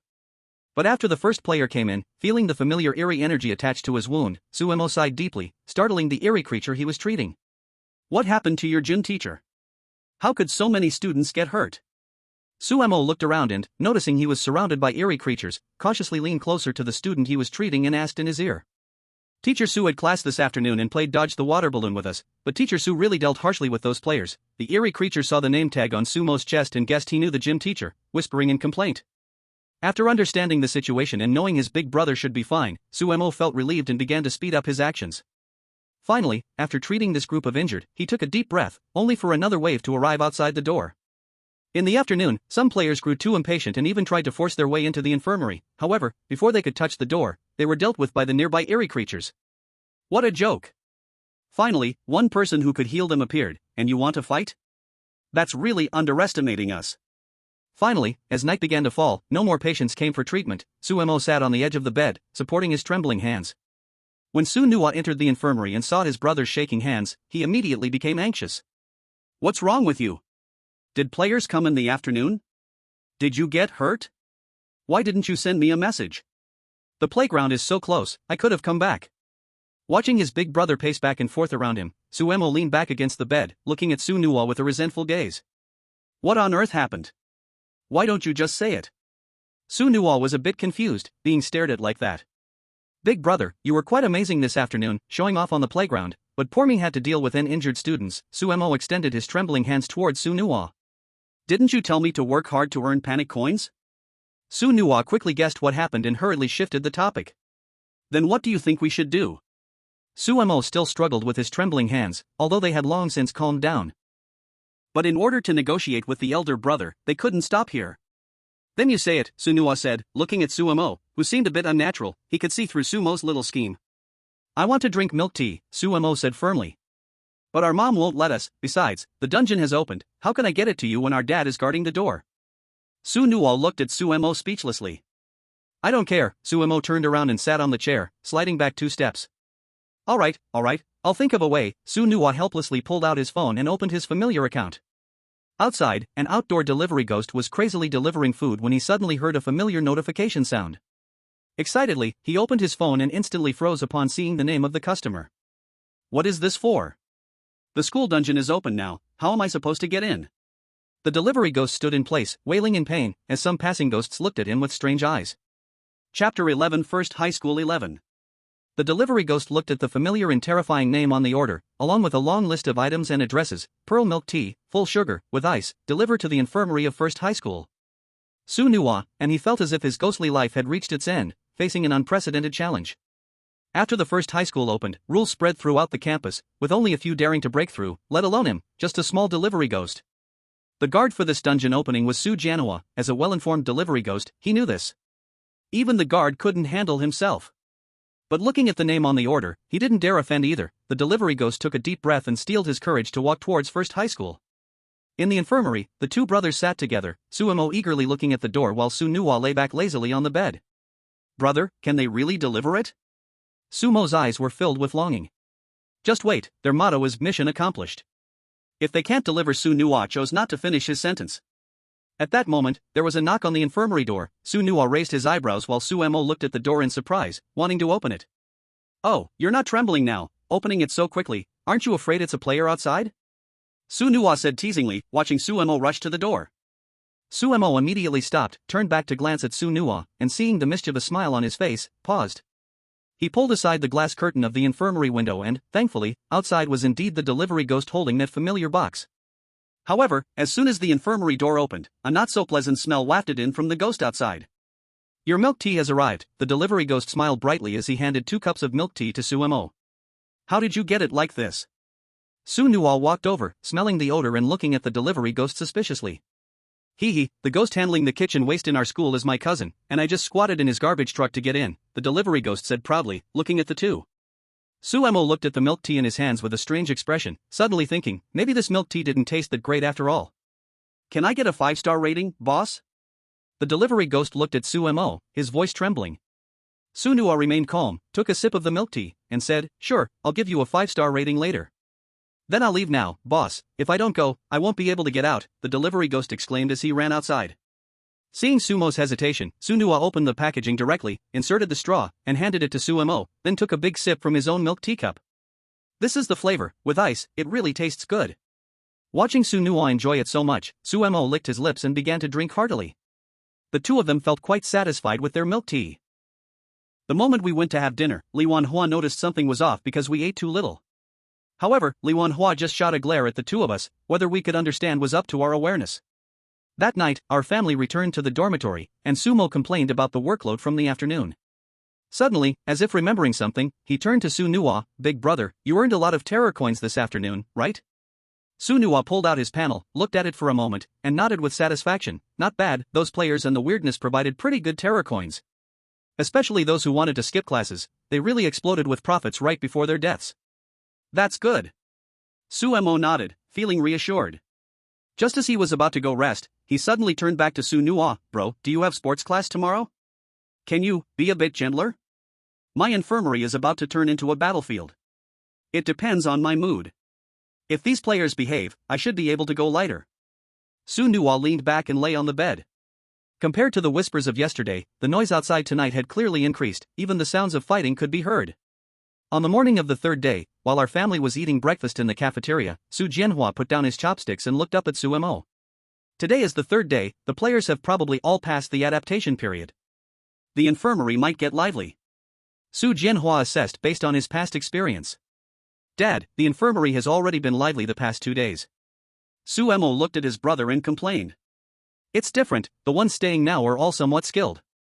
Su Jianhua shook his head, those past 2 days were just an appetizer, now was the real adjustment period. If I encounter a situation where I can't return during class, just hide in the fourth bed, Su Nuwa mumbled with a mouthful of egg. The morning remained calm, only a few entities came for treatment of wounds from last night in the dorm. In the afternoon, Su Nuwa went out for PE class, leaving Sumo alone in the infirmary, where he welcomed an unexpected guest. When the infirmary door was knocked, Sumo tidied his clothes as usual, sitting behind the desk, but just as he finished, the door swung open. Seeing the person standing at the door, Sumo's pupils contracted. Are these the few his brother warned him about? Why are they all gathered here? Sumo quickly opened the hospital bed domain, enveloping the entire infirmary within it. With the venue's aid, his power could increase a notch. The previously relaxed expressions on the few people outside turned ugly as they stepped into the infirmary. They had thought this low-level doctor would be weak, but upon entering, they were met with domain rules. Damn, didn't they say this weirdness has no powers at all? The hat-wearing man glared back. Liang Zi did say that. The reconnaissance tools he set up were discovered by that assistant. Liang Zi's captain exchanged glances with Brother Sunday. Stop arguing, this weirdness is indeed low-level, but its core rules are quite formidable. The ponytail girl glanced at Sumo, shouting at the man with the hat. Are you feeling unwell? Sumo rolled his eyes internally. They started arguing right at the infirmary door, making it seem like he didn't exist at all. The group was startled by the sudden question, instinctively turning to look at Sumo. Their mouths unconsciously started responding. Sumo glanced at the suddenly added pages in the medical record book, satisfied as he clapped his hands. These people didn't have serious illnesses, but each had minor issues. Let's handle him first, then we'll discuss the rest later. The ponytail girl stepped forward first, coming to stand in front of Sumo. I feel dizzy. The ponytailed girl, Sister Yuan, was the first to sit in the chair before Sumo, her tone calm, but her gaze sharp as a knife, trying to pressure Sumo. Sumo chuckled silently in his heart. How cooperative is this? Rushing to trigger her own ability and, crucially, not on guard. Chapter 12 First High School 12. Sister Yuan felt her head buzz, and she became dizzy all at once, as if it were an enlarged version of the symptom she had just described, struggling to support herself against the table and looking at her teammates behind her. I've been hit. Sister Yuan guessed it must be related to what she just said. After warning her teammates behind her, she stuck a defense talisman onto herself. Doctor, it's your turn to treat her. Sister Yuan looked at Sumo. Mental tension, overthinking. Sumo's face remained unchanged as he took a small paper bag from the medicine cabinet. Inside was some green powder giving off a cool aura. I believe you need mind-calming powder to soothe your restless spirit. Please take it immediately. Sister Yuan looked at the mysterious powder in her hand. Although she didn't know what it was, the healing aura emanating from it was easily detectable. I think I need a more thorough examination. Sister Yuan wanted to get more medicines. Originally, she thought about taking down this eerie place, directly storming the medical room, but after entering, she found the rules here were so solid. Once they had the thought of touching anything, she felt an inexplicable wariness rising in her heart. Seeing how easily the medicine was at hand, the idea of storming the medical room became even weaker. My diagnosis is the final diagnosis. Sumo's tone was gentle yet firm. Please take the medicine or leave the medical room. Otherwise, you will not be considered a patient.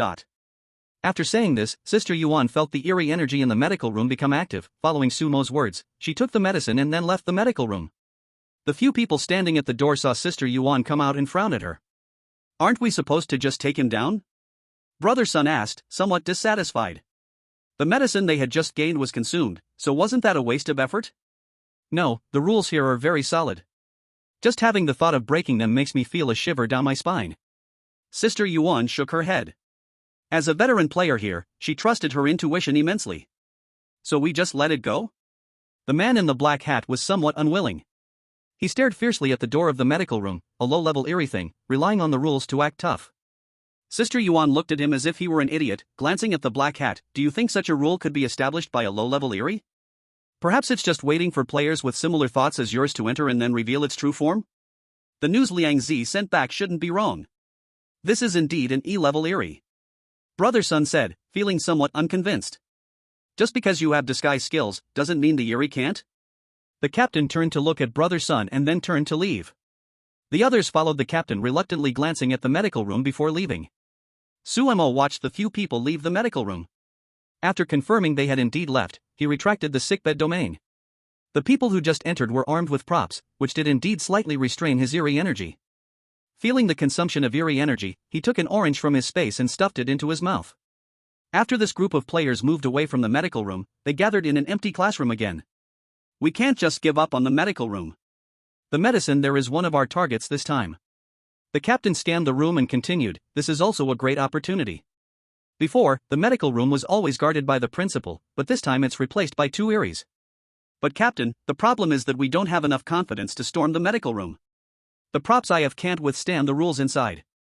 Sister Yuan took out a badge from her body, which already had slight burn marks on it. We can't rob it, but we can deceive. Brother Sun stood aside, raising an eyebrow. What do you mean? The captain turned back to look at Brother Sunday. The identity of this eerie is the school doctor, and you are now a student. The student came over for treatment, he must be treated, and the medicine he gave Sister Yuan was clearly fine. At this point, Brother Sun glanced around and paused for a moment. My skill is disguise, I can pretend to be seriously injured to deceive for medicine. We can try that. If things go wrong, with these props, we can still escape. The captain nodded after thinking for a moment. Over in the infirmary, Suemo saw a few people leave and felt relieved as he sat down on a chair, then took out his phone to message Sunua. Brother, the prey you have your eye on has come to the infirmary, although they just left, I think they'll come back. This message shot right to Sunua's phone as he was on the playground. Seeing this, Sunua looked at the students below with even more displeasure. The player who was already trying to survive cautiously raised his head, only to find that the gym teacher had inexplicably gotten even angrier, so he had to shrink his presence even further. After gym class, Sunua hurried back to the infirmary, and upon entering, he looked Suemo up and down. Seeing he was fine, he sat down by the bed. What happened? Sunua leaned back comfortably, crossing his legs. They were discussing crashing into the infirmary at the door, thinking I couldn't hear them. In the end, that Sister Yuan came in and honestly followed the rules, then left. They were much more cautious than I imagined. Sunua raised an eyebrow, originally thinking they would just barge in, but he didn't expect them to test the waters first. They were definitely stronger than the previous cannon fodder. Yeah, Suemo nodded. She came in saying she felt dizzy, and I gave her Qingshin powder. She immediately took it and left. So how do you know they'll come back? Sunua teased as he looked at his brother. I could see the unwillingness in their eyes, especially that Brother Sun, his eyes were almost red. Suemo said with certainty. Then my task will be easy, I just need to wait here to catch them. Sunua was very happy, the prey he had set his sights on had jumped right into his trap. How could that not make the hunter smile? But you must not be here, otherwise, I feel they won't come to jump into the trap. Suemo looked at his smiling brother, hurriedly interrupting his fantasy. These people still have some reason. If their strength is too strong, it will crush their ambition, and they won't come back. It's better for me to stay here to lure them in. Sunua listened to his brother's analysis. Although he was a bit unwilling, it indeed made sense. I guess they shouldn't come back today. Just be careful in the infirmary tomorrow. If there's a problem, remember to call me. I'll be wandering around nearby. Sunua looked at the darkening sky outside the window and walked over, looking down at the hurried figures below. Don't worry, if I can lure them all in, we can close the door and set the dogs on them. Suemo said confidently. Crash. Suemo held his head, a little dazed. Who hit me? Who are you calling a dog? Sunua retracted his hand and glared at Suemo angrily. Respect your elders. Suemo rubbed the back of his head and chuckled. It was a slip of the tongue, a slip of the tongue. I meant to say my brilliant and mighty brother. That's more like it. Then Sunua walked to the window, looking at the students fleeing in all directions. His eyes darkened. I hope to catch a few big fish tomorrow. What are you talking about, big brother? Why do you look so gloomy? Suemo was tidying up things on the desk, preparing to eat. When he turned around, he saw his brother standing by the window trying to look cool. I was thinking we might catch a few fish tomorrow. Don't forget, you haven't given Zegu his things yet. A hint of helplessness flashed across Sunua's face. Back in the day, he was also a water player, and his status was something else, but now it was all ruined by his younger brother. I think it should be enough. His little team has quite a few people, just not sure how many will come. Suemo thought of the ring in his hand, carefully counting the heads, hoping to gather everything together. Let's go, it's time to eat. Our mom and dad must be restless too. Sunua straightened up, leading the way out of the medical room, and at the corner, he caught a glimpse of a fleeting figure, smiling meaningfully. In the evening, the family sat around the table for dinner, plus 2 more who came to mooch food. A total of 6 people gathered around the table, full and bustling. Mom and Dad, how was your day? Su Nua happily picked up a chopstick of carrots. This old man sure was generous, giving the best ingredients. The cafeteria today had a few bold ones. They become the ingredients, Li Wanhua said, her face showing some fatigue. The players who came today were not easy to deal with, those props were quite troublesome. A few from the security post came over as well, but mostly they're just hanging around outside, probably scouting. Su Janua thought of those hanging around outside and felt a bit of a headache. How many small teams came this time, and why were there so many people loitering around the security booth? Su Nua nodded, not surprising, it's the 3rd day. If they don't gather information soon, I might start doubting their ability to clear the game. Today, I saw a few players blocking the door of the medical room. Nothing happened over there, right? Shen Shen chimed in. She initially came out to deal with students breaking the rules but saw a crowd blocking the entrance in that spot. Nothing happened, they're being cautious, but I expect some action tomorrow. Su Nua took a sip of soup and sighed in satisfaction. Then you two be careful, Li Wanhua looked at Su Nua and Su Mo. Don't worry, the hunter has set the trap. How could the prey escape? Su Mo put down his bowl and chopsticks, his face full of determination. On the 4th day, Su Mo stood by the window of the medical room, staring intently at the students coming and going outside. The cannon fodder had mostly fallen, and now every student outside exuded a vibe that hinted they were not to be messed with. Su Nua didn't have classes today but still left the medical room as planned, creating the illusion that the assistant wasn't in the office for this group of players. Outside the medical room, Liangzi was waiting. After seeing Su Nua leave, he quickly got up and ran toward his team's direction. Captain, Sister Yuan, I saw that assistant leave, Liangzi said excitedly, looking at the two. Great. Let's proceed according to the plan, Brother Sun replied with some excitement. The captain and Sister Yuan exchanged glances, although they felt something strange about how smoothly things were going. In the end, their greedy desires took over. There were 7 people in this small team, but most were waiting outside. Only 3 entered the medical room. To ensure everything went smoothly, the captain and Liangzi carried Brother Sun into the medical room while Sister Yuan took the other teammates to wait outside. When these people reached the door of the medical room, Su Mo, waiting for a long time, had already sensed something and quickly took out his phone to send a message to his older brother. The prey is hooked. Su Nua felt his phone vibrate, opened it to see the message, and a wild smile appeared on his face. Action! Su Nua shouted lowly, his figure instantly blurring, turning into an almost invisible stream, swiftly moving silently toward the medical room. He didn't reveal himself directly but lurked in the shadow outside the medical room like a ghost, the most patient hunter, waiting for the best moment. Meanwhile, Su Mo sat quietly behind the table, watching the open door, where 3 pieces of prey had already begun their performance. Doctor, save me, the captain and Liangzi could be seen supporting the barely conscious Brother Sun, their faces full of urgency. Yo, this acting is quite good, Su Mo gave a thumbs up to the 2 people in his heart.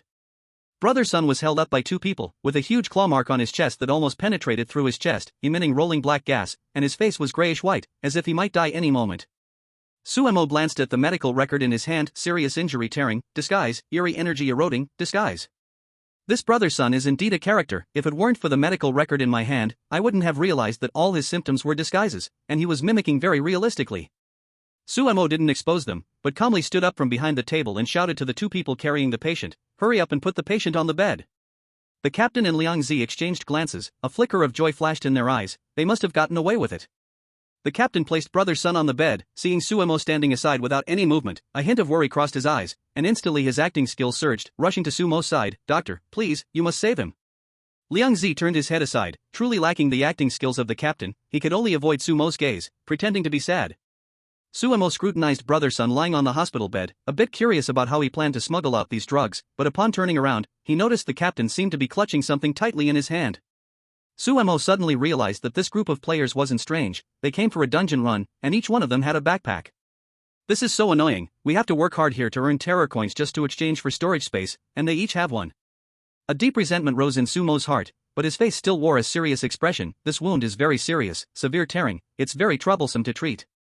Su Mo turned and walked to the cabinet, catching with his peripheral vision the 3 people behind him exchanging glances, their expressions almost straining to contain their excitement. To make the atmosphere seem more eerie, Su Mo deliberately paused in front of the cabinet for a long time, slowing down his movements, even allowing a few empty bottles in the cabinet to clink together, creating a heavy atmosphere. This heavy atmosphere made the captain and Liangzi's pupils constrict, all their gazes were drawn to Su Mo's every move. As the medications were taken from the cabinet and placed on the tray beside them, their breathing became gradually heavier. If only we could take all these away, this thought flashed in the captain's mind for an instant, making his eyes turn red, but then he rationally suppressed the thought, he didn't yet know the ghost doctor's strength, doing so would be courting death. Suemo stood by the table as if not feeling the oddness behind him, combining several medications, then carried the medication to the bedside. This classmate is seriously injured. After taking the pills, he cannot move for half an hour. You must guard him well here, Suemo said with a hint of a smile, placing the medication on the bedside. Turning to see the way the three of them were locking their gazes onto each other, Suemo coldly snorted in his heart, wondering if they could remember that rule in the face of greed. The captain and Liang Zi exchanged glances, hesitating. After taking the medication, they had a minute to leave safely, but the doctor advised that after taking the medication, they could not move for half an hour, and the two hesitated between the medication and Brother Sunday. Brother Sun lying on the bed opened his eyes to look at the two. Seeing that Suemo wasn't paying attention to them, he whispered, "What are you hesitating about? Don't forget the plan." The captain suddenly realized something, handing the medication to Brother Sun, who, seeing no one was watching, placed the medication into his backpack. Unfortunately, all his movements were completed within Sumo's domain. Of course, Suemo knew everything clearly. After hiding the medicine well, the two planned to take Brother Sun outside. Just as they lifted him, Suemo appeared in front of them. "I seem to have said that you cannot move within half an hour after taking the medicine." The captain and Liangzi looked at Sumo's gentle face, their eyes flashing wildly. "Doctor, I just want to take my team members out for some fresh air, nothing else." The captain forced himself to appear calm, unsure if this seemingly low-level person was hiding something. "Oh really? I hate lies." Although Sumo's words were somewhat puzzling, the three in front understood. At this moment, Sumo's own skills were activated, and Brother Sun, who was still pretending to be ill, suddenly felt his wounds worsen, the pain tearing through him. The other two also felt some discomfort, their pain intensified. Suemo watched the three tremble and take 2 steps back to a safe area, recalling his skills. It seemed that he had only enhanced others' ailments and had never transferred his own ailments to someone else. This fleeting thought crossed Sumo's mind as he pulled out the medical record, satisfied with the strange ailments that had been sent to him before. Throat burns, a perfect match with the lies the players were telling him. Suddenly, the three felt an intense pain in their throats. The captain thought it was bad and quickly activated a defensive item, saving their throats from disaster. The glow of the defensive item blocked the sudden burning pain in their throats, and they looked at Suemo in terror. This seemingly harmless doctor had such strange and unpredictable methods. However, at this moment, a smile appeared on the captain's face.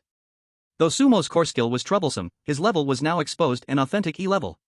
"His level isn't disguised," the captain said, and the several team members waiting outside looked pleased. "Take all the medicine." Sister Yuan was the first to rush into the infirmary, her defensive item shining, resisting Sumo's sickbed domain. Suemo looked at the medical record with many added pages in his hand, feeling a bit speechless. "You could at least bring some serious ailments." Then he sighed in his heart. It seemed he would have to treat the strange ailments more often. Some ailments were insignificant on a strange creature, but caused tremendous harm when placed on a human. Watching the ruthless group charge into the infirmary, Suemo took 2 steps back, standing behind the infirmary's table. "You are not patients of the infirmary." "We are indeed not patients," Sister Yuan said with a cold smile of confidence flashing across her face, her fan gleaming with icy light. "We are here to clear out the inventory." As her words fell, the group blocked all of Sumo's escape routes. Brother Sun, who was still pretending before, now stood upright, greedily scanning the medicine in the room. At this moment, the sickbed domain was operating at maximum efficiency, blocking the first wave of their assault, but Sumo's face had turned slightly pale, the strange energy was still too low, and the consumption was severe. The captain scanned Sumo's pale face. E-level is E-level, no matter how special the talent, it won't last against consumption. "Take him down, let's finish this quickly." Sister Yuan wasted no words as she raised her fan and attacked again. "Dr. Su, if I were you, I would obediently stand aside. If it weren't for the strong rules here, you wouldn't last around." Suemo looked at the group with a pale face, listening to Sister Yuan's words, and suddenly laughed. "You know, haven't you realized yet? Who do you think established these strong rules?" The group exchanged glances, Sumo's words clearly reaching their ears, filling them with a bad feeling. Suemo took 2 steps back, watching the smirk of misfortune flash across several players' faces. "If you can't even find the rule enforcer, you might as well stay here." His voice fell, and the entire infirmary felt instantly frozen. Several players sensed a surge of pressure. This sudden pressure did not come from Suemo. In the eyes of the players, Suemo suddenly retracted his eerie aura and stepped back, causing their surrounding field to change instantly. Originally, the eerie aura in the field was just a bit dense, accompanied by a faint smell of disinfectant, but at this moment, the disinfectant smell in the infirmary disappeared completely. Instead, a damp breath seeped out, with water droplets permeating the walls and floor. That damp breath carried a chilling coldness, crashing against the few people, as water droplets on the walls and floor gradually connected to form a pool. "What is this?" Lianger, positioned for scouting and the weakest among them, was also the most reactive in this unknown territory. The others glanced at Lianger, seeing him already emanating thick water vapor, as the pool beneath him formed a whirlpool, slowly pulling him down. Don't freeze, quickly defend. The captain took out new defensive items from his space, protecting all team members within. However, the faint glow emitted by this item gradually dimmed under the impact of the water flow. The captain stared seriously at the item in his hand. This was an A-grade item, yet it appeared so weak in this field. This could definitely not be the ability of that E-grade anomaly. Captain, what should we do? Sister Yuan was closely beside the captain, watching Suemo with alertness. It should be that assistant. It seems we're in trouble this time, the captain said, his face dark as he looked at the team members. At this point, Lianger's legs had gone numb, his face pale, clearly showing symptoms of being invaded by eerie energies. Captain, why don't we rush at it? If we live or die, capturing this E-grade anomaly will tell us, Sister Yuan said, glancing at the leisurely Suemo, her eyes flashing with fierceness. Suemo stood by the table, leisurely watching them struggle within their defensive items. He even took out an orange, peeling it slowly. The aroma of the orange peels contrasted sharply with the damp smell in the air. I told you, my brother will be angry, he said, popping a slice of orange into his mouth, mumbling with a tone full of, if I had known, why bother? When did you say that? Lianger shouted at him, visibly frustrated. I wrote it on the note on the door. Who told you not to read it? Suemo said, looking at the collapsing Lianger, making a sarcastic remark. Lianger was so infuriated by this that he almost choked. He then remembered the rules on the note at the entrance, or indeed the sixth rule was particularly hidden. However, at that time, everyone on the team was focused on the medicines in the infirmary and on Suemo, so no one cared about that sixth rule. You. Lianger trembled with rage, but couldn't even say a complete sentence. Part of it was due to anger, and part was that the erosion of the pool had made it hard for him to breathe. The captain's face also darkened. If he still couldn't see that Suemo was a bait at this point, he had wasted so many years in the field. Stop wasting your breath with him. Sister Yuan said sharply, a flash of determination in her eyes. Concentrate your strength, break through somewhere. Capture him as a hostage. This is our only way out. Sister Yuan's words awakened the will of the few. As long as they could hold this doctor hostage, there might still be hope. The captain's eyes flashed with coldness as he took out the only life-saving S-grade weapon. It can briefly pierce the field, but there's only one chance. Hearing the captain's words, the others prepared to charge. Once a crack appeared, several people would rush out in an instant to capture Suemo. Suemo stood aside, feeling somewhat speechless as he looked at the people in the area. What are you discussing in front of me? I can understand human language, okay? When several people rushed in front of Suemo, they completely fell into despair, erecting a curtain of water in front of him that blocked all their attacks. Then, a figure slowly appeared behind Suemo. When the face of that figure came into view, the few people realized that his face was actually somewhat similar to Dr. Su's. Facing this desperate fight, Suemo didn't even raise his eyelids. He just happened to put the last segment of the orange into his mouth, leisurely wiping his hands. Rule number 6, Suemo said after wiping his hands, finally raising his gaze toward the few people just inches away, yet blocked by that thin curtain of water. His tone as flat as reading an instruction manual: do not attempt to harm Dr. Suemo. At this moment, Sunua also fully revealed himself, his aura cold and powerful, his gaze sweeping over the captain and others, which made them shiver instinctively. A-class, Sun Ji's voice trembled, showing signs of collapse. Not just A-class, we are sunk this time, the captain also despondently put down his hands. However, Sunua didn't even glance at them, just turned to look at Suemo, somewhat disdainfully clicking his tongue, eating an orange so slowly. I'm watching the show, bro, don't you think a snack makes it more enjoyable? Suemo replied confidently. The casual conversation between the two brothers became the last straw that broke the psychological defense of the captain and his group. Their desperate final struggle didn't even touch the corner of the opponent's clothing before being so effortlessly dismissed. And the hostage they viewed as their last hope was obviously in cahoots with this terrifying being. No, looking at this resemblance and familiar attitude, they were clearly family. At this moment, the captain also suddenly realized. It was no wonder that this medical room was so strange. While in other instances, the doctor was the boss, this time it was the assistant pulling the strings. The captain and his team sighed, realizing they were done for, promising to be more cautious in the future. Sunua saw the expressions on their faces from the corner of his eye, and roughly guessed what they were thinking. They probably thought they could use money to redeem themselves. Sorry, not this time. Wait a moment, I'm going to give them a stamp. Sunua pushed Suemo aside, took out the puppet mark given by CSA, and picked among the crowd, ultimately choosing the 5 strongest to mark. The other 2 or 3 people who didn't get marked were directly sent out of the instance by Sunua. The terror coins were enough, and those left behind would be a disaster. The captain felt his consciousness gradually leaving him and his body becoming stiff. He fearfully looked at Sunua. He had long heard that after merging with an instance, some people could not redeem themselves. Unexpectedly, they were in this situation this time, and soon the captain's consciousness also faded away. Alright, let's Siaze come over to take the goods. We've finally settled everything, Su Nua stretched lazily, satisfied as he patted the few players. If this batch of goods could satisfy Siaze, perhaps he could get some good things from him later on. Bro, why can Siaze keep players here? Why don't you have that ability? Suemo suspiciously looked at Su Nua. Who said I don't? I just don't want to use it, Su Nua almost choked on his words. In fact, every instance boss has the means to keep players, they simply don't want to use them. Just take the gourmet building for example, his was the puppet mark, while the school had seals, and the home instance involved merging. Of course, these all had requirements, like opening hidden points in the instance, but there could also be exceptions, like now. Su Nua did not want to have unfamiliar family members, so he had never used assimilation in the copies. The thought of strangers replacing his family members or becoming his nominal family made Su Nua feel inexplicably sick. If we use assimilation in our family, we will have more family members. I don't want outsiders coming in, this is the standard I set from the beginning, Su Nua simply explained, then took several players to the school gate. Of course, Suemo also locked up the clinic and followed. After receiving the message from Su Nua, Siaze rushed to the school gate without stopping, but he didn't dare to enter. The copy inside had already started, and entering carelessly was challenging the principal's authority, which old man Siaze felt he could not afford to confront. Chapter 16 First High School 16. When Sunua arrived at the school gate and saw Siaze pacing outside, too scared to take a step forward, he sneered, "Oh, when did our young master Zhe start following the rules?" Siaze rolled his eyes at Sunua from behind the school gate. "Hurry up and make the delivery, I've been waiting here for a while, old Zhang should be out soon." Sujianhua, the guard in the booth, was originally drinking water, but when he saw his son bring several players, followed by his youngest son, he sighed helplessly. "Could you do your trade without so many people around?" Sujianhua shouted through the window. "Hurry up and take them away." Hearing his dad's roar, Sunua quickly pushed the people forward. Siaze looked at the couple of players pushed in front of him, sizing them up from head to toe and nodding in satisfaction. "Goods, I've received them." With a wave of his hand, the several players turned into dolls and were packed into his backpack. Then he patted the bag contentedly and turned to leave.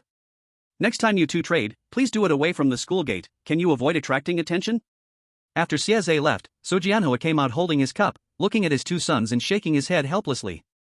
Then his gaze swept around, and the other groups of players at the school gate received the message. All the players who attacked the clinic had been wiped out, instantly alarming all the players still alive in the campus. This news was like a stone thrown into a deep pool, instantly creating ripples, and all the players began to chatter. This time the copy is a trap, no wonder they changed staff in the clinic. The guards are in cahoots with them, they sold the players outside. That doctor, and that assistant, we can't hurt the doctor. Fear spread among the players like a plague, they felt that all their previous caution and information gathering had turned into a joke. However, Sunua and Suemo were not affected by this. After dealing with their goods, the brothers returned to the clinic to stand guard, but this time there was someone waiting for them in the clinic. As they pushed the door open, upon seeing someone sitting in the clinic, Sunua narrowed his eyes and pushed Suemo behind him. "Old Zhang, what are you doing here? You little brat, what do you think I'm here for?" Old Zhang sat on the chair, tapping his fingers lightly on the table. "I didn't do anything, isn't it your agreement to capture 5 players?" As Sunua thought carefully, he realized he hadn't done anything wrong, so he confidently said, "This is the school copy, I am the principal. You think I won't know if you order takeout? The copy has been started, outside anomalies are not allowed to enter anymore, or it will disrupt the balance of the copy," old Zhang said casually, but his eyes were fixed on Sunua.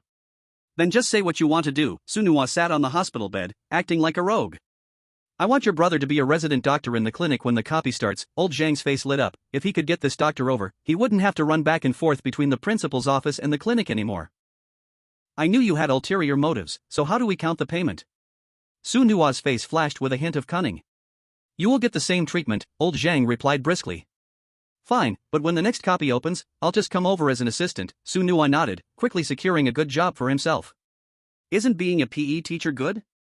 "I see you've earned quite a bit," old Zhang laughed as he looked at Sunua, then shifted his gaze to Suemo. "I'm lazy. Being an assistant can also earn money." "The infirmary is a golden goose, always laying eggs," Sunua said without shame, not blushing for his laziness at all. "Alright then, it's settled," old Zhang said, hastily leaving, afraid that the two brothers behind him would change their minds. After old Zhang left, satisfied, the infirmary fell into a strange silence. "It's done. From now on, you can be a regular at the hospital, and I'll come over to be your bodyguard." Suemo looked at Sunua, whose face seemed ready to soar to the sky, and helplessly said, "Yes, yes, yes. Thank my big brother for finding me a steady job, which also includes a plate for you, right?" Su Nua turned his head, grinning and indicating, "You don't have to worry about it. Anyway, your steady job is secured." After this matter was settled, the infirmary was quite dull for the next while. There were no students, and even the intriguing patients who came for treatment were few. Suemo wandered by the window, watching the students below, noticing they all walked around the office building, hands in their pockets, then looked back at his big brother. "There won't be any business here for a short time. Luckily, we settled all the debts early." "Isn't that good?" Su Nua leaned back in his chair, his face full of contentment. The fourth day quickly passed, and on the morning of the fifth day, the school was no longer warm and sunny as it had been in previous days. A thick fog enveloped the place, making it impossible to tell if there were people or monsters just 5 meters away. Suemo and Su Nua stayed in the infirmary, and after the entire morning passed, not a single shadow was seen, which left Suemo completely bored. At noon, when everyone gathered for lunch, Suemo finally learned why no one had come. It was Qin Xian who told him. "What did you two do? Everyone in the player community is saying your infirmary is the big bad guy and is even selling players." Qin Xian looked at the two brothers, rolling her eyes. "These players have weak nerves. Didn't I just send 5 people bundled up to Sieze as takeout?" Su Nua shook his head with a regretful look. In the afternoon, Suemo finally saw how serious the rumors were. Through the glass of the windows and doors, he could see outside. Players passing by the infirmary would almost go around it 800 meters away. This was not Suemo exaggerating. Today, standing by the window, he saw a severely injured player clearly struggling to move, even heavily affected by rule contamination, being supported by companions as they approached the infirmary. However, when they reached the doorway, the player suddenly burst with a staggering desire to survive, instantly rolling and crawling out of the teaching building, looking as if there was a giant monster in the infirmary. Sigh. Suemo sighed and shook his head. Holding the medical record book in his hands, Suemo flipped through one page after another. When those players stormed the infirmary yesterday, it happened right within his field, so the record book generated several pages of cases, but they were mostly insignificant illnesses. Su Nua had taken laziness to an extreme. Over the past 2 days, the PE teacher's classes had mostly been taken by other teachers, and he lay on the 4th bed in the infirmary every day, catching up on sleep. Chapter 17 First High School 17. The players on campus seemed to have instantly changed their strategy. Many no longer took the initiative to attack and instead chose to survive. The chefs and servers in the cafeteria were also strange. Looking at those players who grabbed just enough food before running away, I couldn't help but sigh. In the guard booth, Su Janawa has been even more idle these days. A few days ago, there was a scout coming to gather information, but now, no players have come to the guard booth. The campus has fallen into a dead silence, completely different from the tense undercurrents of the early stages of the dungeon. The surviving players have completely given up on struggling, curled up like hibernating animals in the most hidden corners, relying on the small amount of resources they've gathered and their extreme patience, trying to survive the last moments. A few ants in the cafeteria were chatting together. "Sister Hua, your 2 sons have gone too far this time. Look, now no one dares come steal ingredients. Sister Hua, your son could just sell people. Why make transactions right at the school gate in broad daylight? There's hardly any meat left in the school now." "I understand, I'll deal with them later. They definitely won't do this next time," Li Wanhua said, looking at the not yet full refrigerator with a slightly guilty expression. These past few days, living and eating at school, they nearly wrecked the school's kitchen. "It's also this batch of players that are no good. Each one of them is as timid as a sesame seed," another cook said with a strange tone, quickly stepping in to smooth things over. "Everyone knows Sister Hua's sons are ranked high and can fight fiercely. Sister Wang is right, this batch of players really is timid. They don't even dare take the specially supplied ingredients from here. They eat in the cafeteria and run away. It feels like this time the income has dropped a lot," said another cook, holding a potato, also sighing a bit. Over here, Suemo and Su Nua were in the infirmary. Su Nua had finally had enough sleep and pulled open the curtain of the 4th bed. "It's been too quiet in the infirmary these past 2 days. "No way, big brother, didn't you want to slack off? Why do you think the infirmary is quiet now?" Suemo, flipping through the medical records in his hand, looked at Su Nua with a face full of black lines. "I just wanted to be lazy, but not this kind of dead and lifeless laziness. It would be nice to have a little excitement sometimes," Su Nua said, looking a bit disappointed at the infirmary door. The kind of laziness he envisioned was snacking on seeds, playing with fish, occasionally peeking at some commotion, and making a bit of pocket change. Suemo shook his head and continued flipping through the medical records in his hand. "This skill has a good future, but right now, the level is low, and the conditions he knows aren't very serious. If he could get some severe conditions from the strange beings, it would be much easier to deal with the players later. Why are all these players so quiet now that the dungeon is about to end?" Su Nua looked outside at the playground, feeling a bit bored. "There's no way, what we did a few days ago spread too widely, and the players have shrunk back." Suemo rubbed his temples, regretting not letting his brother change the location for trading. "Well. And then, how about we do another round of fishing law enforcement? I can pretend to go out for a stroll, see if I can lure players to bite, Su Nuwa said, feeling he had thought of a good idea and was very excited. Big brother, stop joking, our reputation among the players has already stunk. Suemo stood up with a bitter smile, then pointed at the figures far from the infirmary downstairs, hoping his brother would see for himself. With what we did, who would still believe I'm weak? Su Nuwa yelled out in boredom, then reclined back on the bed. Well, then there's nothing we can do, let's continue lying here.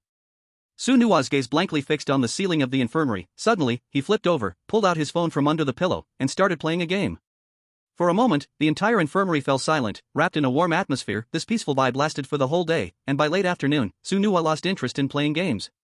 Brother, can we go out and scare those players a bit? Su Nuwa said, looking at Suemo, who was still flipping through his hefty medical book, giving him a slight headache. Brother, stop joking. We are in a medical room, not a rat-catching team. If you go out now, they will just hide even deeper, Suemo sighed deeply, closing the book. When the 7th day of the school instance ended, the silent campus instantly became lively as players left. All the strange beings emerged from their corners, slapping hands with each other. This time's players are too useless, they've made my income drop so much, an older guard complained as he looked at Su Janawa. Su Janawa glanced around, not daring to say anything in response. There was nothing he could do. His 2 sons were responsible for this quietness over the last few days, but he couldn't throw them under the bus. Over here, Su Nuwa knew the instance was over and sprang up from the hospital bed like a carp leaping out of water, agile and a completely different person from the lazy figure before. Work is over, work is over. Su Nuwa shouted excitedly, turning to grab his little brother and running towards the school gate. After gathering with their parents at the school gate, as soon as Su Nuwa showed a smile, Li Wanhua rushed over and grabbed his ear. Tell me what good things you've done that made me lose so much money this time, Li Wanhua said through gritted teeth. This time the school kitchen's cabinets weren't even filled. If Jean Latu deducts my ingredients, you better make it up to me. Hey, Mom, I'll be more careful next time, let go of me first, have some mercy on my face, Su Nuwa tilted his head, grinning. Next time, I'll definitely find an empty corner, and be stealthy. Watching this scene, Suemo covered his mouth to suppress a laugh, but quickly wiped his smile away when his mother cast a glance at him. Still laughing? Following your brother, causing chaos, Li Wanhua glanced at her younger son, knowing well he was not innocent. The eldest son didn't have the brains to learn anything about fishing, it was all this younger son's idea. Together, they truly were like a cobbler trying to act as Zhuge Liang. Mom, this is because we owe something, I promise there won't be a next time. Suemo stood obediently to the side, raising a finger in promise. Alright, let's go home first, Su Janawa shook his head, watching the playful group. Over there, Chen Xian and Zhao Feng stood at the school gate, looking at their fear coins, nodding in satisfaction. This time, with no gym teacher stealing fear coins, we've made way more than before, Chen Xian said, sporting a bracelet taken from a player on her wrist. Zhao Feng also had a few more accessories, clearly various items, and nodded in agreement after hearing Chen Xian's words. Chapter 1, Qingshan Journey 1. After the end of the first high school instance, the family returned home and resumed their laid-back life. Suemo was fortunate to have leveled up from E-level to become a D-level anomaly. Name, Suemo. Level, D. Talent, all diseases cured, comprehensive medical knowledge, self-learning, can produce various medications. Core skills, consultation, doctor-patient relationship, bedside realm, medical record archiving. During these days at home, Su Nuwa calculated the time and realized it was time to open another instance. His home instance had been opened again. This time, a girl joined, looking fragile but much more suitable than the previous Huang Yu. However, because she was from the beginner's village, this girl provided a hefty amount of fear coins, but fortunately, she did not make any major mistakes, so the 2 brothers pondered it over and decided to let her go. Another reason was to let her promote the new rewards from the instance, medications. After 2 long runs in the dungeon, Su Nuwa couldn't lie still any longer, he just wanted to go out and have fun. Watching Suemo hide in the study reading every day, Su Nuwa's eyes lit up with a brilliant idea. Wasn't Song Yuzhang that scoundrel running a travel agency? It would be great to hitch a ride on his tour and go travel a bit. After thinking for a long time, Su Nuwa sat in the living room waiting for Li Wanhua and Su Janawa to come back. As soon as this couple returned, they saw their eldest son sitting in the living room with a serious face. The 2 exchanged glances, feeling a bit helpless, wondering what he wanted to do this time. Mom, I feel like my younger brother hasn't had a chance to explore since he arrived. The world is so big, I want to take him around, Su Nuwa said with a serious expression, but he hoped Li Wanhua would pat him on the back. Speak honestly, Li Wanhua said as she sat down next to the sofa. I can't stay put, I want to go out and play, Su Nuwa blurted out his true feelings. Have you thought about where to go? Li Wanhua looked at her eldest son, worried that he might be acting on a whim. It's been too quiet at home these days with an it would be good to take him out. So, Mom and Dad, are you guys going? Su Nuwa just wanted to know whether his parents were going or not. We'll pass. It would be quieter at home after you two leave. Li Wanhua shook her head, still busy with work, her schedule completely filled in these days. By the way, where have you two been? Su Janua, seeing that the two of them had talked for a while without getting to the point, quickly asked. I don't know, Su Nua leaned back. And doesn't know either. If you don't know anything, then why are you talking? Li Wanhua nearly choked in frustration. This was indeed a sudden idea. Isn't Song Yuzhong running a travel agency? I'll see where his recent tour is going and just tag along. Su Nua took a bite of an apple, saying it quite naturally. Su Janua and Li Wanhua exchanged glances, not knowing what to say. What do you mean, and doesn't know either? Su Janua caught the key point again. Oh, it means I haven't told him yet, Su Nua said seriously. Su Mo had just walked into the living room and nearly tripped over the threshold upon hearing his brother's bold claim. Bro, you want to take me on a trip, but you haven't even thought about the destination? You haven't even informed me, the person involved? Su Mo sat down by the sofa with a complicated expression. Su Nua finished his apple, perfectly tossed the core into the trash can, then clapped his hands. Isn't this telling you? Song Yuzhong's tour is quite entertaining, just come with me. Li Wanhua sat beside them, feeling her head pounding. The blood vessels in her head felt like they were about to burst. Are you so sure he'll let you tag along? That's his way to earn money. Don't worry, he'll definitely agree, Su Nua said cheerfully, then pulled out his phone. Mom, you know nothing about my crafty ways. Su Janua sighed beside him, not sure where this reckless attitude came from. Why don't you call Shaosong first, at least ask what tours are available? You can't just go anywhere like the snow mountains or hell, right?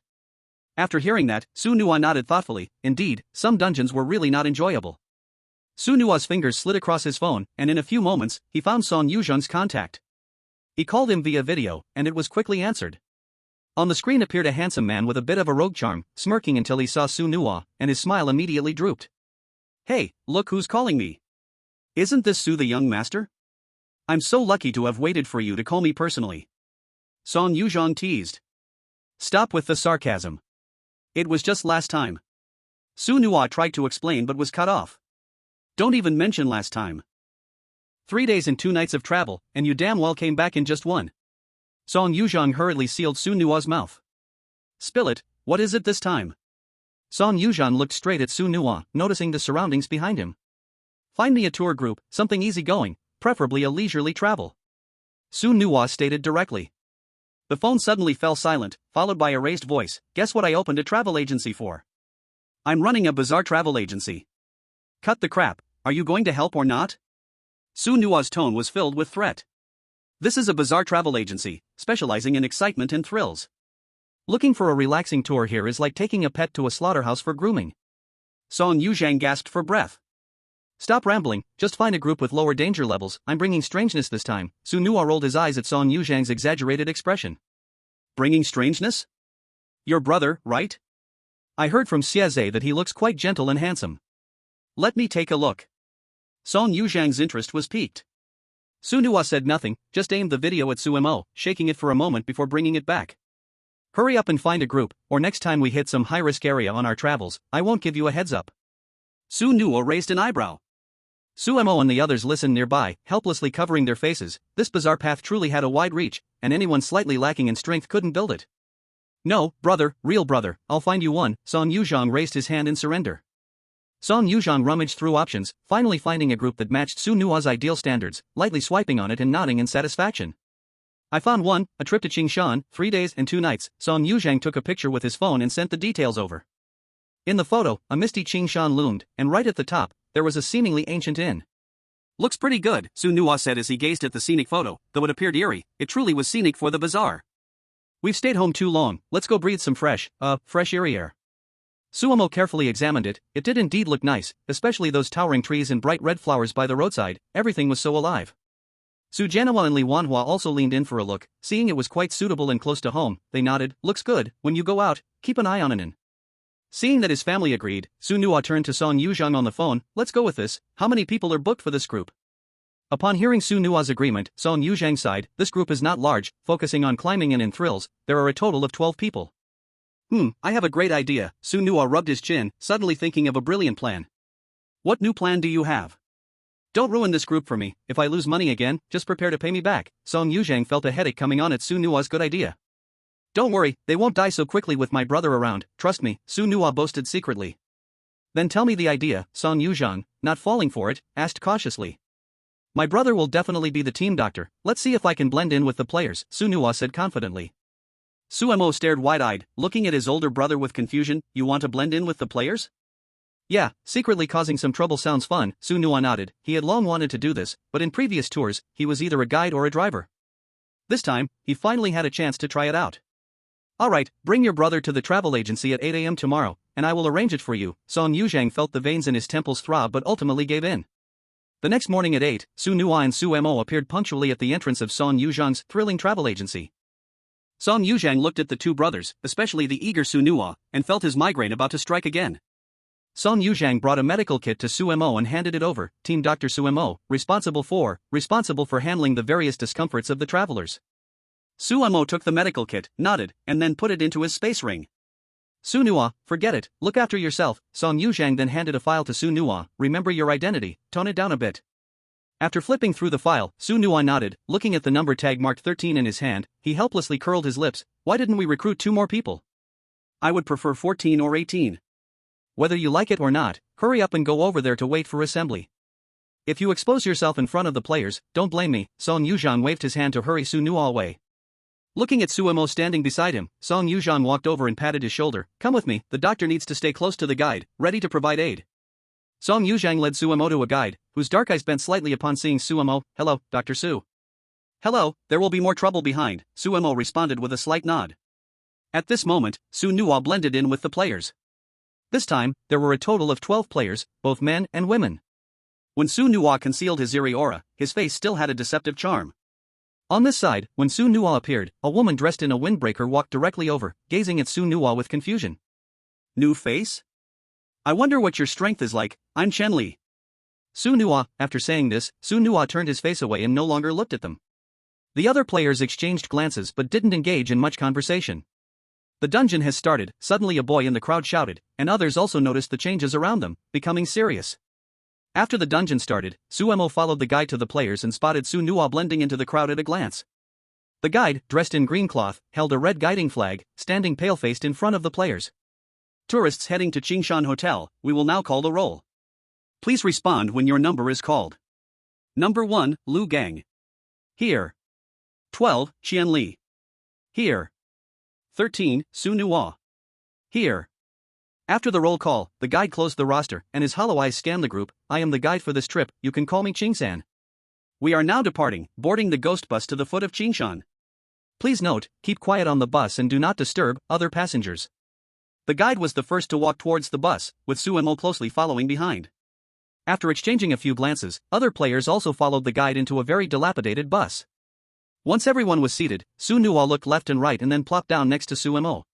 Other players gasped, thinking how bold he was to directly sit next to the eerie one. However, no one spoke up to remind him, because the seats on the bus were just right. If Su Nuwa hadn't taken the seat, other players would have to sit next to the eerie one. Our Qingshan travel agency has very strict rules. The rules for this trip are posted in your seats, please comply, the guide said in a hollow voice after everyone had sat down. Upon hearing these words, all the players quickly took out the notebooks on their seats, which outlined the rules for the Qingshan travel agency trip. Rules for Qingshan travel agency trip. 1. Follow the guide's instructions and do not leave the group without permission. 2. Please remain quiet during the bus ride and do not disturb other passengers. 3. Upon checking into the hotel, rest in your assigned room and do not visit other rooms.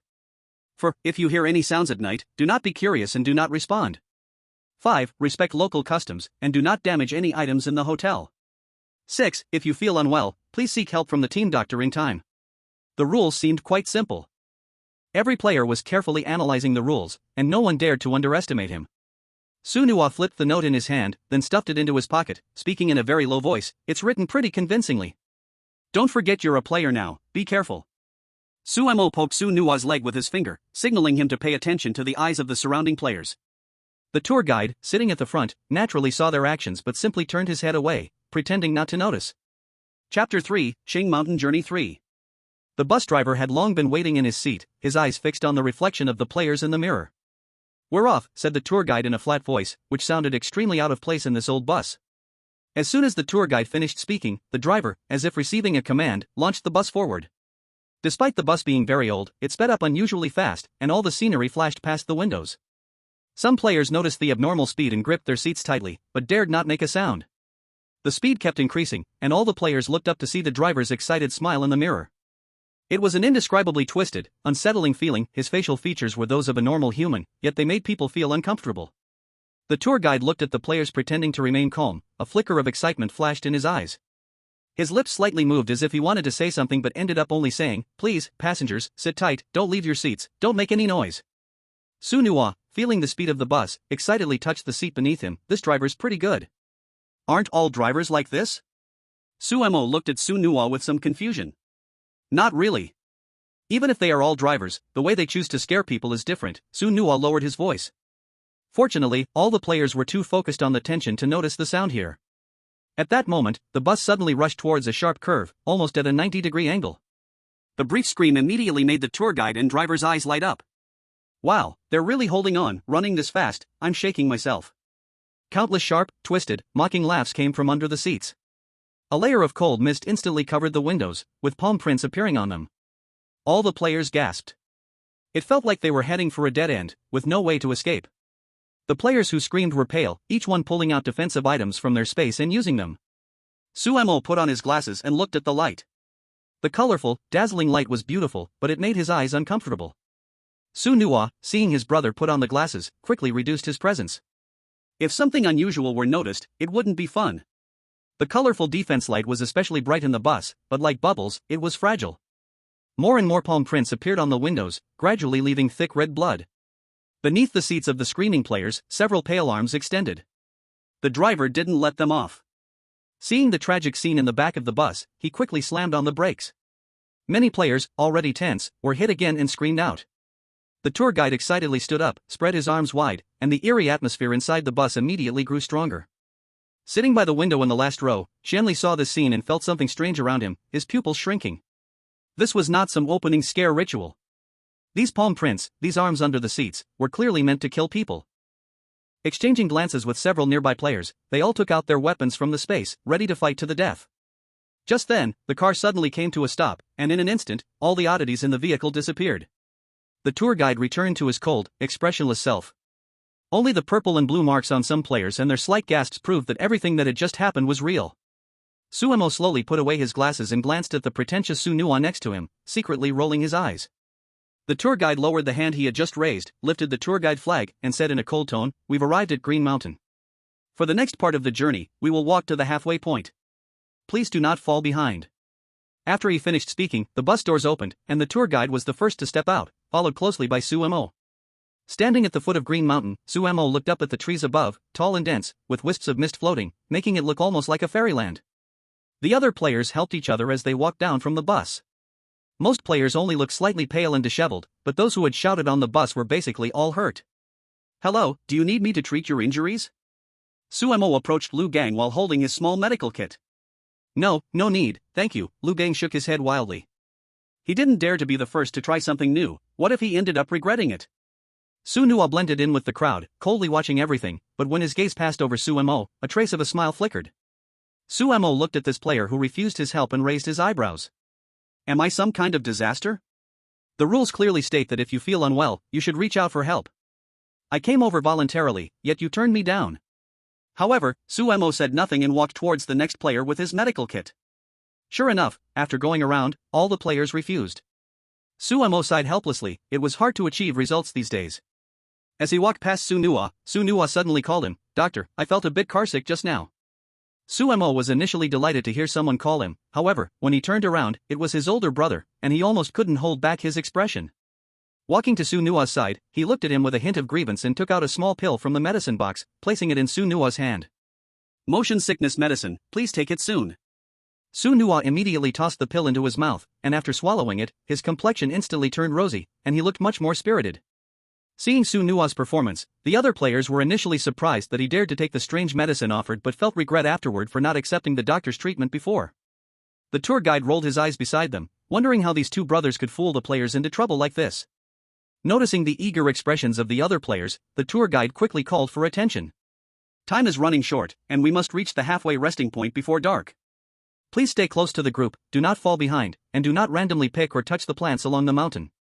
"You think the medicine these players use comes from where?" It's all bought by the boss. If this group follows through without the boss making any profit, it could end up losing money instead. The tour guide looked at Sumo's small medical kit with some envy. Soon, a few people stepped onto the bluestone path behind the tour guide. The mist was thick here. Despite it being nearly noon, the ground was still damp. Su Nuwa was the last among all the players, and those players beside Shanley looked closely at this unfamiliar face. The key was that he looked a bit too relaxed, even in this clearly eerie place, with his hands in his pockets, swaying left and right. This buzzcut man directly stepped out and walked beside Su Nuwa, wanting to pat him on the shoulder, but ended up dodged by him. Hey, buddy, good skills. But why do you seem so relaxed? Do you have something to say? Su Nuwa glanced at the buzzcut man. He had seen the eye exchange between him and Shanley just now. My name is Dali. I just noticed you were walking at the end and wanted to come chat. Dali scratched his head, wearing a silly expression on his face. Then you should just go on ahead.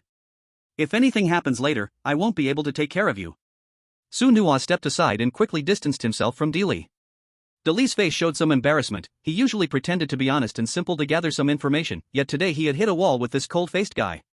Cough, cough. Shanley coughed from the side, and Dali seemed to receive a signal, returning to the group. The group slowly moved forward on the slate path, and as time passed, the thick fog did not disperse but rather slowly closed in around them. Players began to gather in small clusters, sticking with the people they were familiar with. In the fog, the shadows of the surrounding trees seemed to come alive, and the flowers nearby gradually emitted a sweet and sticky scent. Suemo felt a bit choked up and quickly took out a spray bottle, spraying close to him, and that sweet, sticky smell vanished from around him. The tour guide walked beside Suemo and suddenly noticed the sweet smell disappear, looking at Suemo with some surprise. Dr. Su, good stuff. Every time I come to this dungeon, I find the smell unbearable, but I can't break the source of the boss's income. The tour guide's voice was very low, only audible to Suemo next to him. It really is pretty unpleasant. This spray is made by me. Here, take this bottle to try. If you need more later, you can buy it from my little shop. After saying that, Suemo shoved the spray into the tour guide's hand. The tour guide looked around quickly and hurriedly stuffed the spray into his waist bag. This was a good thing. He had long been unable to stand the smell in the Qingshan dungeon and could talk about it later with others. The tour guide walked straight ahead, and the players became increasingly tense. The group that had been paying attention to Su Nuwa had now retracted their gazes. After walking for a while, the leading tour guide suddenly stopped, raising the tour guide flag. Watch your step, ahead is the homecoming path. His voice sounded a bit ethereal in the mist. Once you step on it, no matter what you hear, do not look back, and do not respond. Suemo looked down at the stone steps. They were slightly different from the slate street before. The patterns on them were more realistic and delicate, but the surrounding carvings were very smooth, clearly worn down by countless people. The color was no longer a light blue but an absorbing dark hue. The tour guide stepped onto the steps first, and Suemo quickly followed. The players behind them hesitated for a long time but eventually stepped onto the steps. As each player stepped onto the steps, apart from the different sound they made, there didn't seem to be any other changes. However, as they walked further, the players' expressions grew increasingly grim. Countless voices echoed in their ears, calls from deceased loved ones, cries from past enemies during their dying moments. Shenli stared with blood-red eyes at the people around, whose pace gradually slowed down, shouting, "Don't stop! Keep moving forward." Players' faces turned pale, their gazes vacant, but they continued to tightly focus on the back of their teammate in front, not daring to stop even for a moment. Su Nuwa walked at the back, watching the miserable state of the players ahead, shaking his head slightly. They were already like this after just arriving here. How would they continue further back? Suemo followed the tour guide, listening to the faint sounds of pain and struggle coming from the players behind him. Homecoming Path, what a nice-sounding name, he said. It was named by Mr. Song. The Homecoming Path allows one to hear the voices of their hometown people from the past. If you break the rules, you'll have to return home, the tour guide grinned. Return home? I doubt they would want that. Suemo suddenly understood this meaning and shrugged his shoulders. On the second half of the road, suddenly a player collapsed, squatting on the ground and crying loudly. The sudden sound startled all the players, who dared not look back and could only continue walking forward with grim faces. Su Nuwa walked at the back of the group, and as he passed the sobbing player, he glanced down. The player's feet were gradually merging with the stone slab. If he couldn't hold on, this would mean he would truly go home. The other players listened to the wailing and the faint sound of flesh merging into the stone slab behind them. Their faces turned pale as they could only hurry forward. After an unknown amount of time, the fog ahead dissipated, revealing a huge platform in front of Suemo, with 15 treehouses standing on it. 13 of them were numbered, and 2 were special, one hanging a red cross lantern, and the other had a tour guide flag at its door. The tour guide and Suemo reached the steps first. They turned to look at the players behind. They were still far from climbing up. Suemo sat down on a stone bench. How much longer do you think they'll take? Suemo asked, picking at the stone slab out of boredom. It should take a while. They usually come up around sunset, so it should be about the same this time, the tour guide, very experienced, estimated and relaxed as he sat down on the stone bench. By the way, Dr. Su, I might need you to talk to Su Lauda later, the tour guide said cautiously, looking at Suemo. What's wrong? Suemo looked at the tour guide in confusion. The last time Su Lauda ended the group early was mine. I almost lost my pants. The general manager song said if he ends it early again, I. The tour guide's face was twisted in despair, unable to finish his sentence. Suemo covered his face with his hand, unable to watch, but he sighed and looked at the tour guide. Well, I'll try my best. Even if he's having fun, I might not be able to stop him, but I'll try my best not to let him catch a sheep. Sumo's tone carried a hint of guilt. Surely it wouldn't end in one day, right? Look, it was almost a whole day already, wasn't it? Upon hearing this, the tour guide's face fell even more. Dr. Su, you have to help me. If he ruins this group again, I'll have to take a group to mine for money. Suemo looked at the tour guide with sympathy and patted his shoulder. Don't worry, I'll keep an eye on him. The tour guide finally breathed a sigh of relief, just about to thank him when players began to climb up onto the platform one after another, each white-faced and looking as if they were dehydrated, as if they had entered a different world upon seeing the two sitting on the stone stools. Sunua followed suit and stepped onto the stairs, his face slightly pale, stopping to catch his breath. Chapter 5, Qingshan Journey 5. Qianli and Dali exchanged glances, both looking somewhat unwell. After experiencing a mental shock, their faces were pale and their spirits a bit scattered. But when Qianli turned to see Sunua, he fell into a state of panic. Although Sunua looked very tired, there was no dimness in his eyes, clearly indicating that the previous section had not affected him much. The tour guide stood up, looking at the crowd in front of him, waving the tour guide flag. Gather round, please check in to your respective rooms according to your numbers. Please stay in your own rooms and do not pay attention to any noises outside at night. Players helped each other and went to their rooms according to their numbers. Suemo glanced at Sunua before turning to the room marked with a red cross lantern. Seeing that there were only the two of them left outside, the tour guide hurriedly ran to his room, as if there was something terrifying chasing him from behind. Sunua watched the tour guide escape in a flurry, sneering as he walked back and forth outside Sumo's room and his own for a long time, eventually deciding to return to room 13 first. As soon as he opened the door to the room, a smell of decay filled the air, as if it hadn't been lived in for a long time. Sunua waved his hand in front of the dust.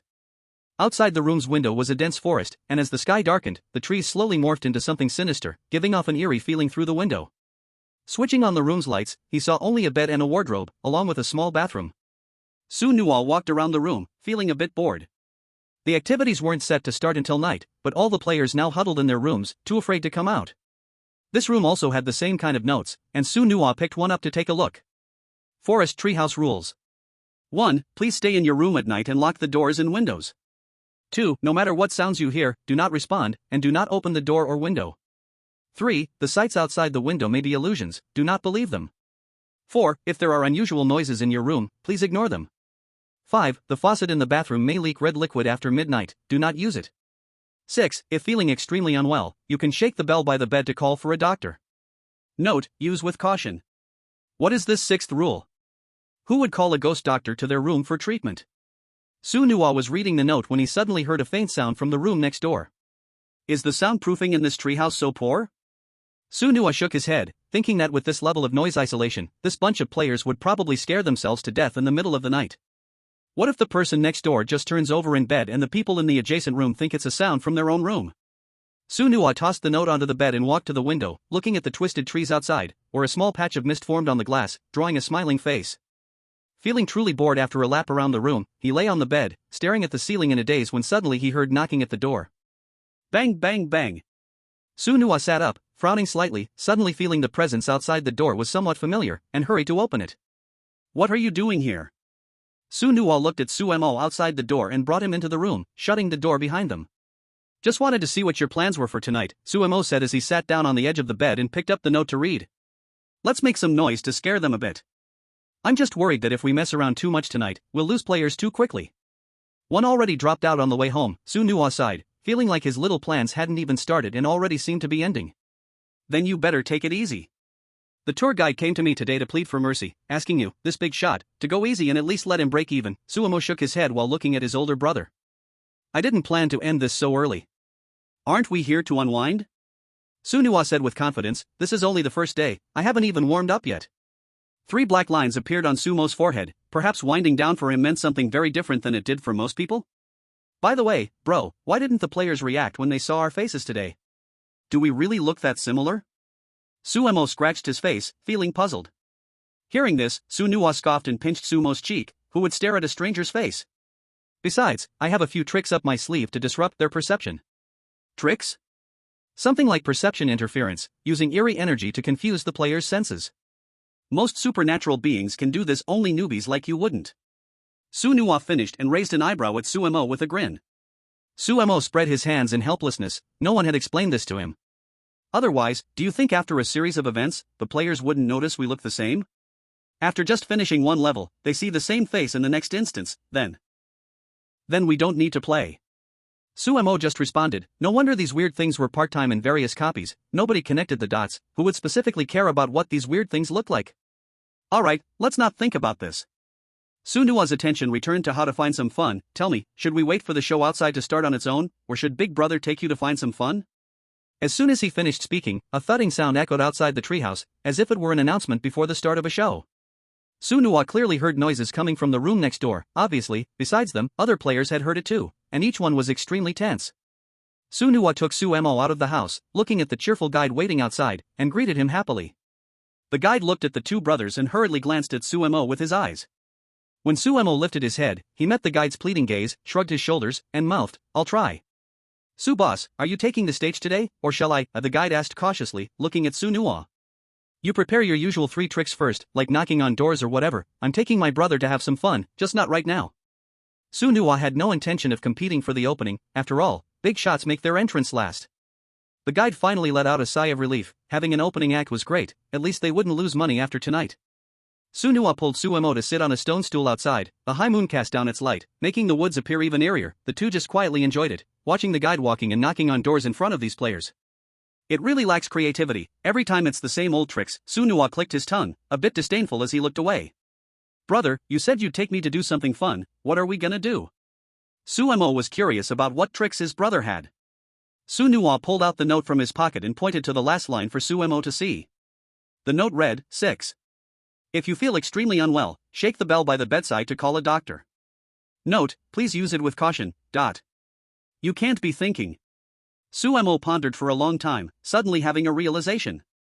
Right, just what you're thinking. Sunua snapped his fingers in midair, a mischievous glint in his eyes. Let's do a house call. Meanwhile, the guide was diligently scaring people, satisfied with the sounds of terrified coins dropping into his account. Suddenly, he heard the snapping sound from Sunua's direction, causing him to shudder, glancing at the two from the corner of his eye. Sumo fell silent, feeling it might actually be kind of fun, but looking at the guide shrinking back, he felt a twinge of guilt. Brother, doesn't it say shaking the bell to call a doctor counts? If we go knocking on doors, doesn't that negate it? Sumo tried to struggle a bit, wanting to save his dwindling conscience. Why wouldn't it count? Sunua retorted confidently, we're professional medical personnel, and we need the keen sense to actively discover patients. Look at those players, each one pale and spiritless. This is clearly a precursor to extreme discomfort. If we intervene early, we can prevent problems before they arise. That's what being responsible is. Sumo looked at his older brother, so just and righteous, and for a moment, couldn't find a response. Besides, the bell rang. No matter how it rang, shouldn't we check it out? Sunua's smile flickered briefly. Was ringing a bell such a big deal? Did he look down on anyone? Seeing Sumo struggle, Sunua leaned closer to his ear. Think about it, they're all nervous inside, and the bell suddenly rings, you appear outside their door, saying you're there to check their bodies. Sumo pictured that scene, swallowed hard. It seemed rather fun to give it a try, so should I bring something? Will you come with me? Won't that expose you? You take the medicine kit Song Yuzhan gave you. At that time, the medicine will be taken from there, and it's best if you bring your own medicine box along. It'll be a chance to test the tools later. Sunua stood up, stretching lazily, and turned back to look at Sumo under the moonlight. In a while, the two of us brothers will give them a comprehensive and in-depth check. I'm going to stroll around their rooms now, the tour guide's old tricks are about to end. Sunua grinned, watching the returning tour guide. How can you go into their rooms? Sumo suddenly heard this and felt a bit confused. Can the safe zone be entered? What's the point of players still playing? The rules say I can go in. The rules for the bathroom correspond to me. There are 6 rules that correspond to the tour guide, me, and you. Sunua lightly tapped the rules written on the paper. These rules, though they can't be changed while the instance is active, were set by the twists themselves. How could there not be some loopholes? After speaking, Su Nuwa vanished in a blink. Shortly after, the faucets in the players' rooms began to pour out bright red blood, frightening all the players into quickly turning off the taps and curling up on their beds, shivering in fear, while a few who performed slightly better remained vigilant in their rooms. Su Nuwa took note of all these people's reactions. When he brought his brother to play later, he needed to pay attention to those on guard to prevent them from resisting. Meanwhile, the tour guide cautiously sat next to Sumo. Dr. Su, what does Boss Su plan to do later? He can't kill everyone tonight, right? After speaking, the tour guide cautiously swallowed a couple of times, looking at Sumo with a hopeful gaze. My brother wants to take me to see the players. I will show mercy. Sumo's eyes darted left and right, not daring to look at the tour guide. You will show mercy, right? The tour guide suddenly grabbed Sumo's arm, his dark eyes fixed on him. Yes, I definitely won't let them all be killed tonight. Sumo nodded. It wasn't even the peak yet. If everyone died, what would be the point of feeling at ease? Suddenly, Su Nuwa appeared again next to them, sitting on a nearby stone stool. I took a look around. There's nothing particularly strong among the players here, just that team where Qianli is okay. Pay attention to them when we go later. Time passed slowly, and the players in the rooms were all tense, paying attention to the various anomalies outside. It seemed all the dangers had passed, but the rustling sounds coming from outside the house proved that it was just a fantasy of the players. Su Nuwa stood up, glancing at the moon hanging in the sky. Dr. Su, it's time for the room check. So which one do we start with? Sumo adjusted his white coat, looking at the several identical doors in front of him, feeling a bit hesitant. That number 4 is already dead. Qianli is in number 12, let's put her at the back. Let's go to number 1, it will be convenient to go in order. Su Nuwa looked around and took the lead to walk towards room number 1. Standing a few steps away from the door, Su Nuwa vanished from Sumo's sight, and then the rescue bell in room number 1 rang out sharply. This clear bell not only startled the people inside room number 1 but also made the nearby rooms number 2 and number 3 hear it. Sumo felt a bit speechless. These players' rescue bells had unexpectedly become toys for their prank. The players inside room number 1 were frightened stiff by the sudden bell, all looking towards the doorway, where footsteps were already heard. Clearly something sinister was outside the door. I didn't use it. It must have rung by itself. It's over. It's all over. I'm going to die. The doctor is coming. What should I do? The players inside the room were already slightly going mad. Sumo was just about to knock on room number 1's door when Su Nuwa stopped him and gave him a look, signaling him to stop. Ding, room 1 guest calls for medical service. Dr. Su, please proceed immediately to room 1 for treatment. Su Nuwa stood in the open space, mimicking the broadcast voice and amplifying it so that all rooms could hear. Sumo watched his dramatic brother and listened to the terrifying whimpers of the players in room 1, helplessly sighing and resignedly pointing a finger at the door. Seeing Su Nuwa nod in agreement, Sumo stretched out his finger and knocked a few times on the door. Hello, medical staff doing rounds, I heard you were feeling unwell. There was complete silence behind the door. Sumo stood outside, only able to hear faint breaths from within. Seeing that no one opened the door, he realized he couldn't open it either and decided to try a second approach. It seems the patient is in serious condition and cannot respond. Sumo said to Su Nuwa, trying to sound professional. For the sake of the patient's safety, we should just go in and check. Su Nuwa echoed in a lowered voice, causing the players inside to abruptly widen their eyes in fear. Before the players inside could react, Su Nuwa suddenly moved his fingers, and the door opened. Sumo took a deep breath, holding the medical box as he stepped into the treehouse of room 1. Even in the darkness of the room, Sumo could see a young man standing tense by the bed, holding a long knife, his pale face staring at the doorway. Sumo slowly walked in, and the young man stepped back little by little until his back hit the bed and he couldn't retreat further. Don't be nervous, I'm a doctor here to help you. Sumo said in a calm tone, laced with a hint of reassurance. Behind Sumo, Su Nuwa leaned against the wall, arms crossed, watching the unfolding drama. Lu Gang found himself unable to retreat and pulled out several pieces of talisman paper from his bag, his hand trembling slightly. Inside, he cried out in pain, why does this doctor always pick me first? He finds me to give medicine, and now he's looking for me to make a house call. Lu Gang thought bitterly. Especially when he heard Sumo say, don't be nervous, Lu Gang almost rolled his eyes. Who wouldn't be nervous if someone burst into their home at night? Sumo took out his medical kit, reaching in to get a stethoscope, but seeing Lu Gang's alertness, he switched to a surgical knife instead. At that moment, he quietly opened his healing domain, and Lu Gang's diagnosis appeared, mental tension and a racing heartbeat. Su Nuwa walked slowly to Sumo's side, releasing his mist to bind Lu Gang like a caterpillar. Seeing the player willingly lie down, Sumo smiled with relief and swapped the surgical knife for the stethoscope. Pretending to listen to the player's heartbeat, he noted, the heartbeat is too fast and irregular, I recommend a sedative. After speaking, Sumo took a tube of sedative from the medical box Mr. Song provided and waved the needle in front of Lu Gang, saying, don't be nervous, it will be fine with just one injection. Lu Gang, staring at the thick needle, rolled his eyes and passed out immediately. Suemo kicked Lu Gang's leg, but seeing he truly wasn't responding, he turned to Su Nuo. The fainting from the needle reaction is too obvious. Should we still give the medication? Let me check, Su Nuo replied, using his knife to make a small cut on Lu Gang's leg. Lu Gang instantly reacted, his body convulsing in pain. Suemo sighed deeply, still need the sedative. He then injected Lu Gang with the sedative, and under the dual effects of the medication and mental pressure, Lu Gang fell into a deep sleep. Seeing the player completely unresponsive, the two brothers stood up, feeling a bit disinterested, and said, "Let's go to the next room." The sounds from room 1 faded away. Although room 2 couldn't hear everything, the soundproofing was definitely not great, and the players in room 2 were already prepared. After Su Nuo and Suemo left the treehouse, they kindly closed the door for player 1, Lu Gang. If they hadn't, they would be doomed tonight. Standing at the door of player 2, Su Nuo knocked on the emergency bell inside. The piercing sound echoed once more, causing the players in the nearby houses to nervously swallow. Player 2 instantly tensed up, glancing left and right, then opened the wardrobe and directly hid inside.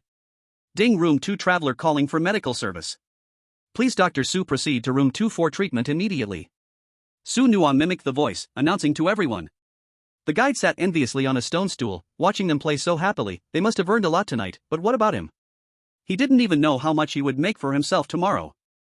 In the same routine, player 2 naturally didn't open the door for the brothers, and the two didn't hold back, directly pushing the door open.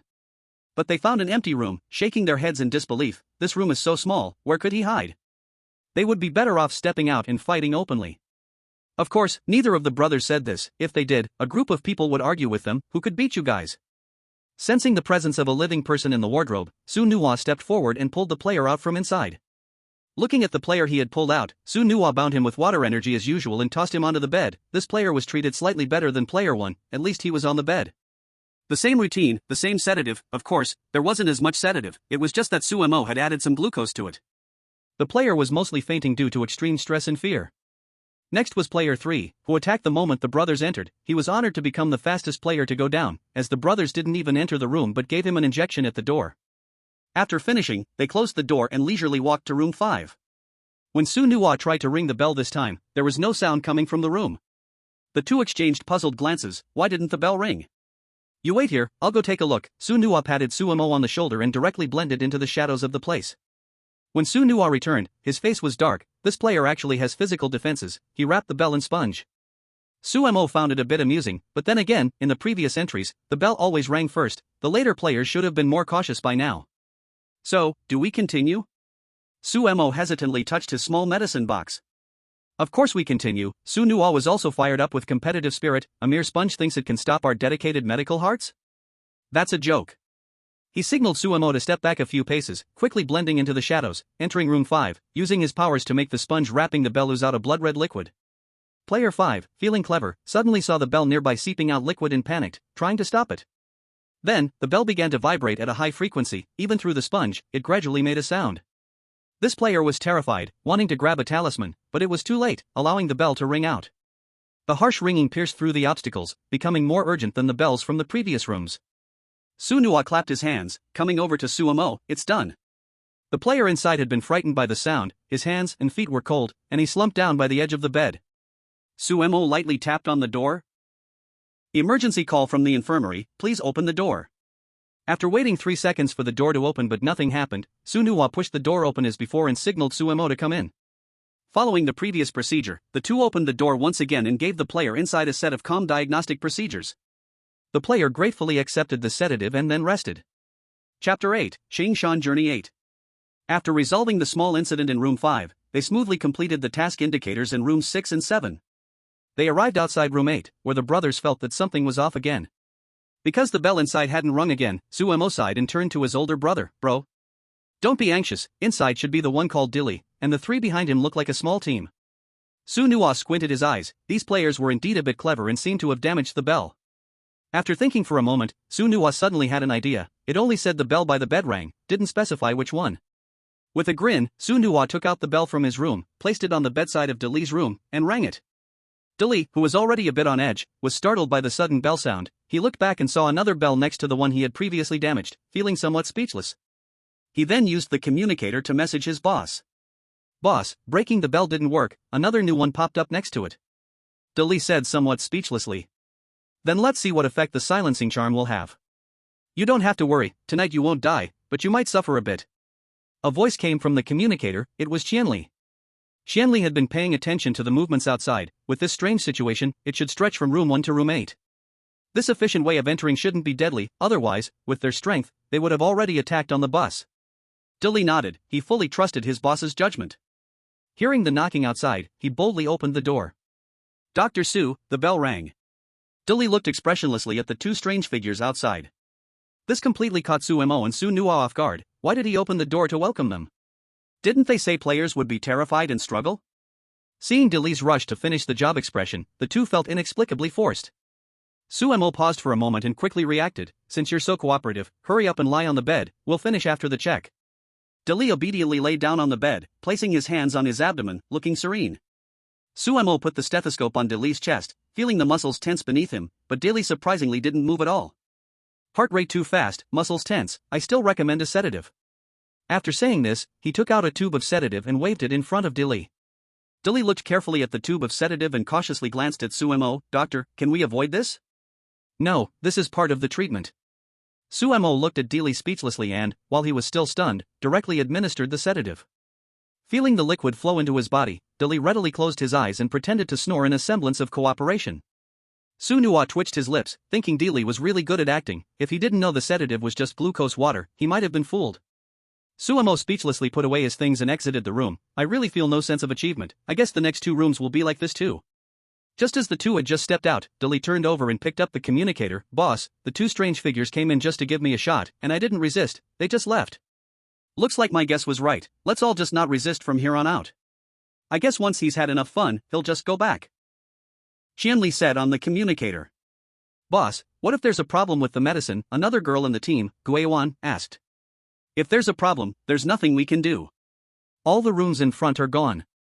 If it really doesn't work, you can try the silence talisman again. If it works, then. Qianli's words trailed off, but the other team members understood her meaning. A few team members exchanged glances, and Room 9 decided to give the silence talisman a shot. It turned out to be useless, they were still pushed in by the Su brothers and injected with the liquid. When they reached Room 10, they didn't even put up a fight. Suemo knocked on the door, and it opened right away. They directly said to Suemo, Doctor, give me a shot. Seeing the players with such shameless expressions, the brothers knew they could not continue the game, so they could only clap their hands and head back home. Then, Qianli's team erupted in complaints. Boss, this rule doesn't seem right.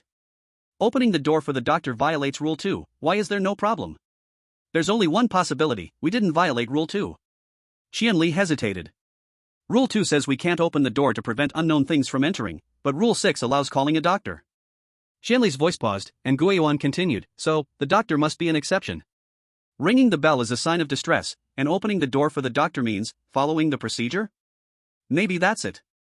Didn't the previous instance have similar rules? Dolly said softly.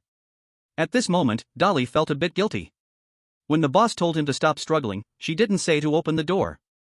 He didn't know what he was thinking when he suddenly opened it. Thankfully, he hadn't caused any major trouble. Never mind, that doctor is probably special. Let's rest for now, there should be no issues tonight.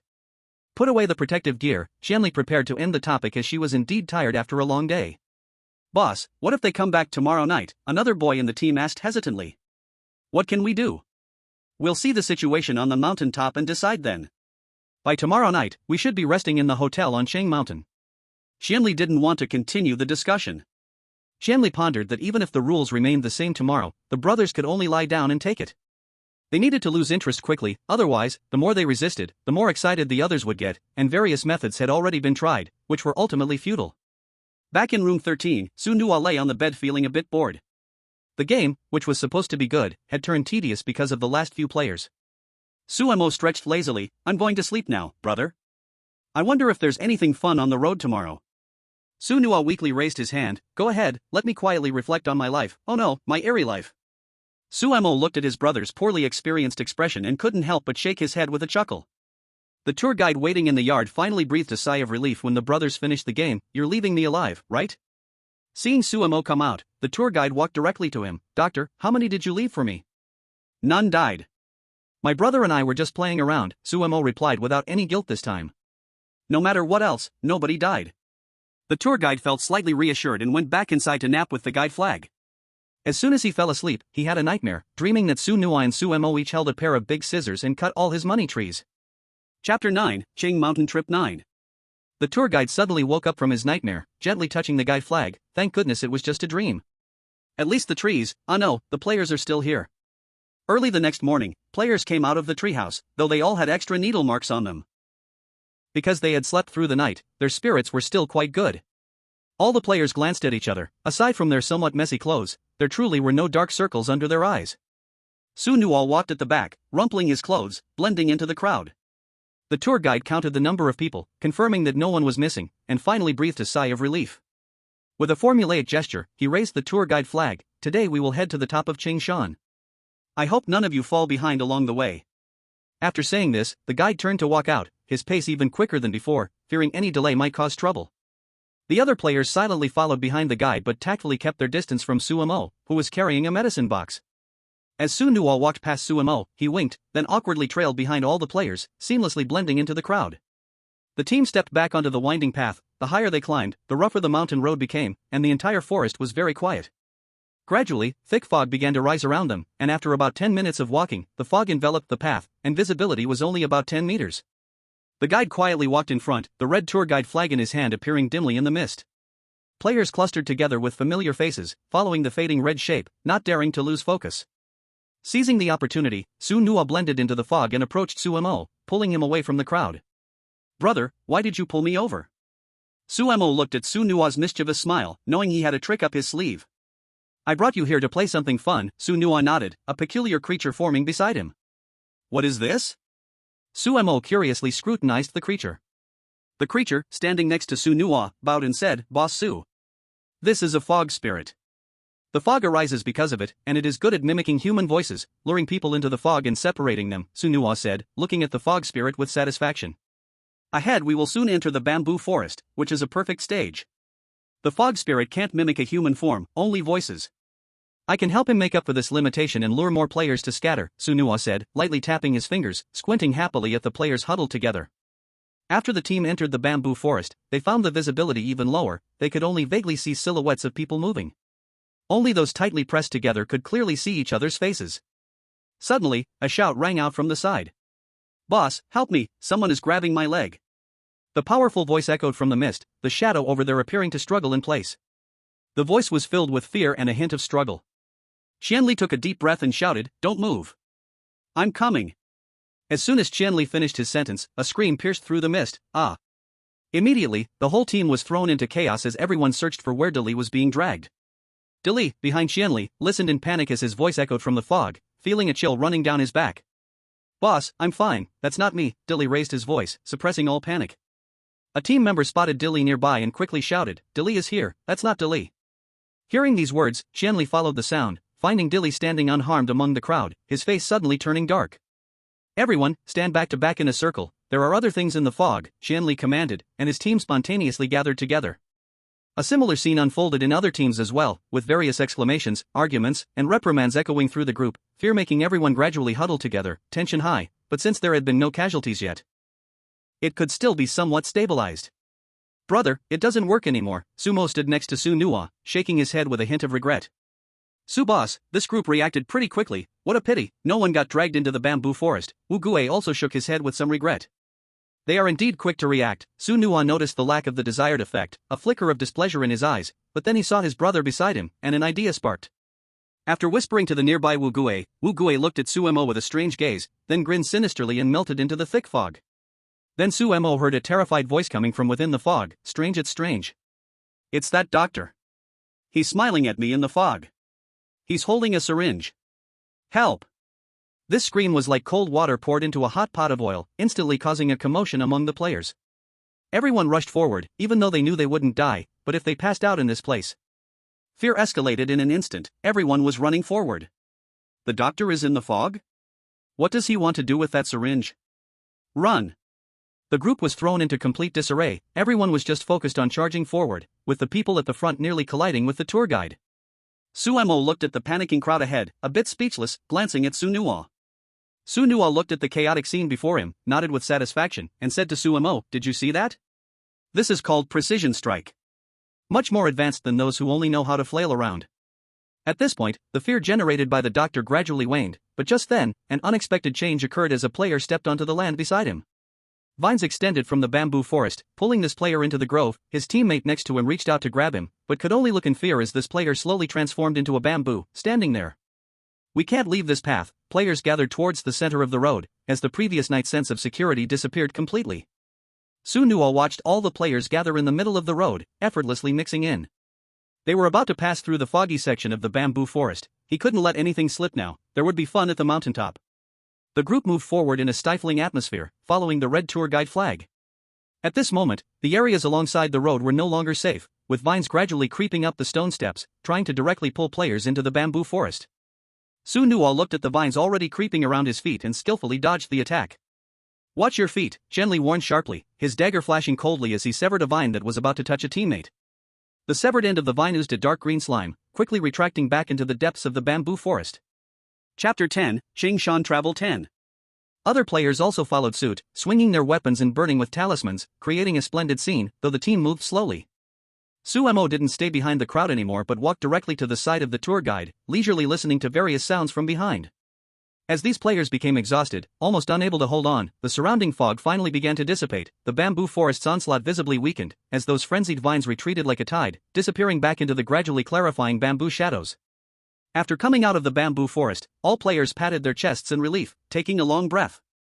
Although they all knew that dying in a horror game wasn't the end, and they could revive at the system with precious gold coins, the cost was too heavy for most players. The gold coins earned from clearing a dungeon were already limited. After deducting expenses for buying items and enhancing themselves, very little remained. One revival could wipe out the accumulation from several previous dungeons. To escape this eerie bamboo forest alive. Without a doubt, it is lucky. The tour guide stopped and turned to look at the players behind, waving the tour flag in hand. "Please stick with the team, we will soon pass through Flower Path. Please do not step on the flowers and don't fall behind." As they moved forward, the players were presented with a rugged little path, barely wide enough for one person to pass through, with various flowers and plants on both sides, especially vivid blossoms. Looking at these bright flowers, all the players felt an inexplicable chill, as the petals revealed a hint of deep red in their stamen. Walking down the path, there was a long stretch of calm, with only a faint floral fragrance making the players feel comfortable. "This path is so tranquil," Guiwan sighed. Suddenly, a player in front lost their way, their eyes dreamy as they stepped into the flower thicket, slowly lying down and happily falling into a sleep among the blossoms. The players behind looked on in horror. The players seemed to be dreaming a beautiful dream, smiling as they lay in the sea of flowers, while roots gradually extended from the flowers beneath them, slowly pulling them down into the ground, where spots began to seep fresh blood. "Pull him out!" Qianli shouted, throwing a rope toward the player's ankle. Dolly, who was in front of Qianli, turned back and pulled on the rope together with Qianli, but the path was too narrow for others to help. The pull of the flower sea grew stronger, and the player eventually sank completely into the blossoms. "What is happening?" the unaware players said in panic. "It should have triggered an illusion. Activate the defense tools." Qianli said, not entirely sure what had gone wrong, but still took out the defense tool. Once the defensive tools were activated, the floral scent began to fade. Qianli finally realized it was the familiar flower fragrance that had pulled the player into a dream. "It's the floral scent. This scent has strong hallucinogenic effects." Qianli immediately warned all the players loudly, "Everyone activate defensive or purification methods to block the aroma." Upon hearing this, the players hurriedly complied. Shields, talismans, and the glow from special items lit up one after another, blocking the sweet and enchanting fragrance outside. Indeed, their minds cleared, and the previous sense of comfort and relaxation vanished, replaced by fear and vigilance toward the beautiful sea of flowers. Suemo walked at the front, sensing the strange occurrences behind them, gradually expanding his domain of ailments to draw in various conditions. This was a rare mental attack, and he was profiting from it. The bamboo forest ahead was also invaded by sinister energy, plant-like ailments. Just from these two, this journey was not in vain. The atmosphere among the players in the back was tense as they glowed with various lights, finally passing through the flower sea that devoured its prey without a trace. At the end of the path, a hotel stood tall on the mountain top.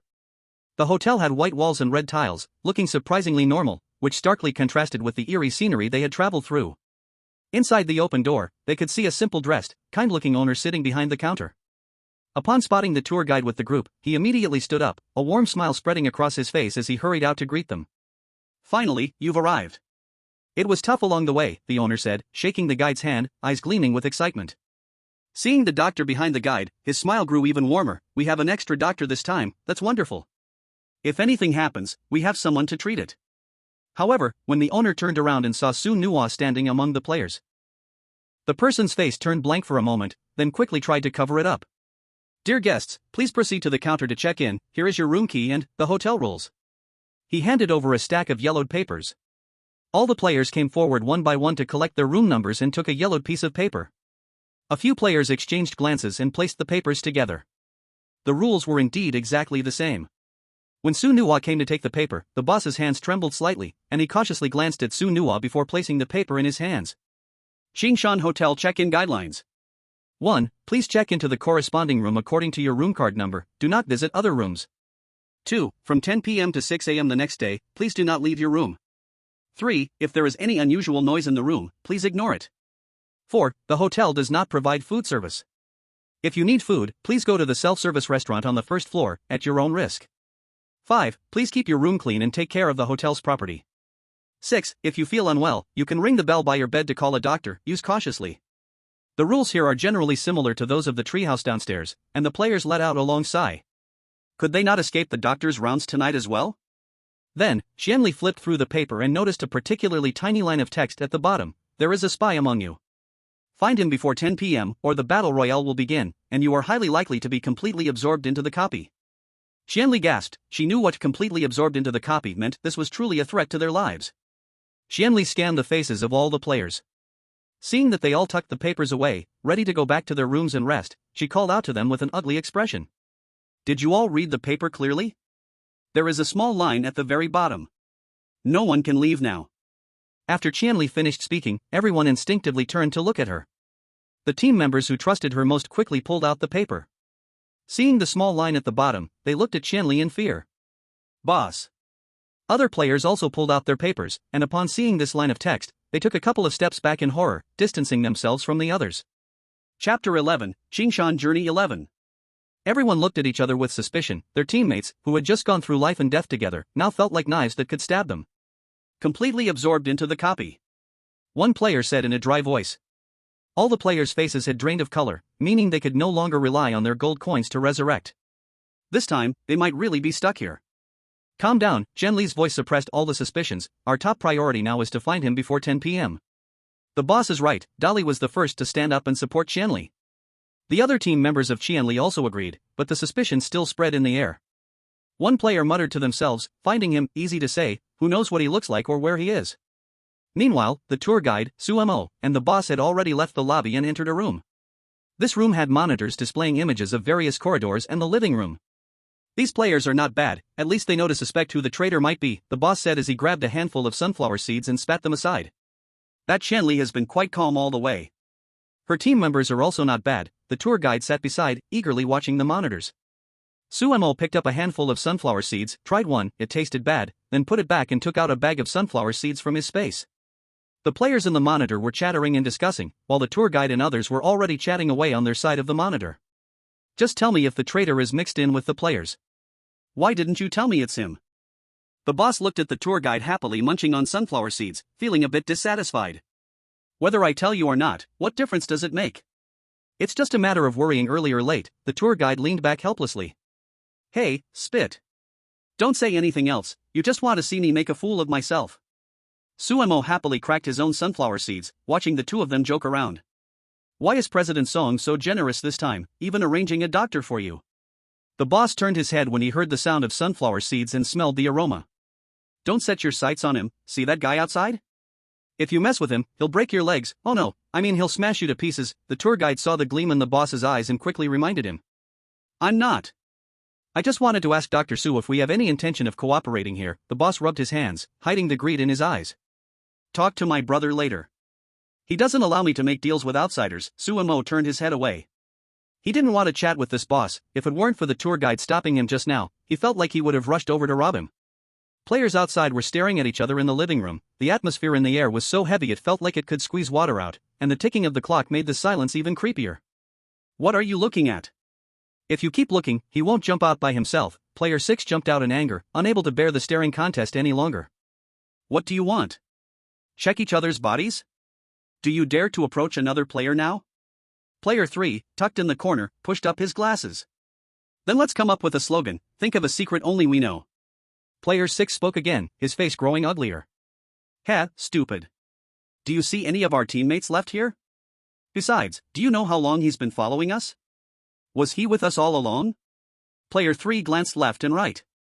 Only then did player 6 realize the external players present were only 3, 6, and 13. Apart from that, only the 5 members of Qianli's team were left.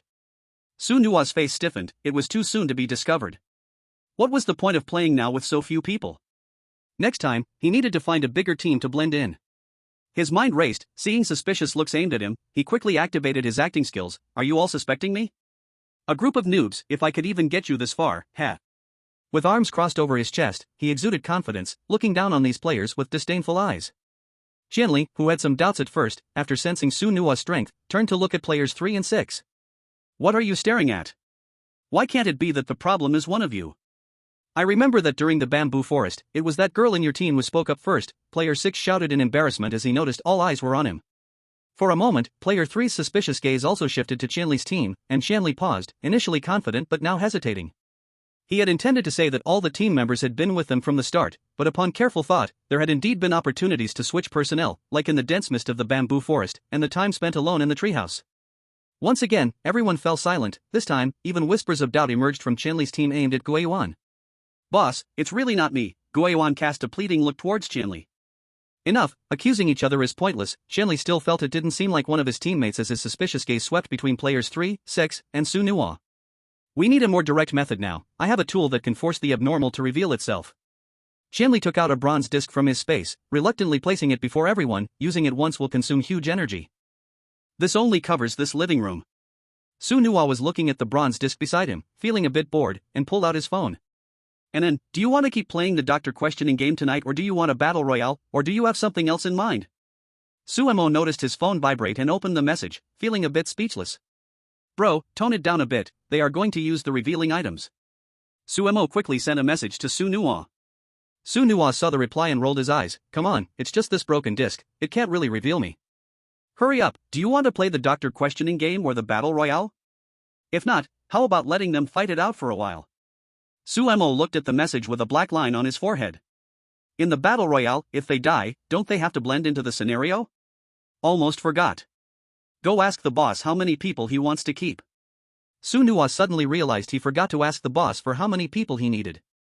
Qianli seemed to sense something and turned to look at Su Nua. Su Nua, what are you doing?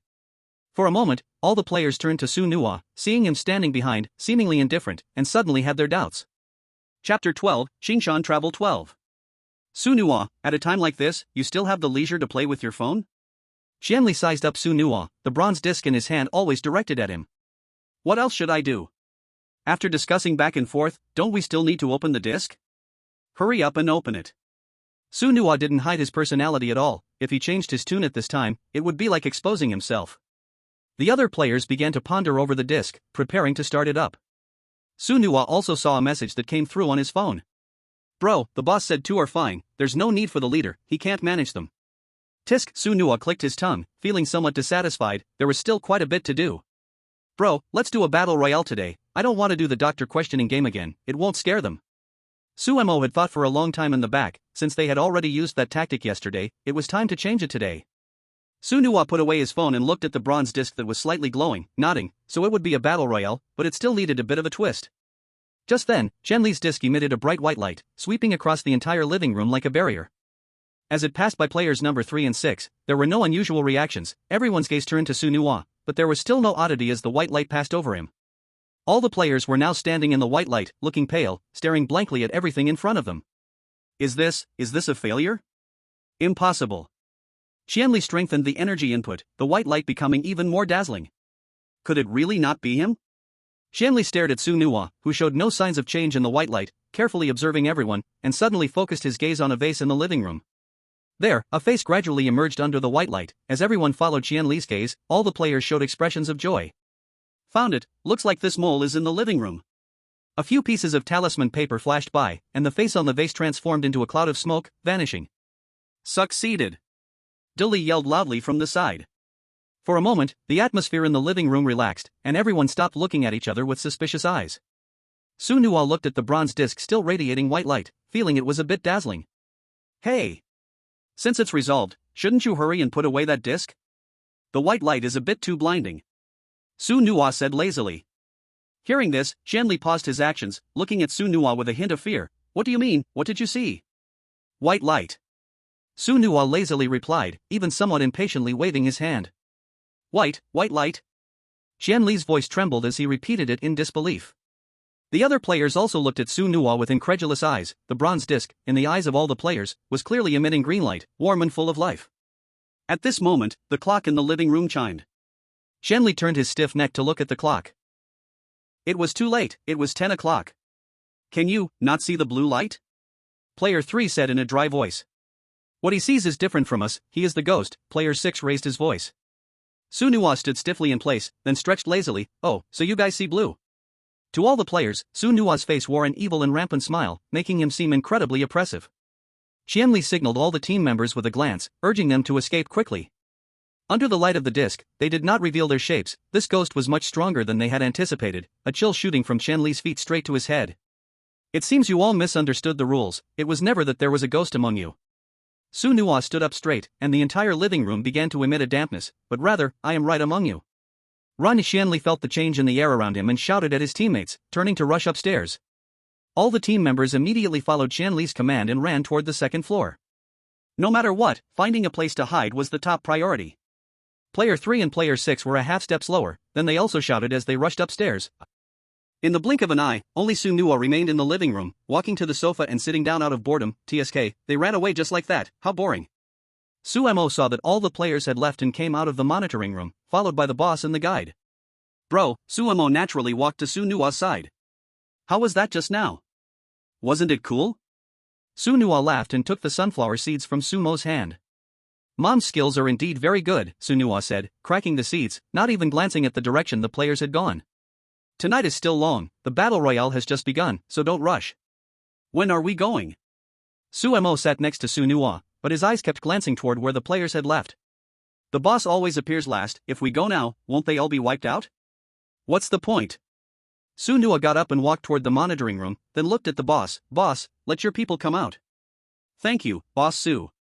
I'll let my people go first. The boss, seeing a chance to make money, quickly took out a bone whistle and blew it, sending a silent wave spreading through the living room. The second floor also became very exciting. The dim corridor gradually revealed various strange phenomena. Blood-colored stains began to seep from the walls, and a rusted smell filled the air. Hiding on the second floor, Qian Li saw the surrounding environment change and quietly said to the teammates behind her, "They're coming." Qian Li tightly gripped her weapon, her eyes fixed on the door. Inside her room, 5 team members were also ready. Dali stood beside her, holding a sword made of money. Boss, the ghostly energy here is denser. Defend with all your might. Our goal is to hold out until dawn. Qian Li took out a defensive item and activated it. The strange presence that had lingered outside their door instantly faded, all turning toward the location of players 3 and 6. There shouldn't be that ghost outside now, or else. Before Qian Li could finish her sentence, a scream from player 3 echoed outside. Ah! At the sound of that scream, Qian Li scanned her teammates behind her. You all keep an eye on the defense, I'll check at the door. After speaking, she tiptoed to the door and looked outside through the peephole. Player 3 was being grabbed by many hands that stretched out from the walls, his entire body suspended in the corridor, slowly being torn apart. Blood slid down from his wounds, splattering into blossoms of red on the carpet in the corridor. Qian Li observed carefully, noting that the hands that grabbed player 3 were pale and swollen, clearly resembling a drowning person. Qian Li stepped back cautiously toward her teammates. Player 3 is being dismembered in the corridor by a water ghost. Be careful of the walls around. Chapter 13, Journey Through the Green Mountains. The voice of Qian Li was particularly low, but his team members instinctively stepped further away from the wall. Boss, there are quite a few strange things here, but I don't know whose orders these walls follow. Dali said quietly beside Qian Li. Don't worry about whose orders they follow, just hold on here for now, Qian Li said, bowing his head in thought. Outside, it was a world filled with strange occurrences. All they could do was wait and protect themselves. As they quieted down, the few people in the monitoring room began to feel a bit bored. Because of the defense tools used by Qian Li's team, the boss summoned strange entities that couldn't find anyone and could only wander in the corridor. Boss, your subordinates aren't competent, Su Nuwa said lazily. They're all newly formed around here, each one pretty low level and lacking talent. The boss also felt regretful but could not find good steel to work with. What made you think of leaving players behind this time? The tour guide, feeling envious of Sumo's sunflower seeds, quietly leaned over to sneak a bite. Don't mention it. The 2 employees I left last time all fell during the last dungeon. This time I had no choice but to keep 2 more from this batch of players, the boss said helplessly. The 2 he left last time were quite useful, but now 1 dungeon took them all out. He didn't know if the 2 left this time would be any good. Which 2 are you going to keep? Sumo asked, looking at Qianli's team that was still holding strong on the screen, a bit puzzled. That number 3 and this girl named Gui Yuan in the team, one male and one female, is just right. The boss understood the situation well. Qianli's team clearly had strength, and if they truly integrated into the dungeon, he might not be able to control them. Sumo watched the monitors with interest. Number 3? Isn't that the one just dismembered in the corridor? Yes, I've cleaned it up, a deep, hoarse voice sounded at the door of the monitoring room. Sumo turned his head and saw a silent man standing at the doorway, wearing blue work clothes and holding a black bag with a faint human shape visible inside. Old Zhang, your hands are still so quick. Just put it in the kitchen for now, we'll clean it up later, it's just the server in front of us. The boss glanced at the bag with satisfaction, waving his hand to let old Zhang leave first. What is this? Sumo asked curiously. This was the first time he had seen old Zhang since arriving. The players left over were logistics for our inn, he's very capable. I didn't dare take him up front this time. If he goes down too, I'll have to do all the work for the inn. The boss rubbed his hands, but his tone was filled with pride. He was his most satisfactory employee. Su Nuo switched the monitor display, adjusting the screen to the location of Qianli's team. Inside, bright light flashed, forming a barrier that surrounded everyone, while the walls around were stretching out various dismembered limbs to scratch at the protection shield. Unfortunately, their abilities were slightly too low, and they couldn't break the shield. Inside, Qianli's team felt a bit relieved upon seeing this. Isn't there anyone stronger you could find? Su Nuo asked impatiently, seeing them stalemate for so long. It wouldn't do to have to go out alone at such a deadlock. I have. Don't worry, I'll call him over right away. The boss sensed Su Nuo's anger and quickly called for the strange entity to come. Suddenly, a figure appeared on the monitor. It was no longer dismembered limbs reaching out from the walls but a charred corpse approaching the barrier slowly. On the other side, a little girl was playing with a ball, emerging from the end of the corridor. Qianli suddenly felt the external pressure ease from inside the shield and sensed a wave of unease flooding his heart. He then saw two different figures appear at the room's entrance. Here comes the troublesome ones. Qianli reminded his team members once again. The charred corpse in the monitor left a deep footprint with each step, its two hollow eye sockets accurately fixated on Qianli's squad, raising a hand to slap against the shield, making it flicker slightly. On the other side, the little girl directly threw the ball in her hand at the shield, and at that moment, Sumo could see clearly that it was not a ball at all, but a decaying human head. It hurts, stay here, play with me. After saying this, the ball slammed against the shield once more, causing the shield to flicker a few times yet still remain intact. Tell your elite subordinates to use more power, this turtle shell can't be broken, and they won't move. Su Nuo yawned, feeling bored. Bro, this offensive and defensive battle has lasted too long, it's so boring. Sumo leaned back, yawning out of fatigue. Should I break their turtle shell and make them run? Su Nuo's tone was clearly questioning, yet he was already standing up and walking outside. Hey, that's not what I meant, bro. Sumo quickly pulled Su Nuo back. If you go and lift the turtle shell, the shield, isn't that like flipping the table? We can't play anymore. Then what ideas do you have? Su Nuo thought for a moment, realizing it was indeed the case, and sat back down in his chair. Do you see the team member hiding in the back? He's very timid, just right. Since I've learned mental attacks in the Sea of Flowers, I can give it a try on him, make them panic, and then, he. Following Sumo's finger, there indeed was a boy at the back of Qianli's team, clearly more frantic than the others, displaying signs of severe psychological pressure. Then I'll go with you, Su Nuo said, now intrigued, aiming to first break the shield. How much more fun would it be when they burst out from within? Su Nuo took Sumo out of the room. The two brothers did not appear in front of the team. From a distance, Sumo stretched out to the limit, opening the field and projecting the symptoms of the hallucination flower poison onto the young man. Then, inside the shield, the young team member trembled, cold sweat pouring from his body, staring at the two elite creatures attacking violently from outside, plunging into extreme panic. No, we will die here, we can't do it. He muttered quietly, his expression wild. Suddenly he felt a cold hand slap on his shoulder, but there should be his comrades behind him. He stiffly turned his head, seeing his teammates fighting nearby. Lowering his head to see the hand on his shoulder, he froze completely, realizing that this arm was emerging from the ground, not belonging to his teammates. A piercing scream erupted from this team member's mouth, making his nearby companions shudder. What's wrong with you? A member rushed over to pat his shoulder, trying to awaken him.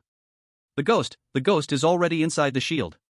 This young team member suddenly jumped aside, frantically patting his own body. His teammates wanted to comfort him, but he dodged faster. In his eyes, everything around him was a threat to catch him. Chapter 14, Journey Through the Green Mountains. Su Nuo and Sumo returned to the monitoring room, watching the chaos below, especially the turmoil within the shield, smiling happily. And then, this is effective. Su Nuo glanced enviously. Just by opening a field, he could scare people, much more comfortable than doing it himself. The shield is almost at its limit, it's a mess inside, and I estimate it will break apart soon. Suemo closely monitored the screen, where the young team member had started to struggle desperately within the shield, and the oddities outside hastened their attacks upon seeing this. Crack! A faint sound echoed in Qianli's ear, and he turned his head stiffly. Looking at the cracks on the shield is about to break. Get ready with the protective gear, we will fight our way out. The other team members responded one after another, and that young man saw everyone let go of him, immediately dashed towards the shield. I don't want to stay here, there's something strange inside. As soon as he finished speaking, the shield completely shattered. Qianli tossed out the talisman in his hand, creating an explosive path ahead, and dashed straight out of the room. The other team members quickly followed Qianli, with Guiyuan in the middle, but was especially targeted by all the strange entities. After all, the boss had instructed to keep her here, she couldn't be allowed to leave. It was clearly a short distance, but because of the crowded strange entities ahead, everyone stumbled out of the room, looking quite disheveled. Even though Guiyuan reached the door, many arms stretching out from the walls clung to her. Qianli turned around and saw Guiyuan being pulled towards the wall. He hurriedly took out his machete and severed all the arms. The young man had already plunged into the crowd of the strange beings amidst the chaos and disappeared without a trace. Although all the team members were heartbroken, they still rallied around Qianli. The corridor isn't safe, we need to find another place to hide. Qianli glanced around, everywhere was filled with stretching arms, it seemed nowhere was safe. The squad began to move cautiously, everyone carefully avoiding the arms protruding from the walls. When they couldn't dodge, they would chop them off with their weapons, making it feel even easier than before. The mouse has left the burrow, it's time to move, that's when the cat has fun, Sunua nodded. Indeed, staying in one place for too long isn't good. Suemo quietly nodded beside her. Indeed, prey that is in motion is better prey. If it's too quiet, it isn't fun. So what's next? I see them dealing with those arms quite easily, the guide pointed at a group of people on the screen, asking with some confusion. Let your elite chase after them, Sunua said to the boss beside her. The boss quickly nodded and sent 2 messages, and the little girl with the ball and the burning ghost appeared at the end of the corridor, stepping towards the team ahead. Boss, they are chasing us again. Guiyuan turned around and saw the 2 strange entities behind her, shivering and hurriedly shouted to Qianli. Keep going forward, I see there are fewer strange entities ahead. Qianli accelerated and dashed forward again. It's not fun to just keep chasing back and forth. Suemo suddenly regretted choosing this survival game, the endless chasing was quite boring. Then I'll go out and end them, so we can rest sooner. Sunua was indeed a little bored, the same tricks over and over again made the actors below seem too unqualified. The guide and the boss exchanged bittersweet smiles. Can we keep a couple? Suemo looked at the boss and guide's worried faces, remembering how the boss had begged in the bookstore. For some reason, his usually untroubled conscience now felt a little uneasy. Older brother, how about we change the game mode? Let's set them up a challenge mode. Suemo racked his brain and suddenly had an idea. What challenge mode? Sunua, initially lacking enthusiasm, now sat up straight. Aren't they running around everywhere? Let's give them a target, then set up obstacles on their way to the target. This way we can keep people and also keep people. What kind of target do you think would make them cooperate with us and continue? Sunua thought it was a good idea but still had a little doubt. A safe house. What do you think they need the most right now? If we tell them there's a safe house at a certain place, do you think they would go? Suemo looked gentle while speaking, but it sent chills down the boss and guide's spines.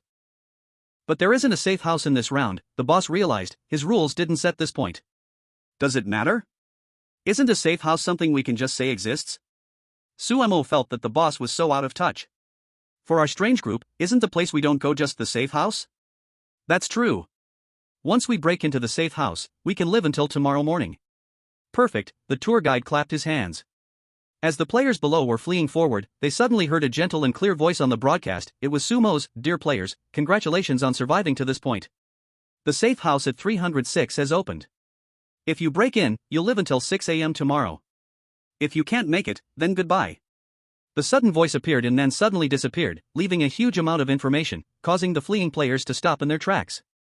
Boss, is this true? There's a safe house?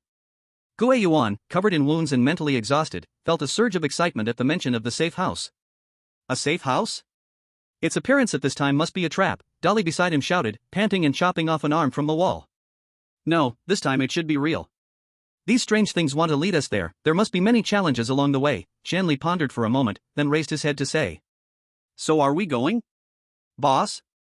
Another team member asked. Do we have a choice? Don't forget, up until now, Sunua hasn't shown up. Only by entering the safe house can we live until tomorrow morning, otherwise, when he finishes playing, we'll all die here. Qianli's eyes filled with a hint of blood red.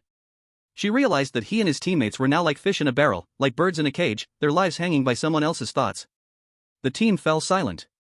Yes, Su Nua hasn't appeared yet, but look at how exhausted they all were. Very clever. Suemo admired Qianli's words. Boss, aren't you considering keeping her? The boss beside shook his head like a rattledrum. No way, no way. If I keep Qianli, my inn will have to change its name. Alright then. Suemo shrugged indifferently. Get the challenge set up first, we don't want them to arrive before we start. Su Nua stared at the players already heading to the third floor on the monitor and turned to remind. Let's use this corridor for the first challenge. I'll create some mental pressure for them. Suemo saw the players climbing the stairs and couldn't think of any other way, quickly setting up the first challenge. Great, just in time to deal with Gue Yuan during this challenge. The boss nodded and pulled out his bone whistle again. Suemo and the boss arrived at the corridor at the stairway. The boss concentrated most of the arms from the walls along this section of the corridor. When the dense, severed arms stretched out from the wall, Suemo shivered at the goosebumps on his arms. Boss, I have a phobia of clusters, he joked, letting his domain envelop the area. The moment the players stepped into the domain, he imposed the hallucinogenic flower poison on all of them. When Qianli and his team reached the stairs, they suddenly felt their minds blur, and the world in their eyes changed greatly. Be careful! Qianli shouted sharply, alert. But it was all futile. Once they stepped into the domain, Suemo had already imposed the hallucinatory condition on a few of them, and it was the enhanced version in the Sea of Flowers.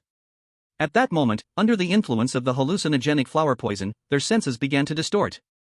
What they initially saw were the pale hands stretching out from the wall. At this moment, under the influence of the flower poison, all the arms seemed to grow blood-red eyes, with some even adorned with sharp blades. Captain, if we charge through here, won't we be cut into 1,000 pieces? Dali rubbed his eyes, speaking in fear. Next to him, Gue Yuan was so frightened by the scene that she kept retreating. These arms have eyes, it's terrifying, they are all staring at me. Stay calm, let me handle this. Qianli drew a peachwood sword from his hand, pasting talismans onto it. With a burst of white light, everyone briefly regained clarity, only for their eyes to return to the previous frightening state. What we saw just now was an illusion. Equip your defensive items, we need to rush through. In that fleeting moment of clarity, Qianli understood that his group had fallen into a powerful illusion, one that was hard to break free from. The boss swallowed hard while looking at Suemo, stepping aside 2 steps. Initially, he thought Dr. Su had a low level, but he didn't expect him to have a domain in such high skill intensity. That burst of white light hadn't even shattered his illusion. Suemo proudly placed his hands on his waist, saying, "Are you trying to break the illusion outside? What you should be doing is curing your illness. You've got it all wrong, you can't possibly get better." Qianli led the team, struggling down the corridor, the peachwood sword occasionally bursting forth with white light, only bringing brief visual clarity. Gue Yuan, walking in the middle, received special care from the boss and Suemo. She felt her vision twist severely, the dense red eyes seemingly crawling towards her. These eyes are crawling on me. Gue Yuan frantically slapped at her body, trying to swat the red eyes away from her vision. Dali stood beside her, tightly gripping a money sword. He swung it at the approaching arms, cutting off any that reached for him, though he was out of breath from it. Gue Yuan, wake up, there are no red eyes. Dali sensed Gue Yuan's distress from behind and quickly shook her shoulder. Qianli turned back to Gue Yuan, applying talismans to her forehead. The moment the talisman touched her, it caught fire without burning, yet it did not restore her sanity. The boss frowned, feeling the group was too relaxed. Even deep in the illusion, they remained so calm, and he couldn't help but blow his bone whistle, summoning more arms. This sudden increase in numbers sent the 4 into a panic, momentarily neglecting Gue Yuan in the middle of the group. Moving so fast, let me add a little more to them. Suemo opened the medical record book, taking out an injury and directly projecting the symptoms onto several people while amplifying their pain. Dali suddenly let out a terrible scream, his arm shaking violently. My arm is hurt, it hurts so much. Qianli took out a healing medicine and shoved it into Dali's mouth, but he had a bad premonition in his heart.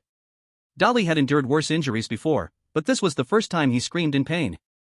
Seizing the moment of clarity, Qianli looked ahead. They had Travers. But the effect was minimal. Follow me, we must leave this place first. Qianli helped Dali and walked in the front, while another teammate, in relatively good condition, supported Gue Yuan. Just as they were about to set off again, Gue Yuan suddenly began to scratch her face wildly. Red eyes are crawling on my face. Gue Yuan scratched her face frantically, leaving red streaks of blood. In her distorted vision, those red eyes had deeply embedded themselves into the skin of her face, and no matter how she scratched, they wouldn't come off. Hold her down, Qianli shouted at the teammate. But at this moment, that teammate suddenly tensed his arm and shouted, "It hurts so much." The boss watched Suemo pull out medical records from his notebook one by one and throw them at the group of players. With each throw, the suffering of the teammates intensified. They had already covered more than half the corridor, but but in just this short 15 minutes, they all remained in place, howling in pain. The boss excitedly looked at the team that was already in disarray, gesturing for all the arms to stretch towards Guiyuan, slowly turning her towards the wall, merging her into it. Qianli pulled out a peachwood sword and rushed towards Guiyuan, cutting off arms one by one, but there were just too many. Taking out explosive talismans, he unleashed two, creating a gap around them, but soon it was filled again by other arms. Chapter 16, Xingshan Journey 16. The effect of the talismans was only fleeting, the countless arms tore at Guiyuan, pulling her into the wall. Qianli looked at Guiyuan in agony as her figure gradually merged into the wall until she disappeared. Guiyuan. At this moment, only 3 people remained in the team, 2 teammates were writhing painfully on the ground, and Qianli, who was still relatively unharmed. There was no time for her to think further, the sounds of their painful moans pulled Qianli back from her anger. She turned to see Dali half kneeling on the ground and another teammate clutching their abdomen in pain, and she once again used a talisman to buy a few seconds of clarity. 30 meters ahead, no arms were reaching out from the wall anymore, further ahead, the arms were also becoming less frequent. This brief glimmer of hope rejuvenated Qianli. Can you both still get up? Qianli asked loudly while holding off attacks around them with the peachwood sword. Boss, we can still hold on, Dali gritted his teeth and said word by word. Then charge forward with me, hope is 30 meters ahead. Qianli turned back to see the 2 teammates keeping up, striding forward with determination. Even in their twisted world, ahead lay a quietly swirling abyss, but the 2 teammates still firmly followed Qianli. Time went by unnoticed, they had likely crossed the 30-meter line when Qianli suddenly felt the world in front of her return to normal. The ailments on the 2 teammates also began to fade, but the sharp pain still stimulated their nerves. Turning back to look at the previous corridor, Qianli noticed 2 strange figures at the other end, one was the downstairs boss, and the other was unexpectedly their team doctor. Suemo nodded at the 3 and smiled, waving as he left the 3rd floor while the boss stared at the 3 with a serious expression for a moment before turning to follow Suemo. The 3 stood still, feeling a chill rise from their feet. The struggles they faced in the corridor had been watched by those 2 strange figures all along. After Suemo returned to the monitoring room, he collapsed directly into the chair. Big brother, I'm so tired. You and the guide go for the next level. Can it not be tiring? The way you threw those medical records was like snowing, consuming so much eerie energy. Sunua shook his head helplessly. This is all the boss's problem, the weirdness inside the wall is too weak to stop people. Suemo quickly distanced himself from the blame. The boss suddenly turned pale, wondering why he was being blamed for this. Your older brother will be looking for trouble with me soon. Sunua glanced over and turned back to Suemo. Take 2 of your medicine to supplement the eerie energy. But it doesn't taste good. Suemo really didn't want to take a single bite, having eaten enough medicine in the hospital before. Are there any oranges left? If not, I'll go get some from Sieze with you. Sunua thought for a moment and handed Suemo an orange from his space. In the surveillance monitor, Qianli stood still, guarding his surroundings, while his 2 teammates gradually stood up, stretching their muscles that had tensed from pain. Suemo took the orange handed over by Sunua, bit into it, and squinted his eyes in satisfaction. Brother, they seem to have recovered. Have you thought about the next checkpoint? Let the tour guide take the 2 weird ones of the boss. I just saw the tour guide's eyes light up with desire. Sunua crossed his legs and shoved the tour guide forward. Then the 3 of us will go block them. A one-on-one is fair, right? The tour guide stood up, calmly waved his sleeve. It was finally his turn. Let your 2 elites out, I'll take them to have some fun, the tour guide said, holding a small flag, turned around, and left the monitoring room, heading to the 3rd floor. The 3 players upstairs packed their things and prepared to continue searching for room 306. We are now in the 3rd floor lounge, let's see where 306 is. Qianli surveyed the map, and suddenly his eyes shone. Room 306 was not far from them. Move forward, 306 is very close to us. Qianli's words injected confidence into his 2 teammates, who took up their weapons. The 3 of them walked for a while when they suddenly heard footsteps. Qianli immediately took out his defense item and stood alert. In front of the 3 stood the tour guide, his face still expressionless, his dark pupils fixed on the 3. Have you rested well, everyone? The inn is about to continue its entertainment program. I hope you have fun next. The 3 stepped back 2 paces, and Dilly stopped in place. Boss, the 2 weird ones that chased us were on the 2nd floor. Qianli caught a glimpse of a child bouncing a ball and a burn ghost on the other end, instantly activating his defensive item. 306 is behind the tour guide, we must get there. Qianli's eyes were glued to the tour guide. It seems like you are surrounded by us, but the tour guide paused meaningfully. After all, you were brought by me. Pass my test, and I will let you through, okay? Hearing the eerie words, the 3 exchanged glances, but they had no other choice. What test? The maze. If you can get out of the maze, I won't block you, but there will be a chase in the maze, and these 2 will go in as well, the tour guide finished, pointing with the flag at the 2 weird ones behind him. After saying this, the tour guide waved his flag, and the entire hallway began to extend and transform into a large maze. Within just a few breaths, Qianli and the others found that their surroundings had already changed. The rules are simple, find the exit or be found by them. The tour guide finished and vanished from sight. In the monitoring room, Suemo watched the several people disappear and turned to his older brother. Where did they go? The tour guide's maze, it's quite interesting. Sunua, having experienced the tour guide's maze, said honestly that it was indeed fun. Are the eerie ones so refined now? Playing mini games, the boss complained nearby. The guests at their inn usually engaged in survival games or hid in their rooms. They had never played like this before. You're outdated, Sunua rolled his eyes. After the tour guide returned to the monitoring room, he showed the situation inside the maze to the few people. After entering the maze, the two weird ones began their chase, the little girl bouncing her ball step by step toward the three. The three naturally heard the muffled sound. Without staying in place, they searched for an entrance and entered the maze. Boss, should we look for the exit separately or together? Dilly asked, looking trustfully at Qianli. This maze can't be navigated separately, these mirrors will confuse our sight. Qianli quickly dismissed the idea after a glance. Chapter 17, Trip to the Green Mountains 17. The walls of the maze reflected the messy shadows of the three, but the images in the mirrors had faint smiles at the corners of their mouths, making one feel uneasy. After some thought, Qianli made a scratch on the wall with his weapon, but soon after, the mark disappeared. We can't make marks on this wall. Stay behind me and don't get separated, we will stick to the left. The path seemed particularly silent, with only the sound of their footsteps echoing in the maze. At each intersection, Qianli always chose the farthest left path, and suddenly, he stopped at a corner. He signaled to the two, their eyes focusing on the reflective surface of the wall. Behind them, a little girl holding a ball watched them with an eerie smile, her ball flipping to reveal a terrifying grin. She's caught up to us, let's move a bit faster, Qianli urged, quickening his pace towards the next intersection. He, come play with me, the little girl laughed eerily, following closely behind them. Seeing the girl not moving, Qianli felt uneasy and looked around. This little girl hasn't made a move, is she waiting for backup? Just as he finished speaking, a charred corpse appeared in the reflection of the mirror, and heavy footsteps began to echo in the maze. Run, Qianli shouted, and the three dashed towards the left path, but after some time, their faces turned pale. This turned out to be a dead end, two eerie figures slowly approaching from behind. Qianli sighed deeply, pulling out a strange golden talisman, placing it on his peachwood sword. I'm opening a path for you, he said and charged towards the two eerie figures, while his sword released sizzling white smoke as it cut through their bodies. The other two teammates also drew their weapons and pushed the eerie figures aside, rushing outwards. Seeing his teammates escape the encirclement, Qianli threw out two talismans behind him and quickly followed. Boom! Boom! After two explosions, Qianli and his two teammates turned into another small path. Boss, your talismans are really useful, Dali panted, looking at Qianli with envy.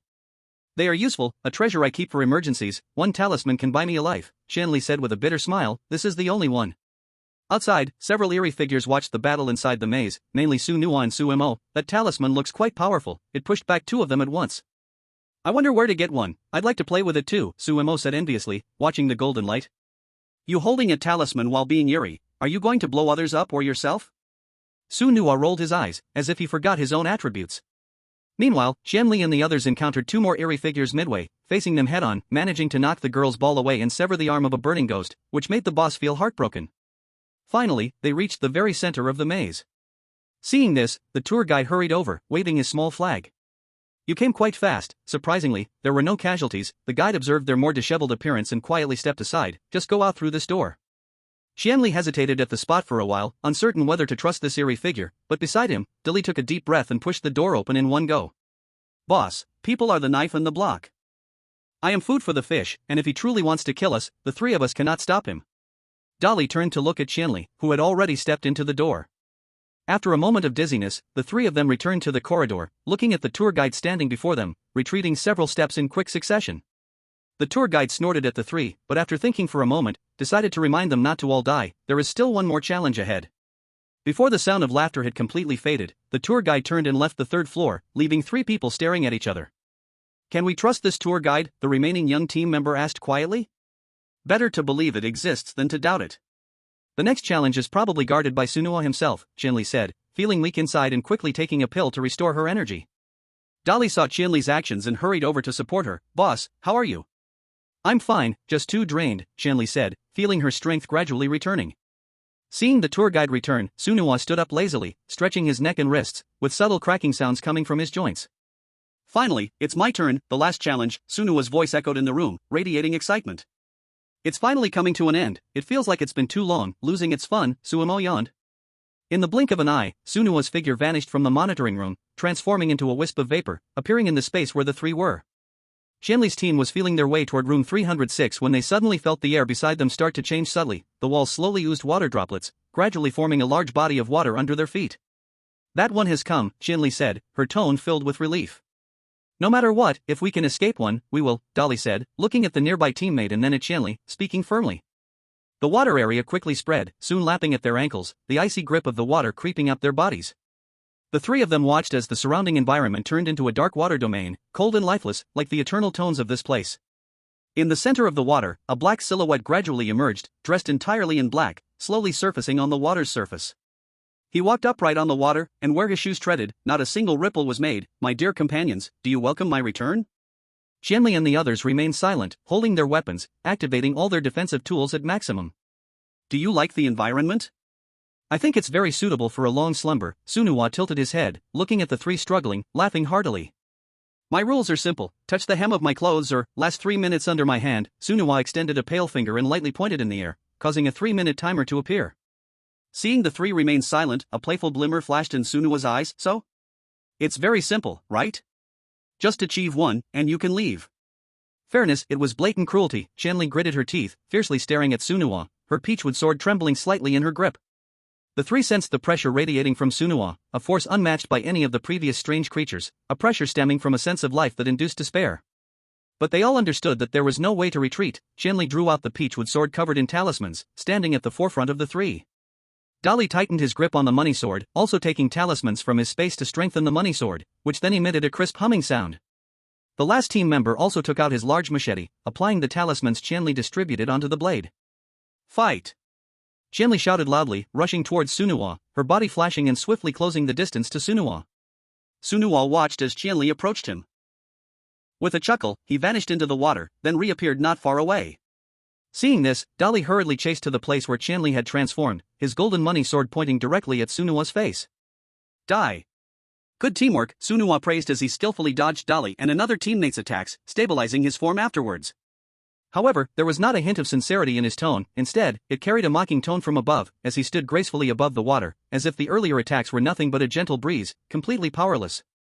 Qianli, Dolly, and another teammate formed a triangular formation, surrounding Sunuwa in the center. The three were gasping for breath, having exhausted enormous strength on the way, and now they were at their wits' end. "It seems like it's time for you to end here." Sunuwa shook his head regretfully, looking at the three's disheveled appearances. "You are the one who was too happy too soon." Qianli stood up, mocking Sunuwa. Sunuwa looked at Qianli in confusion, then several chains emerged from the water, rushing towards the three, ready to capture them all at once. Qianli took out his last defensive item from space, slicing his wrist to let his blood drip onto the round object. A strong white light enveloped the three, blocking Sunuwa's attack. "This is an S-class item." Sunuwa continued to attack but failed to find any flaws in the item. "Just a small broken dungeon. Why do you have such high-level items? Then why is such a small broken dungeon blessed with your presence?" Qianli looked at Sunuwa, standing outside, with a mocking smile curling at the corners of his mouth. The teammates and Dolly stood beside Qianli, looking at her wounded wrist with worry. "Boss, that item. Boss, that item could cost you your life." Dolly tried to make Qianli put the item away but was stopped.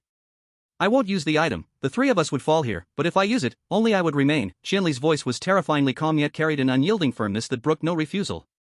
"Looks like you have a good boss. I hope she can hold on for the last 2 minutes." Sunuwa crossed his arms and directed the water vapor attack barrier from the outside. Every chain's attack made Qianli's face pale a bit more. At this moment, her color was gradually turning gray, her body started to sway, and she was relying solely on willpower to hold on.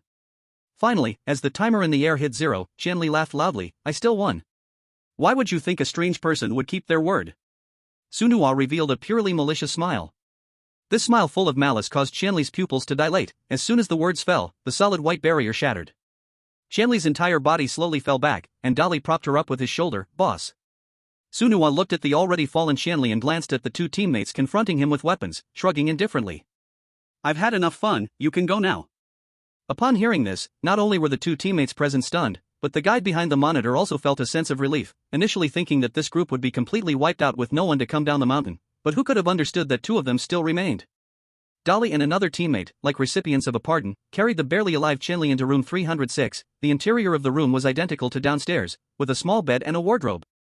They carefully laid Qianli down on the bed and then sat down beside it, we should be fine before 6 a.m. tomorrow, let's rest first. Hearing Dolly's words, the teammate nodded, looking at Qianli lying on the bed and directly laying a mat on the floor. Silence fell in the room, but the omnipresent sense of surveillance outside seemed to disappear, as if this safety room 306 was living up to its name. After the game ended, several strange creatures gathered in the monitoring room, happily celebrating, while the monitor's screen froze on the door of room 306. Suemo and Su Nua were celebrating, finally able to sleep. The boss and the tour guide embraced, crying tears of joy, finally saving the two of them, maybe even three. The next day, as dawn broke, the three people hiding in the safe house slowly stirred awake. Qianli looked around with some confusion. Her last memory was stuck on that strange creature's words. It seemed she wasn't dead after all and was still in the instance. Had she been left behind in the instance? Dilly and the teammates were startled awake and hurried over to the sitting Qianli. Boss, you're finally awake. We're in the safe house now. That strange creature. Qianli looked at the two with confusion. He said he was joking and just let us in, Dilly said honestly, scratching his head, feeling the words were quite unbelievable. Joking? She repeated, her tone full of obvious disbelief, and then? He just let us in like that? No conditions? The young teammate added, yes, boss. He said he was done playing, pointed to the direction of the safe house, and then disappeared. We didn't dare to ask more, so we hurried in. Qianli didn't pursue the matter any further. Feeling the weakness in her body, she realized it was already past 6 o'clock. Let's head out. The safe house is already out of commission, Qianli said, and the three carefully made their way to the corridor. Su Nua and Su Mo were still sound asleep in their covers. Who wakes up at 6 in the morning? Anyway, they would sleep it off first.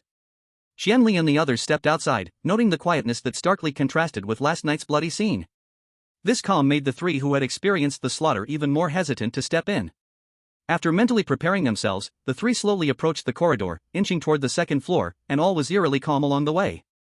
It wasn't until they reached the living room on the first floor that they saw the boss standing at the front desk, warmly greeting them. How did you three guests sleep last night?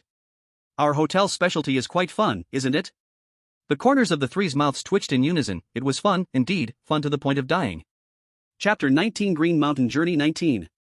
The boss still looked happily at the few people without a hint of embarrassment, as if last night had indeed been an amusing little game provided by the hotel. Thanks to you, we almost took a permanent rest, Dilly said with a sarcastic bow. That's not thanks to me, thank your doctors, the boss reminded them vaguely. Breakfast is ready. You'll need energy to head down the mountain, so please eat in the dining room. Qianli keenly caught the key points in his words, doctor, and down the mountain, seemingly hinting at more to come. Right now, what they needed most was to find the tour guide. Excuse me, where is our tour guide? You should eat first, they're still sleeping, the boss continued with his work, having just hired 2 employees. He had to handle these tasks himself until the next instance could be used. Qianli glanced back at her pale-faced teammates and led the way to the dining room. The morning was eerily quiet, and the white porridge with pickled vegetables on the table made the three, who had fought all night, extremely hungry. Qianli looked at Dilly, asking him to take out the poison testing tools. After testing, they found no issues with the food, allowing the three to eat with peace of mind. After finishing the meal and resting for another half hour, they finally saw the tour guide, waving a little flag as he came to the dining room. Everyone looks in good spirits. We have a down-the-mountain activity coming up. Seeing the tour guide's indifference, Qianli sat in her chair, resting to try to regain her strength. When the two brothers finally woke up and arrived at the dining room. It's already past 8 o'clock, looking at the sleepy brothers, the tour guide helplessly reminded, we are about to set off back. Suemo glanced at the three people sitting in the restaurant, and his still drowsy brain suddenly blurted out, is this breakfast prepared for us? Su Nua stopped in his tracks, turned around to look at his brother, wondering when he started to like eating this, then cast a suspicious glance at the three people sitting in the restaurant. Dilly was so scared that he jumped up, shielding Qianli and another team member behind him. The tour guide twitched his mouth, Dr. Su, these are our tourists. I didn't say them, I meant the food on the table behind them. Suemo quickly looked for a way to backpedal. After the two brothers finished their breakfast, the three people sitting nearby finally relaxed a bit. Do you want some treatment? Suemo looked at the three people who were holding on and hadn't come to seek his help. As the team doctor, a tiny bit of his responsibility surfaced. Then it will trouble Dr. Su, Qianli said wisely, walking to Sumo's side, since they couldn't stop anything if they truly wanted to do something. After activating the field, he collected 3 types of conditions again: excessive blood loss, physical exhaustion, and even minor mental shock. Suemo couldn't help but curl his lips. With a few pills taken, the three people's whole bodies felt relaxed, and even Qianli's blood loss symptoms improved significantly. Seeing everyone gathered neatly, the tour guide stood in front of the hotel and waved the tour guide flag. Please gather, we will take the cable car to the bottom of the mountain. After the tour guide finished speaking, a worn cableway appeared from the mist on the side of the hotel, hanging several old cable cars. With a gentle breeze, the ropes creaked softly. Dilly opened his mouth, somewhat shocked, wondering if taking the cable car down would really reach the bottom smoothly, and if he wouldn't fall halfway. The tour guide looked at the three people speechlessly. If there weren't so few of them left, they definitely wouldn't let you take the cable car and would have to go through several more activities to leave. Really, it's too good for you. Suemo excitedly pulled Sunua to the first cable car. Big brother, this is fun. Look at the green mountains, red flowers, and white mist below. It's so beautiful. Sunua looked at the swirling mist below with some disdain and quietly clicked his tongue. Yeah, it's really pretty. Get on quickly, the tour guide said, and then climbed into a cable car, keeping a distance from the two brothers. The remaining three, taking a deep breath, entered the same cable car. It looked very old from the outside, but the inside was decent enough, at least not dusty. The three of them tightly held onto the safety belt in the small space, and with a couple of jolts, the cable car started and began to slide down. Xianli took out a peachwood sword, gripping it tightly in his hand. The other two also drew their weapons, staring out the window, trying to spot any dangers in the monotonous scenery. Suddenly, several sharp cries echoed from above, and the three looked towards the source, discovering several oddly shaped eagles with sharp claws and powerful wings circling around the cable car. Suemo, seeing the eagles outside, smiled while munching on snacks. Big brother, look at these eagles, they're so beautiful. Can we catch one to take home? In the future, there will be opportunities. Sunua glanced at the eagles and replied somewhat speechlessly, these bald feathers aren't beautiful at all. Among the three cable cars moving in sequence, those eagles only focused on Xianli, who emitted a strong scent of human flesh, like a prepared tin can that needed to be opened first. Xianli also noticed this and hurriedly used the charm paper to cover up the three's human aura, and the eagles instantly lost their target, nearly lingering near the cable car. Sunua found the journey too quiet, turned around to open his window, and gently pushed the cable car where Xianli was with mist, swaying it like a swing. Seeing the three people's faces change dramatically, Sunua chuckled and withdrew the mist. The three had just calmed down when they saw the front compartment's window open, causing their own compartment to start swaying. They all firmly grabbed the safety belts in the compartment to steady themselves, not relaxing until the front window was closed. What a nuisance, Dalai muttered under his breath. Why don't you just take a swing at him? Xianli rolled his eyes in response. Forget it, boss, I can't beat him. Dalai wisely zipped his lips. The three cautiously shrank their bodies, afraid of attracting any strange attention from the front, until the cable car passed through the mist and gradually revealed the platform's silhouette, making them feel a bit at ease. The feeling of solid ground was the most comforting. After getting off the cable car, the three quickly distanced themselves from it. Congratulations, everyone.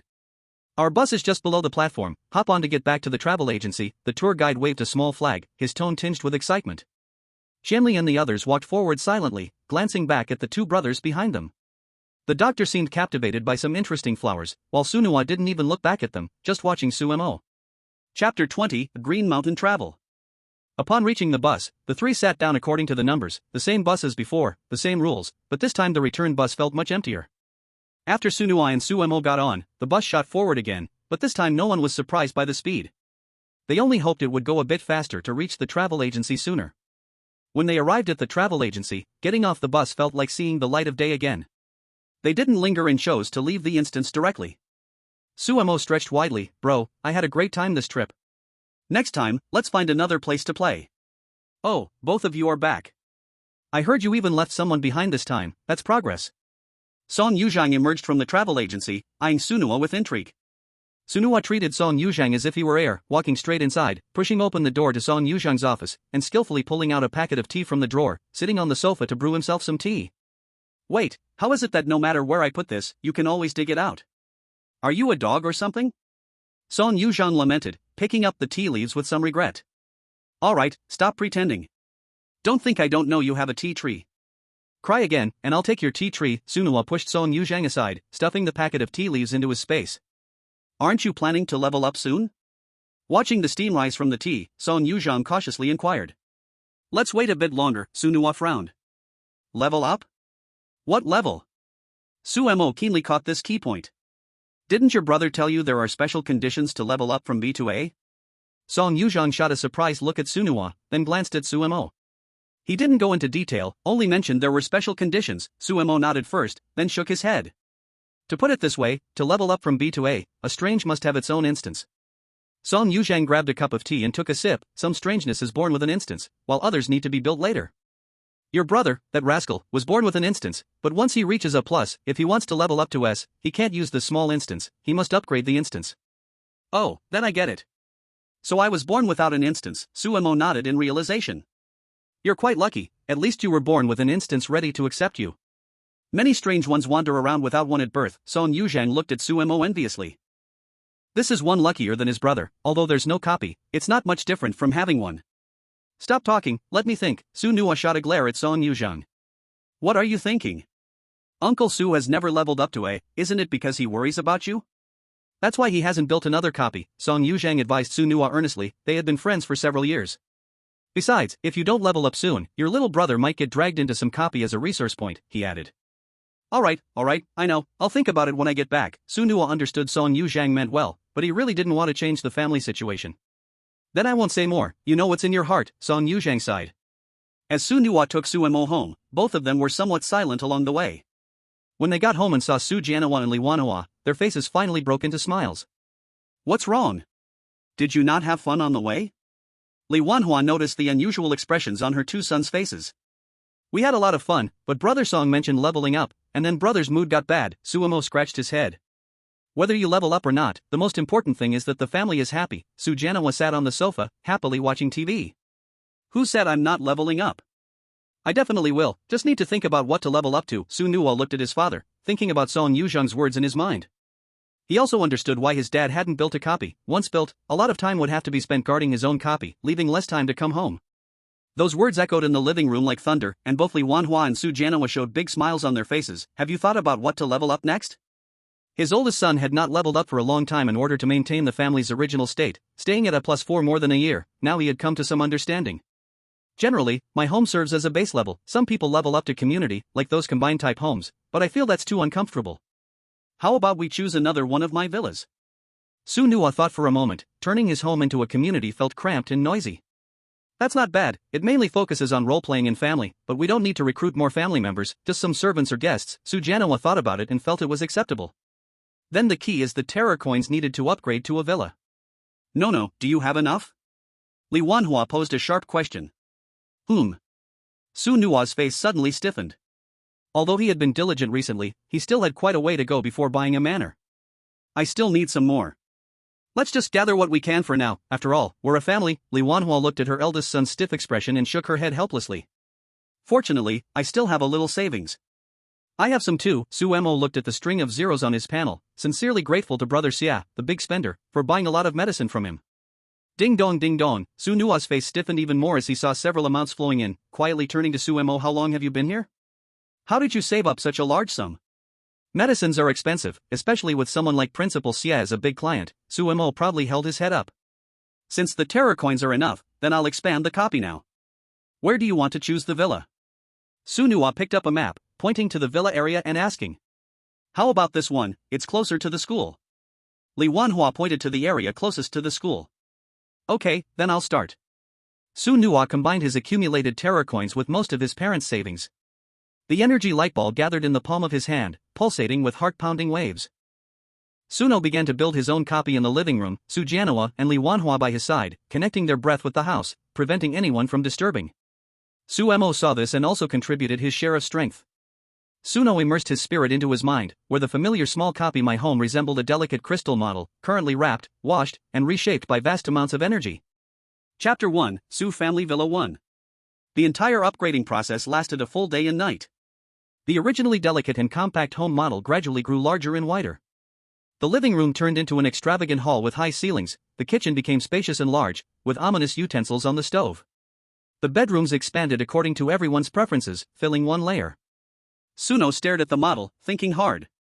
He placed a huge swimming pool on the top floor he liked, built a large balcony on the third floor for his younger brother, paired with a hidden alchemy room, and added a large cooking room and tool room on his parents' second floor. Finally, on the entire villa's first floor, he divided several standard guest rooms, servant rooms, bathrooms, and a kitchen. After finishing all this, Suno clapped his hands in satisfaction. The yard looked spacious, but after thinking for a long time, Suno couldn't decide what to plant. He thought it over and decided to leave it to his mom to decide when the family moved in.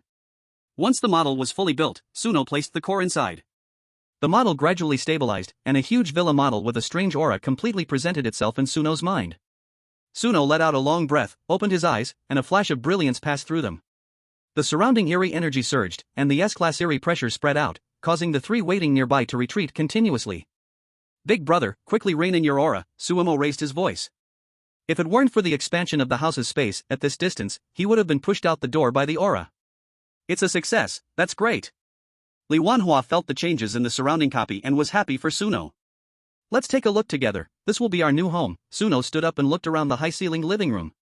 I'm on the 4th floor, my brother is on the 3rd floor, and our parents on the 2nd floor. The 1st floor will be left for players entering the copy as servant rooms. However, we really need to think about the rules for the copy, there are too many rooms, and we can't count them by room anymore. Suno scratched his head, feeling troubled. Basically, it's similar to home, still centered around role-playing, but the roles are different. However, this time when opening the copy, we might need to recruit people. Otherwise, with such a large copy, we'll exhaust ourselves, Suno sighed. So, should we leave some people for this copy? Su Januo frowned, thinking. Forget it. When the copy closes, I don't want anyone else in the house. Suno quickly shook his head, thinking it was already good enough for them to come in when opening the copy. That's true, Suemo nodded beside him. Then how do we clean such a big villa? Each person cleans their own area, and we can let players clean the public areas when the copy opens. If that doesn't work, we can hire eerie housekeepers. Suno still didn't want strangers to live in the house all the time. The copy just upgraded, we must open it once. Let's go write the rules first. After establishing the rules, I'll open the copy here. A medium-level copy requires at least 10 players to enter. Suno looked at the display on the panel, his face a bit gloomy. He had just returned from a copy and hadn't rested yet. If he had known, he would have upgraded it later. Brother, how about we don't write it floor by floor and just set various rules directly? The eerie creatures we recruit later can set their own, wouldn't that be more fun? Suemo looked at the paper in front of him, genuinely unsure how to establish the rules. Nuwa. Alright, you set a rule for the whole thing. Li Wanhua felt a bit helpless, rewriting the rules for the upgraded dungeon was too much trouble for Gue. Sigh, okay, it's the first time opening a dungeon, so let's just go through the motions. Su Nuwa looked at the dungeon that was set to start tomorrow, frantically scrolling through his phone, feeling he hadn't found enough strange occurrences for this dungeon. First, he made a call. Hello, CSA, I need your help in the dungeon, come and be a cook. Without waiting for CSA to respond, he hung up the phone. Hello, Song Yuzhong, hurry over to my house and be my butler. He quickly hung up after saying that as well. Not long after, his phone started ringing again. He picked it up and heard CSA's voice. Why didn't you tell me where your new house is? If I hadn't bumped into Song Yuzhong, I wouldn't have known you upgraded your dungeon. I'll send you the address. Hurry over, it's at number 404 Su Family Villa. After saying that, Su Nuwa hung up the phone, furrowing his brow and thought about the rules. When Song Yuzhang and CSA finally arrived, Su Nuwa laid out the publishing rules for the villa. He looked at Suemo, who was sitting leisurely eating snacks, and shouted, pressing him down onto the sofa. You lazy brat. Is it just you who gets to relax? Su Nuwa pressed Sumo down on the sofa, ruffling his hair hard. I think of the rules, I open the dungeon, I find the network, and you just get to enjoy. Where's the networking here for me? Look at my contacts, it's just you, big bro. Suemo broke free, looking pitifully at Su Nuwa. One day, I'll send you back to university for further studies, make some friends, and then come back. Su Nuwa was momentarily stumped, mumbling as he sat back down at the coffee table. Outside the villa, the gate was rattling. Su Nuwa sensed the presence at the door and rushed out to open it. Song Yuzhang and CSA walked in, looking at the bare yard and raising their eyebrows. Your villa. Before he could finish his sentence, Su Nuwa covered his mouth. Hurry inside. The three of them quickly returned to the villa. Song Yuzhang looked around the luxurious living room, excitedly spinning around. Nice job, you managed to get something big without a sound, much better than my shabby inn. CSA shook his tattered fan, inspecting the kitchen, good quality kitchenware, and the strange aura here is strong. It's a great place to show off your skills. What are the rules? Are there restrictions on the ingredients? Here are the rules, look for yourself. Su Nuwa tossed the freshly written rules to the two of them. This version is for you to see. Once the dungeon opens, there will be a complete version for all players. Su Family Villa, Strange Edition. Rule 1, Core, please always remember your identity, master guest servant, and do your utmost to maintain the decorum and tranquility of the villa. Any misconduct will cause dissatisfaction. Rule 2, Area, the first floor is the servant area and public zones, please maintain necessary cleanliness and quietness. The second floor and above are the master areas. Once permission is not given, please do not enter another's private room. Door signs have specific markings. This is for both of you. After the dungeon opens, aside from these two rules, it doesn't matter if you follow the others. Su Nuwa pointed at the note, especially you, Song Yuzhong, your role is the butler, so please keep up appearances. Alright, as long as you don't mess me up, I won't mess you up. Song Yuzhang looked at the tea on the table, feeling a bit pained. That was taken from his own stash. Then he saw the orange that Su Mo was holding and immediately laughed, grateful he wasn't the only one. Chapter 2 Su Family Villa 2. Alright, I excel at maintaining decorum, did you hear that, Xiaze? The ordering process has to be according to my style, must be elegant.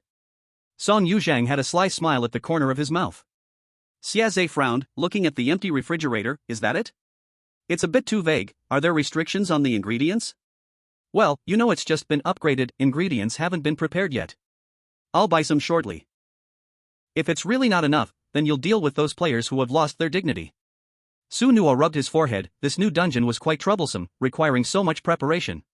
Hearing this, Xiaze finally showed a hint of satisfaction on his face and shook his fan. Sure. I will maintain the degree to leave a deep impression on them. He had already started calculating the menu. By the way, what do you think of this detailed version for the players? Su Nuo handed another piece of paper to the two. If it doesn't seem right, we can change it. Su Family Villa. 1. Your identity is a servant. Please always remember and be loyal to your duties. Under no circumstances should you question the commands of the butler and the master's family. 2. Please keep your uniform tidy and yourself clean. Inside the villa, your movements should be slow and silent, avoiding unnecessary eye contact with the master or guests. 3. Smiling is allowed, but any loud laughter, screaming, or crying is strictly prohibited under any circumstances. 4. Your main activity area is the first floor and the courtyard. Do not step on the stairs leading to the second floor or above without explicit summons. 5. During duty, please keep silent as much as possible. If you need to communicate, use gestures or whisper quietly. Mr. Butler Song has the power to make any servant permanently silent at any time. 6. Chef Xie is the absolute master of the kitchen. You must gratefully finish the food he provides. Never enter the kitchen late at night, no matter what sounds you hear inside, they are none of your concern. 7. Rules of the room, your servant room is your only refuge. After nightfall, stay in your own room and ensure the door is locked. 8. Regardless of any calls or noises outside the door, do not open it unless you can clearly identify the voice of Butler Song. 9. If you see any abnormalities while working, please remain calm and pretend not to see. 10. If you accidentally violate any rule, or if you are about to be discovered in dereliction of duty, go immediately to the villa entry punishment station and find a suitable master who might secure you a slim chance of survival. Why do you see these rules as so simple?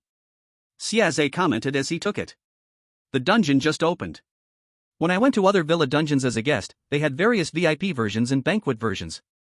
I only have this one version since it just opened, no other options. Su Nuo shook his head, looking at the few people in front of him. I even had to gather the people for the dungeon myself, what more can I ask for? Well, your dungeon opening is quite luxurious. Song Yuzhang completely sank into the sofa, looking at the four strange figures in the living room, laughing heartily. Alright, you two choose rooms on the first floor, let's start the dungeon tomorrow at noon. By the way, Anan, I don't feel like moving anymore. You print a few copies of this note and throw them into their rooms. Su Nuo collapsed on the sofa, completely unwilling to move. The next noon, the sun baked the ground, but inside the villa, there was a cool air. Looking at the 10 players who had already appeared at the entrance, all the strange figures showed a smile at once. It has begun, Su Nuo said this, and the door of the Su family villa was completely opened. In the living room, Song Yuzhang changed into a standard black butler outfit, his hair meticulously combed, showing a standard yet distant smile, standing like a mannequin at the villa entrance. In the kitchen, Xiaze also entered into character. Today he wore a white chef's uniform, leaning beside the refrigerator, the fan in his hand had turned into a knife. The Su family had concealed their forms, it wasn't their time to appear yet. The 10 players looked at the suddenly opened villa door, cautiously peeking inside. A middle-aged man in a decent suit looked around and, seeing the sign that read Su family villa, turned to his companions. Has anyone participated in this villa dungeon before? I have only attended the Li family villa. The man in the suit looked around for a long time, but surprisingly, there was not a single person who had attended, and he shook his head in disappointment. Brother Wu, the villa should be similar, right? Why don't we go in first and talk later? A girl with a ponytail in the group asked softly. Different villas have different styles, but we have no choice now, let's just go in first. Brother Wu shook his head, the sun above was a bit too harsh, and all 10 people were sweating a little. After seeing the 10 people walk for a while in the yard, Song Yuzhang finally opened the big door. After walking out from the door, he slightly bowed, his movements so precise as if measured, with a perfect, emotionless smile on his face. Welcome to the Su family villa. I am the butler, Song Yuzhang.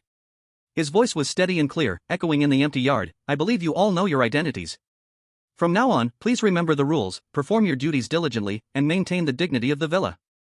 After saying this, he turned and walked into the villa, with 10 players following behind him, his eyes scanning a few people as if evaluating goods.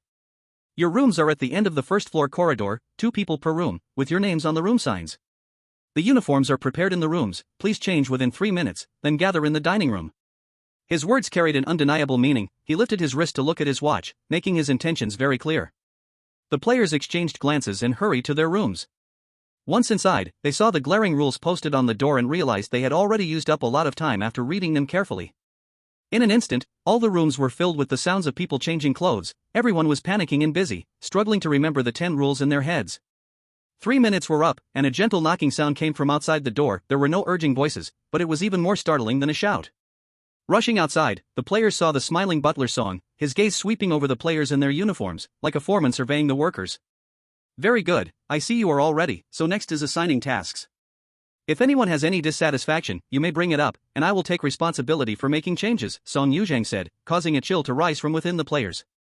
Chapter 3 Su Family Villa 3. Song Yuzhang's eyes, like probes, coldly scanned each player, and he had somehow obtained a notebook and a pen in his hands. You, Song Yuzhang pointed at the first person to speak, Brother Wu, Wu Yong, Wang Hu, and Mountain Cat, you 3 are responsible for the cleanliness of the first floor ground. The floor must be spotless, I do not wish to see any stains. You, Song Yuzhang then saw a girl trembling in the corner, Peach, you will take care of the lawn outside, remember to only clean up fallen leaves. If there is a mistake, I believe the lawn will require extra nourishment. Peach's face instantly lost its color, and her hands tightly clutched the hem of her shirt. The assignments continued, with people responsible for wiping various items in the house, not allowing any dust, and others responsible for cleaning windows, which must be spotless as if they did not exist at all, and finally, 2 were assigned to the kitchen.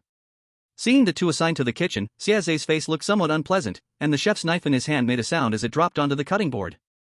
Leaning half against the kitchen door, his white chef's uniform was somewhat dazzling, his eyes sizing up the 2 assigned to the kitchen. Butler Song, can't my kitchen have more quality helpers? Without waiting for a response, he turned around in front of the 2, just these 2? Butler Song, are you brushing me off? The faces of the 2 assigned to the kitchen instantly turned pale, they hadn't even started working yet, and now the chef and the butler were already facing off. Song Yuzhang closed the notebook, his expression unchanged, and his movements remained graceful. I believe Chef Xia will train them well, won't he? Xia Yuza curled his lips into a cold arc. Train? My kitchen demands absolute precision, the thickness of the slices, the length of the shreds, the accuracy of the seasoning. One mistake can ruin a dish. With a flick of his wrist, the knife slid across the male player's neck, leaving a cold mark behind. Did you 2 understand? The 2 players nodded repeatedly. Understood, understood. Song Yuzhang turned to look at the other players who were still watching the show, gently clapping his hands. Do you all think the work is too easy? His voice remained steady, yet it felt like a bucket of ice water had been poured over everyone. The players immediately pulled back their gazes, panic-stricken as they picked up their tools and returned to their nearly demanding tasks. The players below began to work busily, while the 2 brothers upstairs were having fun. Suemo happily looked at the large swimming pool, changed into his swimsuit, and jumped right in. Goo goo goo goo. Brother, save me, brother. Sumo's head popped up as he shouted to Su Nuwa, struggling. Su Nuwa stood by the pool, watching Suemo struggle in the water, turned away speechlessly, and used his water vapor to hold Suemo up, floating on the surface. After all this time, how are you still a non-swimmer? Su Nuwa squatted at the edge of the pool, poking Suemo. The key point is, you're a non-swimmer, yet you jumped into the pool. Supported by the vapor, Suemo floated on the surface like a turtle turned upside down. But you are here, brother. Plus, I become strange, I wanted to see what it's like in the water. Su Nuwa looked at Sumo's silly flailing on the surface, and splashed him with water. Now you know? You've become strange, and you're still a non-swimmer. Suemo chuckled, splashing water with his hand in the pool. I feel like it's bustling down below. When are we going down? Suemo flipped over, wanting to float on his stomach, but accidentally buried his face back in the water, splashing around until Su Nuwa pulled him up again. Let's wait until dinner, give them some time to clean up the villa, Su Nuwa said, leaving a few wisps of vapor while watching his brother, then turned to lie down on a deck chair by the shore. Before long, Song Yuzhang also arrived at the top floor and saw the 2 brothers being so leisurely. You 2 are quite relaxed. The capable do more work, Song Butler, it's only 7 days. Su Nuwa replied cheerfully, lying on the chair, enjoying the comfortable sun above. Downstairs, Wu Yong and the others went to the storage room to get buckets and cloths, kneeling on the marble floor to clean it. At this time, they finally noticed the floor's strange aspect. It was unnaturally clear, even reflecting a few shadows, and the key point was that the movements of these shadows were half a beat slower than the people themselves. Wu Yong suddenly looked up at the other 2. Wang Hu and Shanku had also noticed something. This floor is eerie, Shanku whispered. Wu Yong hurriedly shook his head, signaling him to be quiet. Rule number 5 stated that silence should be maintained as much as possible during duty. At the same time, Taozi arrived in the yard, looking at the lush green grass, feeling an uncomfortably eerie silence.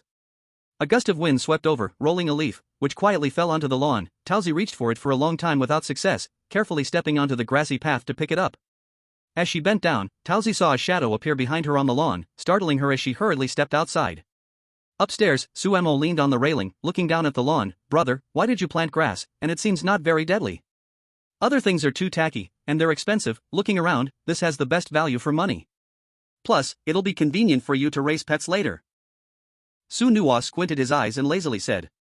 Alright, I suppose. I see many of their estates are growing roses and lilies, looking beautiful and deadly, Suemo said while flipping through photos of gardens posted by others in the villa area, feeling a bit envious. Su Nuo lazily lifted his eyelids, glanced at the vibrant garden photos on his brother's phone, and sneered, tacky. Roses have thorns, lilies attract pests, and they are so troublesome to care for. Our lawn is so much better. He pointed at the overly lush grass outside. It looks harmless and can even fertilize itself. What great value. Besides, its lethality isn't weak either. If you stay on this patch of grass for 10 minutes, your shadow will be replaced by the shadows in the lawn. Alright then, I'll go change my clothes. Wearing a swimsuit won't be good for dinner later, Suemo said as he dashed down the stairs barefoot, leaving Su Nuo alone on the rooftop to bask in the sun. Work downstairs was still going on. Song Yuzhang and CSA had long hidden away to slack off, leaving a group of players working hard on the first floor. Wu Yong and the other two hurriedly managed to clean the entire first floor, but upon standing up, they felt stiffness in their knees and backs. The shadows reflected on the floor lingered for a while after they finished, sending a chill through them. Chapter 4 Su Family Villa 4. The three stood frozen, watching as the shadows gradually completed all their work like marionettes. A chill surged from their feet to their heads. Is it finished? Wang Hu's voice trembled slightly. Wu Yong exhaled, wiped the sweat from his forehead, and looked around. The other players were still diligently completing their tasks. The ones wiping tools had red eyes, and those cleaning glass had fingers that were frostbitten. Yet, amidst all this activity, the house was eerily silent, a strange sense of quiet spreading within the hearts of the three. Shall we head back to the room? The lynx said quietly beside them. After all, that was certainly a place of refuge. Just as the three were preparing to get up and return, Song Yuzhang appeared mysteriously in the living room, dressed in a more refined suit. Dinner is about to begin, his voice rang out clearly in the silence. All servants please wait in the dining room. Everything was already prepared in the dining room, a rich feast filled the table, exquisite neat dishes sending their aromas wafting into the players' noses. Su Jianhuan and the others came down from upstairs and, upon seeing the spread, were deeply impressed. Truly, the owner of the food tower had remarkable skills. However, the players standing nearby felt a bit on edge. The table was covered with meat dishes, with green garnishes only there for decoration. Su Jianhua directly took a seat at the main position. His deep gray suit made him look more serious and solemn. Li Wanhua sat to his left, her gentle blue cheepa making her appear very sweet. Su Nuo sat directly across from Li Wanhua, his silver gray suit giving him an air of style. Amongst the sea of suited men, Suemo stood out, with a white shirt and jeans, tousled short hair, a sunny handsome look, and a gentle smile on his face. Butler-san, how is this new batch of servants? Su Jianhua immediately turned to ask Song Yuzhang after sitting down. Sir, preliminary observations show they are acceptable. This afternoon's work has mostly been completed, and Wu Yong, Wang Hu, and Lynx performed especially well, Song Yuzhang replied earnestly. Really? Then let's assign the three of them to clean the second floor tomorrow and let the others share the first floor, Su Jianhua concluded. Li Wanhua replied gently from the side. Her voice was as warm as a spring breeze, but the content made Wu Yong and the others' hearts tense. Today's strange events on the first floor were still unclear, and tomorrow they would go to the second floor. Although opening the new map early was a good thing, taking too big a step could also be problematic. Silence gradually spread in the dining room. Su Nuo held his chopsticks, eating the dishes bite by bite. Anyway, CSA wouldn't dare to put any bizarre meat in, this meat should be what they bought themselves. As a result, the family of four enjoyed their meal too much, not yet adapting to the presence of the servants beside them. It wasn't until they were full that their minds reacted, leaving Song Yuzhang and CSA speechless. Ahem, we are done eating here, let them have their meal, Su Jianhua coughed lightly and put down his chopsticks. CSA instructed the two helpers, letting Lao Yen and Huozhu take away the plates used by the masters. The two trembled as they placed everything into the kitchen sink. Then, they brought out another batch of food from the kitchen and placed it in front of the players. This food looked much more ordinary, simple rice, boiled vegetables, and a few pieces of stew that appeared relatively normal. Today is your first meal since you arrived, CSA crossed his arms and coldly glanced at the players who were still in shock. You are granted permission to eat in the dining room. From now on, come to the kitchen at the scheduled time to collect your food. Latecomers will not be served. After the players sat down in order, they looked at the normal meal in front of them but hesitated to start eating. Go ahead and eat, I checked, it's all normal food. Wu Yong took out a tool and waved it over all the dishes. Then he picked up his chopsticks and started eating rice bite by bite. Seeing this, the other players also picked up their chopsticks. Although they were still apprehensive, they were not as uneasy anymore. After finishing dinner, everyone ran back to their rooms like they had been pardoned, locking the doors tightly. Xiaze came out of the kitchen and looked at Song Yuzhang, who was pretending in the living room, laughing heartily. You've been pretending all afternoon, it must be tiring. Not too bad, just let them take a break for 2 days and clean the house first, Song Yuzhang said, lounging back on the sofa. Su Nuhua and his family also came down from upstairs, circling around the first floor before sitting down in the living room. Not bad, this group of players cleaned up quite well, Li Wanhua nodded in satisfaction. Xia, your cooking skills are really good. Can we have something different tomorrow? Suemo looked at Xiaze, his eyes shining brightly. Xiaze felt a bit uncomfortable under Sumo's sparkling gaze, clearing his throat and snapping his fan shut. What do you want to eat? Tell me in advance so I can prepare normal ingredients. He emphasized the word normal and glanced toward the kitchen. Then, the next second, Suemo blurted out a long list of dishes, causing Xiaze to click his fan loudly in his hand.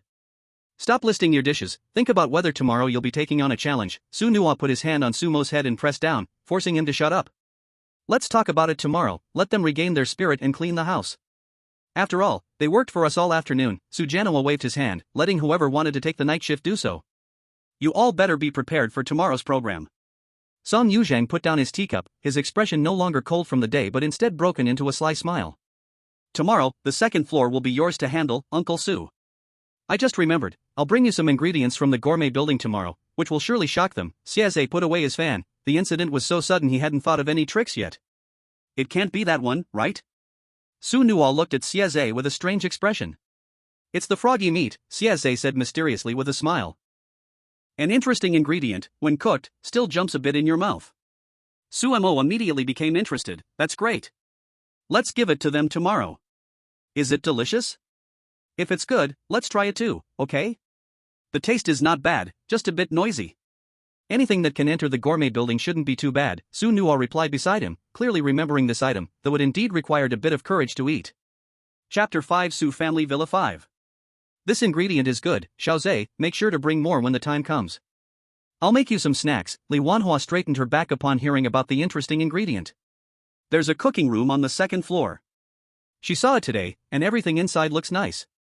Her hands were itching to bake something delicious for them. Sister Hua is preparing delicious food, that's wonderful, we're in for a treat, Song Yuzhang said with excitement upon hearing Li Wanhua's words, as her cooking skills were somewhat famous around here.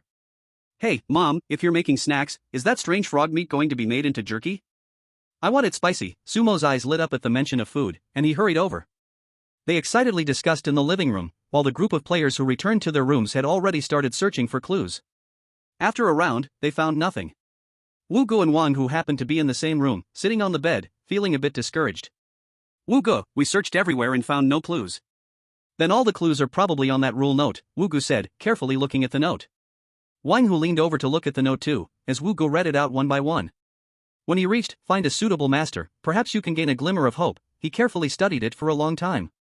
This might be our chance. But it's too vague. Who is this suitable master? Wang Hu stared at it for a long time, helplessly sitting back on the bed. This also gives a clear hint. First, the head chef and the butler are definitely not it. The master should refer to the 4 strange ones at the dining table. I noticed one wearing jeans that seemed out of place, Wu Gu explained to Wang Hu, feeling helpless as they were teammates. So this suitable master is him? Wang Hu immediately perked up, as this was crucial to whether they could pass the level. Not necessarily. In a world of the strange, sometimes being too normal is also abnormal. Wu Gu carefully put the note away. Let's rest first. We still need to clean the second floor tomorrow. We don't even know what the second floor is like, but the master area should be more dangerous than the public area. Wu Gu lay down on the bed and slowly closed his eyes. Generally speaking, the first day is relatively safe. The servants' room is a designated safe area, so they can rest well. Seeing Wu Ji close his eyes, Wang Hu had no choice but to lie down on his own bed.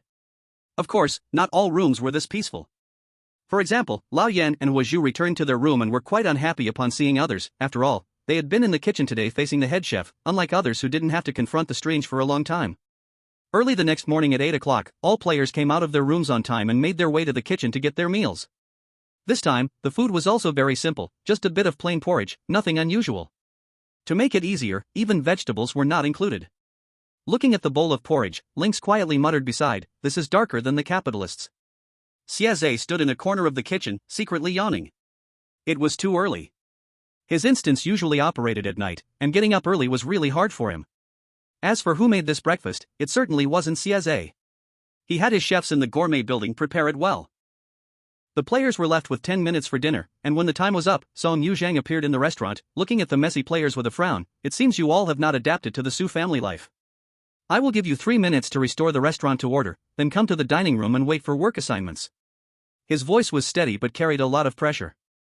The players who had finished their meal stood up and took their bowls to the kitchen, while those who hadn't finished stared at the rice in their bowls, shoveling it into their mouths. Who knew if the next meal would be so normal? 3 minutes later, all the players gathered in the living room. Song Yuzhang turned around them, and seeing that they wore their work uniforms neatly, he nodded in satisfaction. "You 3 will go to the second floor today. The rest will continue yesterday's work. Be sure to complete it today." Wu Yong, Wang Hu, and Shan Mao exchanged glances.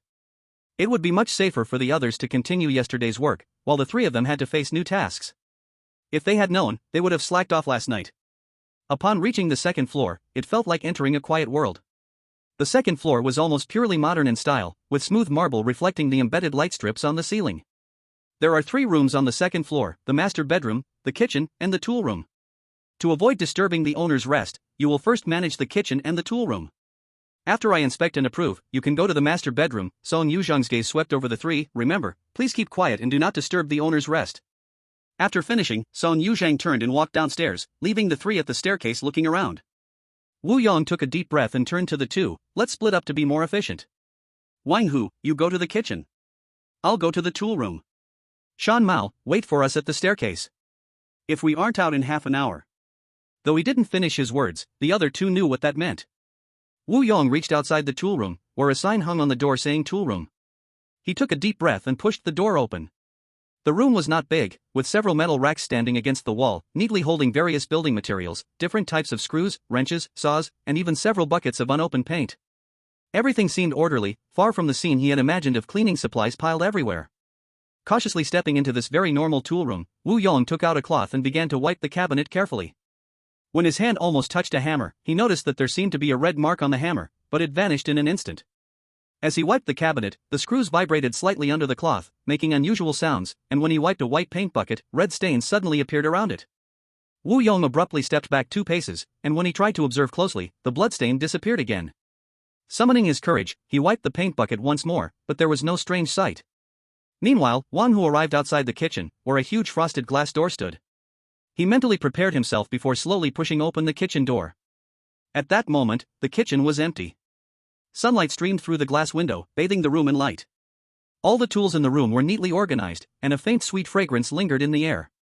Chapter 6, Su Family Villa 6. Wang Hu cautiously walked into the kitchen, gently closing the door behind him.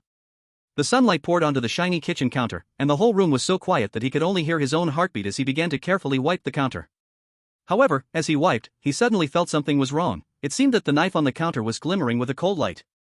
Wang Hu stopped his motion, held his breath, and stared at the kitchen knife, noticing that besides the cold light, a faint trace of bright red blood gradually seeped out. Wang Hu hesitated for a moment, bypassing the area, and continued to clean in another section. After just 2 steps, he suddenly heard a clatter behind him, and when he turned around, he saw that knife sticking in the spot where he had just stood. Wang Hu hurriedly turned back, continuing to wipe things down, as the rules stated that any strange occurrences during work should be ignored. Wang Hu took a deep breath, hoping to finish cleaning quickly and get out, but when he turned back, he saw all the kitchen knives vibrating, as if they would fly off the rack at any moment. Wang Hu could only curse inwardly, thinking, how could anyone ignore this? Then he noticed a small line of text next to the rack: "During cleaning, please cover the knife rack with a white cloth." Wang Hu quickly pulled out a large piece of white cloth from a nearby cart and covered the rack. At first, he thought this cloth was for his own body, but it turned out to serve this purpose. The subsequent cleaning went smoothly. After he cleaned everything and walked out, he finally breathed a sigh of relief. At that moment, Wu Yong from the tool room also came out, and the 2 went to the stairs to look for Mountain Cat. The stairway was empty, and both of them nervously swallowed saliva, softly calling out, Mountain Cat, Mountain Cat?" "I'm here," a tiny voice came from behind the 2, and they both turned around on the spot. Mountain Cat walked out from behind a corner vase, saying, "It was strange upstairs just now, so I had to hide first." Which one came down? The two of them, upon hearing this, nervously stared at Mountain Cat. The youngest one, Mountain Cat recalled carefully, there shouldn't be a problem. Butler song, someone is slacking off. Suddenly a crisp voice came from below the stairs, and the three of them instantly felt a shiver run through them, quickly looking down. Standing below was a young boy, pointing at the three with his finger. Song Yuzhang immediately rushed to the side of the young boy. "Young master, who did you see slacking off?" Song Yuzhang spoke formally, bowing to Sumo. "Those three. I wanted to go up, and I saw them standing at the stairway chatting," Sumo said, hands on his hips, looking as if he had caught them red-handed.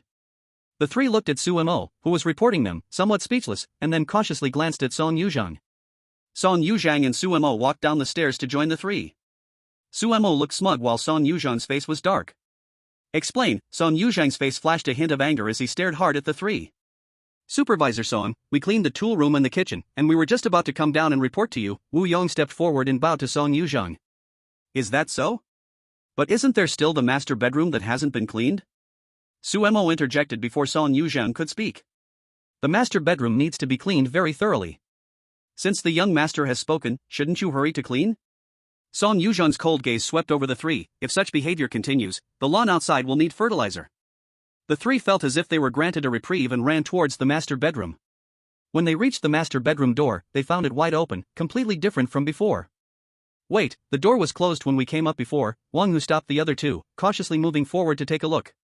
At this moment, the curtains in the master bedroom moved of their own accord, and the three clearly saw a figure behind the curtains, long hair, sitting on the windowsill. "Did you three come to clean?"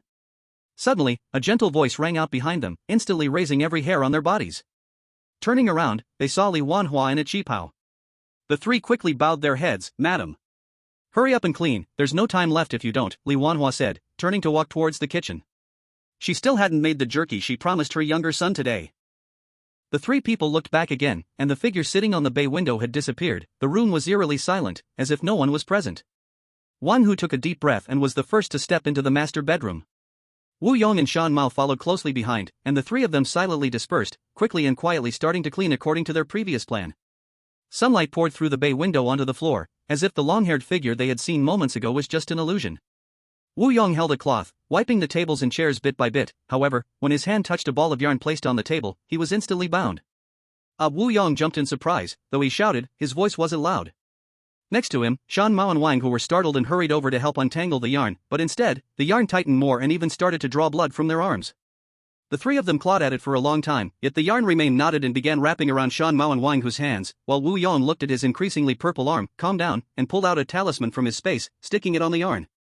With a sizzle, the talisman was ignited, and dark smoke rose from the yarn, returning to its original form, coiling back into the yarn container. The ashes of the burned talisman fell onto the carpet, and that ball of yarn fell completely silent, as if the binding moments ago had all been a deception, with only the marks on the three's arms and their racing hearts confirming everything that had just happened. "This ghostly place, one misstep could cost a life," Wu Yong muttered lowly, his voice trembling slightly. Shan Mao took out some hemostatic powder from his backpack and applied it to his arm, also sharing some with the other two. "Hurry up and clean, don't forget, that female ghost is currently in the pantry, we don't know when she will come back." There were no further abnormalities during the remaining cleaning. When Wu Yong and the others arrived at the changing room, Shan Mao spotted a faint shadow in the corner, his heart racing, but he still chose to ignore it. They quickly cleaned everything up, and the three of them left the master bedroom. At this moment, Song Yuzhang was already waiting for them at the bottom of the stairs. "You guys are a bit slow." The three of them felt a sudden contraction in their pupils upon hearing his cold words. They had thought there would be some punishment, but Song Yuzhang merely turned and walked down the stairs. The three followed closely behind him, arriving at the dining room downstairs, where the head chef was standing by the table while other players were eating their meals. "You three are a bit late." He glanced at them from the corner of his eye and placed 3 servings of food onto the table, still just simple white porridge with steamed buns and a portion of pickled vegetables. Taking the meals, the three of them moved to the side and dug into the food, as the players in front had already eaten. Surely, this meal wouldn't be poison just for the three of them, right? Chapter 7 Su Family Villa 7. Song Yuzhan watched expressionlessly as the three finished their meals. When the last bite of porridge was eaten, he tapped the table in front of them. "You don't need to go upstairs to clean again, the rest of the afternoon we'll still be cleaning the first floor." His gaze swept across the faces of the three, finally landing on the lingering marks on their hands. "Ahem," Song Yuzhan coughed twice while propping his hand near his mouth, noticing all the players looking over. "Dinner will have a surprise from Chef Xie for you. Please work hard this afternoon and do not let us see you slacking off." The players working below, utterly exhausted, were all cursing internally. The lunch was subpar, and now there was a surprise for dinner. Were they planning to cook them? Wang Hu and the others were even more on edge. Had they known they would be cleaning so quickly after spending the morning fishing, they could have taken their time as they still had to work in the afternoon. Having lunch upstairs, Su Mo could no longer stand the monotony of fishing. Looking at Su Nuo lying on her large balcony, unwilling to move, she could only glance down and find the players to play with. Upon arriving below, she saw Song Yuzhang lecturing the players. Quickly came over, "Butler Song, are these the servants recruited this time? Is there anything more fun?" Song Yuzhang looked at Su Mo, who had come over, and wished he could call the police. "Did you come down? Su Nuo, you devil, hurry up and take your brother away, you're delaying my show." "Young master, these are all new servants, still in the training period, I'm afraid they can't play with you." Song Yuzhang slightly bent down, his voice revealing a hint of helplessness. "Okay, I'm not that bored either," Su Mo said, a bit disappointed, turned to go upstairs, but suddenly remembered the powder he just mixed. His eyes scanned around. "Just right, they are in training, I want to give the worst performer a special surprise, I believe he will like it." "I think they will like it too." Su Nuo stood at the top of the third floor stairs, looking down at the players below, "Right?" The several players below didn't respond immediately, looking at the figure at the stairway with unease. Many players even took 2 steps back. This was the most pressure they had felt from a boss so far. Seeing that no one below responded, Su Nuo slightly raised her finger, and the floor of the first floor gradually became damp. The surrounding players felt the change in atmosphere, and intelligent players immediately echoed, "Yes, yes, the last servant will definitely like it." Originally a harmonious group of players, after the sentence, the atmosphere became a bit subtle, and those who wanted to continue slacking off had to work hard in the afternoon. Song Yuzhang and Xiaze in the kitchen saw the change in the players' atmosphere, and both corners of their mouths lifted slightly in an undetectable smile. Things were finally getting interesting. Su Nuo looked with satisfaction at the suddenly tense atmosphere of the players below, lightly tapping her fingers on the railing, and the floor of the first floor gradually oozed fresh red blood, the air filled with a rust-like smell. "Come up," Su Nuo waved to Su Mo and turned to leave the stairway. Su Mo saw the situation on the first floor and smiled, "Then I'll come find you to play on the third floor tomorrow. Today, make sure to work hard." Xiaze leaned against the kitchen counter, watching the 2 players deftly cleaning vegetables, placing the strange frog meat in front of them. "You two need to clean it up." Lao Yan and Huozhu saw the large piece of meat with green skin on the cutting board and felt a bit nauseous, some mucus even hanging on that skin. "The kitchen does not accept lazy people," Xiaze said boredly, picking up a kitchen knife to look in the mirror, but the corner of his eye caught the hesitation of the 2. Lao Yan steeled his heart and, following the process, sliced the knife across the green skin, cutting it off bit by bit, his hands covered in mucus. Huozhu felt a bit nauseous, but looking at Xiaze who was eyeing them nearby, he followed Lao Yan's steps to start handling the strange frog meat. Seeing their first step, Xiaze's expression darkened immediately. "You made a mistake in the first step. You need to clean the mucus first." After saying this, a strange fragrance began to waft through the kitchen. Xiaze patted each of them, and Lao Yan and Huozhu's eyes instantly went vacant. Their movements froze instantly, the knives in their hands dropping with a thud onto the cutting board. Now, Xiaze's voice carried a strange rhythm, "Clean the mucus off." The 2, like puppets on strings, picked up the knives again, their movements stiff yet precise as they began to scrape away the mucus from the surface of the meat. That once disgusting mucus gradually coalesced under the knife edge, surprisingly shining with a pearly luster. "These 2 are not good enough, they can only serve as puppets in the instance." Xiaze felt the 2 corpses under the puppet string and shook his head in dissatisfaction. So quick to get to work, Song Yuzhang appeared in the kitchen, looking at the 2 with vacant gazes, carefully examining the ingredients on the table. "2 people are too foolish, it's simpler this way. Tonight is just right for them to cause trouble in their room." Xiaze's puppet strings floated behind the 2, though most people could not see them. Su Nuo's brother is no fool, just a few words made the players turn against each other. Song Yuzhang adjusted his suit and gave a reminder. "I know, the pills in his hand are quite effective. I suggest you buy some too, you can negotiate a discount." As he spoke, Xiaze pulled out a can of powder from his pocket. "Sleep powder. Last time in the dungeon, I sprinkled it on food, and it was super effective." Many players fell asleep and missed the exit time. Outside, Wang Hu and the others saw dark red stains appear on the wall and floor, nearly throwing the cloth in their hands in anger. They had just cleaned it yesterday, and now so many stains emerged with just 2 sentences. But looking at the few people working hard nearby, the 3 didn't dare to slack off. After all, who would dare to test the surprises that come with strange words? The family of 4 upstairs still loved to sunbathe. What was once a sunroom had now become a huge balcony, still the best afternoon tea spot for the family. Li Wanhua placed the finished strange frog jerky on the small coffee table. The white frog meat was streaked with red, the color from Chile, looking especially tempting under the sunlight. Su Mo curled up on the large rattan swing, saw the jerky, quickly grabbed one and put it in his mouth. The jerky made him jump twice after entering his mouth. It's so good, just those 2 jumps when it goes in are a bit scary. What a pity, I am strange. After saying this, Suemo chewed even more happily. The others nearby quickly took one each to eat as well. Su Nua sent a message to call Song Yuzhang and Xiaze up, 3rd floor, hurry up. There's something delicious. Chapter 8, Su Family Villa 8. The two quickly appeared on the 3rd floor and saw the huge, comfortable balcony. They were almost green with envy. Who wouldn't want such a sunny spot? This taste is really good, it's very helpful for restoring strange energy. Xiaze took a piece of jerky, put it in his mouth, and squinted with satisfaction. Sister Hua's skills are as good as ever. Huajia, you should consider putting some on your shelf, it will definitely sell well. Song Yuzhang kept eating, one after another. Seeing this, Suemo got a bit anxious, hurried over, and started eating with Song Yuzhang, worried he would miss a bite. Su Nua took a few bites and nestled on the sofa playing on his phone. Suddenly, he sensed something was off and saw all eyes on Song Yuzhang and Suemo. Eat a little less, I see your appetite is huge. Su Nua nudged Song Yuzhang with his leg. Song Yuzhang swallowed the last piece of frog meat, satisfied, and lay back on the nearby rattan swing. The atmosphere quieted for a moment. Suemo stood at the edge of the balcony, seeing a large patch of lawn below. That peach was standing at the edge of the lawn. Whenever a leaf fell, she dashed over to pick it up and then ran back. Brother, when do you think she'll realize that time accumulates? The two shadows are almost merging. Suemo nudged Su Nua beside him.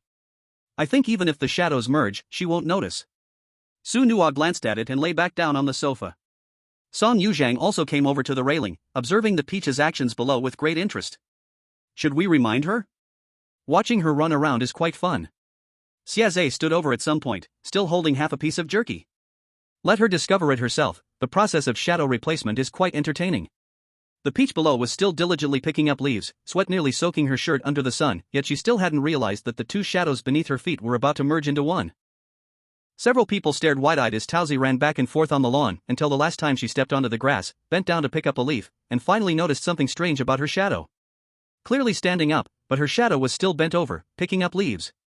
Suddenly, the shadow turned its head, looking in Tauzi's direction, and smiled, "Your shadow belongs to me." This sentence floated past Tauzi's ears softly, and her face turned pale as she retreated from the lawn, only to find that under the sunlight, there was no shadow behind her.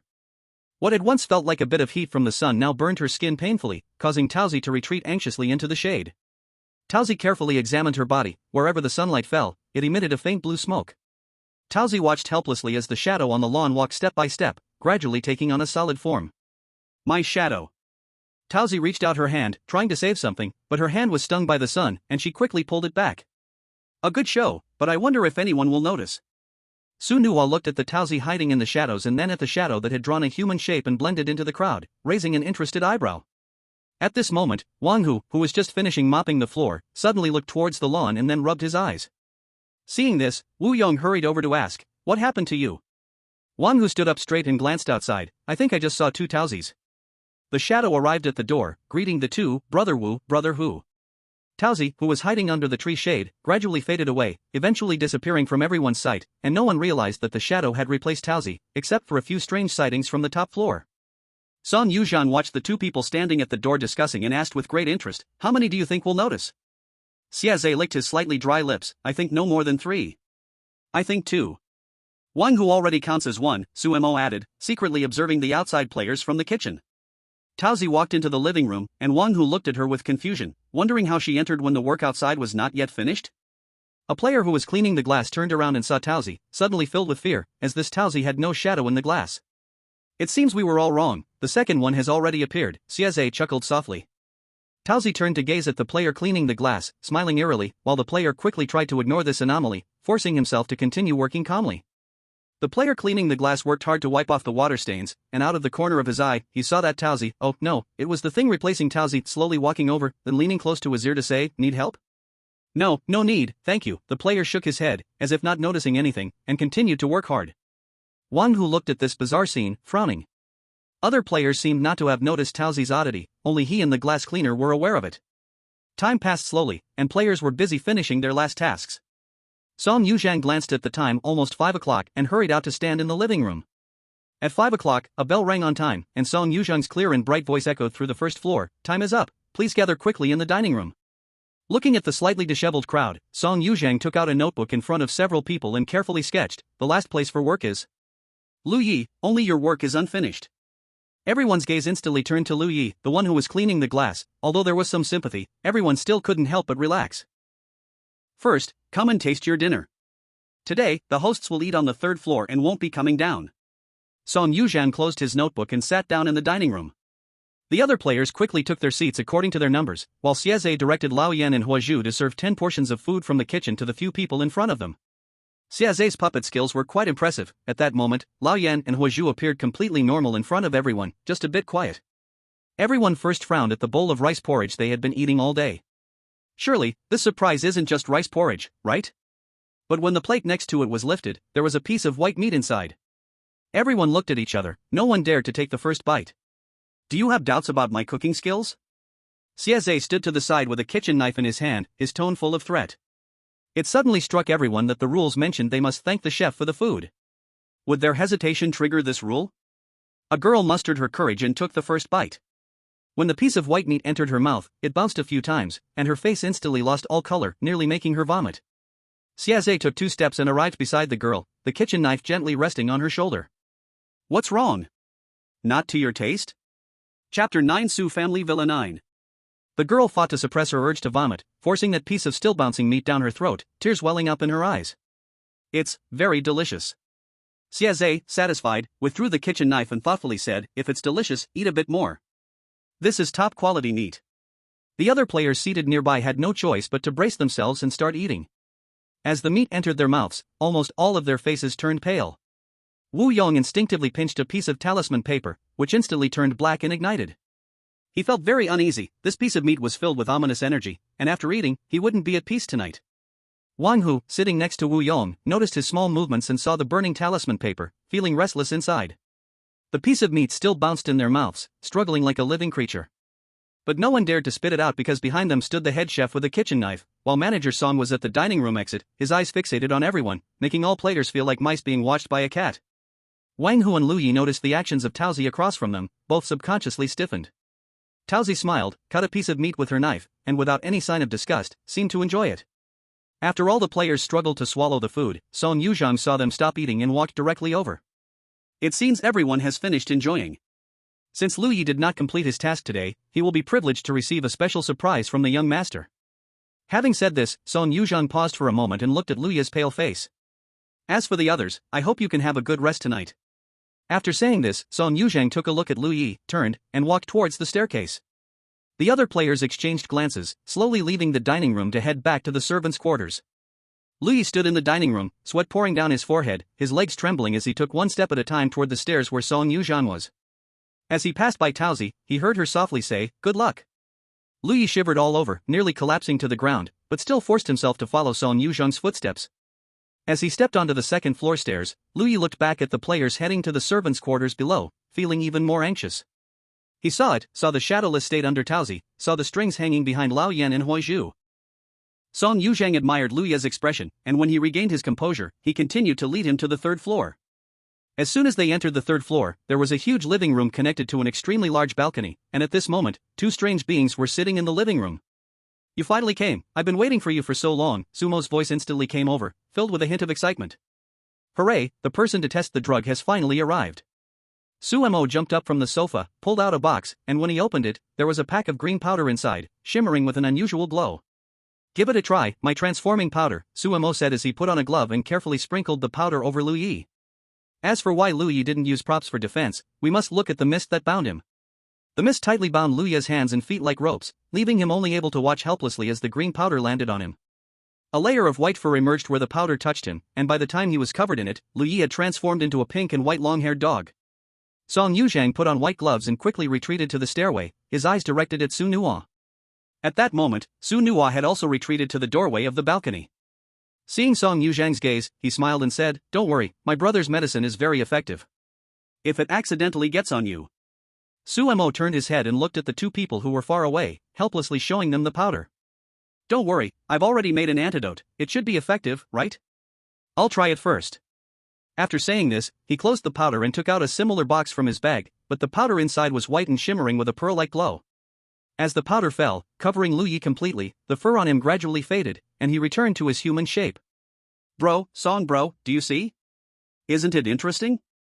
I just don't know if everyone turns into long-haired dogs, or if different people become different animals?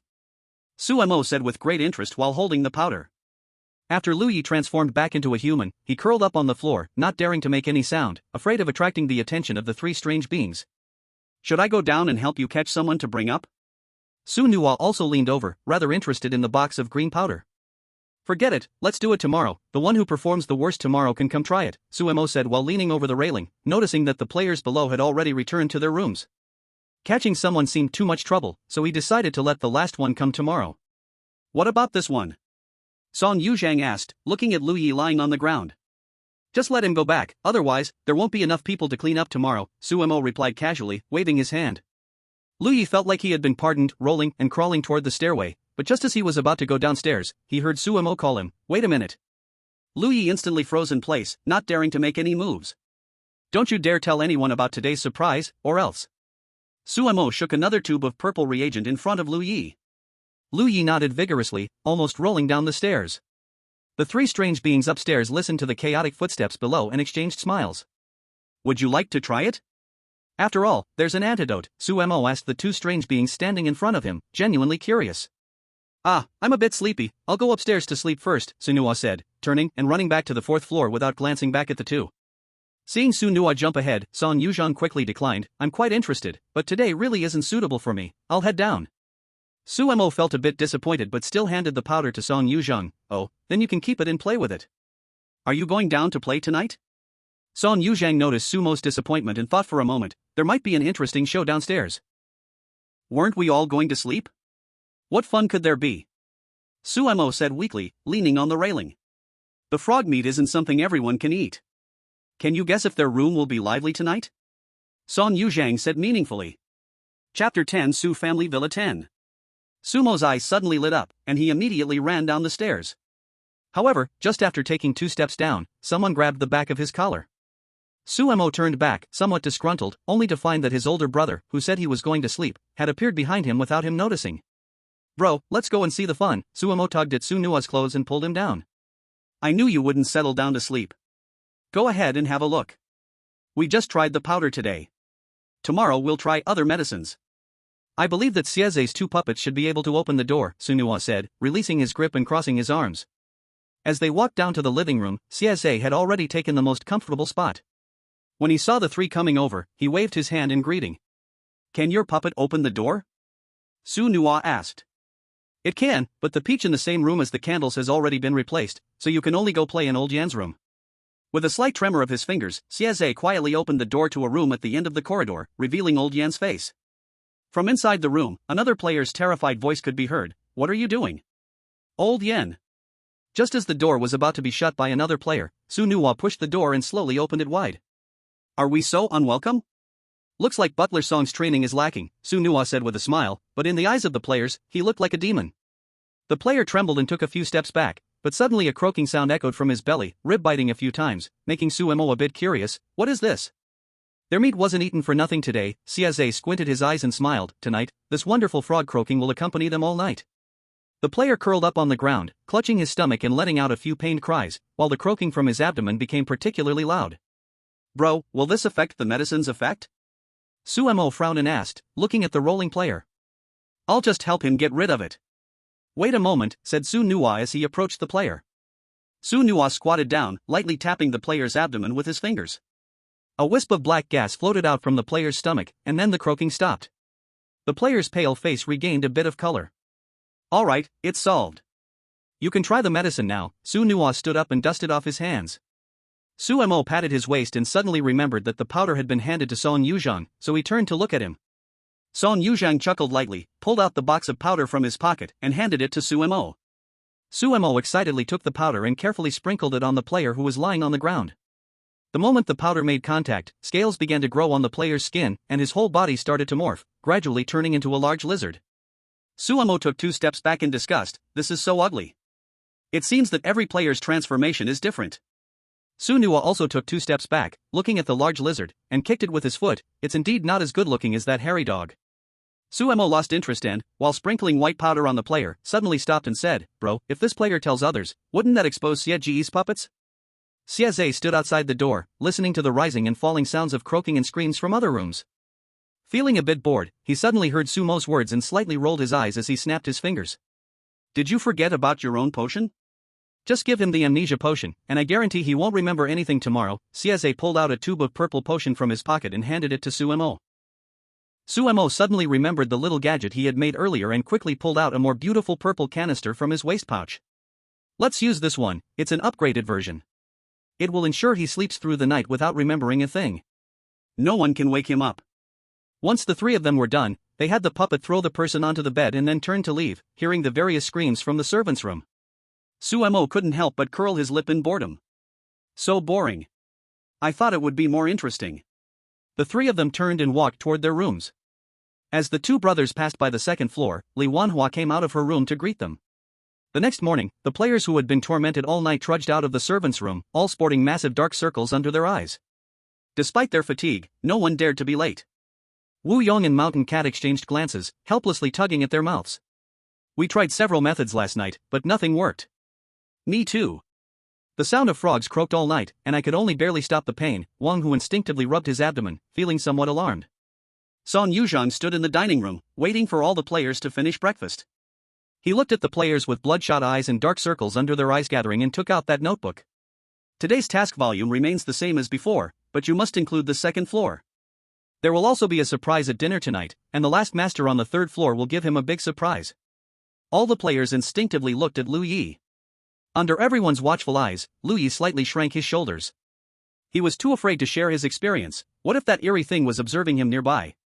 It would ruin his interest, and he would be in big trouble. Other players looked Lu Yi up and down. They had witnessed him go to the third floor yesterday, and now he was just standing there with a pale face, making everyone uneasy. After the dismissal, players gathered around Lu Yi. "What was the surprise on the third floor yesterday?" Lu Yi rolled his eyes at the crowd, turned around with a cloth to wipe the glass, but was stopped by everyone. "Step aside," Lu Yi growled, his voice laced with fear. Wang Hu stood in front of him and lowered his voice. "What happened yesterday? Tell us, we can help each other." Lu Yi gave him a mocking glance. "Help each other? Ha! Before I went to the third floor yesterday, if you had said that, I might have believed you, but now ha!" Seeing Lu Yi's stubbornness, a few people turned sour and pulled out their weapons, threatening him, "If you don't speak, don't blame us for being rude." Looking at the weapons already threateningly pointed at his chin, Lu Yi smiled oddly. "Are you sure you want to make a move here?" Mountain Cat was the first to react, following Lu Yi's gaze. Suddenly, cold sweat broke out all over him. Standing at the second floor staircase was a boy wearing jeans, holding a box of green powder in his hand, now observing the players below with keen interest.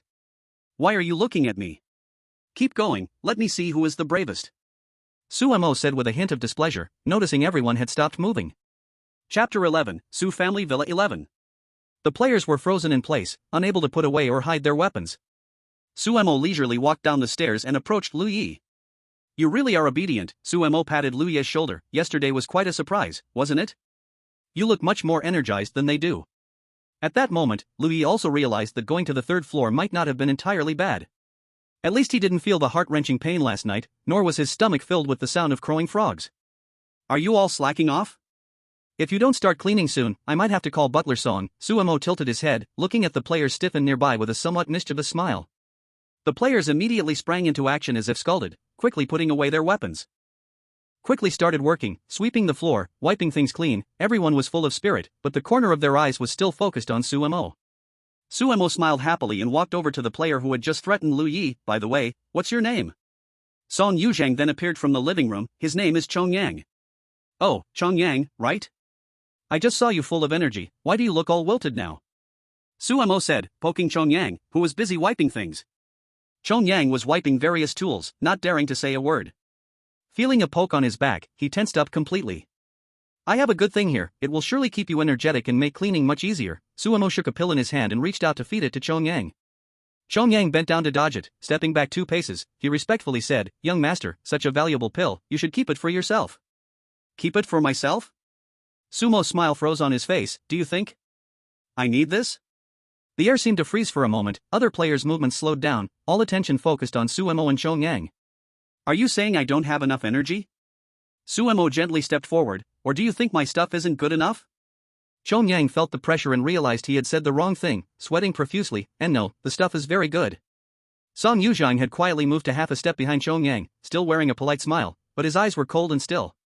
Chong-yang felt trapped by invisible pressure from both front and back, his throat dry, unable to squeeze out a word. If the stuff is so good, why aren't you eating it? Suemo persistently offered the pill to Chong-yang. Chong-yang looked to his teammates for help, but others continued working as if they hadn't seen it.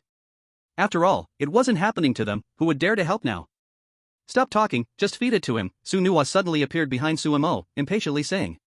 He reached out to take the pill from Sumo's hand, pinched Chong-yang's mouth with the other hand, and stuffed it in, then pushed on his chin to make him swallow. As soon as the pill went down, Chong-yang felt a scorching heat burst from his stomach, spreading to his limbs. Chong-yang couldn't help but roar, feeling his blood boiling, muscles uncontrollably swelling and tightening, veins bulging under his skin. His eyes turned red, breathing heavily, the cloth he had was crushed into a pulp with a crunch. Then he dashed toward the nearest decorative item with 2 pieces of cloth, starting to wipe furiously, his speed more than doubled compared to before. Suemo blinked at the staircase, secretly swallowing. Bro, this really gives energy, should we give one to the others too? The other players, feeling their scalps go numb, took steps back even more upon hearing Sumo's words. Forget it, if this thing's used up, there's no brain left, Su Nuwa patted Sumo's shoulder, his eyes scanning the group of silent players. Don't think he didn't see, just as Suemo approached, some players had already stuck on talismans. Su Nuwa's gaze precisely swept over Mert, Wang Hu, and Wu Yong, making all 3 sweat coldly at the same time. To prevent Suemo from going wild, they had quietly taken out talismans, but by the time Su Nuwa came down, the 3 had put them away, not expecting to still be noticed. At this moment, Song Yuzhang stood diagonally behind the brothers, rolling his eyes somewhat speechlessly. Don't think he hadn't felt it, he had originally been on the 3rd floor, then these players took out the talismans. You just came down.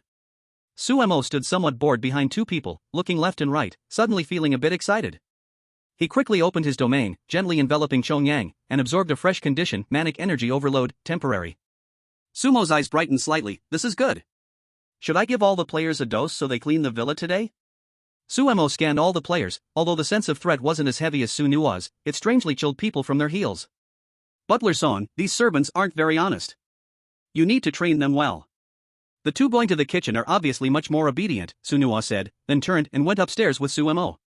Song Yuzhang repeated in his mind, much more obedient, that indeed was quite obedient. Other players, since their attention was focused here, noticeably slowed down in their actions. Song Yuzhang turned around, looking at these lazy players, his voice somewhat cold. If you keep slacking off, I don't mind going to the young master for 2 pills to feed you.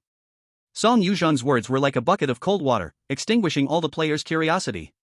They immediately suppressed their scattered thoughts and began to tidy up. Suemo and Su Nuwa arrived on the 4th floor, where there was a control room monitoring the whole villa. The 2 brothers sat in front of the screen, watching Chong-yang frantically clean, feeling very satisfied. The effect of this medicine lasts quite a long time. Suemo took out the remaining pills, placing them in a bottle, and handed it to Su Nuwa. I checked, it's manic energy overload. Later, if you see anyone you dislike, you can give them one. On Xieze's side, since he had already controlled 2 players, it was still relatively easy. After seeing the conflict in the kitchen and waiting for the 2 brothers to return to the 4th floor, he also came by. We've got quite a few good things in these 2 days, Xieze walked into the monitoring room, looking at Chong-yang on the screen. Anything fun? Give me some. Xiege, there are still a few medicines we haven't tried. I'll give them to you after I've tested them. Looking at how these people behave, when they come to clean the 3rd floor this afternoon, I bet I'll be able to try them all, Suemo squinted and said. Chapter 12 Su Family Villa 12. These 3 players cleaning the floors aren't very honest, they're making quite a few small moves and missing a lot of eyes, Su Nuwa pointed at Wu Yong and the others. Indeed, I found one right at the kitchen door. Song Yuzhang only knows how to talk, but can't control these old-timers, Xieze said, pouting in frustration, thinking about the eye he had placed at the door. The players below were still working hard, afraid of falling behind and becoming today's special group. Lunchtime was still the familiar meal, making all the players feel at ease. In the afternoon, most players started to transition to the 2nd floor to clean, but only Wu Yong and the 3 others came upstairs. The players cautiously arrived on the 2nd floor and began their cleaning tasks according to their assignments. After being hurt by wool and some tools one after another, these players realized that the 2nd floor was actually quite different from the 1st floor. The 1st floor mostly belonged to the shock phase. On the 2nd floor, many were showing aggression, especially items like yarn and kitchen knives. While Chong-yang was cleaning crazily, he had lost his mind and didn't know what he touched. He got tangled with yarn and, when other players saw him, only his head was sticking out, his whole body covered in bruises. His teammates used many talismans to rescue him. At this point, Chong Yang also woke up from his manic phase, curling up on the ground, feeling pain all over. His teammates, who were also dealing with similar items, looked at Chong Yang collapsed on the ground. They squatted beside him to carefully check. No bones are broken, but there are quite a few injuries to the muscles and nerves. The internal organs were also being squeezed. This damned place really knows how to torture people. Other players watched from afar, their eyes complex, filled with sympathy, fear, and dread. Mountain Cat and the others also saw this bizarre scene, quietly grateful that they managed to shake off the threads last time with a talisman. After reaching the third floor, the three nervously surveyed their surroundings. The entire floor was empty, and the huge living room and balcony made the third floor look especially warm and comfortable. As they passed through the hallway, just ahead was Sumo's bedroom. Through the open door, they could see a big window inside, simple furnishings, yet revealing a sense of care. When they looked into the second room, the pupils of all three shrank, a hint of greed flashing in their eyes. Alchemy room? Will there be potions inside? Hearing Mountain Cat's low voice, Wu Yong slapped him directly. Don't let your greed cloud your mind, think about the weird hand with the potion. What good things could be in there? Even though Wu Yong said that, his eyes were glued to the words alchemy room. Stop thinking about other things, let's clean up, otherwise, the last one will be. Wang, whose words trailed off, but the other two understood the meaning. The four strange beings sitting in the monitoring room pointed at the screen. I thought those three would force their way in. They're all seasoned players, anyway, they'll definitely have to go in to clean up later. Su Nuo found it predictable. We've been chatting here for half a day, where are Uncle Su and Sister Hua? Xiaze asked, looking at his half-gone orange, feeling a bit speechless. They went out to buy things. Someone wanted to eat cookies, but it turns out that after moving to a new home, there's nothing. Su Nuo casually shrugged, then took a bite of the half-orange he'd snatched. The four strange beings focused intently on the monitor, especially watching the three people on the third floor. Although they were seriously cleaning, their movements unconsciously drew closer to the alchemy room. Once they finished cleaning outside and opened the door to the alchemy room, all three of their breaths noticeably quickened. In the alchemy room, there were cabinets on three sides, and a huge alchemy table in the middle. Most cabinets were empty, but a few already had pills inside, labeled neatly. What do you have in your alchemy room? Song Yuzhong saw the three standing at the door dazed and felt a bit curious. But the monitor couldn't see the inside of the alchemy room, and since it was newly built, no one had been there yet, making everyone even more curious. It's just some pills I made casually. There are quite a few regular medicines inside, just some fun stuff, so I took them out to try. Suemo scratched his head. The pills inside aren't that interesting, just some health potions, mana potions, oh, right, and some healing potions. Xiaze suddenly spat out the water he had in his mouth. Health potions, mana potions, healing potions? Are you trying to kill these players? What would I do that for? My mom said to prepare some. Besides, which family doesn't have a small home clinic? What's wrong with stocking some common medicines?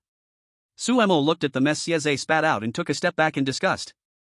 I don't have one. Song Yuzhong calmly added from the side, you're putting fish in front of a cat. Which cat wouldn't be tempted? A cat that is tempted will act. If it doesn't act, how do we fix it? Su Nuo chimed in, his tone flat. On the monitor, the three brothers had already entered the alchemy room. Su Nuo stood up and turned toward the third floor. Let's go see if the cat's paws are clean.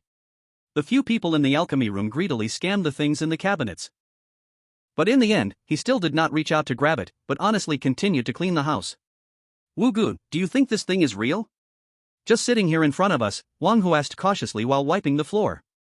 It should be real, but whether we can take it once we grab it is the real skill. We can't touch it right now, Wu Yong replied, lowering his head and not daring to look at the medicine. The few bottles of blue recovery medicine were somewhat common, but the one healing pill on the top shelf was quite rare, and its price was extremely high. To put it bluntly, a life from three people couldn't even trade for one bottle. Suemo and the others came down, saw the three of them cleaning at the door, shook their heads in boredom, and returned to the balcony to hang out. However, there was a commotion from the second floor. Taozi looked at everyone cleaning and smiled with ill intentions, deliberately bumping into Sun Hao, who was wiping a decorative item. Sun Hao instinctively leaned sideways, his hand landing on the yarn beside him. Looking at the yarn that got tangled up, Sun Hao directly threw out a talisman. After resolving his own trouble, he turned to look at Taozi. What are you doing? Chongyang noticed the chaos over here and walked over, standing next to Sun Hao, staring at Taozi. Lu Yi hid aside. He was clearly aware that this Taozi had no shadow, as the original Taozi had long since vanished. Hurry up, let's go to the monitoring room. There's excitement downstairs. Suemo heard the noise and excitedly ran to the fourth-floor monitoring room. In the monitor, Taozi tilted her head with a strange smile on her face and said in a sweet voice, "Oh dear, I'm so sorry, my hand slipped." Upon hearing this, Sun Hao felt like he wanted to kill her, grinding his teeth in hatred. How could someone be so despicable? Chongyang was shaking all over from pain, yet still stood in front of Sun Hao. Sunlight from outside filtered through the window, and as Chongyang glanced down at Taozi's feet, his pupils suddenly contracted. Taozi's feet had no shadow. "You're not Taozi," Chongyang's voice was hoarse but carried a hint of certainty. The other players nearby who were eager to join in quickly stepped back, and the alert Lu Yi had already run to the farthest spot outside. Upon hearing this, a flash of red light passed through Taozi's eyes.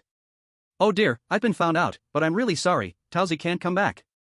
Behind the monitor, Suemo was happily munching on a snack. "This Taozi speaks so humorously, these players must be going crazy. Forget about whether it's humorous or not, our mom will come up soon and definitely throw a fit." "Look at how the second floor has turned out," Su Nuo said, shaking his head in headache as he watched the chaos through the monitor. Taozi seemed to be freed, releasing many black threads that connected with various items throughout the room. The tools in the tool room began to tremble violently as if summoned, while knives and similar tools in the kitchen flew up flashing cold light towards the players. The yarn in the room unraveled like snakes, wrapping around the nearest players. Sumo's eyes widened behind the monitor. "Bro, this shadow trail grass is so powerful? It can control things on the second floor? What are you thinking?" "It's not entirely Shadow Trail Grass's ability," Su Nuo pointed to the monitor. "Look at who's at the second floor staircase." "When did our mom and dad come back?" Sumo's mouth dropped open upon seeing those two figures. "They must have just returned, they haven't even put down what they're holding," Su Nuo said, looking at Li Wanhua and Su Jianhua's tightly furrowed brows, silently praying for these players for 3 seconds.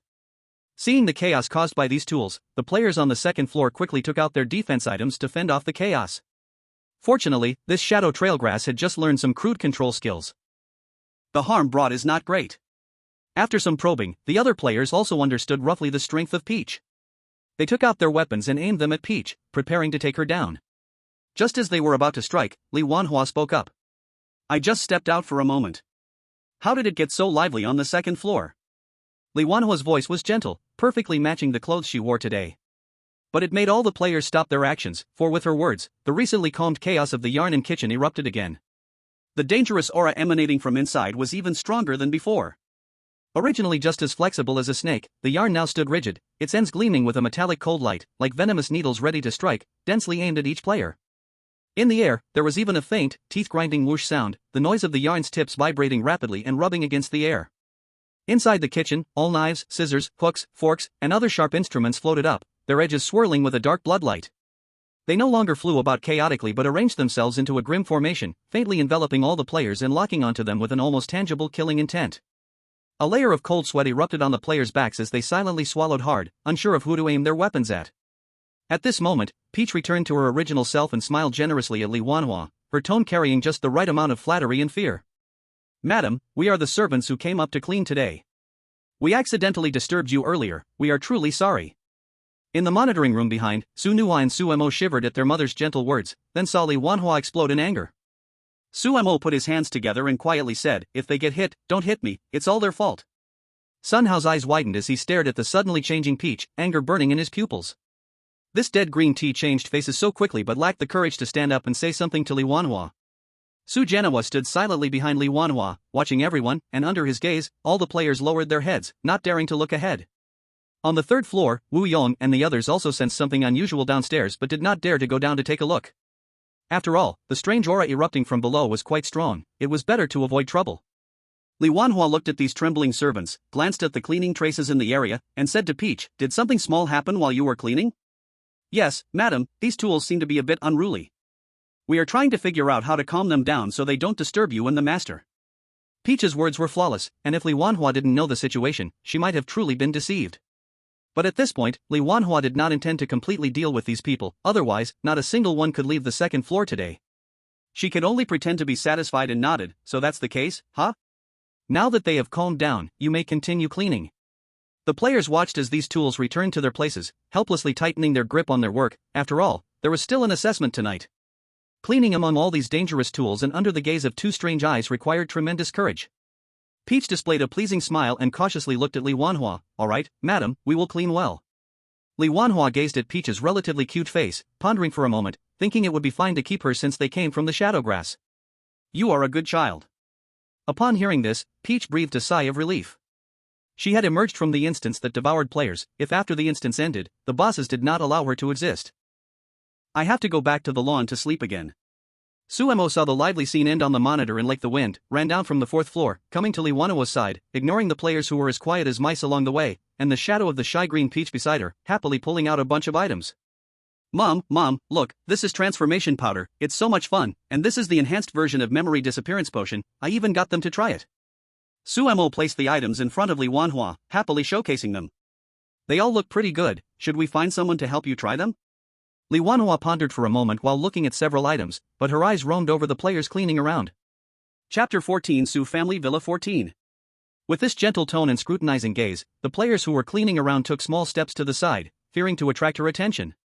Let them clean first, Mom, let's go to the third floor.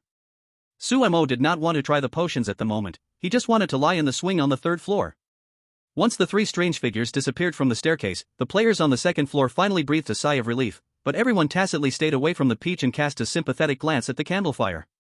At this moment, the peach smiled brilliantly, with the lady's words, she might be able to stay instead of going back to the lawn of the shadowgrass after the instance ended.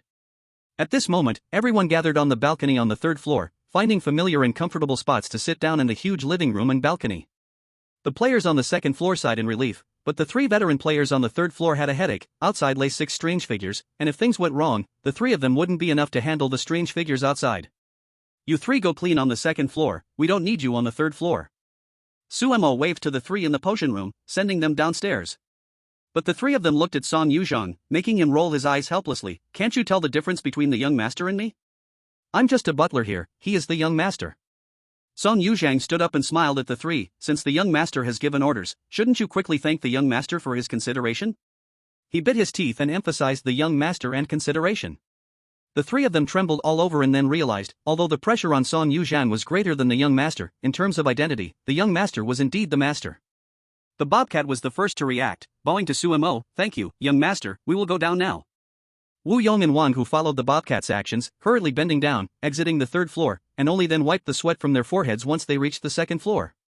Suemo watched the 3 leave the third floor, finally nestling into the rattan swing as he wished, and muttered to the departing backs, such cowards.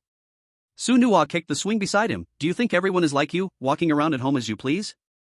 Mom, that scene just now was super cool, those tools looked so intimidating. Su Nuo gave his mom a thumbs up, but Dad, why aren't you saying anything? Su Jianhua shook the newspaper beside him, holding it up to cover his face, rolling his eyes. Your mom is angry, who dares to speak? That peach looks pretty clever, why don't we keep it after the instance? Li Wanhua took a sip of water and said. Su Nuo frowned, but after thinking about the space in the villa, he clicked his tongue. Keeping it is fine, but it can't come to my 4th floor. Keeping it is good, after the instance ends, we can go get 2 pets back, just right to help me feed the pets. Suemo was quite happy. Xiaze lay down for a while, helplessly scratching his head and getting up. It's almost time for dinner, I have to go down to cook, I'm not being a chef next time. So, have you thought about what to eat tonight? Suemo hesitated for a moment and asked. Good stuff. We had meat yesterday, so having meat again today wouldn't be fun. I made a kind of baby grass that, when bitten, sounds like a baby crying, he said, and all the strange gazes on the balcony turned towards him. Suemo curiously leaned on Xiaze's arm. Baby grass? It can cry? Yeah, the texture is between crispy bamboo shoots and tender lotus roots, juicy. But every time you take a bite, its broken fibers mimic a baby's startled or pained cries, and the sound is quite realistic. It should be quite refreshing for cold dishes or stir-fried, Xiaze thought for a moment and explained earnestly. So are we still going down to eat? Suemo imagined the scene and felt it would be noisy. Forget it, let's eat upstairs. This group of players is noisy enough as it is. If we add baby grass, my head might explode, Li Wanhua rubbed her brow. When dinner time came, the players saw the white porridge and steamed buns on the table, feeling relieved. At least there was still food, and they could fill their stomachs. But then that mysterious dish was served. Everyone opened the plate with tearful eyes, only to find a refreshing cold dish inside, green stems and leaves entangled with brown sauce, pleasing to the eye and delicious. This dish looks pretty normal, Zhong Yang said quietly beside them. Sun Hao hesitated, holding his chopsticks. It's so normal that it's suspicious. Well, we have to eat. The head chef's knife is practically at our throats. With a firm heart, Sun Hao picked up a chopstick full of grass and put it in his mouth. It crunched a couple of times, and surprisingly, it was pretty tasty. Suemo, watching the excitement from the second floor, looked curiously at Song Yuzhang beside him. Brother Song, didn't they say it would cry like a baby? Why is there no sound? Suemo asked, a bit confused, and Su Nuo was also puzzled. Xiaze found a good thing in the alchemy room and mixed in a silencing potion, which should delay for several seconds. Song Yuzhang smiled slightly and lowered his voice. Other players downstairs, seeing Sun Hao eating without issue, also picked up their chopsticks and put the dish in their mouths, all surprised by how delicious it was. At this moment, the silencing time for the dish in Sun Hao's mouth came to an end. Wah! A piercing, high-pitched baby cry suddenly came from Sun Hao's mouth. Sun Hao was chewing his second bite and was startled, nearly spitting out the food, hastily covering his mouth with his hand. Beside him, Xieze looked at Sun Hao with some disappointment, thinking if he spat the food out, he could skip cooking a meal tomorrow. Then, as if triggered by a chain reaction. Wah! Wah! Wah! Other players also let out the same piercing, high-pitched baby cries. Zhang Yang, feeling weak, choked on the food but still stubbornly swallowed it down, suddenly starting to cough violently. Sun Hao, ignoring the sound of a baby crying from his mouth, hurriedly patted Zhang Yang's back, while the other players, listening to the sound, grew more anxious yet had to continue eating the dish. Su Mo, watching the state of the players below, noted, they don't seem right? Shouldn't the baby cries just be a scare? The baby grass, once ingested, amplifies their fear. Now they can't control themselves, Song Yuzhang said, arms crossed, resting his chin on them. Song Yuzhang's explanation made Su Mo suddenly understand. He wondered how the players below could be so psychologically fragile. After all, it was only a few cries. If it could amplify their internal fears, that made sense. As everyone finished the baby grass on their plates, the crying in the restaurant gradually lessened, leaving all the players tortured to the brink of madness. These cries pierced the ears like arrows, striking the nerves directly, even evoking the deepest fears hidden in their hearts, making the already tense nerves of the players feel as if they were about to snap. This is the end. Call the last place up today, and let the others go rest, Sumo's voice echoed deliberately from the staircase. His voice was crisp and clear, yet it tightened the hearts of the players below, who had just returned to reality. Song Yuzhang appeared by the restaurant door, a little notebook in hand, eyes scanning everyone, finally landing on Chongyang. Sun Hao looked at Chongyang's pale face, wanting to pull him back. But unexpectedly, Song Yuzhang's gaze suddenly shifted, now fixated on Sun Hao himself, causing the other players to relax a bit. Sun Hao, the decorations on the second floor were damaged today, so the young master's surprise will be your responsibility. Song Yuzhang's tone was flat, laced with a chilling undertone. Sun Hao's face turned pale, his lips trembling, yet he couldn't utter a word. It was clearly Teoko who triggered the conflict on the second floor, but these damages were pinned on him. Out of the corner of his eye, Sun Hao caught a glimpse of Teoko sitting at a nearby table, smiling with a hint of glee, wanting to argue, but meeting Song Yuzhang's emotionless gaze and seeing Sumo's playful smile at the staircase, he understood he was trapped with no justice here. Chongyang suddenly grabbed Sun Hao's arm, urgently whispering, "Haozi, I'll go. I'll go for you. It's my fault for not stopping it." Chongyang, Song Yuzhang calmly interrupted, the young master's surprise is meant only for the last place, you have no right to replace Sun Hao. Sun Hao regained his focus and pushed Chongyang away, saying, "Don't worry, it's not like I'll die." Sun Hao followed behind Song Yuzhang to the third floor, and as soon as they arrived, he saw many strange things sitting in the living room, all seemingly engaging in normal activities that sent chills down his spine. "Young master, this is today's last place," Song Yuzhang pointed at Sun Hao. Su Mo, appearing somewhat bored, stretched and pulled out a newly made potion from his pocket, a small transparent glass bottle, filled to about half with a thick, ever-changing liquid. Let's try this today." Su Mo shook the small glass bottle. The effect is quite simple, it's just about messing up the sensory correspondences, like the ears feeling shapes, the nose seeing the world. The aftermath? When returning to normal, it might take some time. He spoke casually, yet the implication in his words made the other strange beings very curious. Sun Hao stood aside, feeling bewildered. This sounded more devastating than simply inflicting pain or fear. When a person's basic way of perceiving the world is distorted, the sense of chaos and disconnection from reality is enough to drive even the strongest person insane. Young Master Sun Hao's teeth trembled nervously. But before Sun Hao could finish, Su Mo seized the potion bottle and pinched Sun Hao's mouth, pouring it straight in. The movement was brisk and decisive. After pouring it, fearing he would spit it out, he kindly closed Sun Hao's jaw.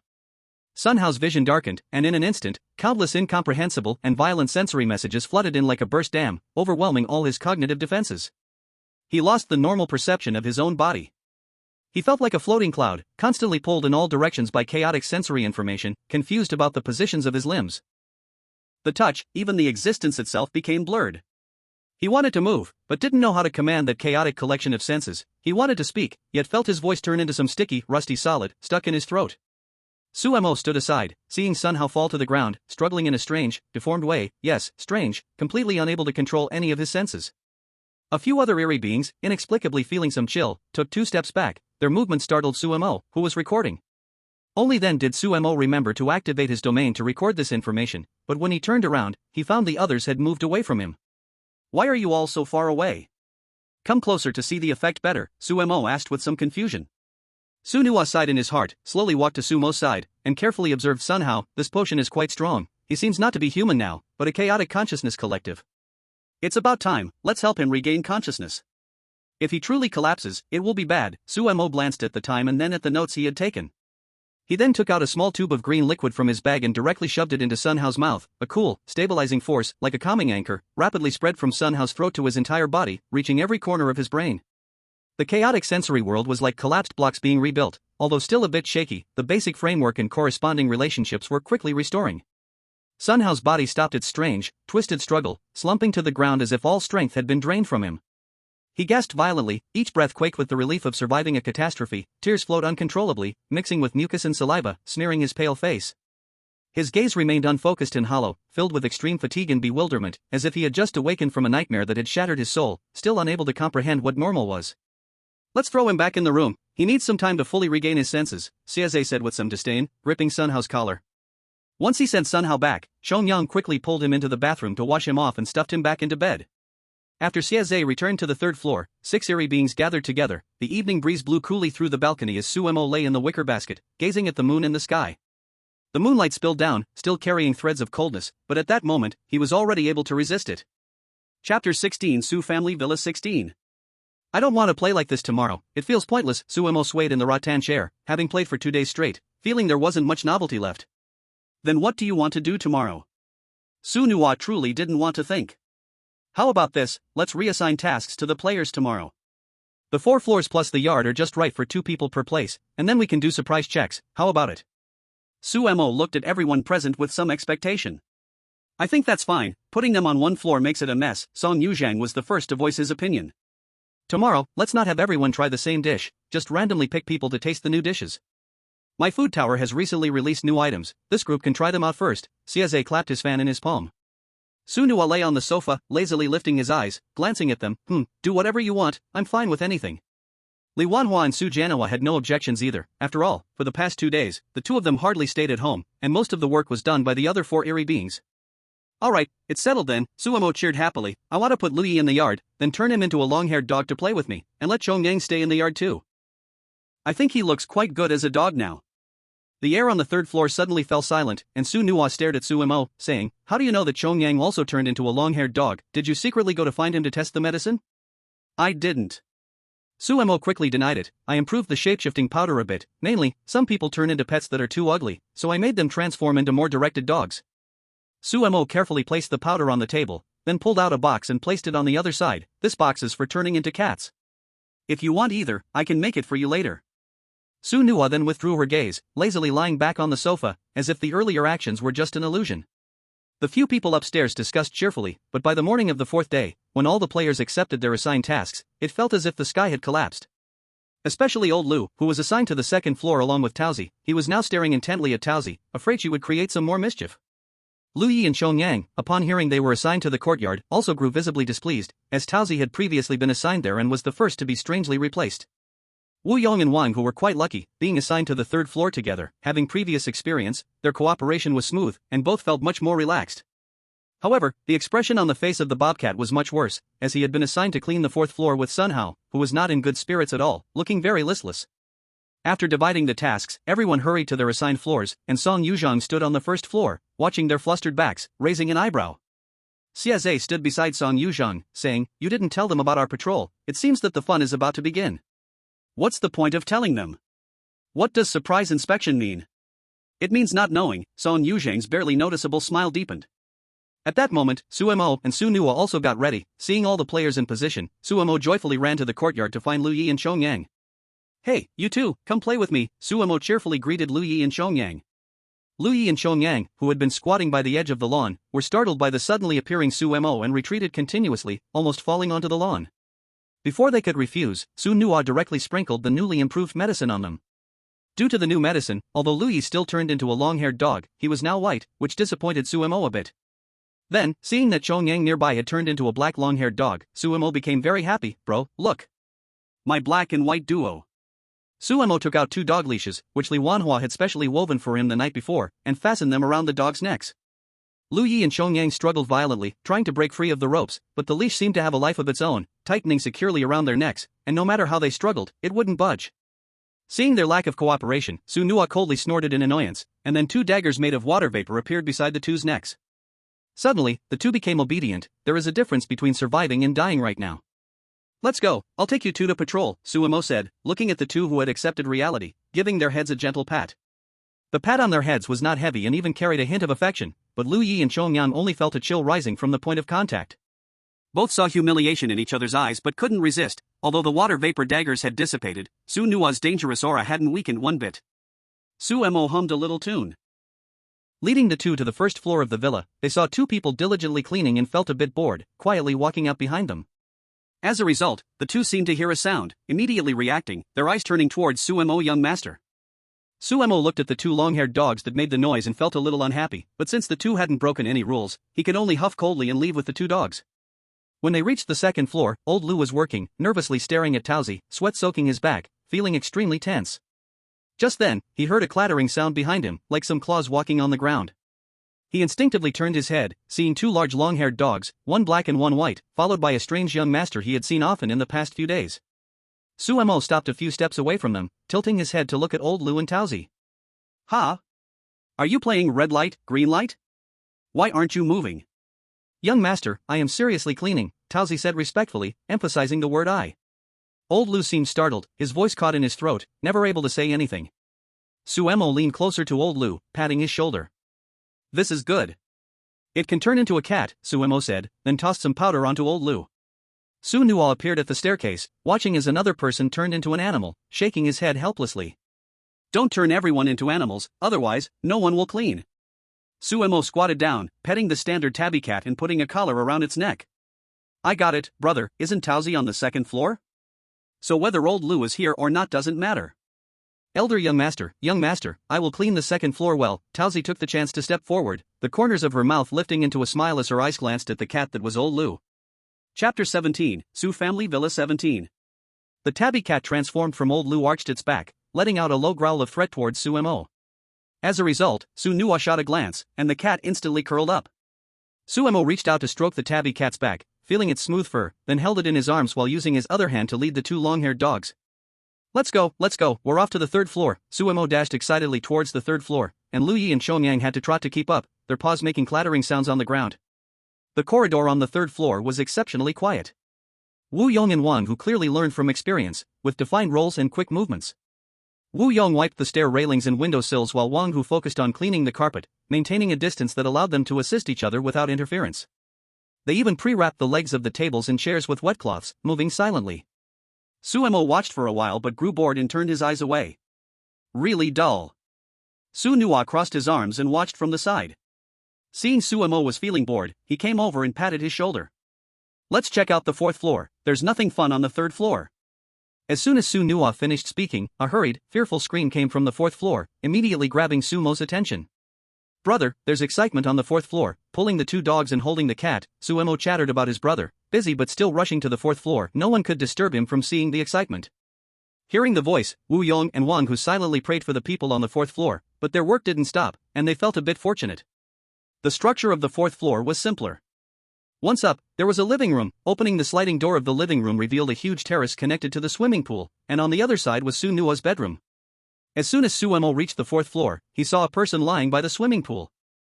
Another person by the pool reached out to rescue the one in the water. Upon closer inspection, the one lying in the pool was Sun Hao. He looked pale and was filled with terror. The one pulling him out was Mountain Cat. Upon seeing the eerie scene, his face also turned pale, but he still insisted on getting Sun Hao out. Once Sun Hao was pulled up, he was drenched, lying by the pool and coughing violently. Mountain Cat, not caring about Sun Hao's appearance, stood up and bowed to Su Nua and his brother, saying, "Young master, little young master. Are you two playing in the water? Why didn't you call me?" Suemo said as he carried the cat to the poolside, handing the 2 dogs over to Su Nua. The black long-haired dog, transformed into Chongyang, saw Sun Hao's condition and began to pace anxiously, but couldn't break free from Su Nua's grip. Beside them, Lu Yu was also a bit worried, but since Sun Hao wasn't his teammate, he managed to remain calm. He watched Chongyang stir and scratched at the ground. "No, it's not," Mountain Cat said with a hoarse voice. "We were cleaning the tiles, and he suddenly slipped and fell in." Suemo glanced at Sun Hao lying on the ground and knew he definitely didn't fall in due to slipping. It seemed the effects of the drug from last night were still strong, and his senses hadn't fully returned. Sunua, with one hand holding onto the two dogs by the railing, knocked impatiently with the other, slipped. But my pool doesn't welcome anyone else. At that moment, Mountain Cat felt the pool's rippling waves. The pool, which first merely had gentle ripples, gradually started to swell, forming a water python that slithered toward them, flicking its tongue. Woof, woof, woof. Chongyang started barking wildly, struggling to stand in front of the two. Quiet, Sunua said sharply, and an invisible pressure fell on Chongyang. His barking stopped abruptly, and he lay down helplessly. Wow, this is cool, Suemo exclaimed excitedly, watching the water python glimmering in the sunlight, looking brilliantly eye-catching. Sunua glanced at Suemo, and the giant python in the pool seemed to understand him, circling around Suemo before rubbing its head against his hand. Suemo felt a slight chill in his palm. The python's head was icy and soft, carrying the unique coolness of the pool water. Suemo was extremely happy. He put down the tabby cat in his arms and cradled the python's head with both hands, the cold, slippery feeling making him giggle uncontrollably. Sunlight filtered through the python's translucent body, casting dazzling light spots, creating an oddly dreamlike beauty. A few players hiding nearby didn't dare make a sound, fearful of disturbing the bizarre play in front of them. After playing for a while, Suemo turned his gaze back to Sun Hao still lying by the pool, tilting his head in confusion. Brother, what about him? Entering my pool must come with a price, Sunua said, and as soon as his words fell, the giant python slid from beside Suemo toward Sun Hao, tightly wrapping around him. Chongyang watched anxiously from the side but couldn't make any move. Seeing Chongyang's worried eyes and then glancing at Sun Hao, Suemo swiftly thought of a wicked idea. Brother, just killing him isn't fun, let him experience this spirit, Suemo said, looking at the motionless Sun Hao in the python's embrace, feeling it was kind of boring. Sunua snapped his fingers, making the python stop moving, then turned to look at the black long-haired dog lying on the ground, a hint of amusement flashing in his eyes. Let him come? The moment Chongyang was locked by that gaze, he felt all the blood in his body freeze. He looked at Sun Hao, now loosened by the python and lying limp on the ground, then at Sunua's unfathomable eyes. A premonition more terrifying than death gripped its heart. Yes, look how anxious he is, Suemo nodded vigorously, his eyes sparkling. It must be fun. Although there was hope in Chongyang's eyes, Lu Yi, squatting beside him, felt his heart sink to the bottom. He didn't believe this strange group would have any good suggestions, and if Chongyang took over, Sun Hao would definitely pay a heavy price. Old Lu, squatting in the corner, curled his body behind Lu Yi, trying to hide himself with Lu Yi's presence. Sunua was also interested now, like a cat teasing a mouse. The mouse had to struggle to be fun, so how do we play? Suemo thought for a moment, looking at everything present. How about this? Let's do a capture the flag game, where the water python places Sun Hao behind him and lets Chongyang go and steal. If he gets Sun Hao, then Chongyang wins, and we won't punish Sun Hao today. But what if he loses the steal? Sunua asked the question all the players wanted to know. What losing? Aren't we just playing a game? Suemo smiled, the corners of his mouth lifting. Chapter 18 Su Family Villa 18. But, in a game, there has to be a punishment for losing. Suemo laughed happily. If you lose, let's make Sun Hao die, okay? Right, Chongyang? Chongyang looked at Sumo's sunny smile and couldn't help but shiver from the bottom of his heart. This young master truly thought this game was fun. His words fell like a knife, lightly, yet carrying unquestionable cruelty. Woof, woof, woof, woof. Chongyang's crazy barking broke the silence of the scene. Suemo listened intently, and after a while, he clapped his hands and laughed. Are you saying you want to take the punishment? Chongyang nodded heavily, looking sadly at Sun Hao. Deep down, he didn't believe he could retrieve Sun Hao, since he was just a dog now and couldn't access the player's space or retrieve items. This wasn't allowed at first, but since you've been playing with me so happily today, I'll agree. Sumo's hand stroked the back of the black long-haired dog. Let's change the winning condition. If you can last until my brother and I get bored, that counts as beating the game, okay? Sumo's words were like a huge act of charity. How long would it take for them to feel bored?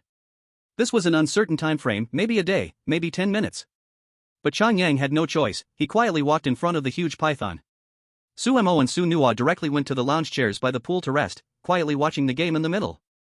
Okay, let's start. Suemo clapped his hands and turned to look at Sunua. Chongyang's foreclaws scraped the smooth floor, making a shrill sound, with his muscles tense to the limit. The sprinting path was not a straight line but suddenly changed direction at the last moment, attempting to slip through the gaps in the giant python's body, biting Sun Hao's clothing corner to drag him out. The giant python lightly waved its tail, and Chongyang quickly retreated. He didn't even see the action clearly before he crashed against the railing.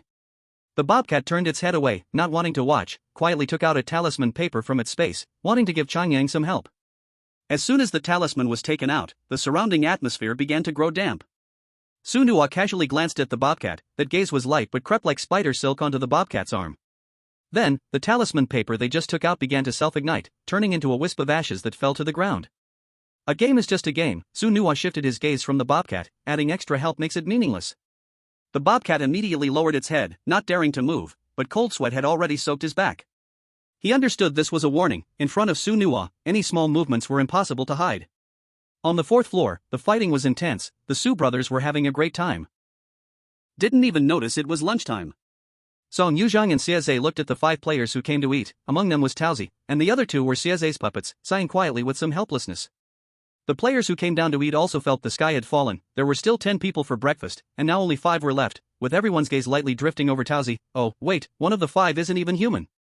When the players finished eating and returned to work, Song Yuzhang and Xieze secretly made their way to the 4th floor, quickly noticing the long-haired dog fighting with the water python, and the tabby cat lounging beside it, along with the white long-haired dog.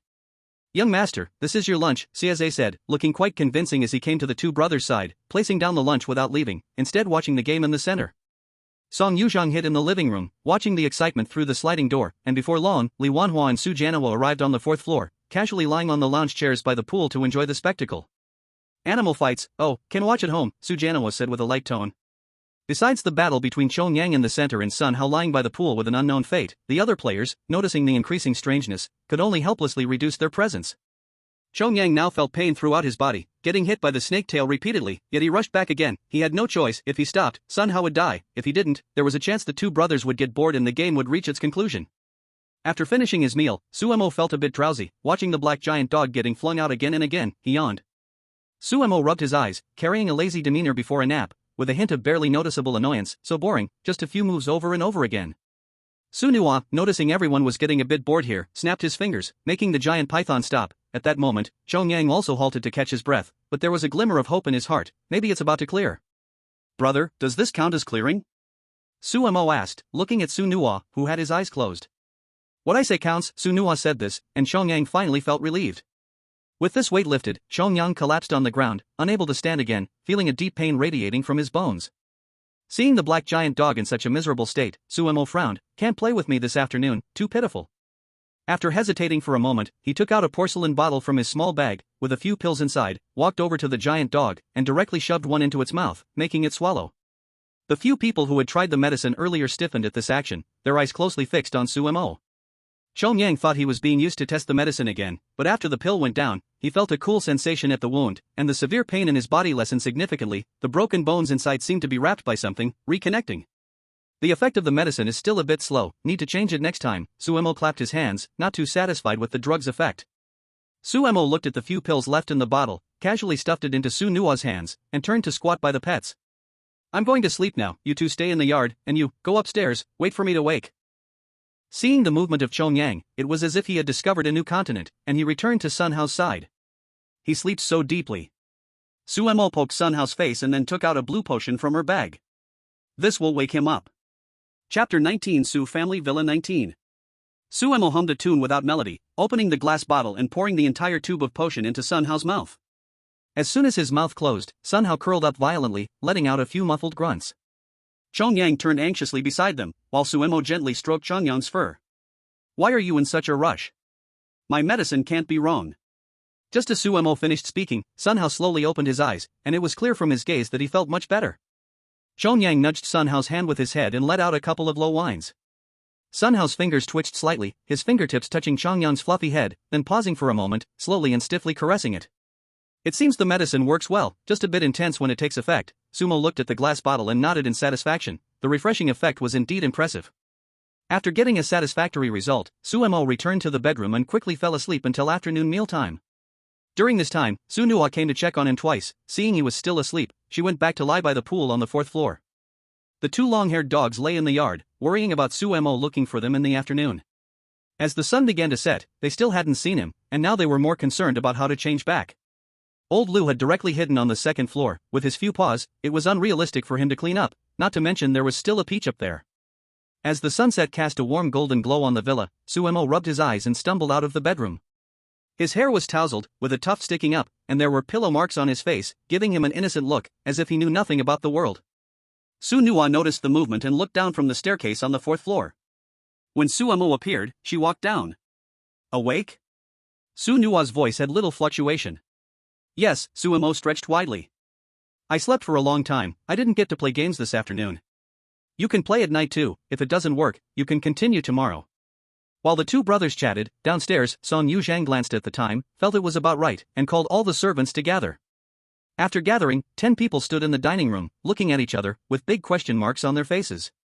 The 10-person formation was indeed lined up. The two long-haired dogs desperately tried to stand up, but they could only lift their two paws and soon fell back down. The tabby cat transformed from Old Lu was being held by Peach by the scruff of its neck, its forepaws flailing weakly in the air. Looking at this complexly composed group of servants, even Song Yuzhang's usually calm face showed a rare crack. Suemo leaned halfway out from the upstairs, saw the oddly shaped group below, and slapped his forehead, suddenly realizing, they haven't changed back yet. Su Nuo stood behind him, her gaze lightly sweeping down. She didn't speak, but her eyes revealed a hint of only now you remember. The corner of Song Yuzhang's mouth twitched slightly before returning to calmness as he bowed. Yes, young master. They have been maintaining this form. Suemo tilted his head and thought for a moment before running down the stairs. I'll change them back, it's indeed not good for cleaning like this. Without caring whether the animals below agreed or not, Suemo directly sprinkled the antidote on them, and in an instant, the 3 animals turned back into humans, squatting in place in a daze. Seeing Chongyang return to normal, Sun Hao's eyes flashed with joy, and he struggled to walk over, wanting to help Chongyang up. But his legs felt like they were filled with lead, and his chest was heavy.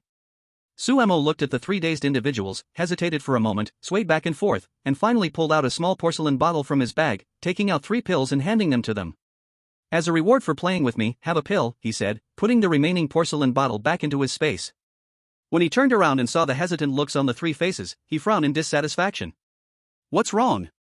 Don't you want it? Suemo leaned down to look at the 3 people squatting on the ground. Don't say this isn't poison, even if it is poison, you 3 should smile as you swallow it. Lu Yi was the first to regain his senses. He had just smelled the pill and it reminded him of the one Suemo fed to Chongyang at noon, so he quickly popped it into his mouth and swallowed it. Yes, of course, I want it. Thank you, young master, for the gift. Your pills must be good.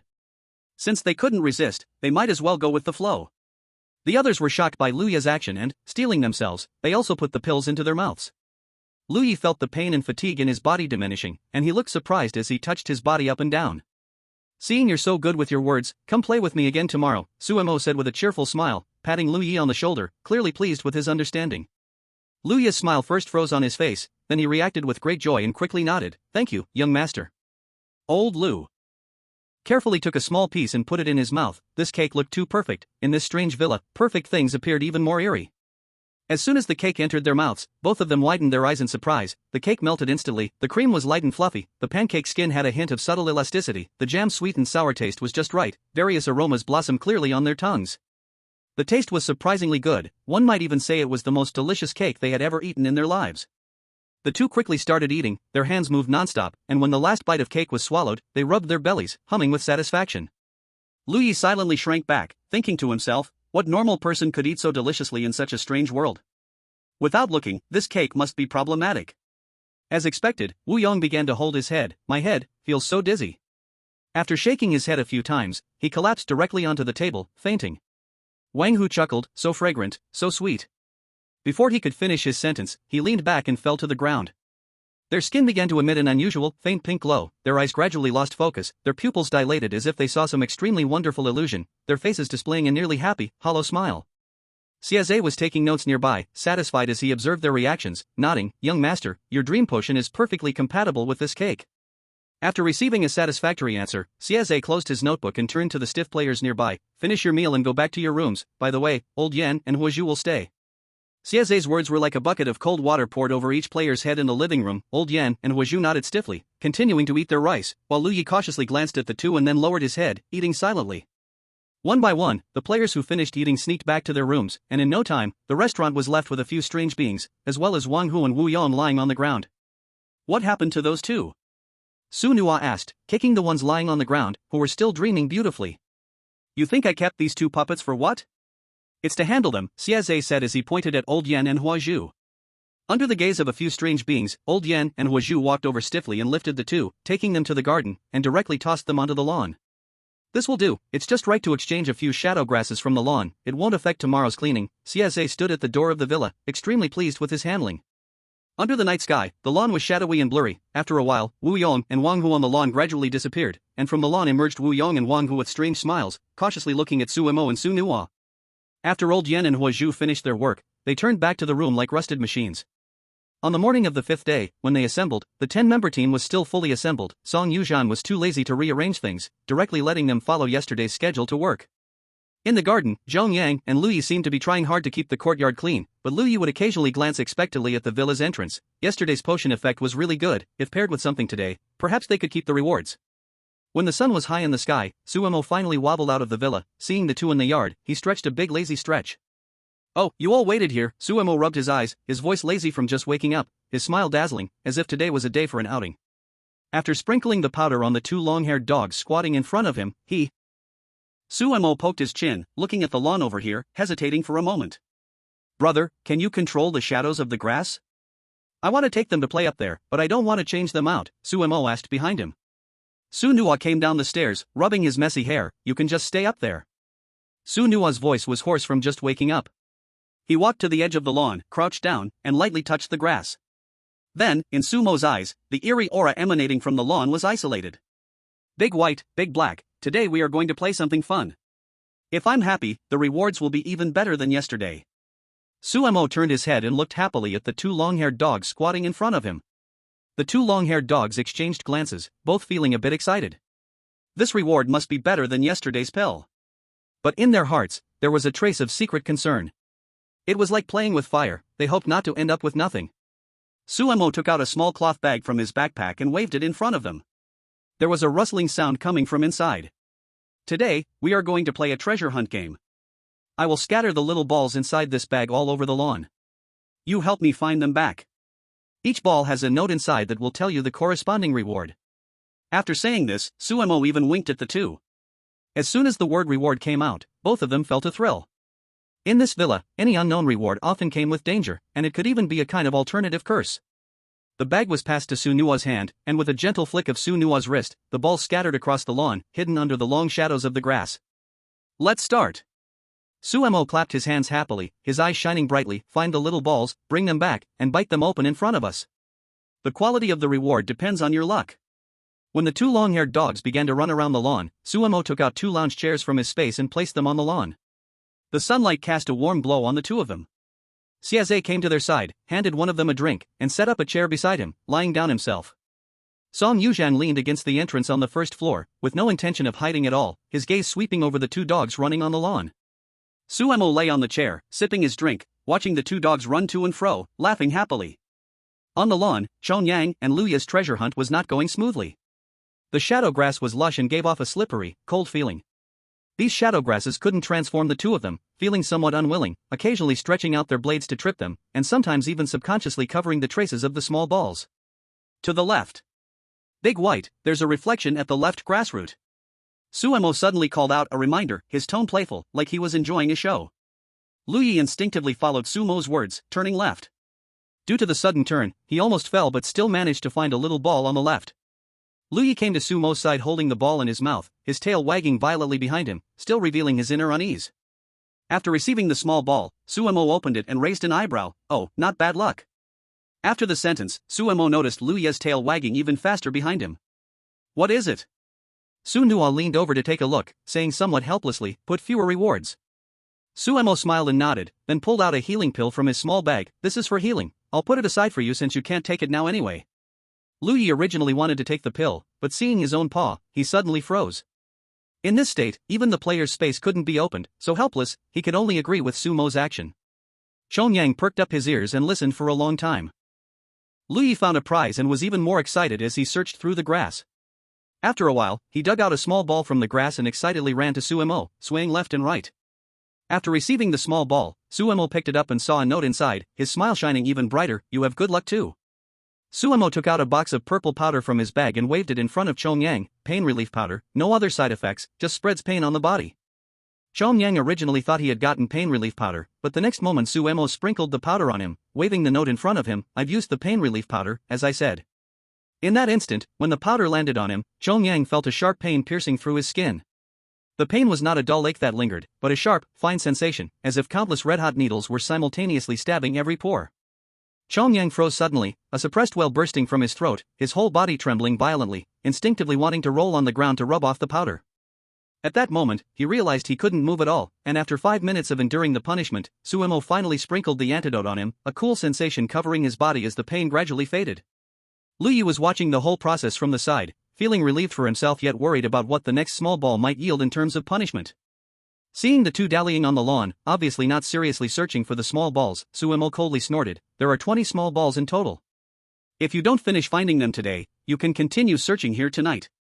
Xiaoyang and Luya's movements stiffened. They were originally trying to be lazy, and since the rewards and the small balls were unclear, they wanted to drag on time, but they didn't expect to be seen through. The two quickly got moving, eager to find the small balls, but as time went on, these small balls became more hidden among the grass, and by the end of the morning, they had only found 6. Among the 6 small balls, there was 1 healing potion, 1 health potion, and the rest were all punishments, each different. Some caused unbearable itching, some were painfully scorching, and some dulled their senses of taste and smell, all bizarre in form, leaving no one able to predict the next. At noon, several people had a picnic on the lawn. The picnic atmosphere was very relaxed. Suemo was enjoying the exquisite dishes and sipping sweet water, and if not for the 2 struggling long-haired dogs nearby, it would truly be a picture of happiness. But Lu Yi and Xiaoyang couldn't enjoy anything. The unbearable itching made them want to scratch their skin off with their paws, and the burning pain caused them to twitch and whimper non-stop. The dulled senses, though not excruciating, brought a sense of panic, isolating them from the world. Each punishment was brief, yet they had to search for the next one, and when they found a small ball, both felt filled with dread. Due to the prolonged time, Suemo became quite bored, and decided to check on old Lu, originally wanting to turn him into a tabby cat to play together. However, when he reached the 2nd floor, he saw old Lu slacking off in the tool room. Suemo peered at him for a while, seeing him just wiping the same spot over and over with a cloth. Peach was diligently cleaning the area, most of it was her doing. In order to stay after the copy ended, Peach had really given it her all. When Peach saw Suemo coming up, she specifically greeted him, just to make a deeper impression. Suemo kept staring at the tool room, instantly understanding his meaning. "Young master, he has been slacking off in the tool room for a whole day," Taozi said quietly as she walked up to Suemo. "Okay, I got it," Suemo nodded to Taozi, then turned to find Su Jianhua. "Dad, there's someone lazing in your tool room all day." I watched him from the back, wiping the shelf with a rag, taking forever on one spot. Su Jianhua, who was soaking up the sun on the balcony, smiled helplessly upon hearing his younger son's complaint. "Oh? Is that so?" Su Jianhua tidied up the newspaper in his hand. "It seems some people in our family still haven't remembered the rules." Su Jianhua strode down from the 3rd floor, and with a loud slam, he aggressively pushed open the door of the tool room. Behind him, Suemo followed like a small tail, his eyes sparkling with excitement for the show. Old Lu was still immersed in the act of seriously wiping, mechanically moving while listening closely to the sounds outside, thinking about how to survive the day, completely unaware of the 2 figures behind him. It wasn't until the shadow covered his entire body that he fully realized, turning to face the 2 standing at the door, cold sweat streaming down his back. "Old master," old Lu's tongue felt tied, he couldn't control it, wanting to explain something, but completely at a loss for the next words. "Since you enjoy my tool room so much, you might as well stay here," Su Jianhua said without getting angry, just surveying the tool room, raising his hand and wrapping the eerie energy around old Lu, marking him. "I happen to be lacking a pair of pliers." Su Jianhua slowly finished his sentence, and the eerie energy tightening around old Lu suddenly morphed. "No!" Old Lu's short, desperate cry was only half voiced before he was completely swallowed by the thicker eerie energy. His body, wrapped in a gray-black airflow, emitted a painful crack sound, as if his bones were being forcibly reshaped and compressed. His arms involuntarily bent backward and together, palms and fingers twisted and hardened, his skin rough and dark, exhibiting a metallic cold gloss and texture. His legs drew together and shortened, his torso elongated and thinned, his neck strangely arching back, and his entire head deformed in agony and twisting, finally forming into a pair of pincers with a curved mouth and rough teeth. In just a few seconds, a living person transformed into a seemingly heavy pair of black iron pliers, their jaws shining with a cold light. Chapter 22 Su Family Villa 22. Suemo eagerly bent down to pick up the new pliers. The touch was incredibly cold and heavy, and the handle still seemed to retain a leather-like texture. Curiously, Suemo squeezed the handle, and the jaws snapped closed with a click, the gripping force seemingly substantial. "Wow, this is cool. Will this pliers disappear after the chapter ends?" Suemo happily held the pliers, inspecting them with delight. "No, there's my mark on it, he can't escape. I really dislike some people hanging around in my tool room for too long." Su Jianhua looked at the pliers with slight disgust. "Assimilation of the chapter?" Suemo tilted his head to glance at Su Jianhua. Su Jianhua nodded, patting Suemo on the shoulder. "Go downstairs and continue playing with your brother." "I'm going up." Having gotten a new toy, Suemo excitedly ran downstairs to Su Nua. "Brother, look at Dad's latest creation, old Lu's multifunctional pliers. Handcrafted, with soul vibration feedback." Sunua glanced up with slight disdain, pushing it aside. Ugly, noisy. Okay, I think it looks pretty good. Suemo helplessly set the item aside, turning to watch the two dogs running on the lawn. Have you found a few balls? Suemo yawned, feeling a bit bored. Sunua turned in his chair, looking up at the sun. Almost there, just one left. Just after speaking, Luyi brought over the last ball in his mouth, panting and squatting in front of the two. Suemo took the ball, opened it, and looked at Luyi with somewhat speechless eyes. I don't know what to say about your luck.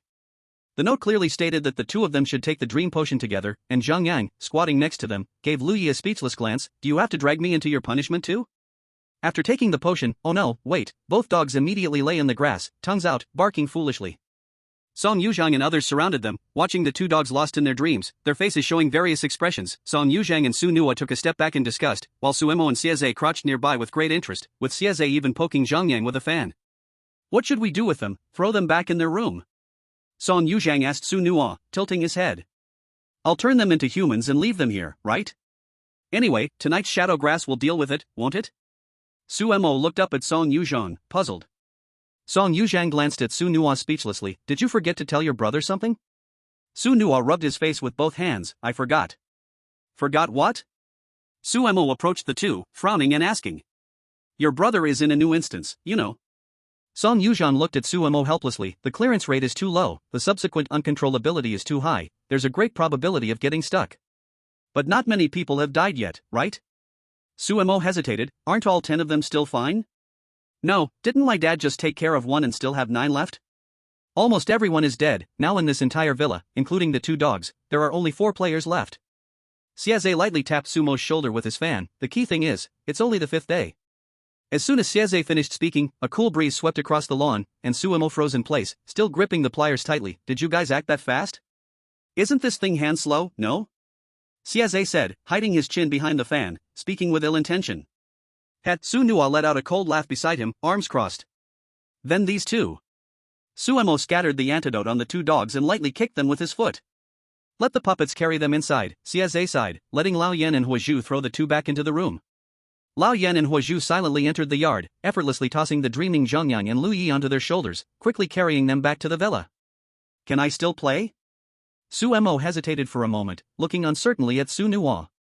Su Nua looked at his brother's eyes filled with a hint of grievance and expectation, unusually not pouring cold water on him directly. He was silent for a few seconds, seemingly weighing something. Sure, you can play, Su Nua said with certainty, just take it easy, don't overdo it. Xieze and Song Yuzhang shook their heads helplessly beside them. Since the boss had spoken, they decided not to say anything, as it wasn't their instance anyway. Let's just skip today, wait for tomorrow to change the way of playing, this method is too costly. Suemo looked at the pliers in his hand helplessly, then glanced at the setting sun, sighing, next time, let's bring in more people, it's too fragile. At dinner, Sun Hao did not see Zhang Yang at the table, instantly losing all energy, heavily dropping onto the chair. The lynx beside him pulled him, preventing him from falling to the ground, and in this unconscious state, Sun Hao stiffly walked back to his room after finishing dinner. Seeing Zhang Yang lying on the servant's bed, eyes tightly closed, face pale but with an unnatural smile, it looked very eerie. On the morning of the 6th day, after everyone gathered in the dining hall, as soon as he was about to let them continue working like yesterday, Sumo appeared behind him and patted his shoulder. Steward Song, give me 2 people today, please. I need them to help me clear some stones, Suemo said, his eyes glancing over the remaining 4 people in the team. Song Yuzhang paused for a moment, turned around, and looked calmly at Suemo. Which 2, young master? Suemo glanced at the pale Lu Yi and Chong Yang, and immediately pointed his finger at Mountain Cat and Sun Hao. Suemo looked regretfully at Lu Yi and Chong Yang. Playing with them was a bit more fun, but they were just too weak. If another round came today, they would be down for the count. Mountain Cat and Sun Hao exchanged a glance, forced a bitter smile, and resignedly walked out of the team. In other people's villas, there were various strange tasks in succession, but at least there was time for rest. This Su family villa was truly strange. It was this little young master who was making them work from start to finish, and the key was that he really gave no time to rest. Follow me. Suemo turned around, still wearing that relaxed and cheerful expression, as if he was just taking them on a picnic. They didn't go to the previous lawn but instead walked around to a barren area behind the villa, near the edge of the woods. Here it was piled high with stones of various sizes, dead branches and leaves, and a few crooked, dead trees. The environment was even more desolate and eerie than the front of the garden. Today's task for you is very simple, just clean this place up, Suemo said, sitting on a rock about half a person's height, swinging his legs. The 2 men took a secret glance at Suemo and cautiously walked toward the empty area, while Suemo watched their backs, slowly taking out 2 pills. The pills were of a strange purple color, shimmering under the sunlight. Suemo weighed the pills in his hand a couple of times before tossing them in an arc.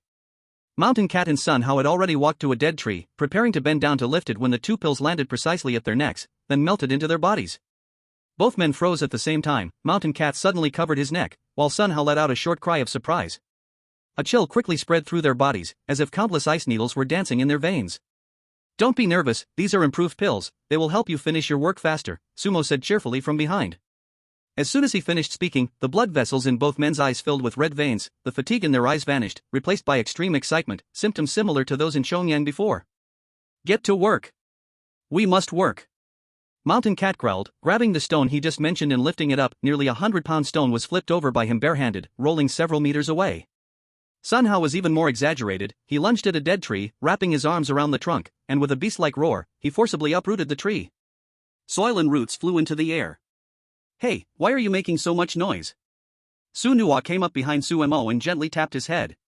"I'm supervising their work, I'm not saying anything, it's them who are making the noise," Sumo said innocently, shrugging his shoulders. Su Nuo rolled his eyes and angrily slapped Suemo. "Do you not know why they have turned into this?" "Okay, I know." Suemo rubbed the spot that was slapped, smiling as he moved aside a bit, creating space on the boulder for Su Nuo. Su Nuo then sat down, her eyes fixed on the two men who were working frantically. "This improved pill is quite effective. It seems to have a bit of an effect." Sumo watched the two men working like crazy, his fingers measuring a bit sheepishly. Su Nuo didn't respond, but quietly watched the two men who had fallen into a frenzy of labor. At this moment, Mountain Cat and Sun Hao had completely turned into tireless machines. The movements grew larger, and the destruction became more astonishing, but their skin began to show an abnormal redness, and their sweat was mixed with a faint trace of blood. "The effect is too strong," Su Nuo said lightly, "their bodies can't hold out for long." Suemo, feeling guilty, opened his domain next to him and took a look at the medical records of the two, seeing their chaotic energy load and overload, with a note below indicating that their bodies were collapsing violently. Hee, looks like they really can't hold on much longer." Suemo scratched his head and searched through his space. After a while, he finally found 2 pills and patted his chest in relief. "Fortunately, I have made the corresponding antidote. It's a bit less, but it will do." At that moment, a painful crack echoed from the center of the arena, and the two brothers looked over in unison. Sun Hao, attempting to lift the giant tree, felt his lower back make an unbearable sound. He froze, then slumped down like a puppet with its strings cut, his lower body completely numb, only his upper body was twitching unconsciously. Almost at the same time, the left arm of the lynx bent at a weird angle, the bones piercing through the exposed skin of his elbow. Yet he was still using his right hand to claw at the dirt, mumbling, "Work must." This time it was Suemo who let out a brief shout. "Are they about to die?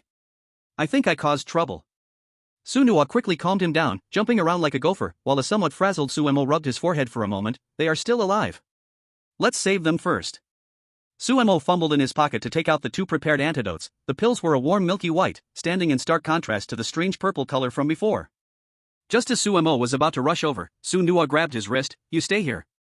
I will feed them the antidote." Su Nuo looked at the 2 in the center, who had just paused due to their injuries, but now began to work hard again.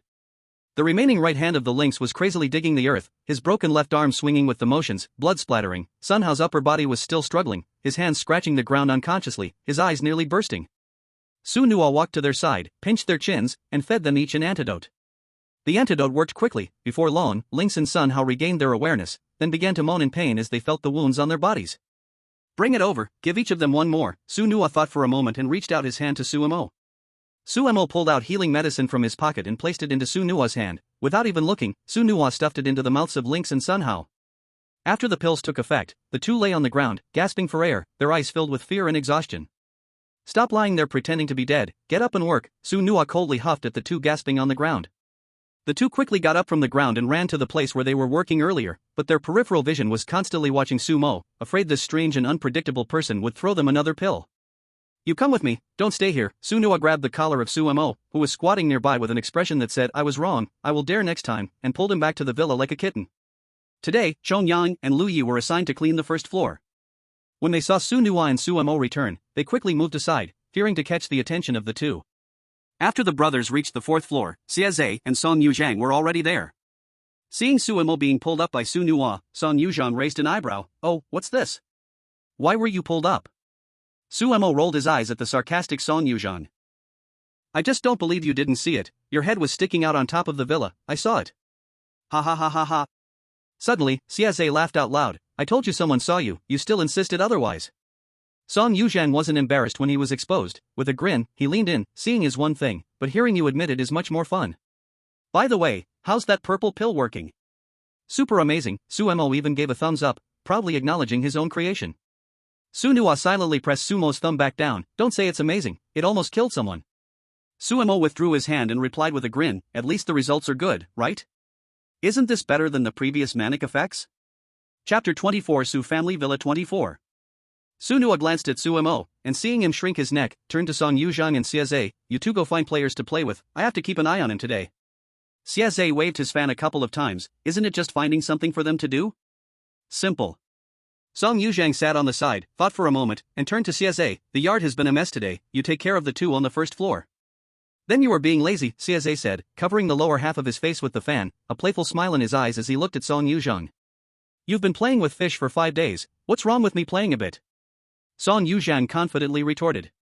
With no choice, Xiaze stood up from the comfortable sofa. Just as he reached the staircase, he turned back to Sumo. Hey, Xiaomo, can we discuss something? Sumo raised his head and blinked at Xiaze, thinking, I just got in trouble and am trying to reduce my presence. Why are you asking me? Could I have a bottle of the dream potion in the aromatic version? Xiaze casually leaned against the staircase railing, looking relaxed. Sumo's eyes lit up initially, then he glanced nervously at Sunua. Well, I just improved it, and the fragrance is still unstable. Unstable is fine, anyway, they are using it, not me, Xiaze said nonchalantly. Then what do you want to do? Sumo pulled out the potion and handed it to Xiaze. Put this on the first floor and see if they can resist it. Xiaze pulled out a dish from his space. This is the crispy roast duck the chef just created. It has a seductive effect. Combined with your potion, it's simply perfect. Xiaze poured the potion over the duck, and in an instant, the already fragrant and mysteriously attractive duck became even more enticing. So fragrant, Sumo licked his lips, eyeing the roast duck with envy. This is bait. If they can't resist, they definitely won't have a good time today. Xiaze waved the roast duck in front of Sumo, making his eyes go wide with desire. When the roast duck was placed on the dining table on the first floor, a strong aroma spread throughout, slowly wafting into Chongyang's and Luya's noses. What's that smell? Chongyang wiped the railing, smelling the rich fragrance wafting by. It seems to be coming from the dining room, Shankat said cautiously, slowly moving toward the source of the fragrance.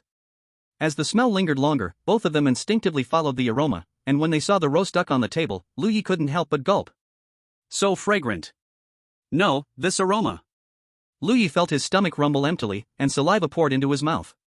Next to him, Chongyang splashed a cup of water over Luya's head, heartily pulling him back into the living room. Wake up quickly. Luyi snapped back to reality, and the two quickly found props to block the fragrance. Sumo leaned on the railing, watching the scene below, glancing regretfully at the roast duck. Their willpower is quite strong. What a pity, it didn't catch them on the first sniff. Xiaze lightly tapped the fan in his palm. Don't rush, it's not over yet, this aroma is far from simple. As the roast duck sat on the table longer, the effectiveness of the protective items seemed to weaken, and the enticing aroma slowly crept into the senses of the two. Luyi licked his dry lips, took out a piece of candy from his bag, and quickly shoved it into his mouth, only to see Chongyang's eager eyes fixed on the roast duck. This scent is quite a powerful mental seduction. I wonder if we can still hold on, Sunua said, inhaling the aroma and feeling a bit hungry himself. Xiaomo's improved potion is still the best, this extra seasoning is really generous, Xiaze chuckled with satisfaction, smelling the fragrance in the air, looking a bit unhinged. Upon hearing Xiaze's strange laughter, Sumo shrank his neck but kept his eyes on the downstairs. I just wanted to see if the emotions of hunger and desire could stack. Looks like the effect is remarkable. Chongyang's forehead beaded with fine sweat, his fingers gripping the railing turning white from the force. His eyes uncontrollably drifted towards the dining room, where the golden, oily, crispy roast duck seemed to beckon him. Every subtle crackling of fat was clear to hear, even if that sound might just be an illusion. Luya's situation was even worse. Although he had eaten the candy in time, the sweetness could not withstand the overpowering meat aroma. He gulped continuously, his gaze starting to fade, his body unconsciously inching towards the dining room. Chongyang bit his tongue hard, using the pain to awaken his fleeting awareness, grabbing Luya's arm. No, we can't eat. Luyi momentarily lost consciousness but quickly regained it. It's just too delicious. Chongyang did not speak, just kept pressing the protective items against himself. This suddenly appearing thing had a strangely inviting smell, but he couldn't select it, so he could only layer the defenses. The midday meal seemed bland in contrast to this seductive aroma. When the Lynx and Sun Hao returned from cleaning outside, they were almost lured away by the scent. Luckily Chongyang and Luyi managed to hold them back. The roast duck sat in the dining room all afternoon, as Chongyang and Luyi helplessly cleaned while resisting the temptation. If one of them began to lose focus, the other would give a swift painful stimulus. You might wonder why they didn't just snatch the roast duck, mainly because it was impossible to select it. At one point, when Lu Yi reached out, he almost got his hand chopped off by Xie. Looking down at this scene, everyone upstairs enjoyed a leisurely life, while those four downstairs were truly struggling. Their eyes were vacant, as if they were on the brink of losing their souls. By evening, the sunset bathed the villa in a warm orange glow. In the dining room, the plate of crispy roast duck still silently exuded a domineering and bizarre fragrance, as if it had become an invisible grindstone, slowly and steadily wearing down the willpower of the four downstairs. Chong Yang splashed cold water on Lu Ye's nape again, his own lips carrying a faint metallic taste from repeatedly biting them. Suno, full and satisfied, half reclined on the sofa. Next time, let's change our minds, this is too much of a test for us. Chapter 25 Su Family Villa 25. Xie chuckled lightly while shaking his fan. Isn't this interesting? Look at their faces, it's way more fun than just scaring them. His gaze swept over the dazed yet forced expressions of the four downstairs, and the corners of his mouth curved deeper. But indeed, we are suffering from the smell ourselves. Song Yuzhang saw the miserable state of the four downstairs and glanced at the sky. Pack things up, otherwise, something will happen. Okay. Xie strolled slowly down the stairs, lightly waving his fan in his hand.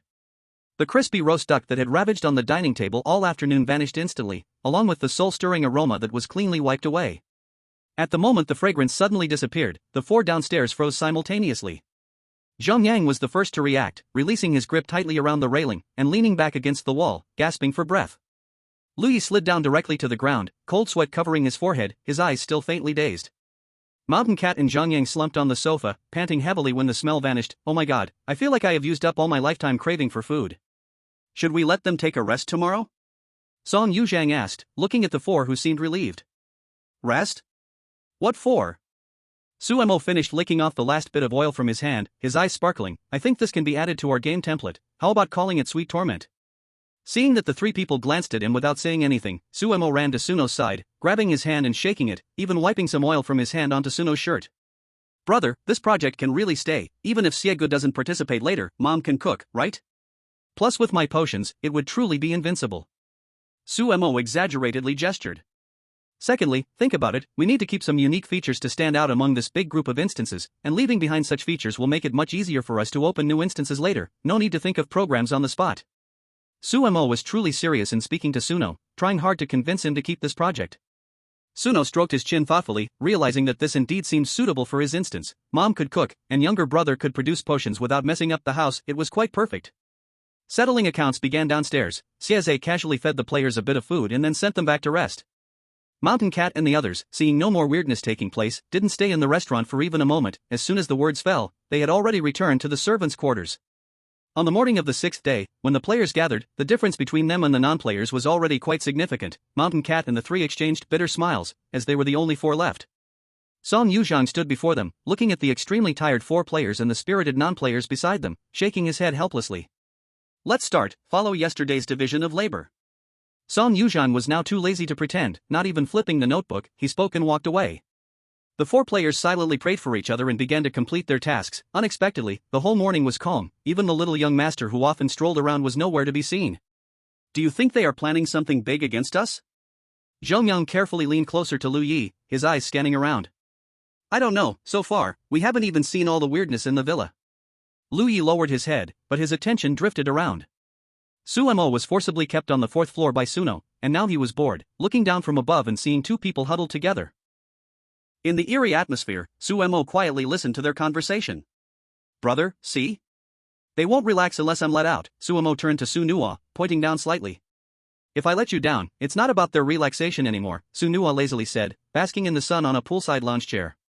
Xie lay on another lounge chair, a glass of orange juice beside him. It's not great to let it slide like this today. What else?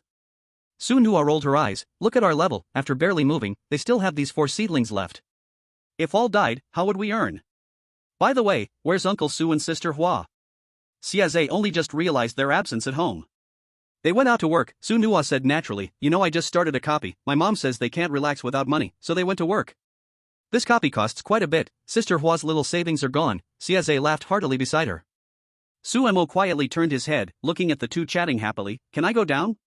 Don't rush. Su Nuo released a bit of vapor, tapping Sumo's face. Let them enjoy lunch, we can play in the afternoon. When afternoon came, around 2 or 3 o'clock, Suemo woke up and Su Nuo allowed him to go play, but at this moment, Suemo lost his mood, slipping into a brief emo state. They have no energy, it's not fun. Song Yuzhang happened to come upstairs, seeing Sumo's drooping demeanor, couldn't help but laugh. What's wrong? You didn't stir up any excitement and now you're unhappy? Suemo pouted, leaning on the railing. Look at them, all like frostbitten eggplants, floating while walking. It feels unaccomplished to scare them. At this point, if they still have spirit, we must have really let them go easy. CSA stood beside, the thread in his hand waving in the air. Then I can make them more spirited. Suemo took out a purple pill from before, though the side effects are a bit much. Forget it, I'll wake them up. Sunua slowly curled Sumo's hand, the strange energy rippling around her. Instantly dark clouds covered the once clear sky. Scattered light rain fell from the dark clouds, accompanied by flashes of lightning, soaking Chongyang and Lu Yi, who were working in the yard, completely and chillingly. What's going on? Chongyang instinctively wanted to run under the villa, but as soon as he stepped, he froze in place. A cold sensation followed the raindrops landing on him, penetrating his skin, but instead of feeling lethargic, it washed away the exhaustion of recent days, leaving him unusually awake. Lu Yi beside also sensed the change, stretching out a prop to shield against the rain, holding the talisman in his hand, which burned up shortly after. The concentration of strange energy in the water is very high. As soon as he said this, he turned to see Chongyang, whose eyes shone brightly, but his lips were black and his complexion pale with no color. Chongyang. Lu Yi felt a tightness in his heart, quickly slapping the last protective talisman on his back. Wake up. Don't let the strange energy invade your mind. Chongyang trembled violently, the brightness in his eyes dimmed instantly like cold water had been splashed on him, replaced by a chilling clarity. He glanced at his soaked clothes, then at the unnatural rain clouds in the sky, and voiced hoarsely, "They are helping us wake up." Chapter 26 Su Family Villa 26. Song Yuzhang timely held up an umbrella, appearing before the two. Quick response, young masters see you lack vitality, helping you wake up. Then he turned to Lu Yi, don't you like the timely rain sent by the young master? Lu Yi helplessly had to lower his defenses to welcome the rain. The raindrops hitting him simply refreshed him, with no other strange sensations. The two cleaning in the villa were also driven out, accepting the cleansing of the rain under the downpour, until the force fatigue faded away. Only then did the rain stop. The four people, rejuvenated, finally completed their tasks under the steward's watchful eye before dinner. Such a calm day, however, left them feeling somewhat out of place. Especially during dinner, there were no other disruptions. They smoothly ate their meal and returned to their room. What's going on? Is the bazaar being exceptionally merciful? Sun Hao said incredulously in the servants' room. Today has indeed been too quiet. Chongyang quietly nodded in agreement from the side. Just as the two finished speaking, they suddenly felt pain all over their bodies. Chongyang, suppressing the pain, lifted his shirt to reveal black mist slowly drifting out from where he had been exposed to the rain. So this was waiting for us here. Chongyang felt intense pain in his body. But for some reason, his heart felt much calmer. What is waiting for us here? Sun Hao, unable to stand from the pain, fell onto the bed. Lu Yi sensed an eerie energy in the rain. After the cleansing during the day, I found it strange that I didn't feel anything, Chongyang explained with a groan. All night long, the four were kept awake by the pain in their bodies, their skin slowly becoming pale and swollen due to the black mist's influence. It wasn't until dawn that the call for assembly rang out, and the pain seemed to vanish from their bodies. The cleaning of the villa will soon be finished. At noon, a vehicle will pick you up at the villa's entrance. Song Yuzhang stood at the front, looking calmly at the few people in front of him. It seems you all are quite energetic, he said slowly, so for the last half day, please finish your final tasks. You four need to clean all the windows on the third floor of the main building, including the outside. As soon as he finished speaking, the expression on Mountain Cat's face changed first. He had been to the third floor once and observed that there was no place to land outside the windows. Steward, we don't have safety ropes, Mountain Cat said in a hoarse voice. I have already prepared them for you, but the safety ropes can only let you drop from the fourth floor to the third floor. Song Yuzhang clapped his hands, and CSA handed over 4 ropes from the back. The others had already scattered to different places to clean, and the 4 of them, helplessly, carried the safety ropes to the 4th floor. After tying the ropes around each other, they slowly descended to the window of the 3rd floor. As Suemo opened his eyes, he saw someone climbing outside the window. He quickly walked over to knock on the glass and shared a glance with Lu Yi. Lu Yi immediately gasped, what a ridiculous stroke of luck. His hands tightly gripped the safety rope, his fingertips turning white. Young master, Lu Yi stammered in greeting. Are you all cosplaying Spider-Man today? Suemo opened the window and reached out to touch Lu Yi's rope. Seeing this, Lu Yi's face turned pale. Surely he wouldn't cut his own rope, would he?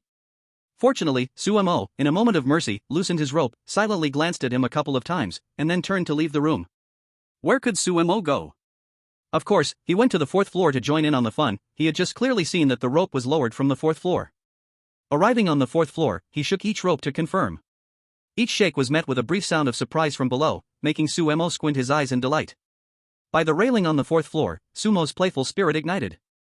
Like checking wind chimes, he gently flicked each dangling rope with his fingertips.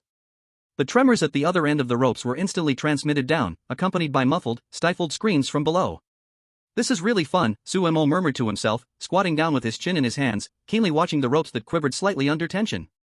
Down below, Luya's heart was racing toward his throat. The sudden, erratic movements from moments ago almost made him lose his grip. Nearby, Chongyang was in a slightly better situation, his character was more stable, and his endurance was strong. But the sudden shaking still threw him off balance, and he quickly adjusted his position. With both feet pressed against the wall, focusing as much weight as possible on the safety rope and windowsill, his gaze nervously scanned the source direction of the rope above. Sun Hao let out a low shout, his fingers gripping the rope. What's going on up there? Is the rope about to break? The young master should be up there, Liu whispered. We need to hurry, otherwise, we won't know what else might happen later. Taking advantage of Sumo's brief pause, the three quickly wiped the windows, finally finishing just as the sun began to rise, and hastily climbed up the rope. Seeing them all come up, Suemo sighed and sat back down in his chair. At this time, Sunua had also woken up and was sitting beside Suemo. The sun slowly rose higher as the clock struck noon. A worn-out bus slowly stopped at the entrance of the villa manor, and the four, dragging their exhausted yet unusually alert bodies, silently walked towards the villa door with the others. However, in the end, only the four of them got on the bus, while the others stood below, expressionless, watching the bus leave. The bobcat saw Wu Yong and Wang, whose faces in the rearview mirror and couldn't help but shiver. After the instance closed and settled, Su Nua and the others lazily lay in the first-floor hall, looking completely unkempt. Finally it's over, Xiaze yawned, pulling back the threads from the old smoke in the fireplace, causing them to dissipate directly. Three shadow stalkers entered the living room, trembling with fear as they looked at Su Nua, blinking. Young master, can we stay? We can clean up. You mainly operate on the first floor and in the yard, you're not allowed to go to other floors unless summoned. Su Nua rubbed his brow, recalling what his mom told him and reluctantly agreed. Suemo opened his panel, looked at the level above, and joyfully turned to Su Nua. I leveled up again, brother. Good, leveling up is fine, Su Nua said weakly, feeling exhausted from running 2 instances. In a couple of days, I'll take you to get some pets, humans just don't last long. Where to go? Do we have to go through an instance again? Suemo said, a bit eagerly. It depends on what you want. For ordinary pets, we can just go to the pet shop, but if you want something more special, I'll take you to a pet farm to pick one out.